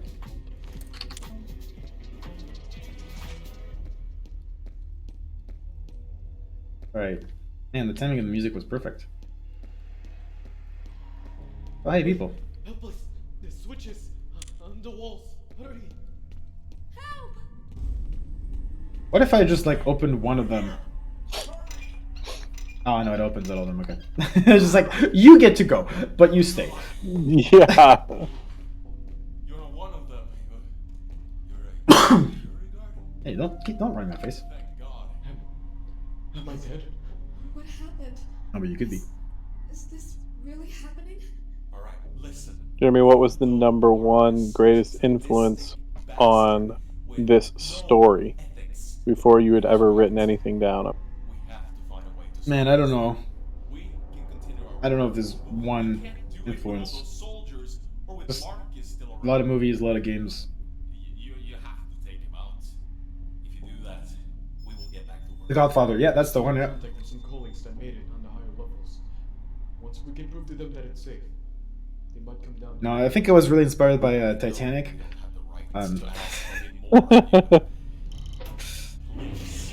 The Odyssey by Homer. Yeah. It's the hero's journey and all that. We need to do something. All right. Hello. Wait a second. Does this open the containment door? I cannot remember. Please do not. Okay, no. Oh, here we go. Right, this fight starts differently if you get spotted. Like, you're just, like, in the middle of the room. Finally, something I liked. Oh, boy. Yeah.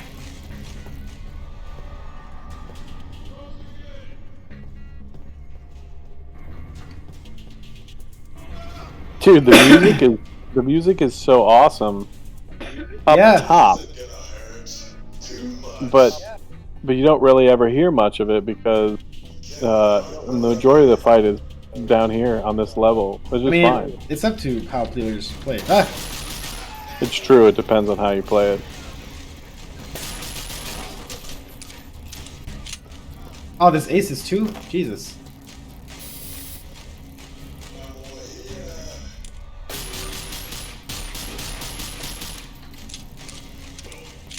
Yeah, Dark Shift. I died. I died quite a bit here too. Oh, well, there you go. Man, it's been a while since I died. Something I like to do. Hi, Marcus.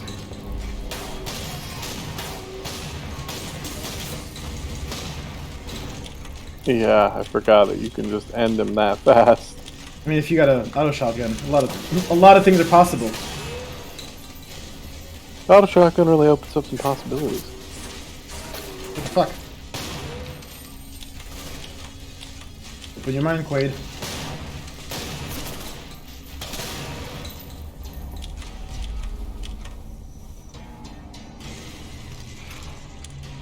Where did he go? He fucking vanished. Yeah, he was liquefied. Yeah. It is a cool fight, but it can be over pretty quick if you just, like, rush. I like how dynamic it is, though. Like, the platform raises, all these things raise, which can crush you. The windows I know. This the windows super cool. open and close, so, like, it gets dark sometimes. Like, there's just so much... I don't know, I kind of went all out with the dynamic. It's a cool room. It's a cool room for how quickly it could end if you go the route you just did. Yeah. Yeah. That was, That's the thing, like, I didn't want to mess with, like, the guy's health, because I was like, well, he's a human, right? Like, I don't want to do a thing where you have to, like, he's just a blip spawn. I just didn't feel Yeah, you didn't want a division. You didn't want to make the division. Yeah. Oh, here's the issue assembly. See? I mean... Oh, yeah. Mm-hmm. And, like... Maybe his armors... Maybe there are robots inside the armors. That is unclear. Ninja Gaiden style. So... Yeah, it's a shame. There's so many cool moving parts and awesome things going on in that room. But if you don't kill him quickly like the way you just showed, you end up, at least for me, in my experience, you end up spending so much time underneath in the vents and just poking up to take pop shots here or there. Yeah. You don't really get to experience like the room that much. The best defense is offense. Yeah, in that situation. Oh, another crash. Man. No. Yeah. At least I have checkpoints in a lot of places. Okay, it's 1 a.m. and we're about to initiate like the final stretch. But the final stretch is like 2 hours. So I know, and the final stretch is absolutely my favorite part of the game. Yeah, which is why I was saying earlier that like one of the first things that I did after I shipped the game was made a document that was called Short and Underhell, because I was like, okay, like the ending is so fun and just it's so packed. amazing. And the beginning is also like so fun and packed. That's right. I just feel like there's a lot of stuff in the middle that could get trimmed somehow. I'm not sure where. I have a whole doc on how to trim it, but yeah, it was just like the game could still be really, really good, I think, even if it was like a little bit, like maybe like 15-20% shorter. I think you could probably trim that fat out of the middle section and not lose. I think so too. Like I had some notes about where, and I could go look at it, but yeah, I think I kind of want to remove some of the middle. Probably the like somewhere like in the offices or Viper bits. Right. We go this way. Yeah, it could be something like Alright, here it goes. the cipher instead of retrieve the parts, or Here it goes. Okay, I'm muting.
Oh, the hermit card.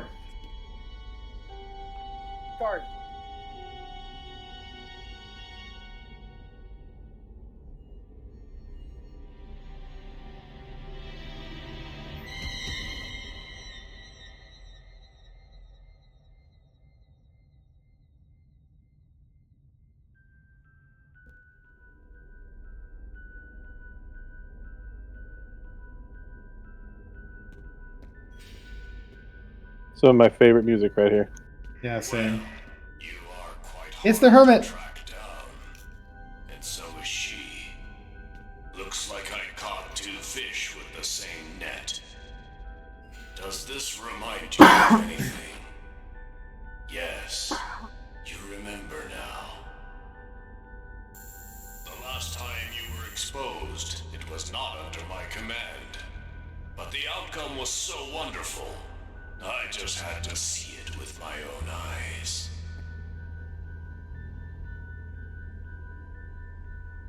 Oh, are you going to spoil the fun? Well, isn't that touching? You're quite the troublemaker, you know. After your exposure and your fascinating reaction, I was ordered to capture you and to keep you alive. He wanted you alive. Personally, I would have put a bullet in your head. And now here we are again. Nothing has changed. Sir, we found him! There's a barricade in the east wing. You've got them surrounded. Excellent. Send the aces. I want to see this personally. Understood, sir.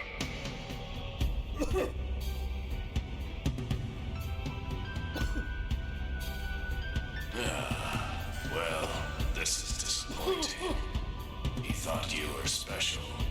I thought you were special. Turns out we were both wrong.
Please don't crash.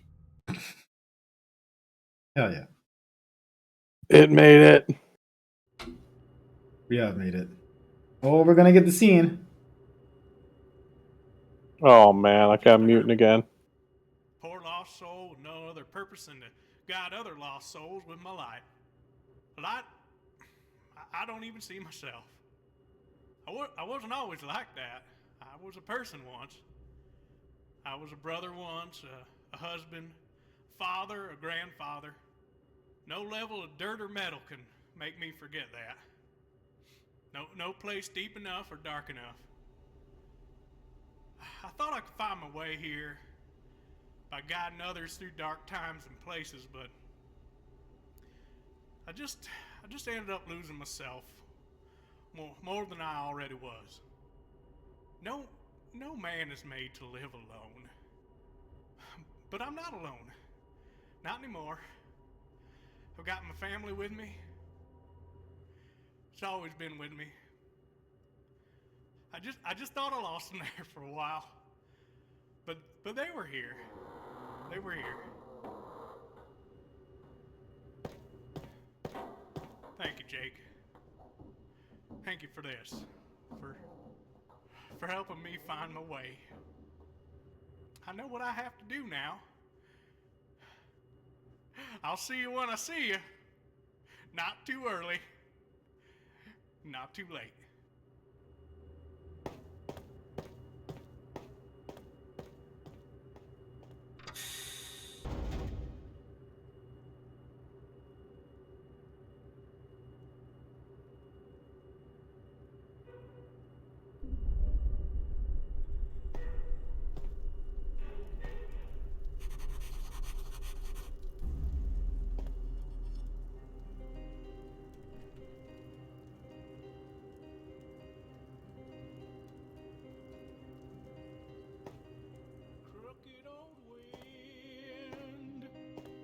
Steal my sorrows away.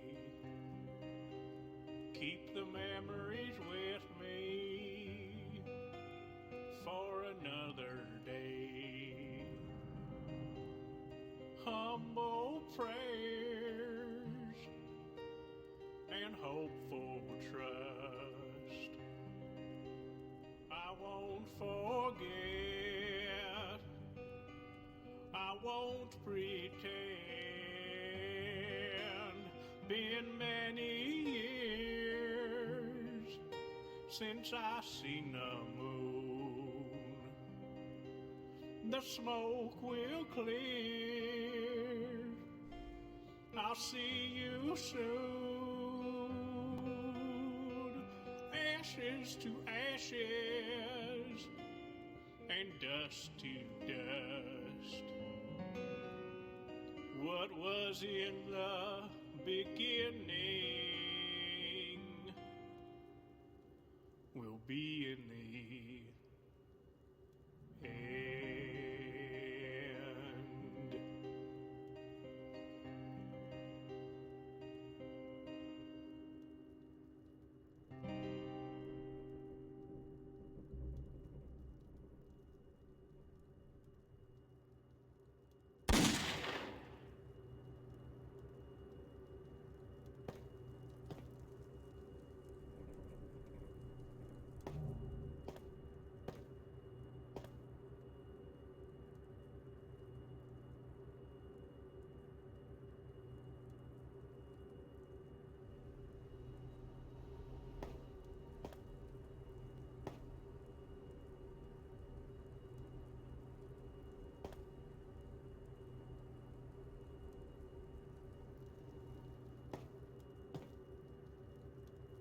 Yeah, man.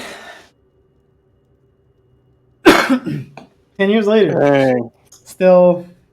Wow. Still.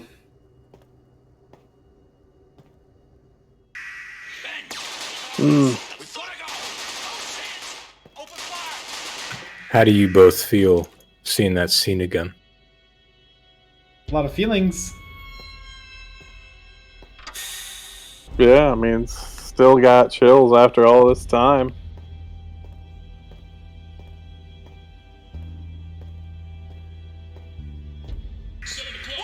I don't know. It's really. I mean, one thing that I think is amazing about it is that probably 1% of all people that have played the game have actually seen that or come across that. You know, it's pretty cool. It's so private. You know, it's like such a rare thing to to get. I think it's more than 1%. I don't know, man. I feel like 52 cards is. I guess probably because the majority of people that play Underhell are more dedicated fans to the game in general. So I guess maybe percentage is not a good way of thinking of it, but oh yeah, I guess people watch it on YouTube. I'm just looking at some of the things the people in chat are saying. I don't know, he's a great character. I mean, yeah. Somebody said it there, you know, the hermit was the secret, the hidden soul of Chapter 1. I don't know if that's true, but that's an interesting way to, you know, an interesting proposition. He did seem like sort of the odd little center of humanity throughout this whole chaotic mess. Yeah, he brought levity. I can still shoot you if you want. It'd be a waste of ammunition, don't you think? I can strangle you. You can try. 2 times, man.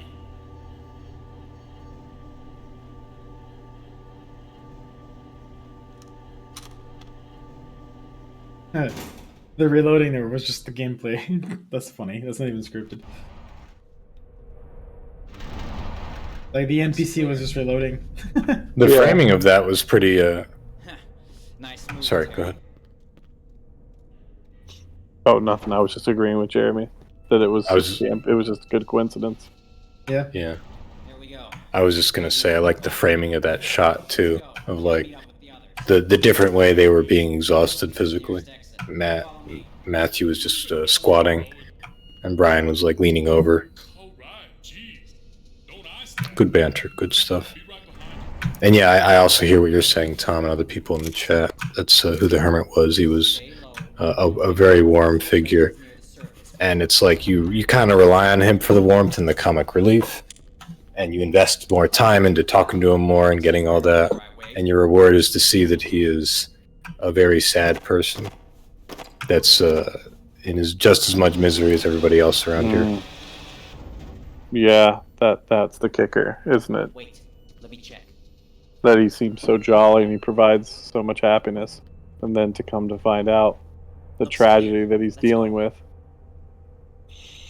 is that's tough. Yeah, I think the line.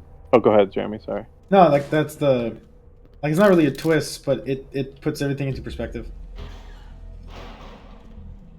Of all the things that the hermit says in that last little section there, I think the line that gets me the most is,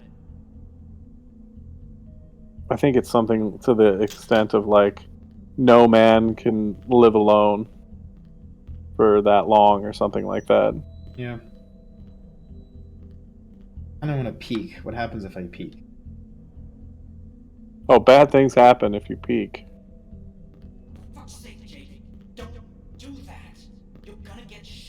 Oh wow, I'm surprised that they didn't start shooting up the window. When I went through there, they just immediately started shooting up the window. What brain? I was under the impression he didn't have one. Nice, Matt. Nice. Alright, let's move. Have you kept in touch with Tassilo? No, I don't I remember how to pronounce his name. Yeah, no, I haven't. But he's a great guy. To the parking lot. To the guy that did Matt? There and haul ass out of here.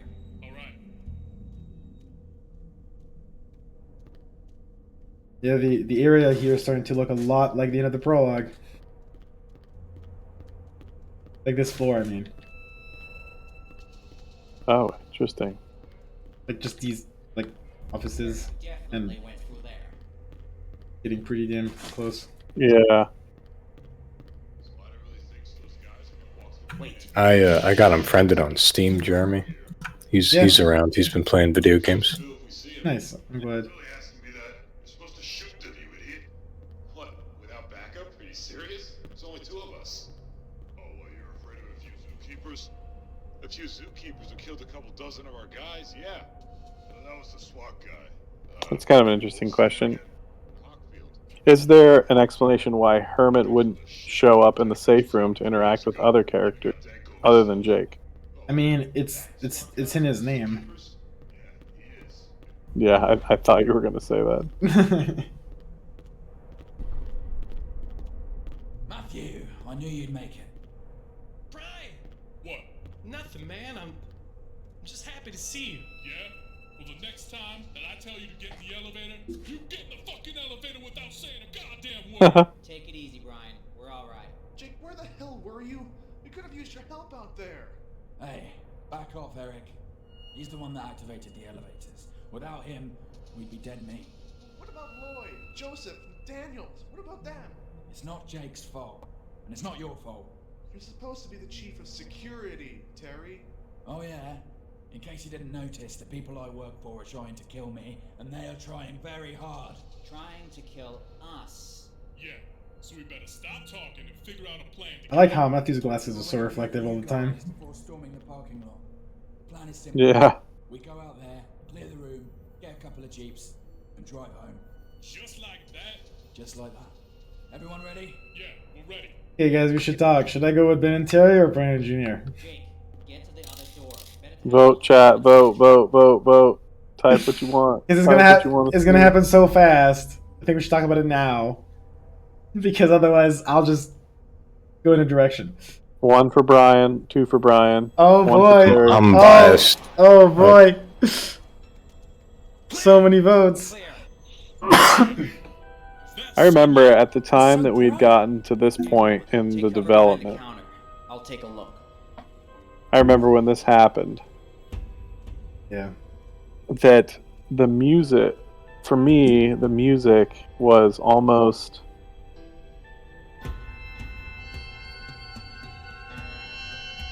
a mixture of like desperation, because I mean they thought they were seeing sunlight. Yeah. And so there was hope. There was hope mixed into that. Yeah. It was just immediately crushed by this tragedy. And so I was trying to capture that with this music, you know, like this hope mixed with the tragedy of Matthew's death and then just the overwhelming situation. Oh wow, they pinged me.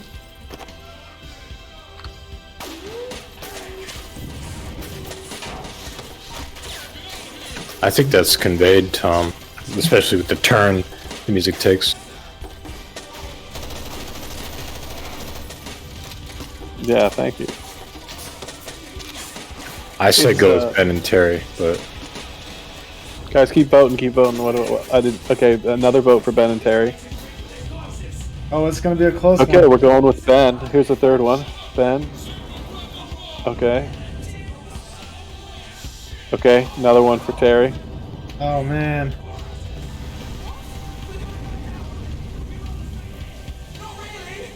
Terry's running behind a little bit. The old man. Oh fuck.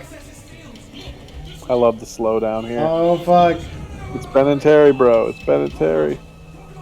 What happens if you don't go? I've never done this. No? Let's see what happens.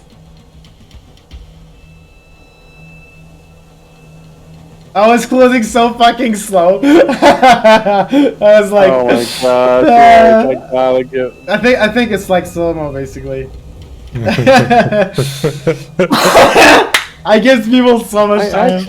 I actually think I did see somebody do this one. I think it's just the black and reload. I don't know.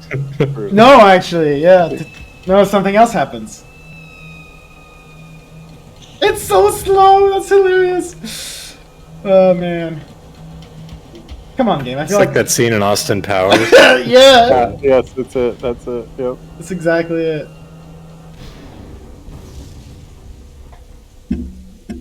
Hold on, Jake. We're trying to get this door opened.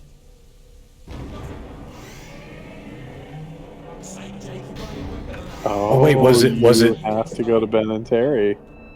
But was that only because you were closer to them? No, it's because Ben is the only one who knows how to open doors.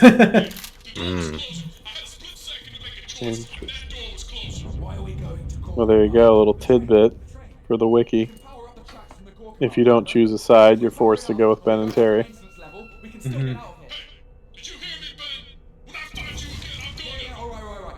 It's like, shut up.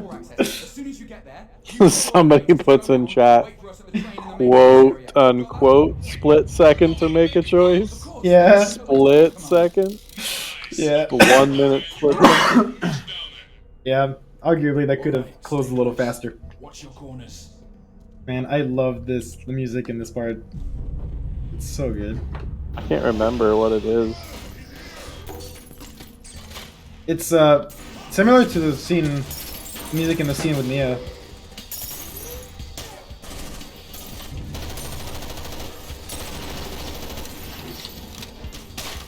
Oh my god, they're fucking lighting me up.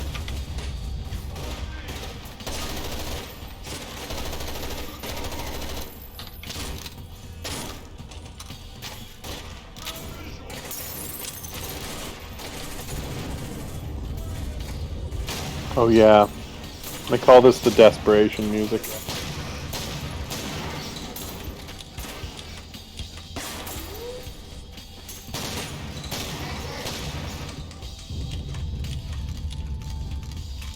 The so close but yet so far music.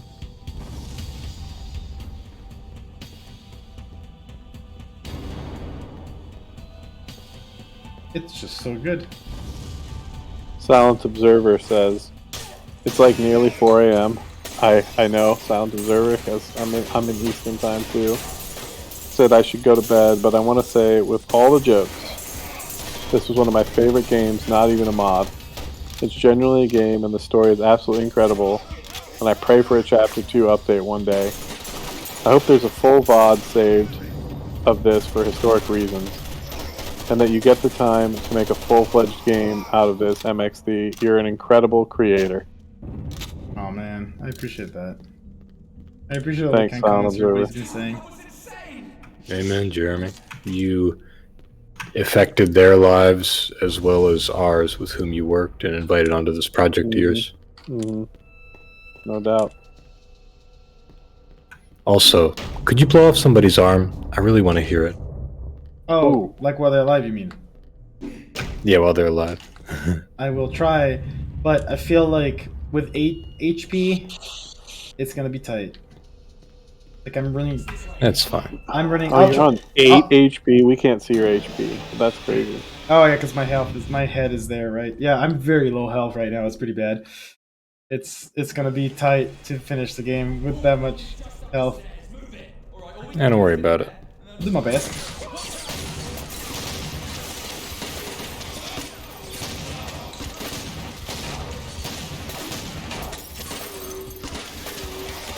It's so fucking chaotic.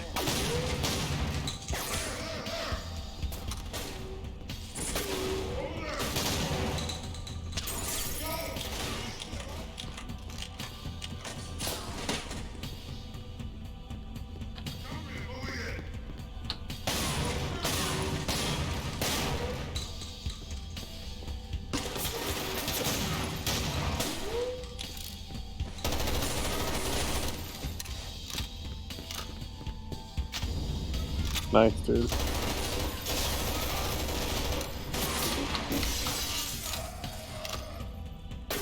Oh my god, from behind.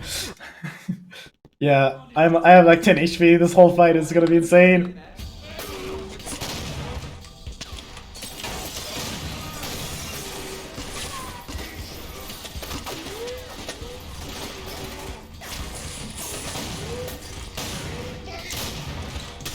Oh, that was so fast. All right. Oh, no way. I'm running low on ammo too. This is getting hard now. I'll be a little bit more strategic.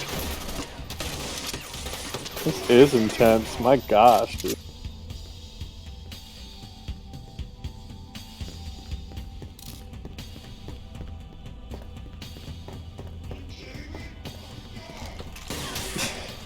Ah, fuck's sake. Alright, we got this, we got this.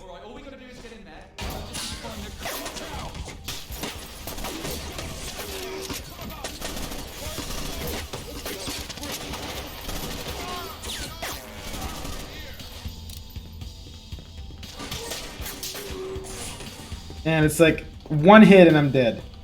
Basically is where I'm at now.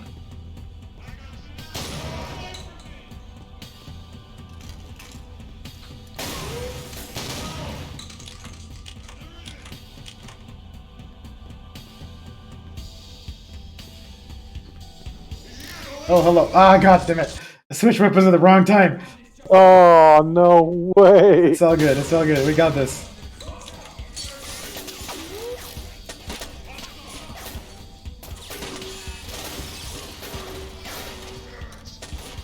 Man, the soldier voices are so awesome, Mike. You know, Mikey, you remind me of the freaking clone, the voice actor that does the clones, man, in Clone Wars. How he's able to make all those clones who all have the same voice in a way sound so unique with different personalities.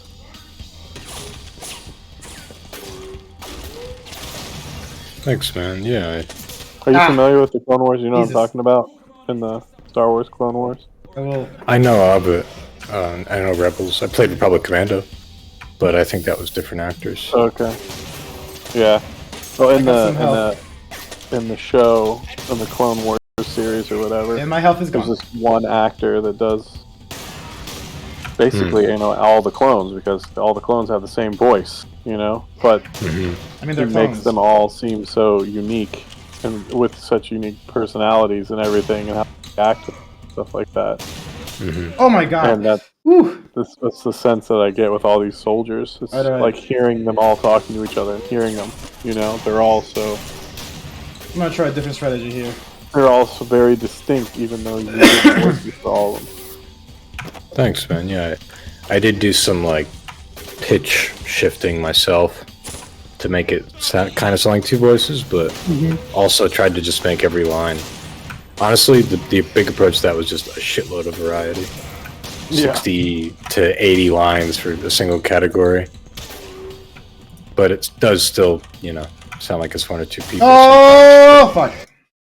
Jesus Christ, this fight. Sorry, it's been like 5 or 6 tries. This is the most I've died the entire game. Let's throw stuff, dude. Let's see it right now. Esports level stuff.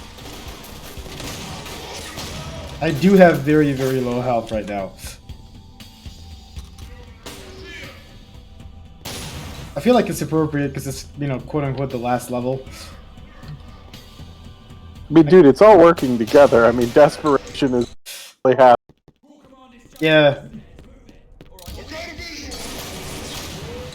I wish I had the slow-mo.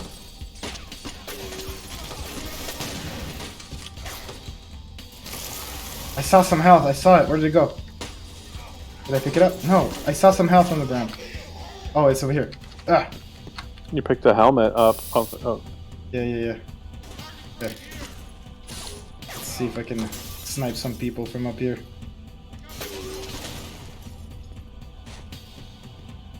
Alright, let's go.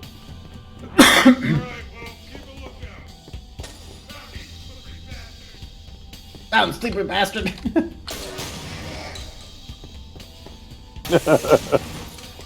Nice, we're doing good, we're doing good.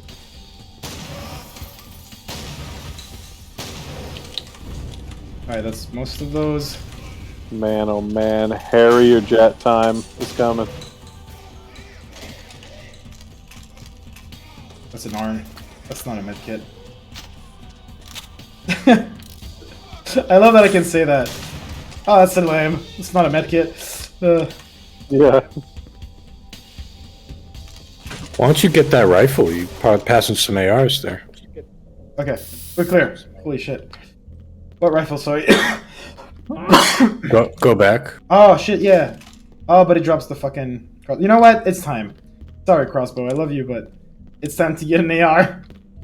I think it's time for an AR. Seriously, it's time. Yeah, it's way past time, bro. There's a reason why firearms development has kind of plateaued at that base. Yeah, seriously. There's a reason why they're not taking crossbows into urban combat. Alright, my health is a Not little typically. better. I'm at 40 HP. It's not too bad. I feel like it's funny what Brian says over the radio here.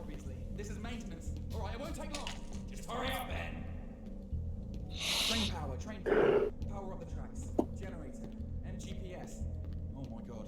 What is it? No, nothing. I'm in. Yeah, that's when he sees it.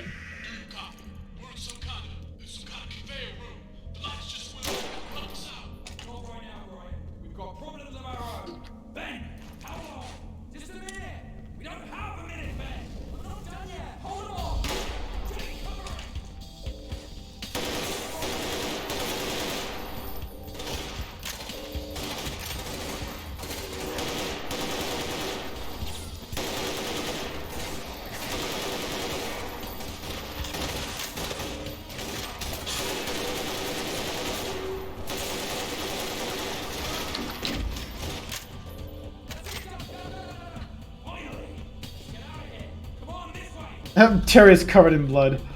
What a badass. Yeah, he is.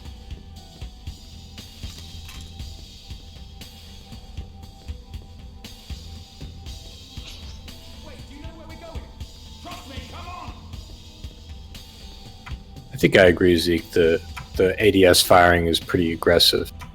It does lead to a good gameplay effect of not being able to just full auto laser everything, but I do agree with you overall.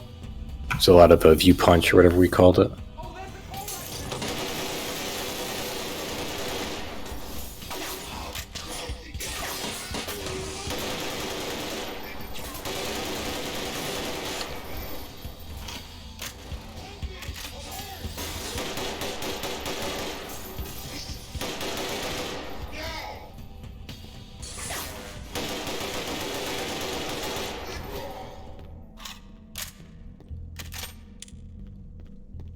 Damn. Well, that took like 20 tries back there, but we made it. Ethan. Dude, it was awesome. Give me that helmet. Alright, I'm doing decent on health now. Okay. They're exhausted. Oh, fuck yeah, give me some cheese. There we go. Alright, I think I'm good. Harrier jet time. You're excited about that, aren't you?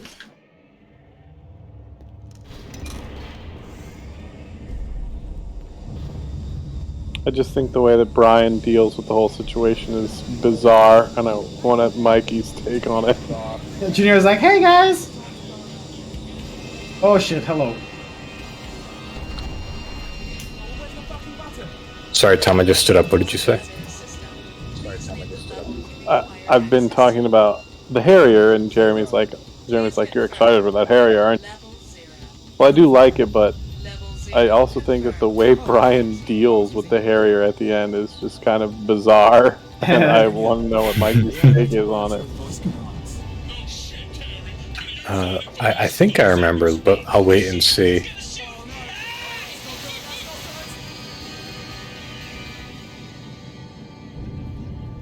Oh, hey, the glass is bulletproof. It's more than bulletproof. It's rocket-proof. What do you mean? When you look at I do think Brian and Junior's dialogue is hilarious inside the. Never mind. Brian, Junior, listen up. You can actually hear them from here. I know. I guess we should have gone with them, huh? Because Tom voiced those guys. Oh no. Who cares about that? Would have been cool to see. Plus, I never see Ben and Terry's.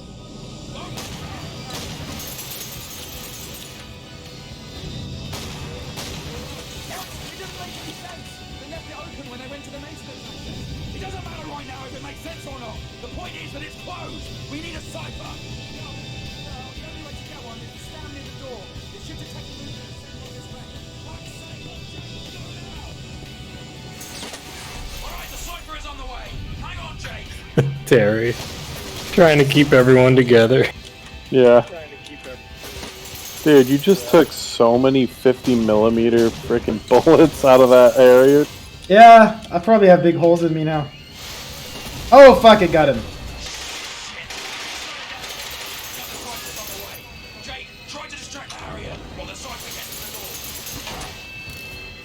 Fuck.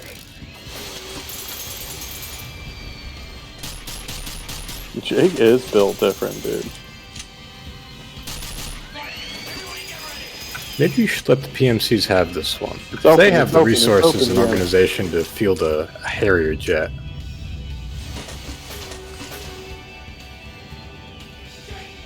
Yeah, seriously. Oh man, they're back where Malcolm got shellacked. Alright, now watch this, Mike. Oh, she just finishes him off point blank with a shotgun in the face.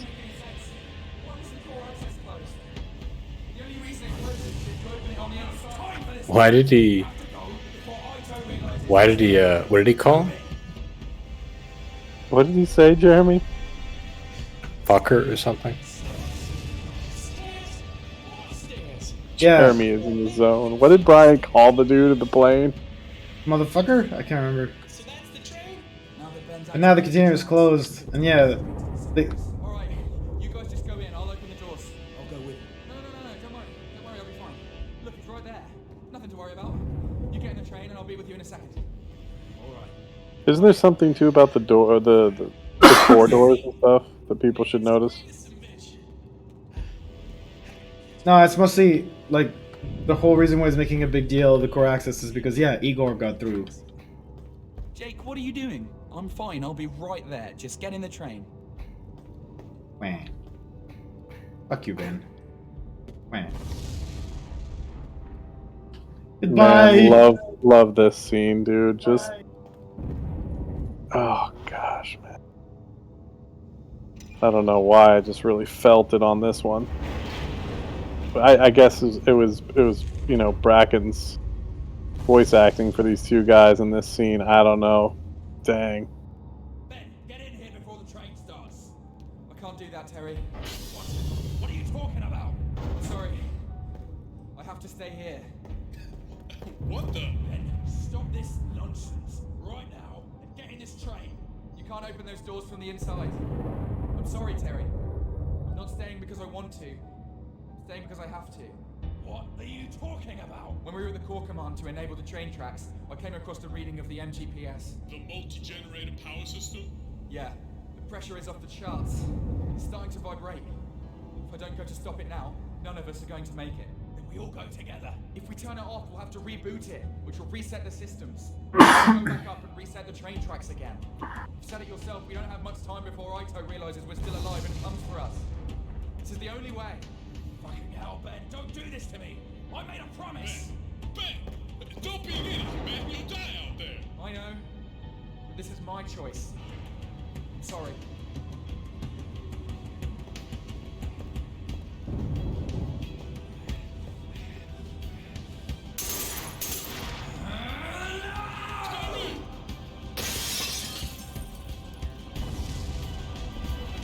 What's going on?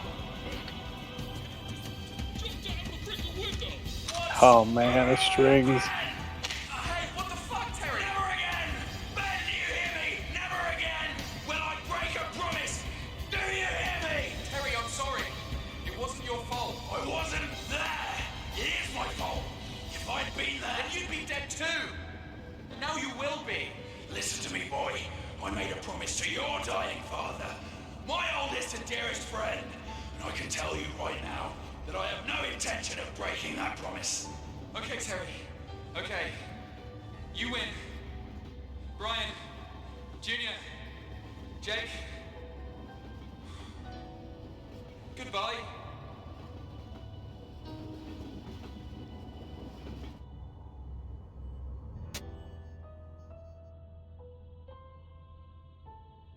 Please don't crash.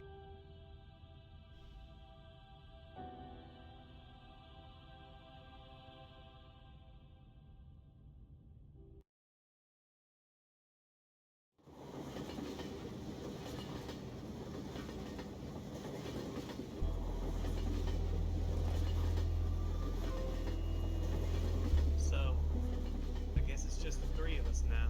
Yeah. Well, we're not out of the woods yet. Looks like we're locked in this car. You think they're gonna be alright? I'm sure they will, man. From what I can gather, this isn't Terry's first time in enemy territory. The guy can handle himself. But what if they can't stop the damn thing on time? What if it goes Chernobyl on us? But if that happens, we'll all die so fast we won't even know what happened. Just, try to stop thinking, man. Try to focus on the task at hand right now. We gotta get out of this shithole.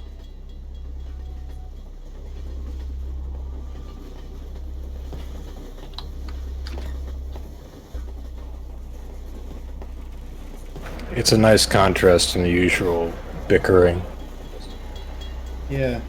Oh, moly. Yeah.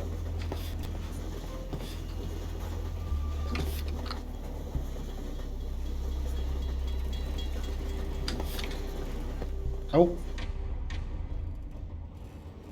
Didn't make it to the cabin on time.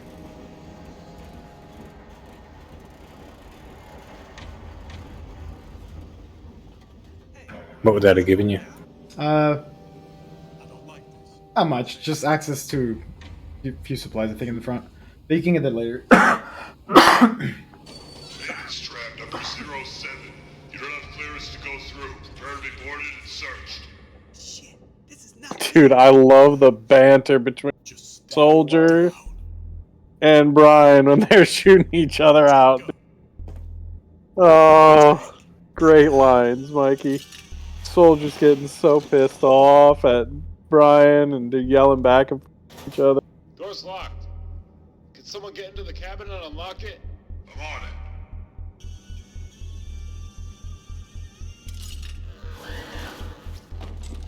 Hey, should you check the container?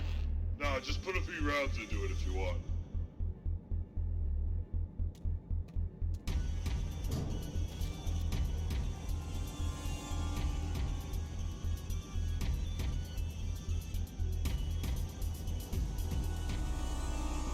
Hey, where'd you go?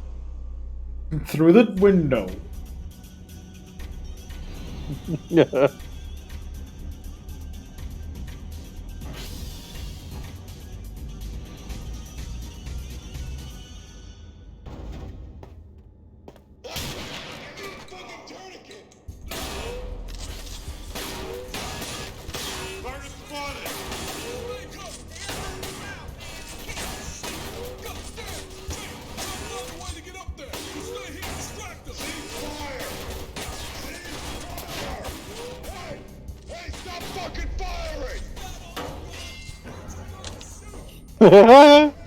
Can you wait and let me hear this part, Jeremy? Yeah, we can hear.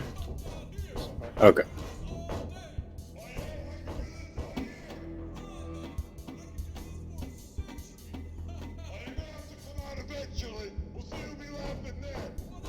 Oh, no, trust me, there's plenty more where that came from. We've got plenty of ammo. We'll tear that train to shreds.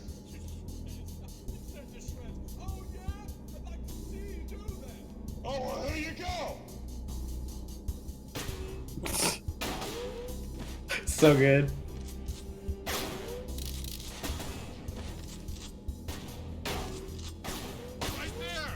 Yeah, I'm pretty happy with how that stop fucking firing came out. Yeah, it's really good, dude. It is, it's great. Oh, really? Fucking batteries?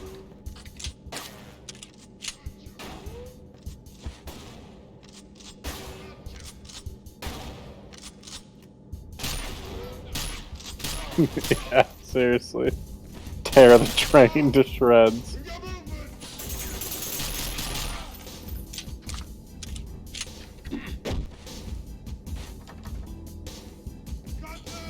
I missed one somewhere. I honestly do not know what I was thinking with this music. The little organ. And the beats. I have no idea what the heck was. It's good. You don't like it? I mean, I'm not. I don't know if I like it or I don't like it. See, it's just a little bit different than everything else, somehow. Where the fuck is the last guy? It's probably a dude somewhere. Hello.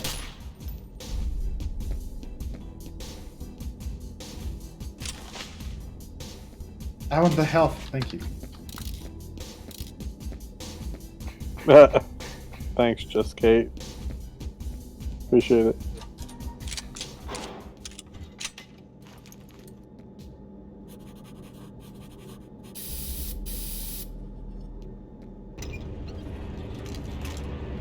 Mr. Cat, you are falling. Yeah. Looks like the train is gonna start. Better come back here, man.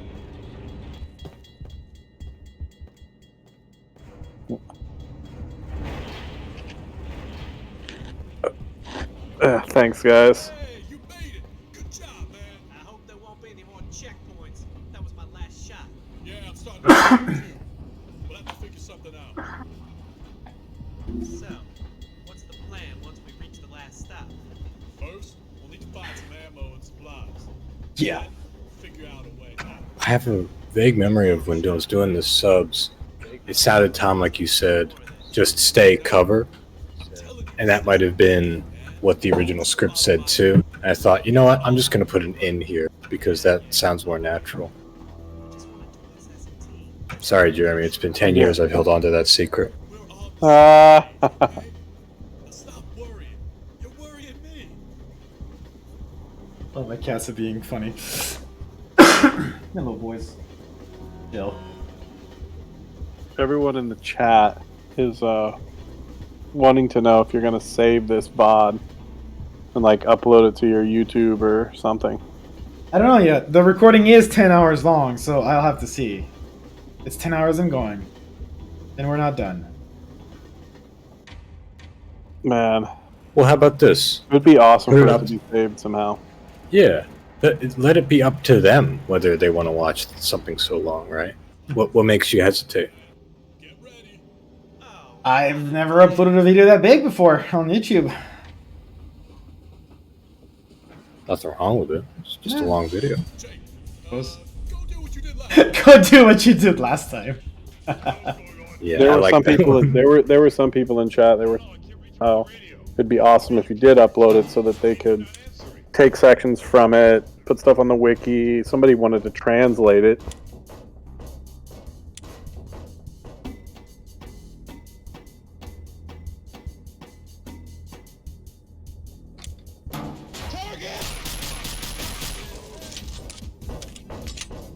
Oh my god, they threw a frag in the fucking vents.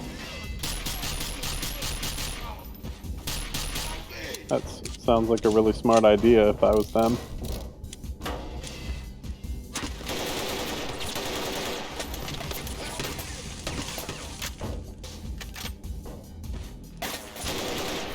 My god, they're good shots.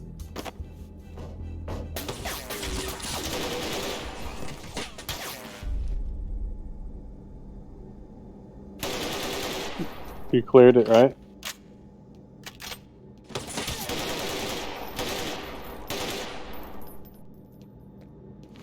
No.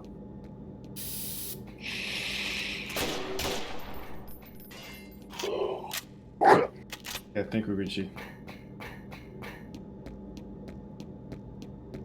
You ever think about how fucking ice cold Jake is and looks? Think about what you just did. You just killed 7 men. Like, and as you were walking over to go into this room, you saw one guy with his head resting against a railing, and you just blew it off and then kept walking without even using your irons or your sights, your scope. Oh, am I stuck up here? That's funny. Guys, wait, I'm stuck. Oh, hey, a helmet. And yeah, that is pretty ass cold. Yeah. Yeah, and just like you're getting it now, he's like, I'll get it later. Dude. He just stomps heads for helmets. Don't even think about it. He jumps on top of moving trains. I will tell you though, there is one thing that indicates to me that Jake does have somewhat of a soft side. And that is when you see his facial expression. At the end of the Brian and Junior death scene. He is truly disturbed and emotionally distraught. I think it's the most epic facial expression in the game, if you guys don't know what I'm talking about.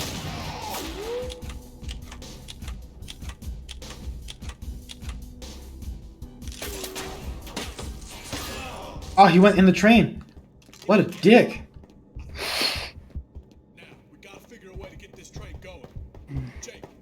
Get out of the train. Get out of the train. Let's go. Let's go. Get out of my train.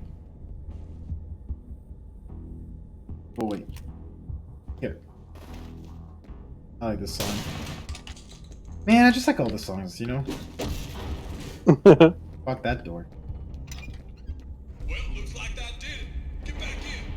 So I think this was, yeah, this was the part with the warehouse and second thesis fight. And I think the safe room, like the second safe room, is like right up there. There's like a little catwalk that crosses over. This is where Takeo was. Amazing, dude. I can't believe this is all interconnected. Good morning. That's why I'm saying Miyazaki, dude. That's why I'm saying that. Awake Underhell just came back. Did you sleep? Were you sleeping this whole time? Oh my god. That's hilarious. It's daytime.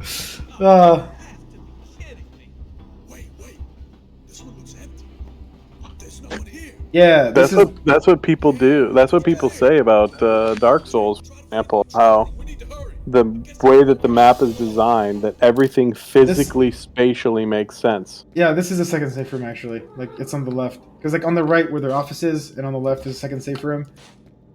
So it's there. I got it wrong. Like it's here. Fuck you, door. All right. Time to go. Jake, train's about to start. Get back in.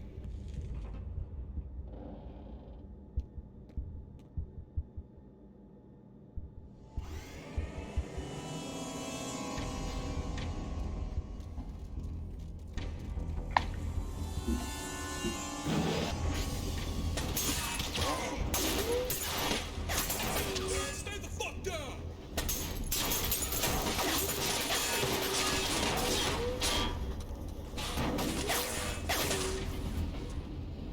Love it. Don't know why, but love it. The crate. Shut up, man. Stop being so dramatic. Tell you what. First thing I'm gonna do when we get out of this train is find you some power punch, alright? The cranberries one? Yeah, man. The cranberries, the strawberries, the blueberry, or whatever the fuck berry you want, alright? But right now, I need you. We need you. Yeah. You got me, man. I'm still with you. Oh man, these guys. They're not bickering no more. They're past that. Yep.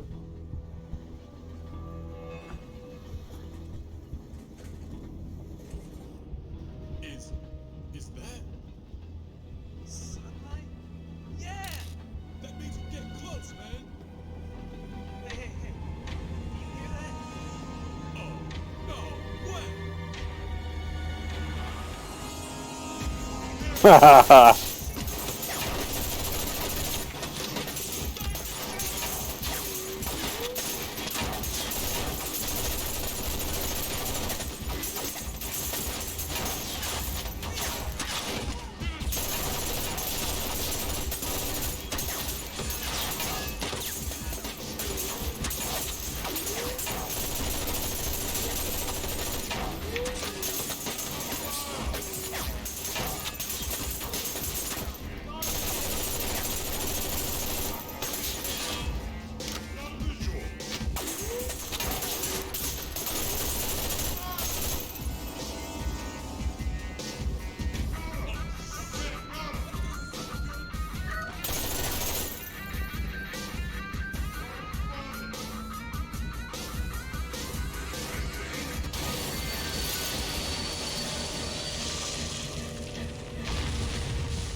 Epic, dude.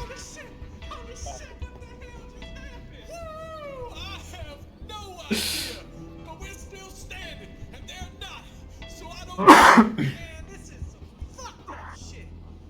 We should have gone with Ben and Terry to the generator. So you're saying you'd rather jump out of a moving train than get the fuck out of this place? Whatever, man.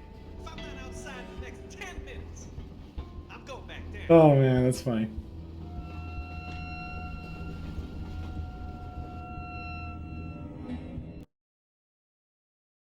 Don't crash.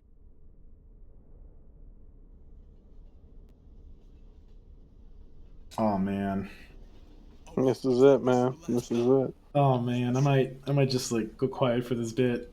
I just want to say that before this scene goes, because I'm gonna go quiet. Why? What are you gonna Ah, no. I'll say it after. Be quiet. Yes.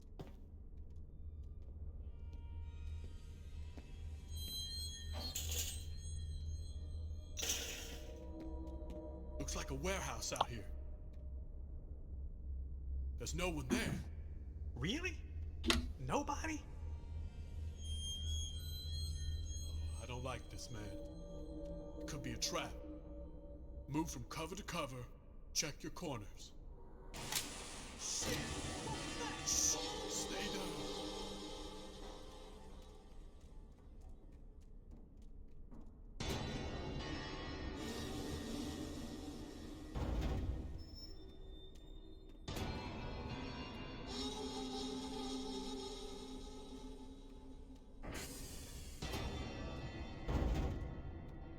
Music is so creepy here.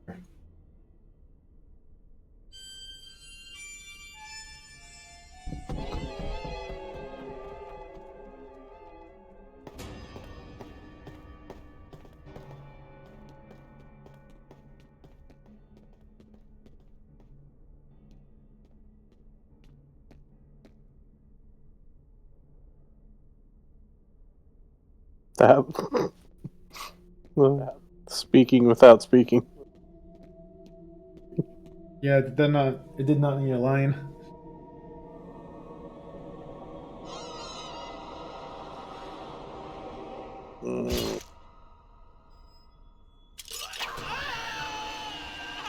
Oh my god.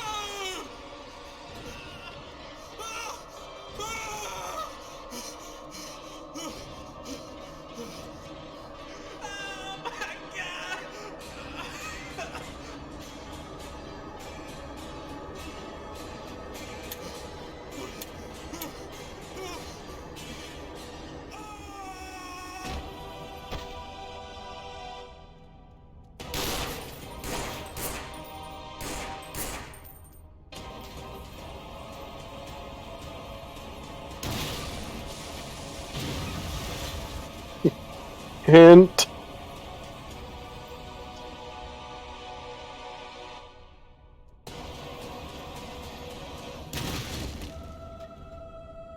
Mega hint.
Oh, he's not gonna reach.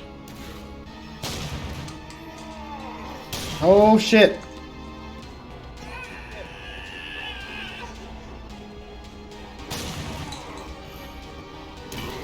Come on, motherfucker.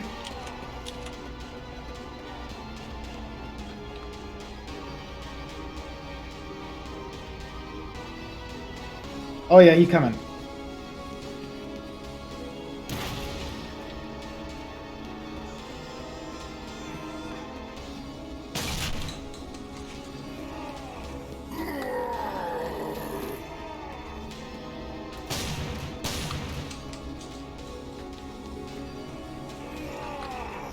Oh shit.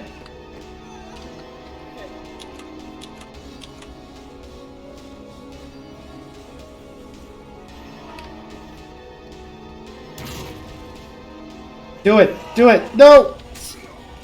Oh my goodness. Where did he go? Where did he go?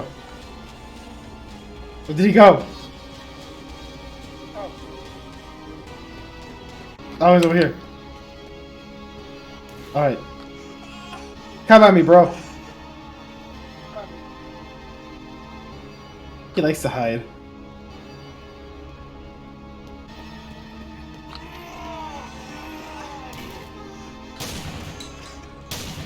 Ah! I'm low on health.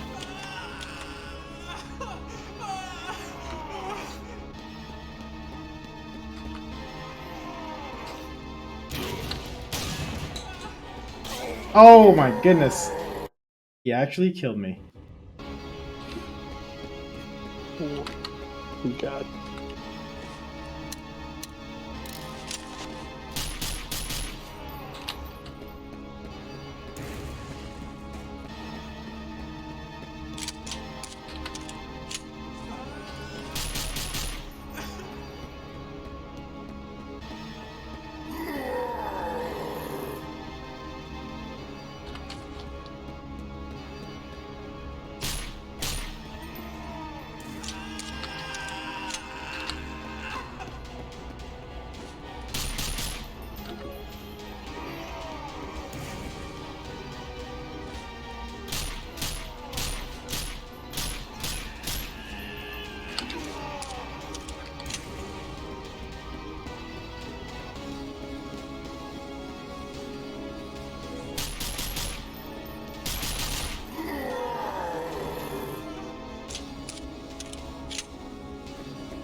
Alex!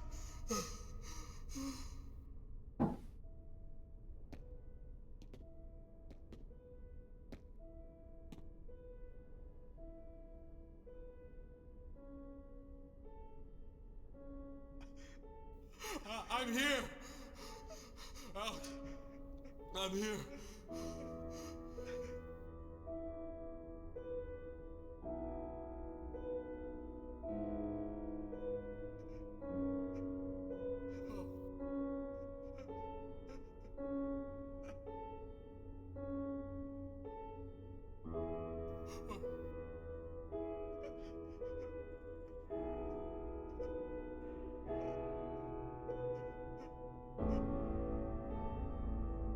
Alex.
shut.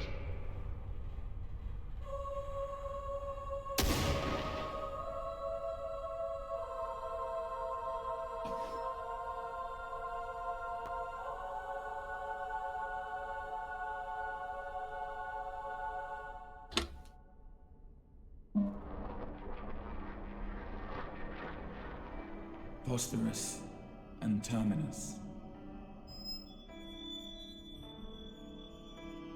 Ito. Yes. My You father remember always now. despised you. He never approved your methods, only your results. I've been working for this company Are for you 12 going years. to spoil the fun? This isn't the only facility they have. There was another one.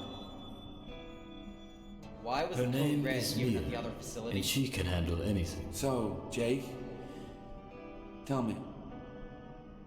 Do you people even know what the government is? You think it's Ryan, a room full of drop the politicians gun that make and calm decisions? down. Are we going to chase that thing into the east You're wind here or what? put a bullet in your head. Many people died. Code red. We just got here, Ben. We did not start shooting at you. Do you have anything to say? The guard must have set the sentry on motion detector mode. It's just a direct opened order fire on to everyone everyone on above site. security clearance 3. Done the same thing. To disable everyone below that security clearance.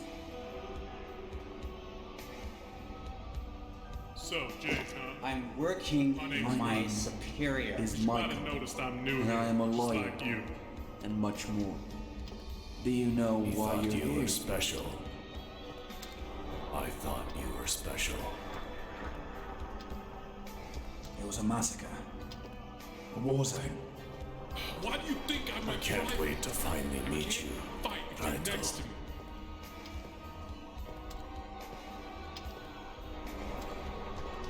He's alright, no organs were hit.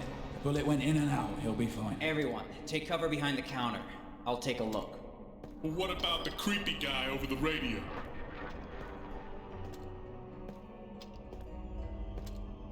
Do you actually remember anything? We're gonna make it out of here alive! Well, you are quite hard to track down.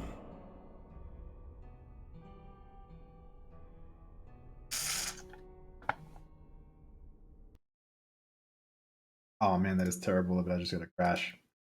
That is the worst fucking timing. Oh, that is the worst fucking timing. Jesus. Dang. Yeah. No, it's okay.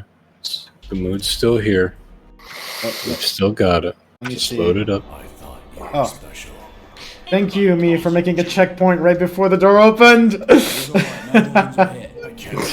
So true. Oh man.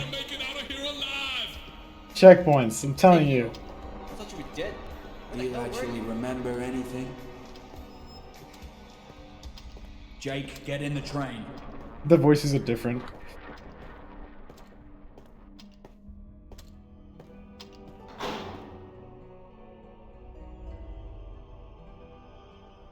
Well, you are quite hard to track down. Oh, it's just about to get one.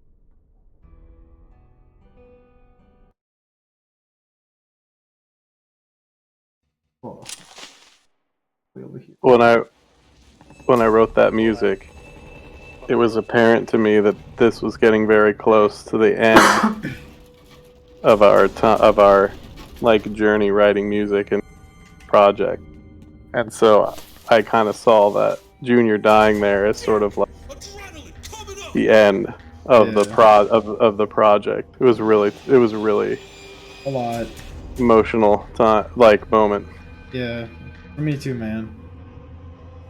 Because from this point forward, I was like, all right, we're pushing to chapter 2. Like that where Junior dies is truly like, to me, it's like, okay, that signifies the end of chapter 1, and now all of this is a push to chapter 2, and I never knew, chapter 2 was never something that was guaranteed, and I knew that. And so there was definitely some of that sadness in the loss of Junior that was kind of like in the loss of this project. I mean, if it wasn't to be to get finished later on. in a way. So it had a lot packed into it for me. That's interesting. That loss of such an exciting project to me at the end was the loss that you brought to that scene as an actor and for the music. Is that what I'm hearing? Say that one time. I missed the first little part of what you said. It sounds like there was a parallel between the sadness of, oh, the project's over and it's gone, I'm losing it, and the loss that was being conveyed in that scene through the music and your acting of those characters. Right, that's it. Yep, that's what I was trying to say. Exactly. I don't know if I knew it in super as clear, crystal clear terms as that, but I do think there was an element of that for sure at the time, because I knew what was going to happen after that gunshot. Jeremy had already told me, like, this is what's going to happen. There's going to be this catharsis, and there's going to be this huge, epic blowout that's going to push all the way to Chapter 2 starting. And Junior dying was sort of like the beginning. Like, I wasn't thinking it was the beginning of the end, because I always thought there was hope, right, for a Chapter 2 and for the project. I mean, I don't know. It's good to dream, right? So I had lots of ideas going through my head, like, man, what if Underhell is off in a series or something, and it could be like, wow, it could be a franchise. Like, there's so many things going ahead, right? And it's just a mod, but you just sometimes you get caught up in thinking how things could be, etc., etc. And I just saw that loss of Junior as being sort of potentially like the beginning, of the end. And then, of course, I think it comes to full fruition with the scene with the wife and guilt. I would say musically, I really did see that as like, this could be the last thing. This could be the last time that this statement on these characters could be made. I don't know, because I don't know what the future is going to be. And then Takeo running out the window was just sort of like a last-ditch hope of energy. Like, man, if we do Chapter 2, this is how I want, like, this is the kind of energy I want to, like, run into it with. That was kind of how things were going for me, at least internally, as I was going through all of that. Mm-hmm. Yeah.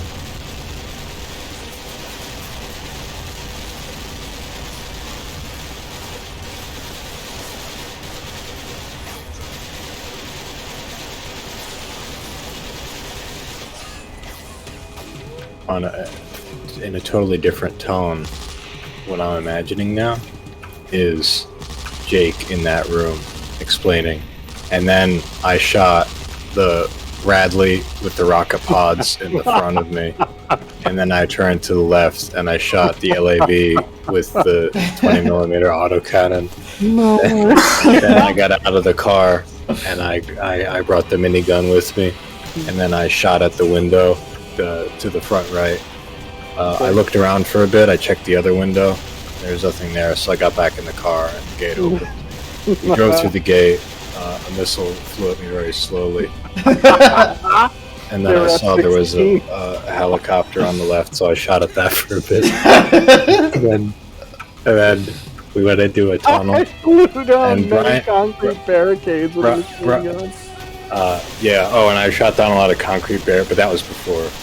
I came out of the tunnel, and then there were more soldiers and 3 more LAVs with rocket pods and more barriers. And I shot those. And I kept shooting for a while. Then I realized some of the barriers in front of me I never shot. So it's real quick.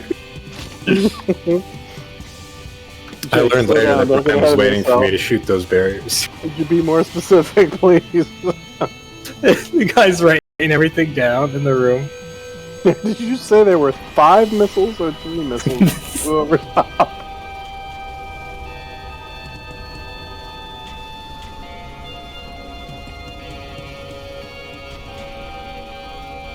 Man, what a facility, Jeremy.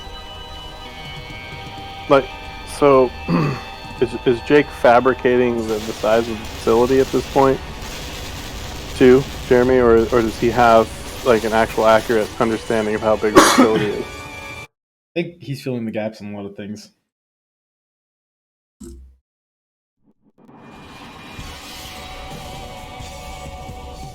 Carl asked what my role was. I voiced a bunch of characters. I wrote some stuff. I cast some of the scenes in the prologue and did some writing there. Did a little bit of weapon design, a little community stuff, a little QA, but mostly the voiceover. So Takeo, Angelo, Roger, the soldiers, and some other stuff I'm probably forgetting. I'm Mike. Tom was the speaker. Tom's the composer. Almost got it. You can't. You can blow that helicopter up, Jeremy. Yeah. This was hard.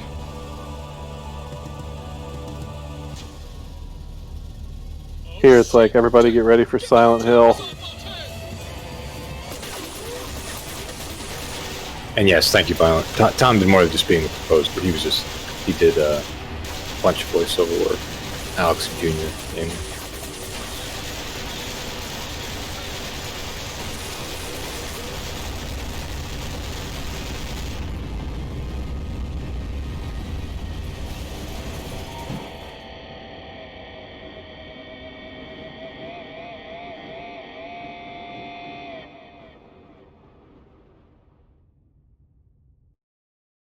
What are you doing?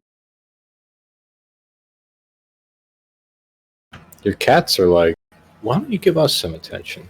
You've been at that 11 hours. You've been 11 at that hours. glowing box for Yeah. 11 hours. 11 hours and 7 minutes. So, yeah, dynamic.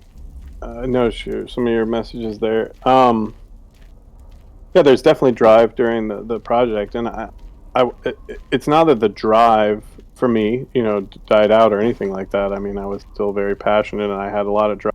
Could have done it for more and more and more and more games over. I mean, I was loving it, so nothing fell off in that sort of way. But I was just saying that I was coming to the realization that there was a possibility that as we were getting toward the end of Chapter 1's development, that I did not know what the future was going to hold. I mean, life was coming on strong for everybody at that time, and Jeremy had already been grinding for 5 solid years for free. This is the prologue. I knew that he was going to have to be taking big steps forward into other things as well. And in a way, when I saw the loss of Junior, and then, of course, Jake sort of facing that last horrible moment of having to face his losses and the guilt that was associated with that, I guess I just sort of converted the experience of those losses kind of into, or I related it to, the potential loss of this whole project. I mean, it was a lot of time. It was a lot of investment. It was a lot of, you just pour a lot into something. And so I think some of that came through in the loss of Junior and at the end, with the guilt and everything. So it wasn't like a loss of drive. It was just that those losses, just meant that those extra things to me.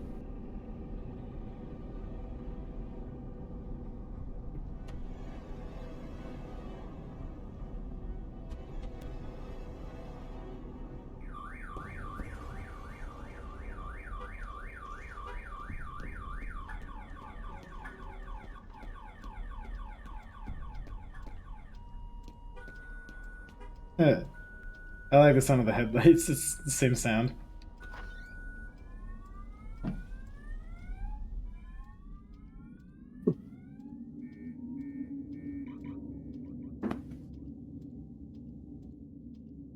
You're sliding down, stupid cat. Well, you are quite hard to track down.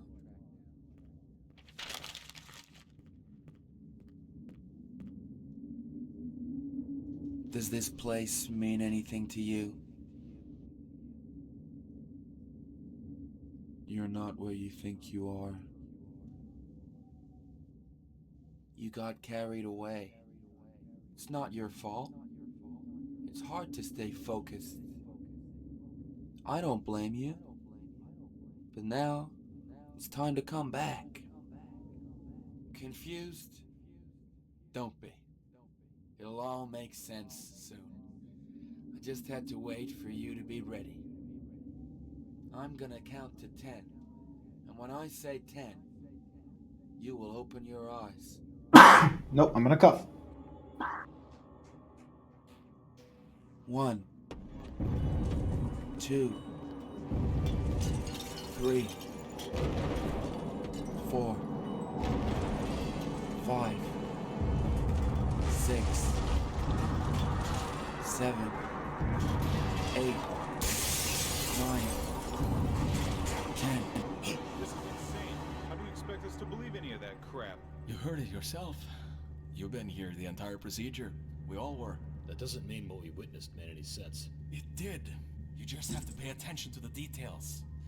His descriptions were very thorough. That they were. Thanks to him, we found a way in.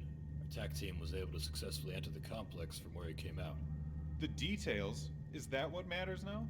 I'm sorry, but I didn't see a nuclear explosion in the middle of the city. Did you?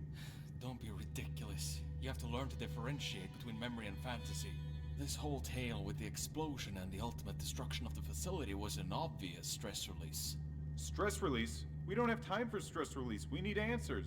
How are we supposed to make sense of his ramblings if half of it is fiction? Easy. We already know what happened from the moment he was shot in the head and we took him in. So you could just forget about everything that he said after that. The fascinating thing here is G-Man. He's awake. About time. Being so focused in that dang journal. He doesn't care about hardly anything else. I'm going to need to send him back in. What? So soon? He wants to know something very specific. Oh, here we go again. Let's waste 2 hours hearing him fantasize about how he's gonna save the world. I'm gonna get a cup of coffee. I have no choice. Our men are inside. We lost radio contact. He is our only hope. If you turn him into a vegetable, he won't be able to help us now, will he? Michael, please. The procedure is already at risk due to his head trauma.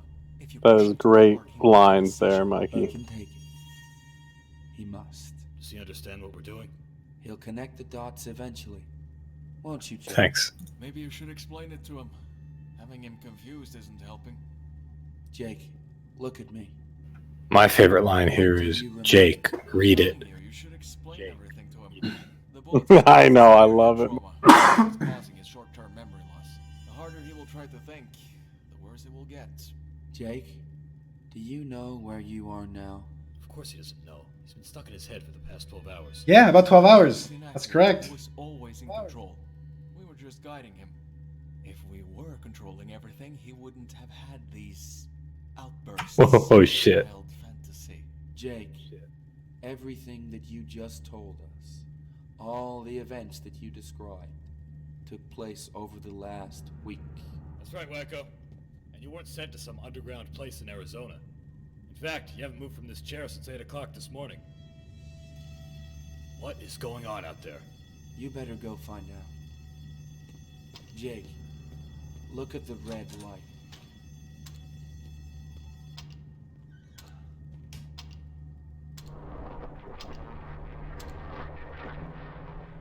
Jake, listen to my voice.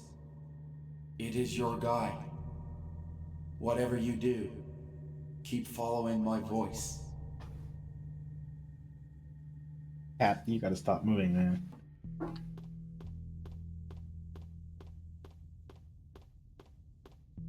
This way. Oh. I think I need a little bit of a refresher. I understand that when he took the round to the head, everything after that was a stress release. But he did go to that facility. He did meet those people. He did all those things. But he's being hypnotized because this mysterious man wants some information out of him. That's all true so far? Yeah. Okay, and then also, we know that the prologue happened, and he got gassed, and then he got out and he killed a bunch of people. Was he brought for interrogation immediately after that, or did he go to prison? Chapter 1 happened, and then he was brought here? Or what's the chronology of the gassing? What happened after that? Which gassing? The gassing that we see in the prologue. The soldiers that put him in because they were angry at him. Yeah, so what happens after the gassing is Jake wakes up in the prison and the infection is already happening. So that's like right after, basically. It's the point where everything is flipped. They're not like in the house, like they're in that nightmare when everything is reversed. Over here. Yeah, that's kind of like the demarcation between first time that Jake is in the facility when Brian shows him to the warden. That was 5 years ago. And then after that, the one that you wake up and then the prison is overrun. That is during the prologue. He's conflating the two. Yes. He's conflating the 5 year ago prison visit with right now. Yeah. But in that case, if he met Brian 5 years ago and got toured around, 5 years later, he sees Brian again in this incident. Is that correct?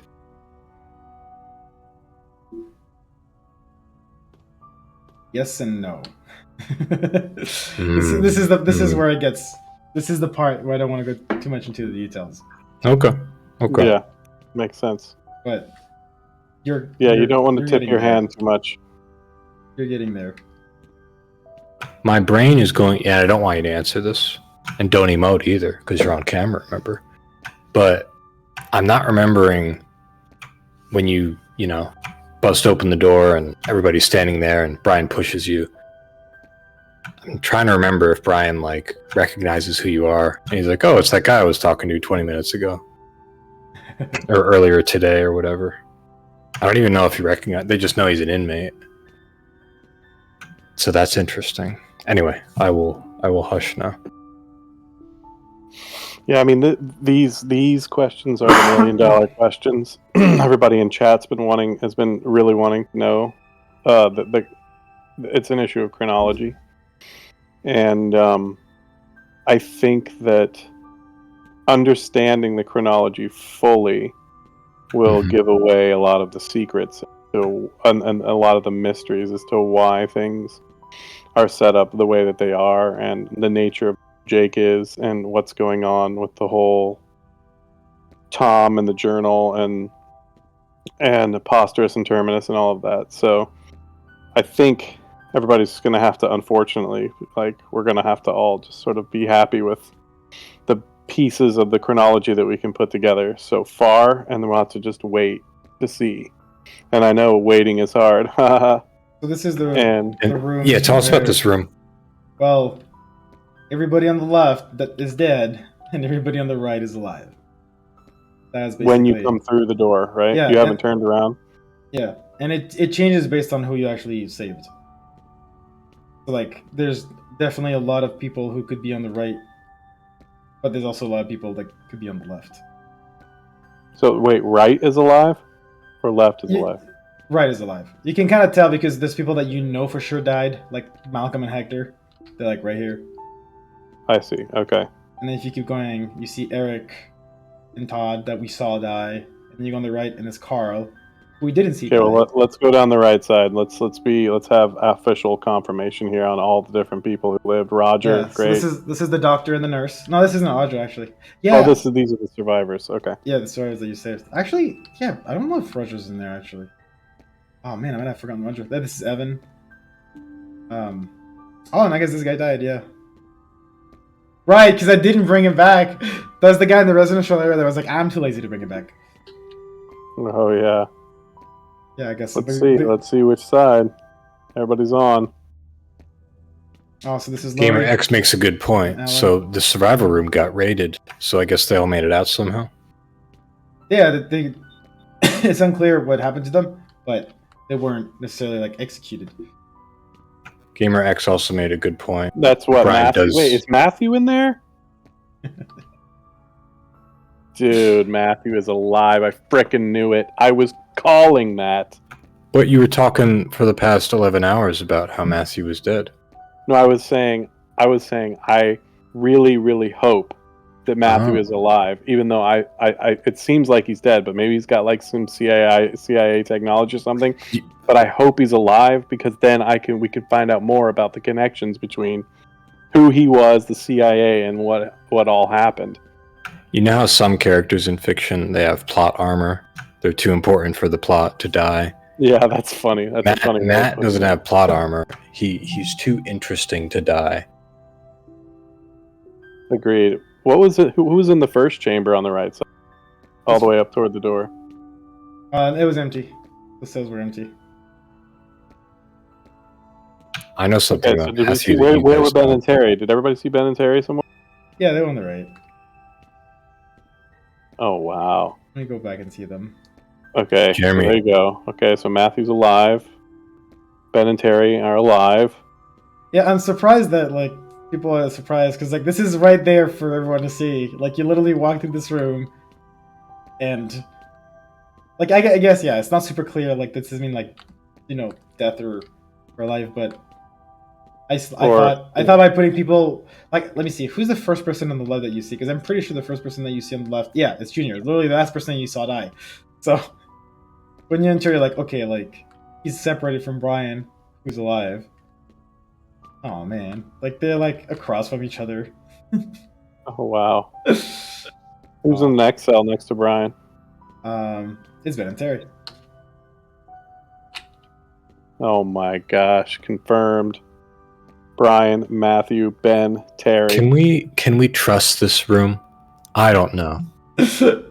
Can we trust MXD? I mean, would he lie to us? This room? Jeremy, do you remember telling me something about Matthew? Years ago? I can't remember what I told you about Matthew years ago. Because I know something nobody else does. Oh, I mean, maybe. Here, I'll write it to you privately. Sure. Alright, let's get through this. 3 a.m. You're almost there.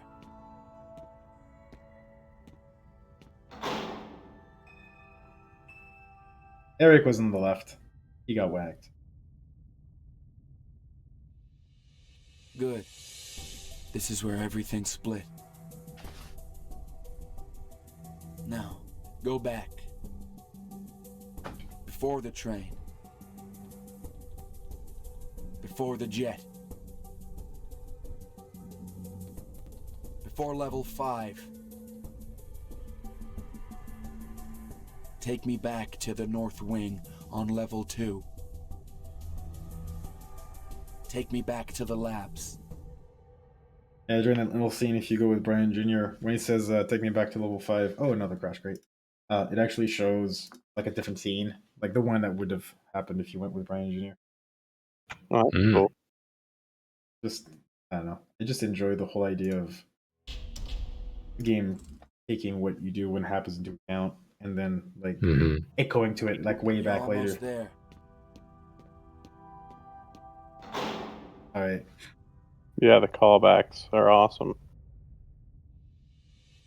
Good. This is where everything's split. Now, go back. I also love the music in here. It's just Before the like train. it feels like a revelation. Musically, you're Before like the jet. Before level 5. You know where I got this musical idea from? Take me back to the North Wing. It's from that amazing scene that explains the T virus and how it is set up inside of the Resident Evil original. You know what I'm talking about? Yeah, the Marilyn Manson theme.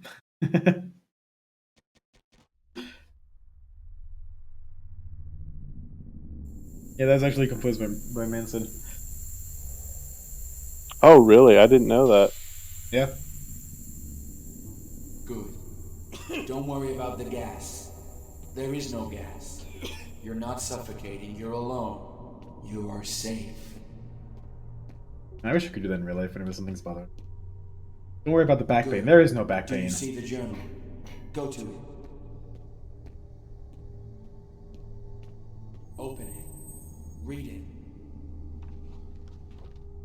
Story time. Duality. My life seems to be full of parallel events, intricately connected, guiding me step by step, foretelling my actions, robbing me of my free will. On one side I have my work, that will help billions and probably save mankind from being annihilated by their own mistakes. And on the other, I am the father of a dying child.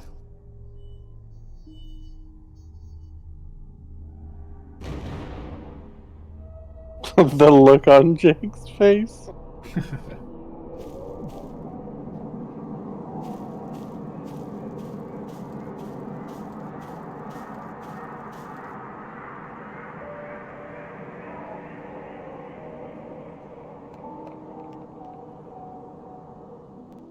Damn it, he's too unstable. You have to stop this. We're almost there. Jake, go back in. Look at the lights. And Tom Hawkfield keeps talking about duality. Good. Now open the journal. There's a lot about like, I don't know, like multiple events, like two events that mirror each other, like, you know, east and west, like the two bases, like two like outbreaks 5 years apart. It's all just like, Oh, that's key right there. 2 outbreaks 5 years apart. Yeah. Yeah, because that's what Terry said. Yeah, that's what Terry said. yeah, and it's just all of it. It's almost like it's like an echo. It's like a mirror of what happened before, but it's different, right? 2 versions of the MP5. One with a grenade launcher, one with a red dot sight. It goes beyond anything I've ever seen, especially her. We all know what we have to do. We all know there is no other choice. If only he could see it. The Eastern Janus, they call him. My opposite. It seems they forget we're on the same side. One problem, 2 opposite solutions that cannot coexist. And I can't believe we still have 60 people in here. This is crazy. It really is. Wow. No, it was not all a dream. Well, you deserve it, man. And it's gone up, and the Europeans are waking up. God, his nose is bleeding. Jake, go back in. Now. The piano is ramping up in the living room. Yeah, I remember. About to explode. Yeah, I remember.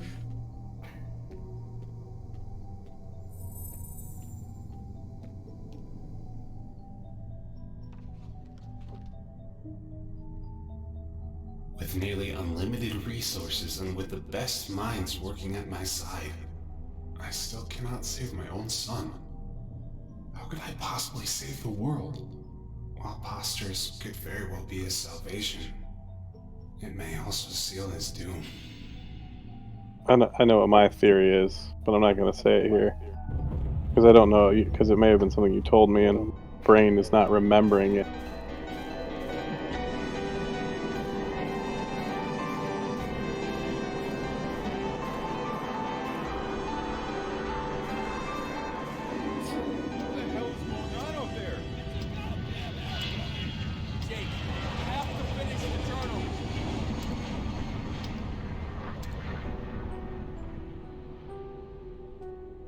Oh man, now everybody, the music you hear right here takes you all the way.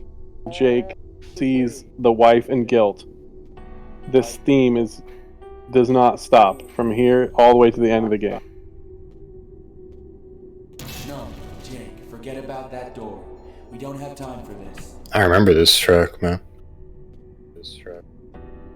But that door is important. The door is very important.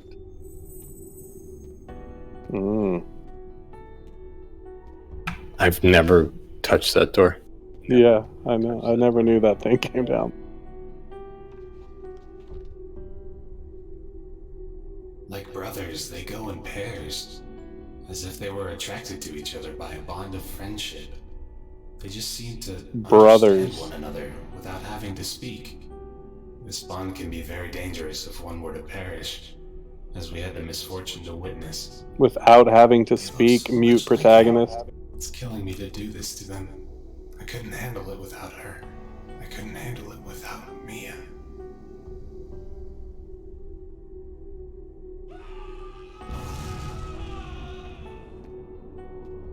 Guilt. That's it. He can't take anymore. His heart is gonna explode. What are you doing? You're killing him.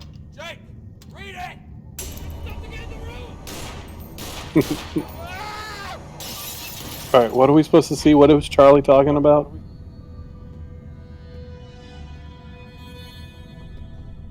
That's not Michael. Look on the right. Can you see him? Yes. Yeah. Who's that running? Who's that running? Was it Takeo? No, that's Brian. Oh, it was Brian. Well, he was being interrogated in the next room. Yeah, and Michael just got down the elevator, but I missed him because I went to see Brian. So who's the Michael on the ground? That's not Michael. That's the lawyer that was like, I'm gonna get a cup of coffee. Oh yeah, that's right. He died where Michael was standing? Yeah, Michael would go to the elevator. Okay. Oh, my head. I got a little scar on my head. Ouchie. Oh yeah. What's the radio or the news broadcast about right now? People going crazy because they're infected. Yeah, it's just wild outside. Yeah, you can look. If people are falling off the roof, right? Jumping off the roof. Yeah, yeah.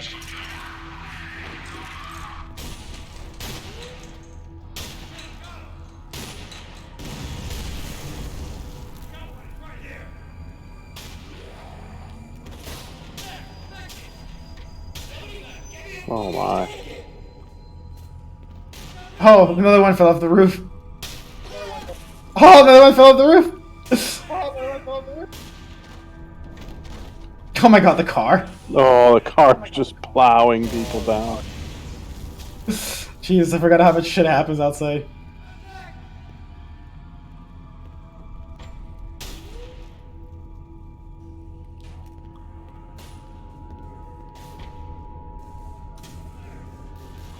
So much chaos outside.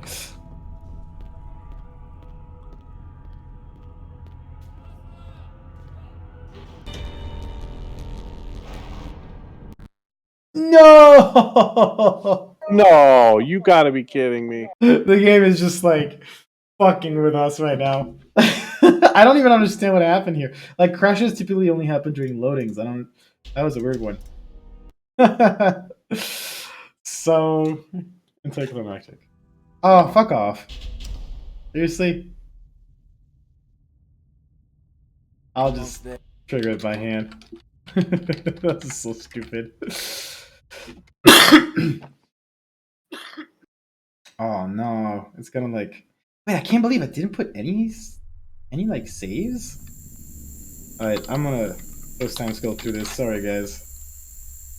I never got a crash at that spot. That was really weird. Good. Alright, we'll just. About the gas. Good. Open it.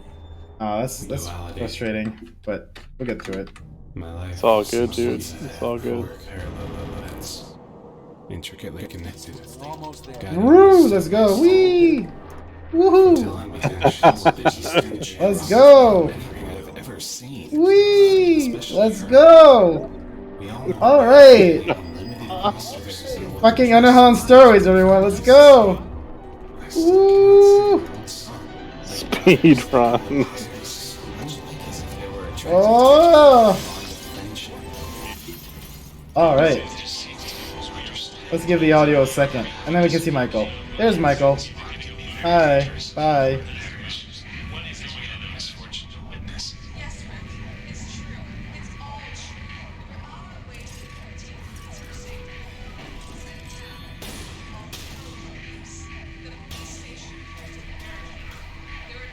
Alright. No crashes, please. You know what? I'm just gonna do save 1. Oh! Saving crashes the game. Interesting. Whoa. Yeah, very whoa. That's a bit of a pickle. Because that was a clean load too.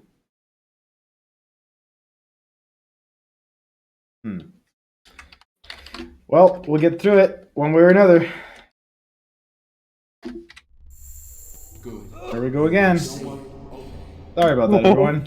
No, it's all good, dude. This is definitely a part that I would edit out of the recording. Intricately connected. Good. Oh, it's not that. It's like basically been like less than 5 minutes of total. I mean, we'll see. I fucking hope it's not going to crash again, otherwise I don't know what to do. We all know there is no other choice. With nearly unlimited resources and with the best minds working at my side, I still cannot save my own son. Like brothers, they could only possibly so much like as if they were Whoa! So much fucking chaos. They just seem to understand one another without having to speak.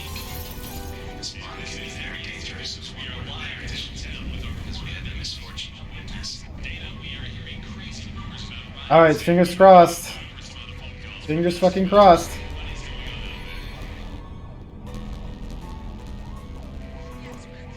Alright, we're good.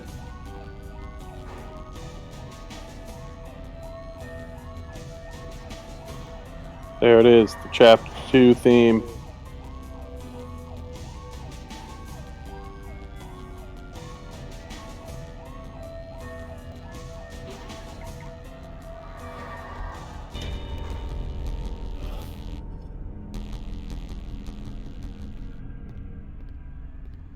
Can't remember which one is supposed to go first, but right. You follow the guilt, you die. If you follow her.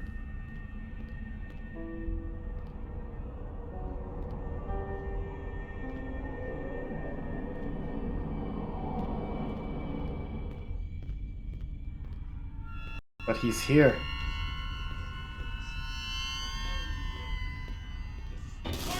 Oh, nope.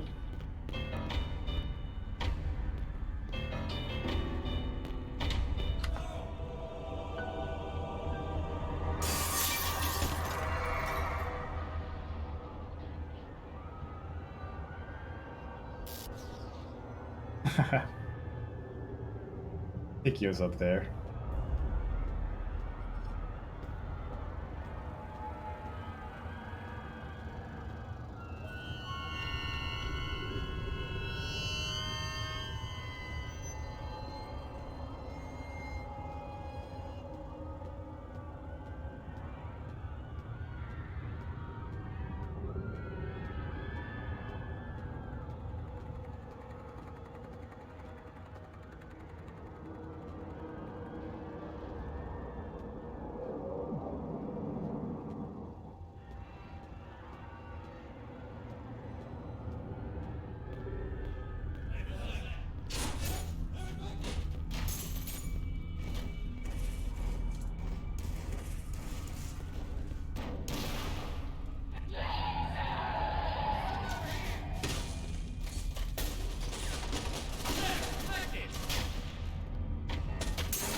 So Raito just fucking iced a cop, 2 cops, and some sort of technical operator of that machine, huh? Yeah. It's cold. Spread out. Stay sharp. Shoot to kill. Oh, not this way.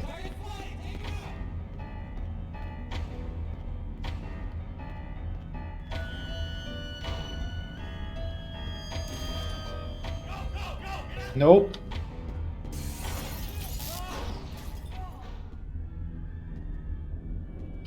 Huh.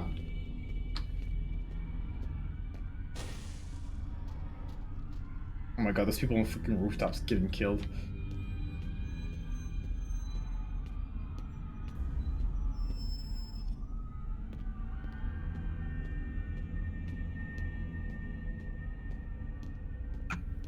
Where are the dogs?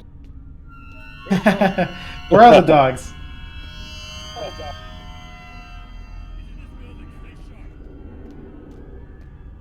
Oh, not that way.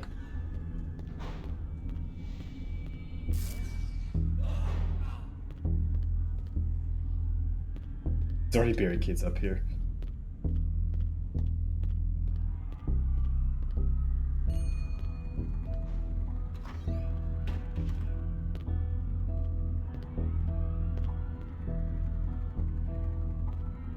There's nothing here.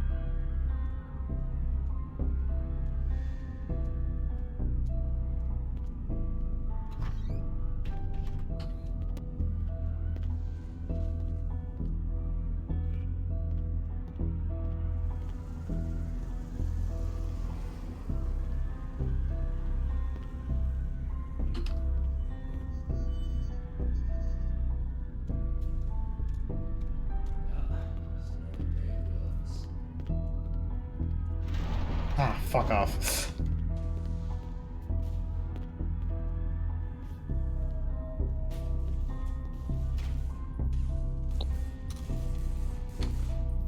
People fighting outside.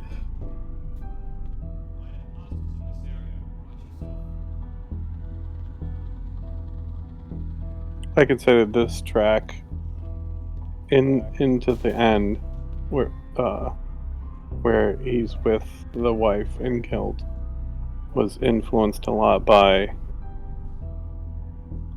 28 Days Later. Oh, I can see it, yeah. In the House in the Heartbeat?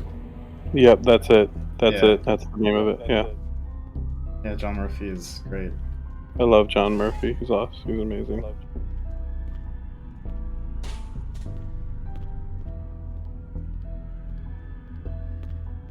Oh, fuck, he went that way. That's gonna be a problem. Oh, he coming back? Yeah, he coming back.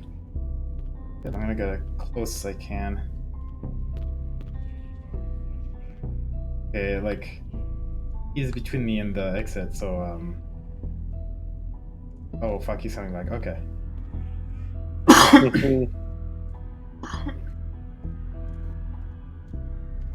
Alright, fuck off. Yeah.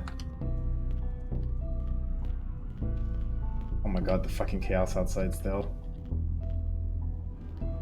Oh, that car's on fire! Oh my gosh, it really is. Oh man. Oh, it's coming, it's coming. All the yelling. Hey, Mikey, there's no dogs, but there's a lot of people yelling. Oh, fuck! There's a lot of screaming. Got spotted at the last second.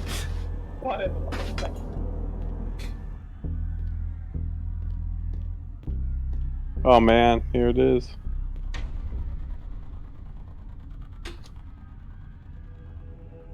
Don't crash. It will not.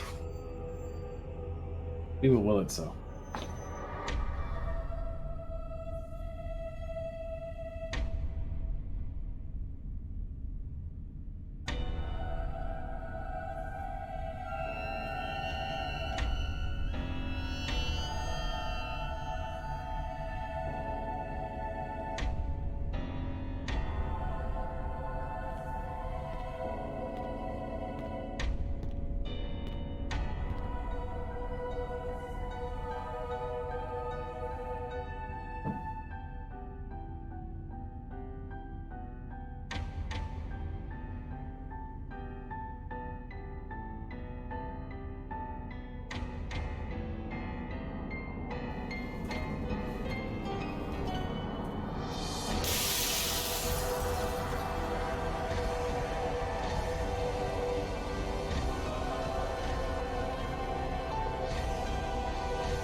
Dude, Jake is like levitating stuff with his emotional outbursts.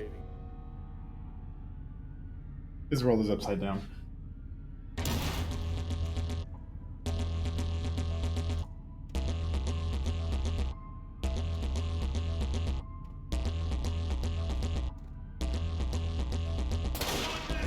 A wild Tikio appears.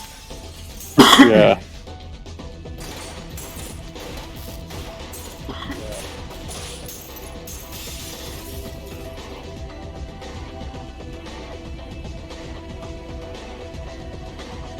Man, oh man.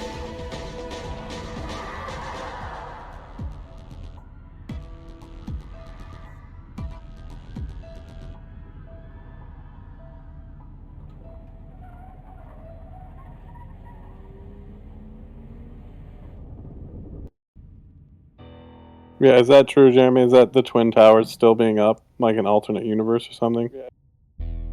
They're just two tall buildings. That's what I thought.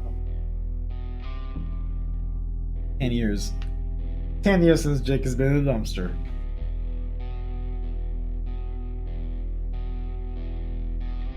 God, I still fucking love this song. You did a great job, Tom. That Hey, whole scene thanks. and Thanks. these credits, everything really. I thought I was a slave, delivered to the underworld to take away the pain. But now I know the truth of it. The path before me is plain. I was forced here to the underworld to battle the insane. Alright, let's look at the cast because it's long. It is. It's amazing. A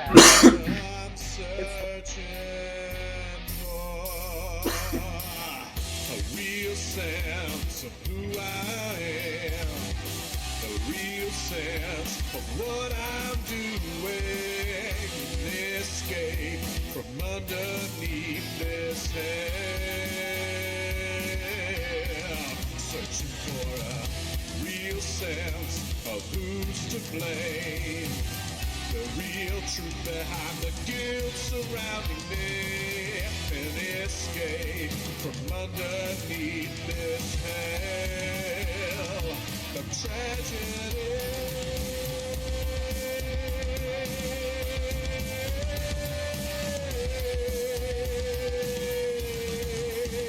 And misery. There is no government. The president, the democracy, it's all a bunch of fucking lies. They feed you bullshit because that is what you want to hear. Because you can't handle the truth. Confusion and chaos. Who should I follow? Who can I trust? Betrayal and evil. The guilt of it all is making me fall back again. Searching for a real sense of who I am. A real sense of what I'm doing. An escape from underneath this hell.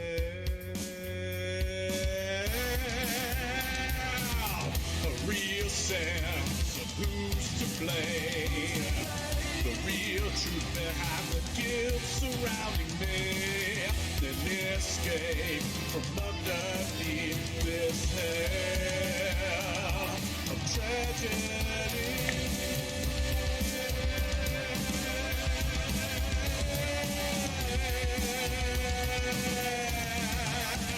And misery. Oh man. Dude, is that not kind of how everybody feels? Confusion and chaos? What is really going on? What actual... Yeah, man. That is how I felt about this story after spending this many hours writing the music. And at the very end, it's the last thing I wrote for the whole project. And that is how I felt. That is how I feel like Jake feels. That's how I feel as the player. Man. Man, oh man. Yeah, just... We feel, I think, pretty close to how Jake feels, so we're very much in his shoes by the end. Just confused and fucked in the head. Yeah, How do you feel, Jeremy? Nostalgic, sad, and happy at the same time.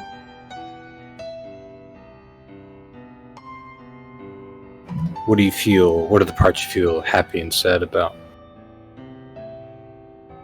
Sad that it's been 10 years and it's still not where I wish it was. And happy that we got to make this together. Yeah. Mm-hmm. I'm so happy that you wanted to do the 10-year anniversary, man. Even chapter 2. Yeah. Jesus fucking Christ. Oh my gosh, yeah, people are.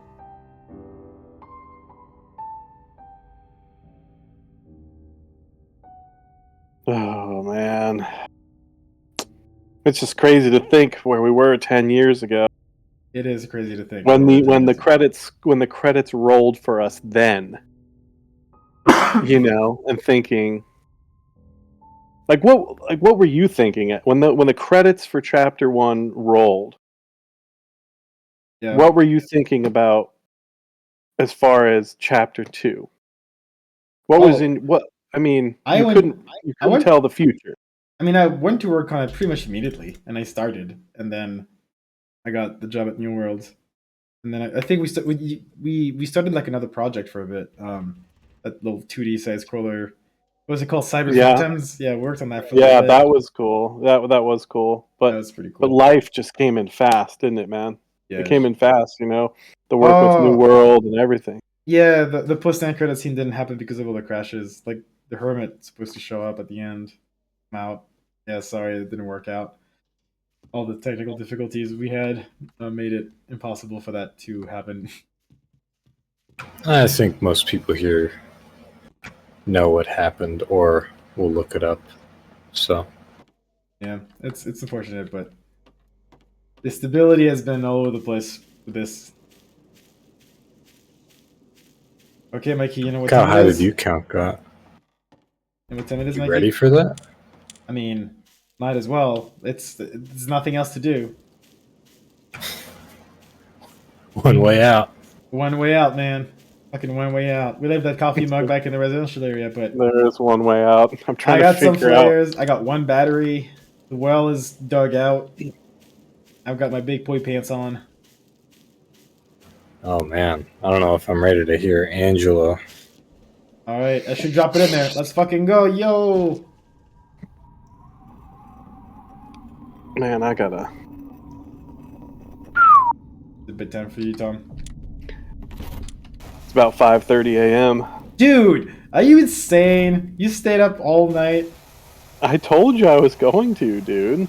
Man, you This sure is worth fucking it, did. man. When was the last time that you've done this kind of? Do you feel like a teenager again now? Dude, the last time I did this was probably something close to like when we were working on this game. Yeah. All right, here goes. Seriously, we would stay up so late. All right, here goes, Mikey. There goes tape 1. Oh my goodness. Okay.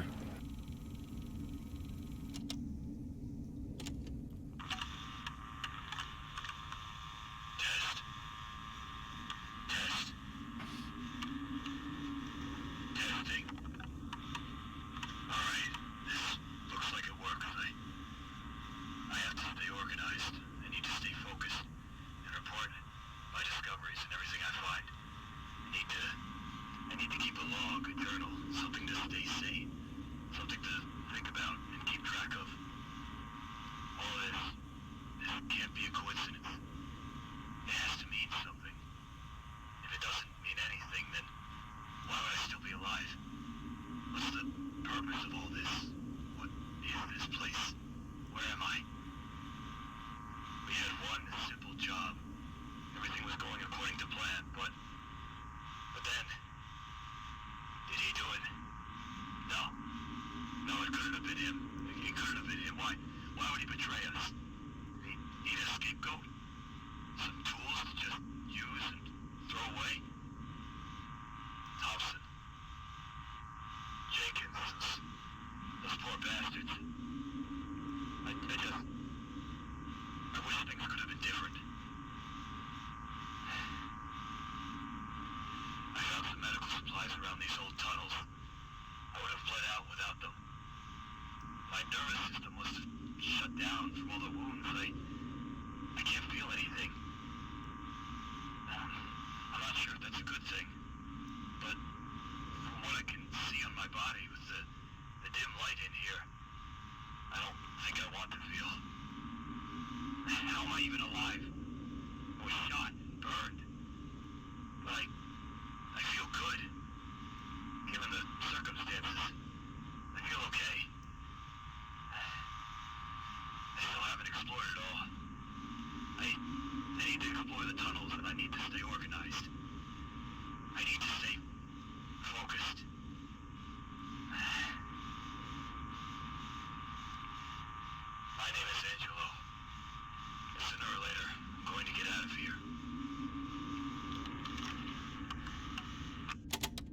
Here, I thought I would turn off the camera so people can read the subtitles. In case. Dude, Mike, this is so brilliant. What a monologue, dude. And I mean, this is just the beginning. This is just tape 1. I mean, epic monologue. Epic. Yeah. Thanks. My Jeremy and I really focused together on this one for sure. It's coming back to me a bit. I remember I got a tape recorder that my dad's a doctor, and he had a tape recorder in the home that you could use. He would do like dictate to, right? Like to take notes on patients and stuff. And I think at some point, I think we were trying filters, right, Jeremy? Yeah. And I think they just weren't working. They didn't sound very good. But I had like a decent recording environment. It was the Christmas tree closet, but with the Christmas tree taken out. Put a bunch of foam in there. That's where I recorded most of Insurgency's dialogue, Insurgency 2014. And then we played the tape recorder. I recorded on it and stuff, and it just sounded perfect. So what you hear there is just an old tape recorder held up to a microphone. And I had to do all of those in one take. There was no editing at all. It was just one tape at a time, man. There goes tape 2. Because it had to be. It's amazing, Mike. So captivating. Tape 2 going in.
Oh my god.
Oh my god.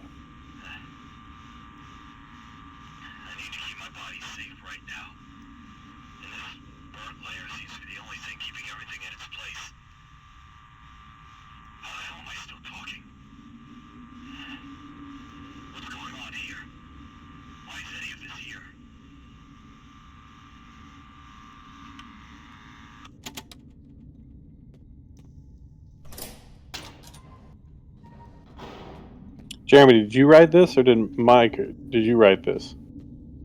No. Jeremy wrote it. I think I remember paraphrasing a little bit. Yeah. Or not paraphrasing, improvising a little bit.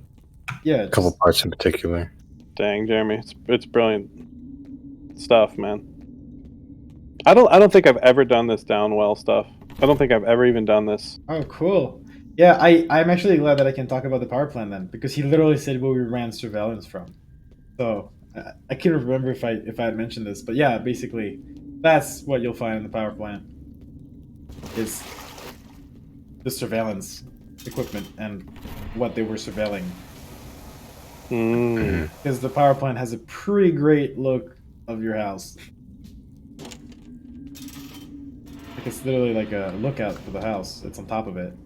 Oh my god! Fuck that! Jesus Christ! Oh my god. What happened? He was right there! Oh, I didn't even see it. Oh. He didn't... Jeremy, Yeah? I'm sorry. Fuck off, dude. Oh, fuck. No, Jeremy. I'm Oh! sorry. He's over here. Yep, he's there. Okay.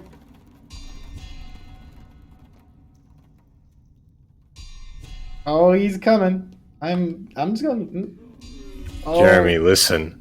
I hear I'm it. sorry. I know you are, dude, but you're supposed to inhale when you say that. Let's go. I'm out of here. Fuck off. Oh, man. I'm leaving. We have a tape to listen to.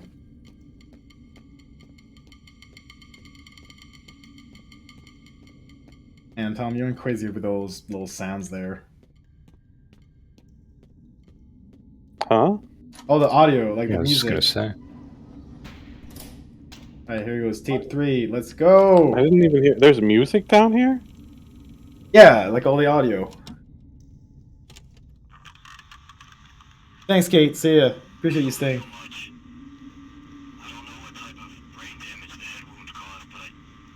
Thank Yeah, you, Kate, thanks, really. Kate.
How could I?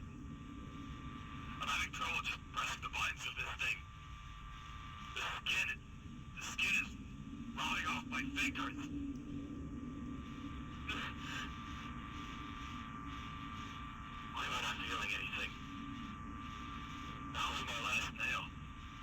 Ugh.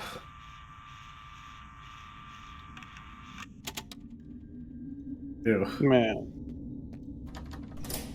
Man, oh man. Yeah, we went places with that.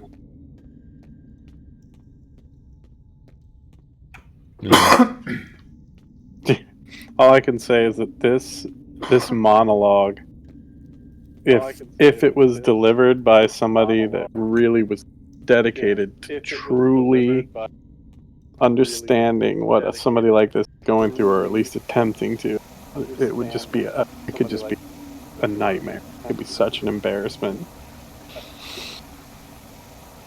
You're doing really well with these lines, Mike, because it could be so cheesy. Thanks. I'm hearing some things I feel like I could have done better, but I am also happy with certain other aspects. The going up and down of emotions. He's clearly trying to keep it together. He doesn't understand what's happening, but he knows he has to remain calm.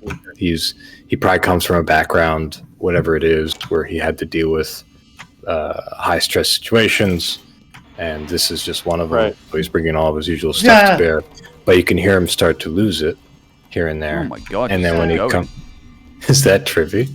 Yeah, I literally just woke up. Good morning, man. We're at Angelo. Good morning. Jesus. Let me finish that thought actually before I forget it real quick. But I'm happy with how lines like, I have plenty of water. Like he's reassuring himself, and he comes back down. He goes back to being calm. But the progression of all the tapes is, of course, him going deeper and deeper into mania. Dude, no, those touches as they've been ramping up over the course of the tapes are just brilliant. You know, you have just the right touch of it each time to where I don't feel like it's contrived, but I can sense it coming on. Thanks, man. Yeah. The long corridor. It's super cool. Yeah, it makes me I don't feel very good listening to them. They're a little upsetting to me, I think. I don't know. I have to Really? I'm not sure. Maybe I just feel like slightly embarrassed, like, you know, like sometimes an actor does when they hear their stuff in front of an audience so directly. But also, like, some of those emotions and the way I portray them, they're like pretty real or accurate. I definitely improv'd a bit about the lack of sleep. That's I think you hear it again in this next tape. Right. Yeah, you just go ahead and play it. Tape 4, here we go.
compensate for my physical disabilities, turning a Frankenstein monster out of myself for the sake of pragmatism. I need to be able to function. My muscles are giving up. I can't raise my legs anymore when I walk, even with the crutches. I can just drag my bony metallic feet on the cold stones, marking the ground as I pass. I'm starting to get familiar with the place. Even without eyesight, I can navigate now. Even if the first couple days I just walked in circles like a fool, thinking that the whole tunnel system was larger than it actually is. Until I fought my way back to the beginning, to where I hit the ground for the first and last time. Ah, Jenkins. He's the less foul-smelling of the two. I need to go back. I need to eat more before he becomes too repulsive.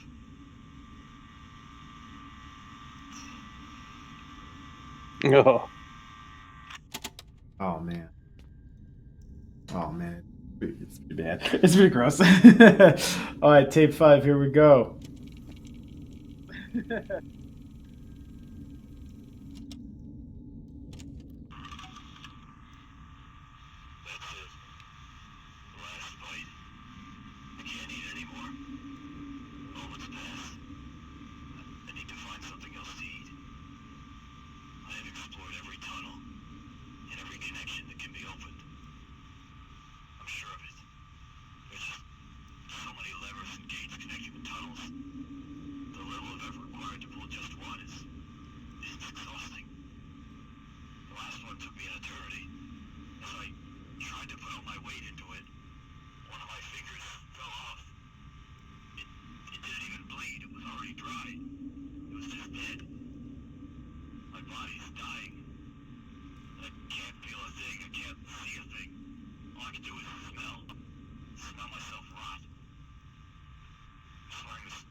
I'm not sure if that's a good thing.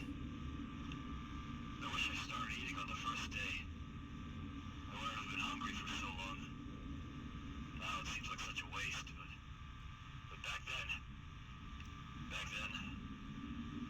I would have never thought I could go so far. Before all this happened, I would have never believed I could survive something like this, that I could do this. I still can't believe it.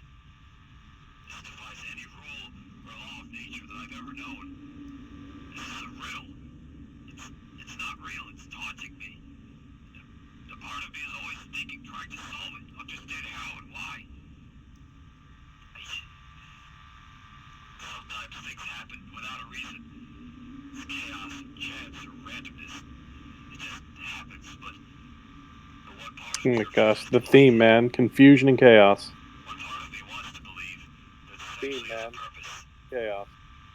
that there is something happening, and there's a way to stop it, there's a way out of it, and that there's still a goal that I need to reach. I will do what I need to do to survive. I'll start eating rats if I have to.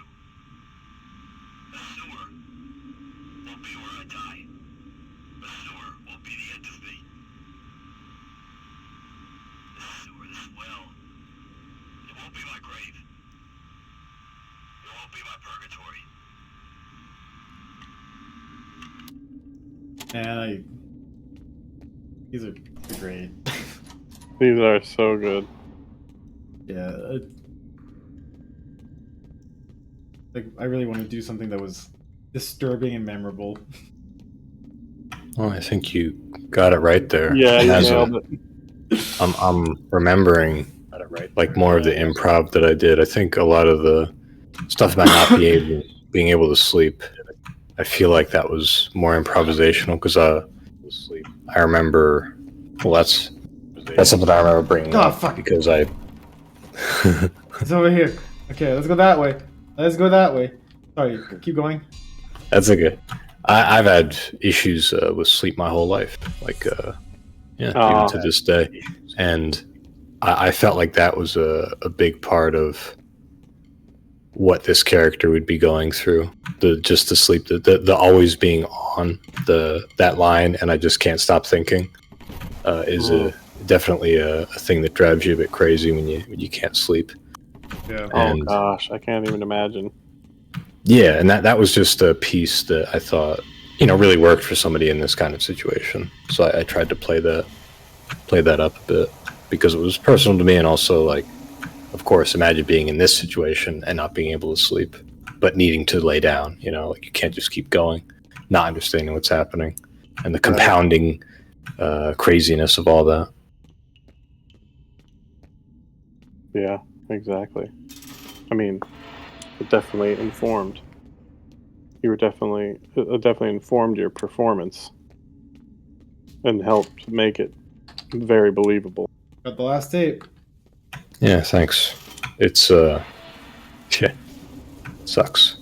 Even last night, it sucked. It sucks to not be able to sleep. Oh man, I'm so sorry.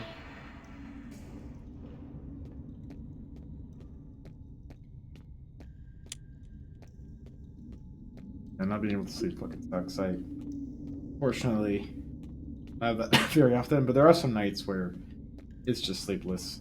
Sucks. Yeah, and I'm not saying I have it the worst. Some people have it much worse than me. It's just been a constant problem through my life that I thought worked pretty well for this character, and I'm glad that, like, you were flexible, and let me improv that and stuff. There's Thompson and Jenkins. Thompson, like an arm. The flesh is missing, and the leg too. It's got kind of eaten there. Mm-hmm. Yeah, I think that your issues, your struggle with the sleep deprivation, totally informed all the various ways that Angelo is dealing with deprivation. Food deprivation, light deprivation. I mean, this whole thing is seriously about deprivation on so many different levels. So I think drawing upon that actual real experience with that one type of deprivation really informed the rest of the performance really well. Yeah, and it's not even that bad for me, like, I don't like it. I've had it a long time, but I also have to say with that other people have had that issue worse than I have. It was just a good piece of inspiration for the character, that's all. Yeah. Last tape, guys. And when I can't sleep, I get a little nutty. And it worked for Angela too. Uh-huh.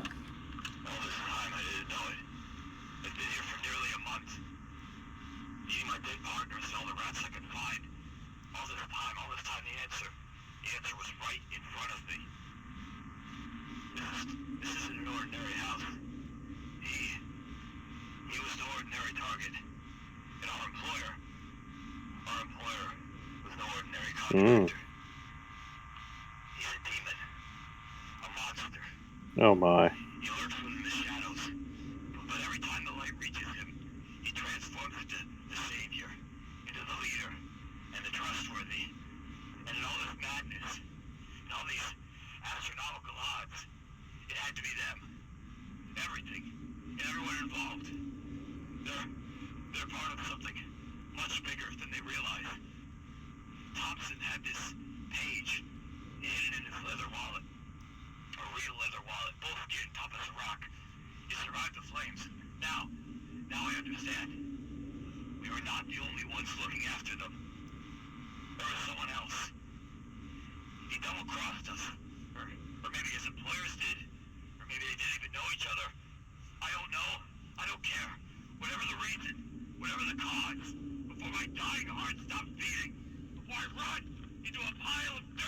Dude, sounds so. Dude.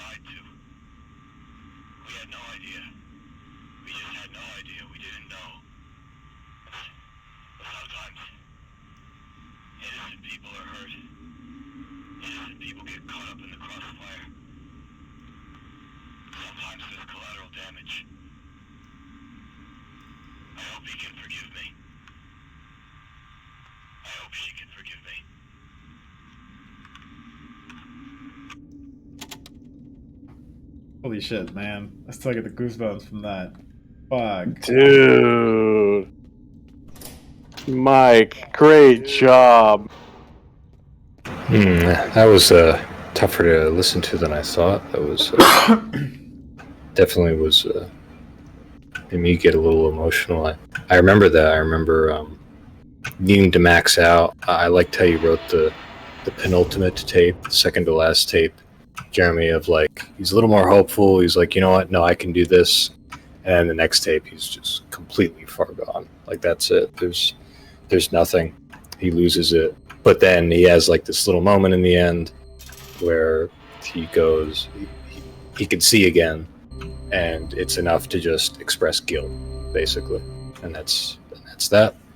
And I don't know what you have planned for him, but I just like that progression that you had there. So the maxing out made sense. And again, all of that was one take with a shitty old tape recorder that used to be used for like dictations for seeing Yeah, I know. you can hear the I'm really happy with how the audio effect, because you can hear it when I started peaking, it would get quieter, I guess, the background, and then it would come back, and and then the buzz would return, and that just lent itself even better to the creepiness of everything, and the silence of him. And I think I dropped the recorder on purpose in that last one, and yeah, man, it was tough to do that one take for sure. That was a tough recording session Jeremy and I did. That was just so amazing, man. And my gosh, with the writing too, Jeremy.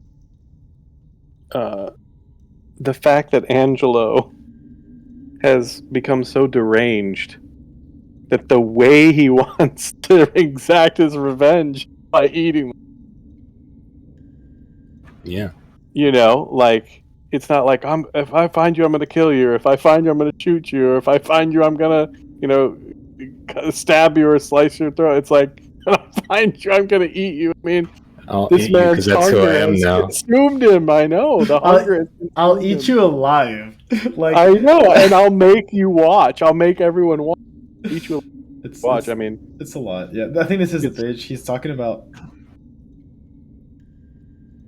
And it's brilliant. It's brilliant. And then also, I don't know, maybe I'm off base here, but I just feel like when Angelo is talking about, I know it was you, or maybe it was your employers. I don't know. I just feel like I hear Matthew and his employers. You know what I'm saying? Like, I don't know if there's a connection there, but I don't know if Matthew's involved. But clearly, we are hearing shades, tones, whatever ideas here of conspiracy, deception, confusion, chaos, all the stuff that Jake was dealing with, all the stuff that Matthew was talking about, all the stuff that all these people have been dealing with, and Angelo is in it thick as well. And Jake and his house and his wife are right at the center of all of it. And it is truly bizarre. It really is. And yeah, you're right about the sheer confusion of it all, the depth of it all, and how, as a person who can speak, him just trying to make sense of it all. I still think there's some parts that I could have done differently, and I think we all feel that way about everything. I'm not sure how I feel about it, about how I did it overall, but I'm glad that you like it, so I appreciate that.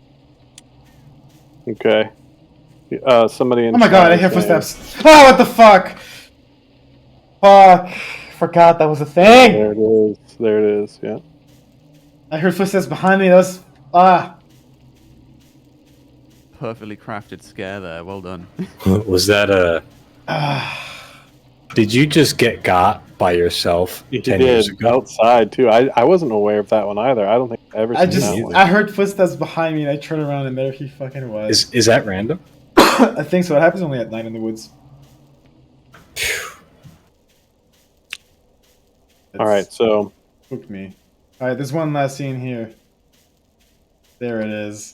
Oh, God.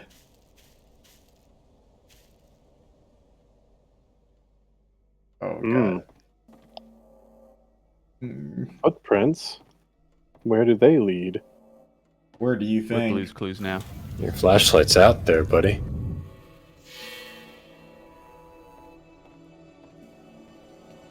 The upstairs bathroom. That's where it all leads to, it seems like, over and over again.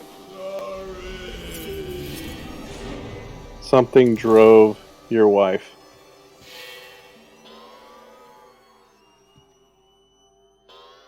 Your wife's just like, let me get that for you. Clock. Hey, hon, I'll grab that for you. The clock is losing its fucking mind. He did make it out.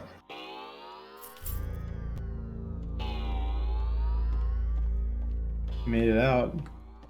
Ooh, time to go back into the attic. Have you been attic jump scared yet? Not yet. Oh god, it's gonna fucking happen now, isn't it? Oh, fuck.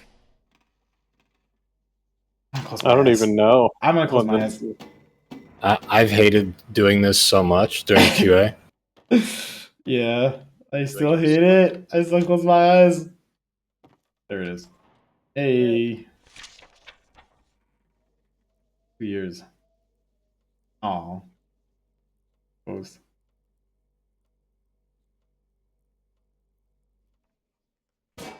Fire times. Alright, don't fuck with me. Don't fuck with me, Attic. Okay. Come here. Let's try to cut that fence. Call it a night. We can all get some rest. Angela's resting finally. That's good. In the bathroom upstairs? Well, do we... He's in for the long rest. Can you say what happened to him? Or is that a... Well...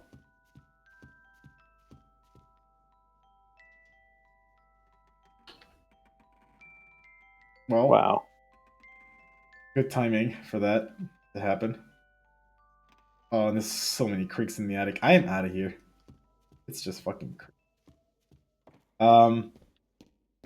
yeah, like the answer I can give you to that is the house is weird, right? Like it's kind of like timeless. It's kind of stuck somewhere. So well, I mean, Angelo was saying in his tapes there's something weird about this house. yeah, I mean, like there's something weird about like this state. Yeah. Like this thing. It's just it's stuck. Whatever is happening. So it's hard to like Angelo is stuck just as much as Jake is stuck in this house right now. Alright, here we go. This is it. This is the last thing. After that, chapter 1 is over. Yeah, I honestly didn't believe you'd still be going when I went to sleep and woke up again. I literally didn't sleep. There were other people in this chat that literally didn't sleep. There were other.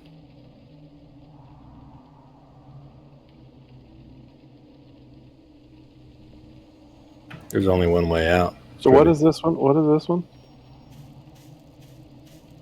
One way out. That's it. Oh wow, there's only one way out. And the access to the power plant is inaccessible here. No, the phone call dream sequence. No, I finished the dreams before I played the chapter. Oh, I finished that. Like, oh, I mean, I guess there's one fall call at the end. The challenge is I don't think is going to trigger because of all the technical issues that we've had. The game doesn't. It didn't take into account that I finished chapter 1, which is why I was telling me I have to go to the fog in front of the house. Oh, phone is ringing. We're probably not gonna get that phone call, unfortunately, which is a shame. On here. any Oh, we've had this call before. Yeah, it didn't save that. Oh, we've had. My sincere condolences, but I'd like to talk to you So any final thoughts, Jeremy? Any really don't know how to say this, but you should really come here so we can talk. It's really important. Any final thoughts? Well, I'm very nostalgic. This was fun. It lasted 12 hours and a half. And there were quite a few technical difficulties, but we got through them. And, oh, yeah, I guess it didn't save any of those, huh?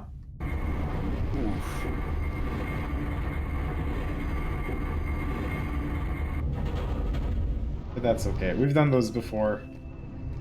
I won't. Yeah, you did it all, man. You did it all. The game didn't save it, but it was all done, all on the stream. Yep. Is there like a specific piece of content that we can't see because it wasn't all done completely? Is that what you're saying? Yeah, like what happens when you finish like everything is when you go back to this corridor. There's a door at the very end that opens. Then you can cross it. And there's one last phone call.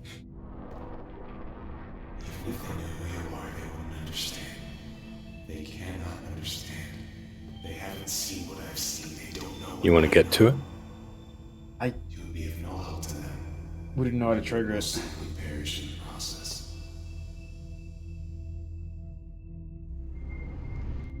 There's still more scenes here that are happening that we haven't seen yet, but they're random. Yeah, it's like these doors at the end, they open.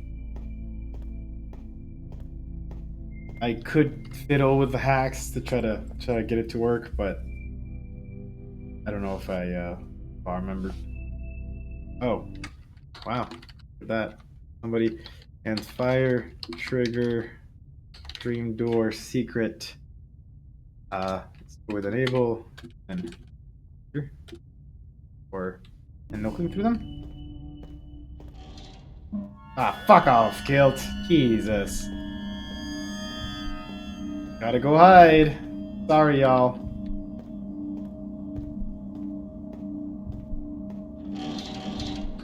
He's saying type in that command and then no clip through them. Yeah, I'll do that. Thank you, Lucia.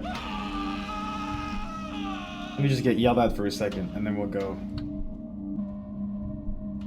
Alright. He gone? Not sure, the music is still playing. No, he's... Yeah, okay. He's gone. Alright. Maybe no sleepy time. Then it's gonna be sleep time. What time is it for you at the moment? It is 4 a.m. 4 a.m. Ooh. 6 a.m. Alright, here it goes. The last scene. I understand what you did and why you did it. But why did you use the ARC to project his memories from the UDRC? Right. You could have just used any place. You could have just made one up. It was a big risk. What do you mean you didn't? Then how does he know about the ARC? Is there something you're not telling me, Michael?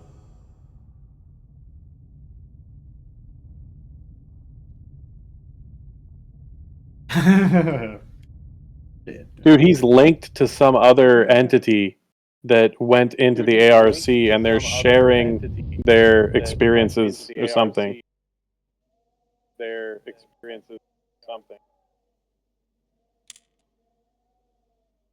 Oh man.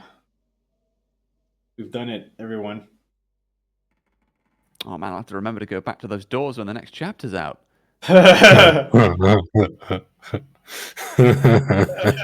Alright, I can't believe that we still have 74 people. That is incredible. I don't think we went under 50 for the whole stream, which so just blows amazing. my mind. It blows We my hit mind.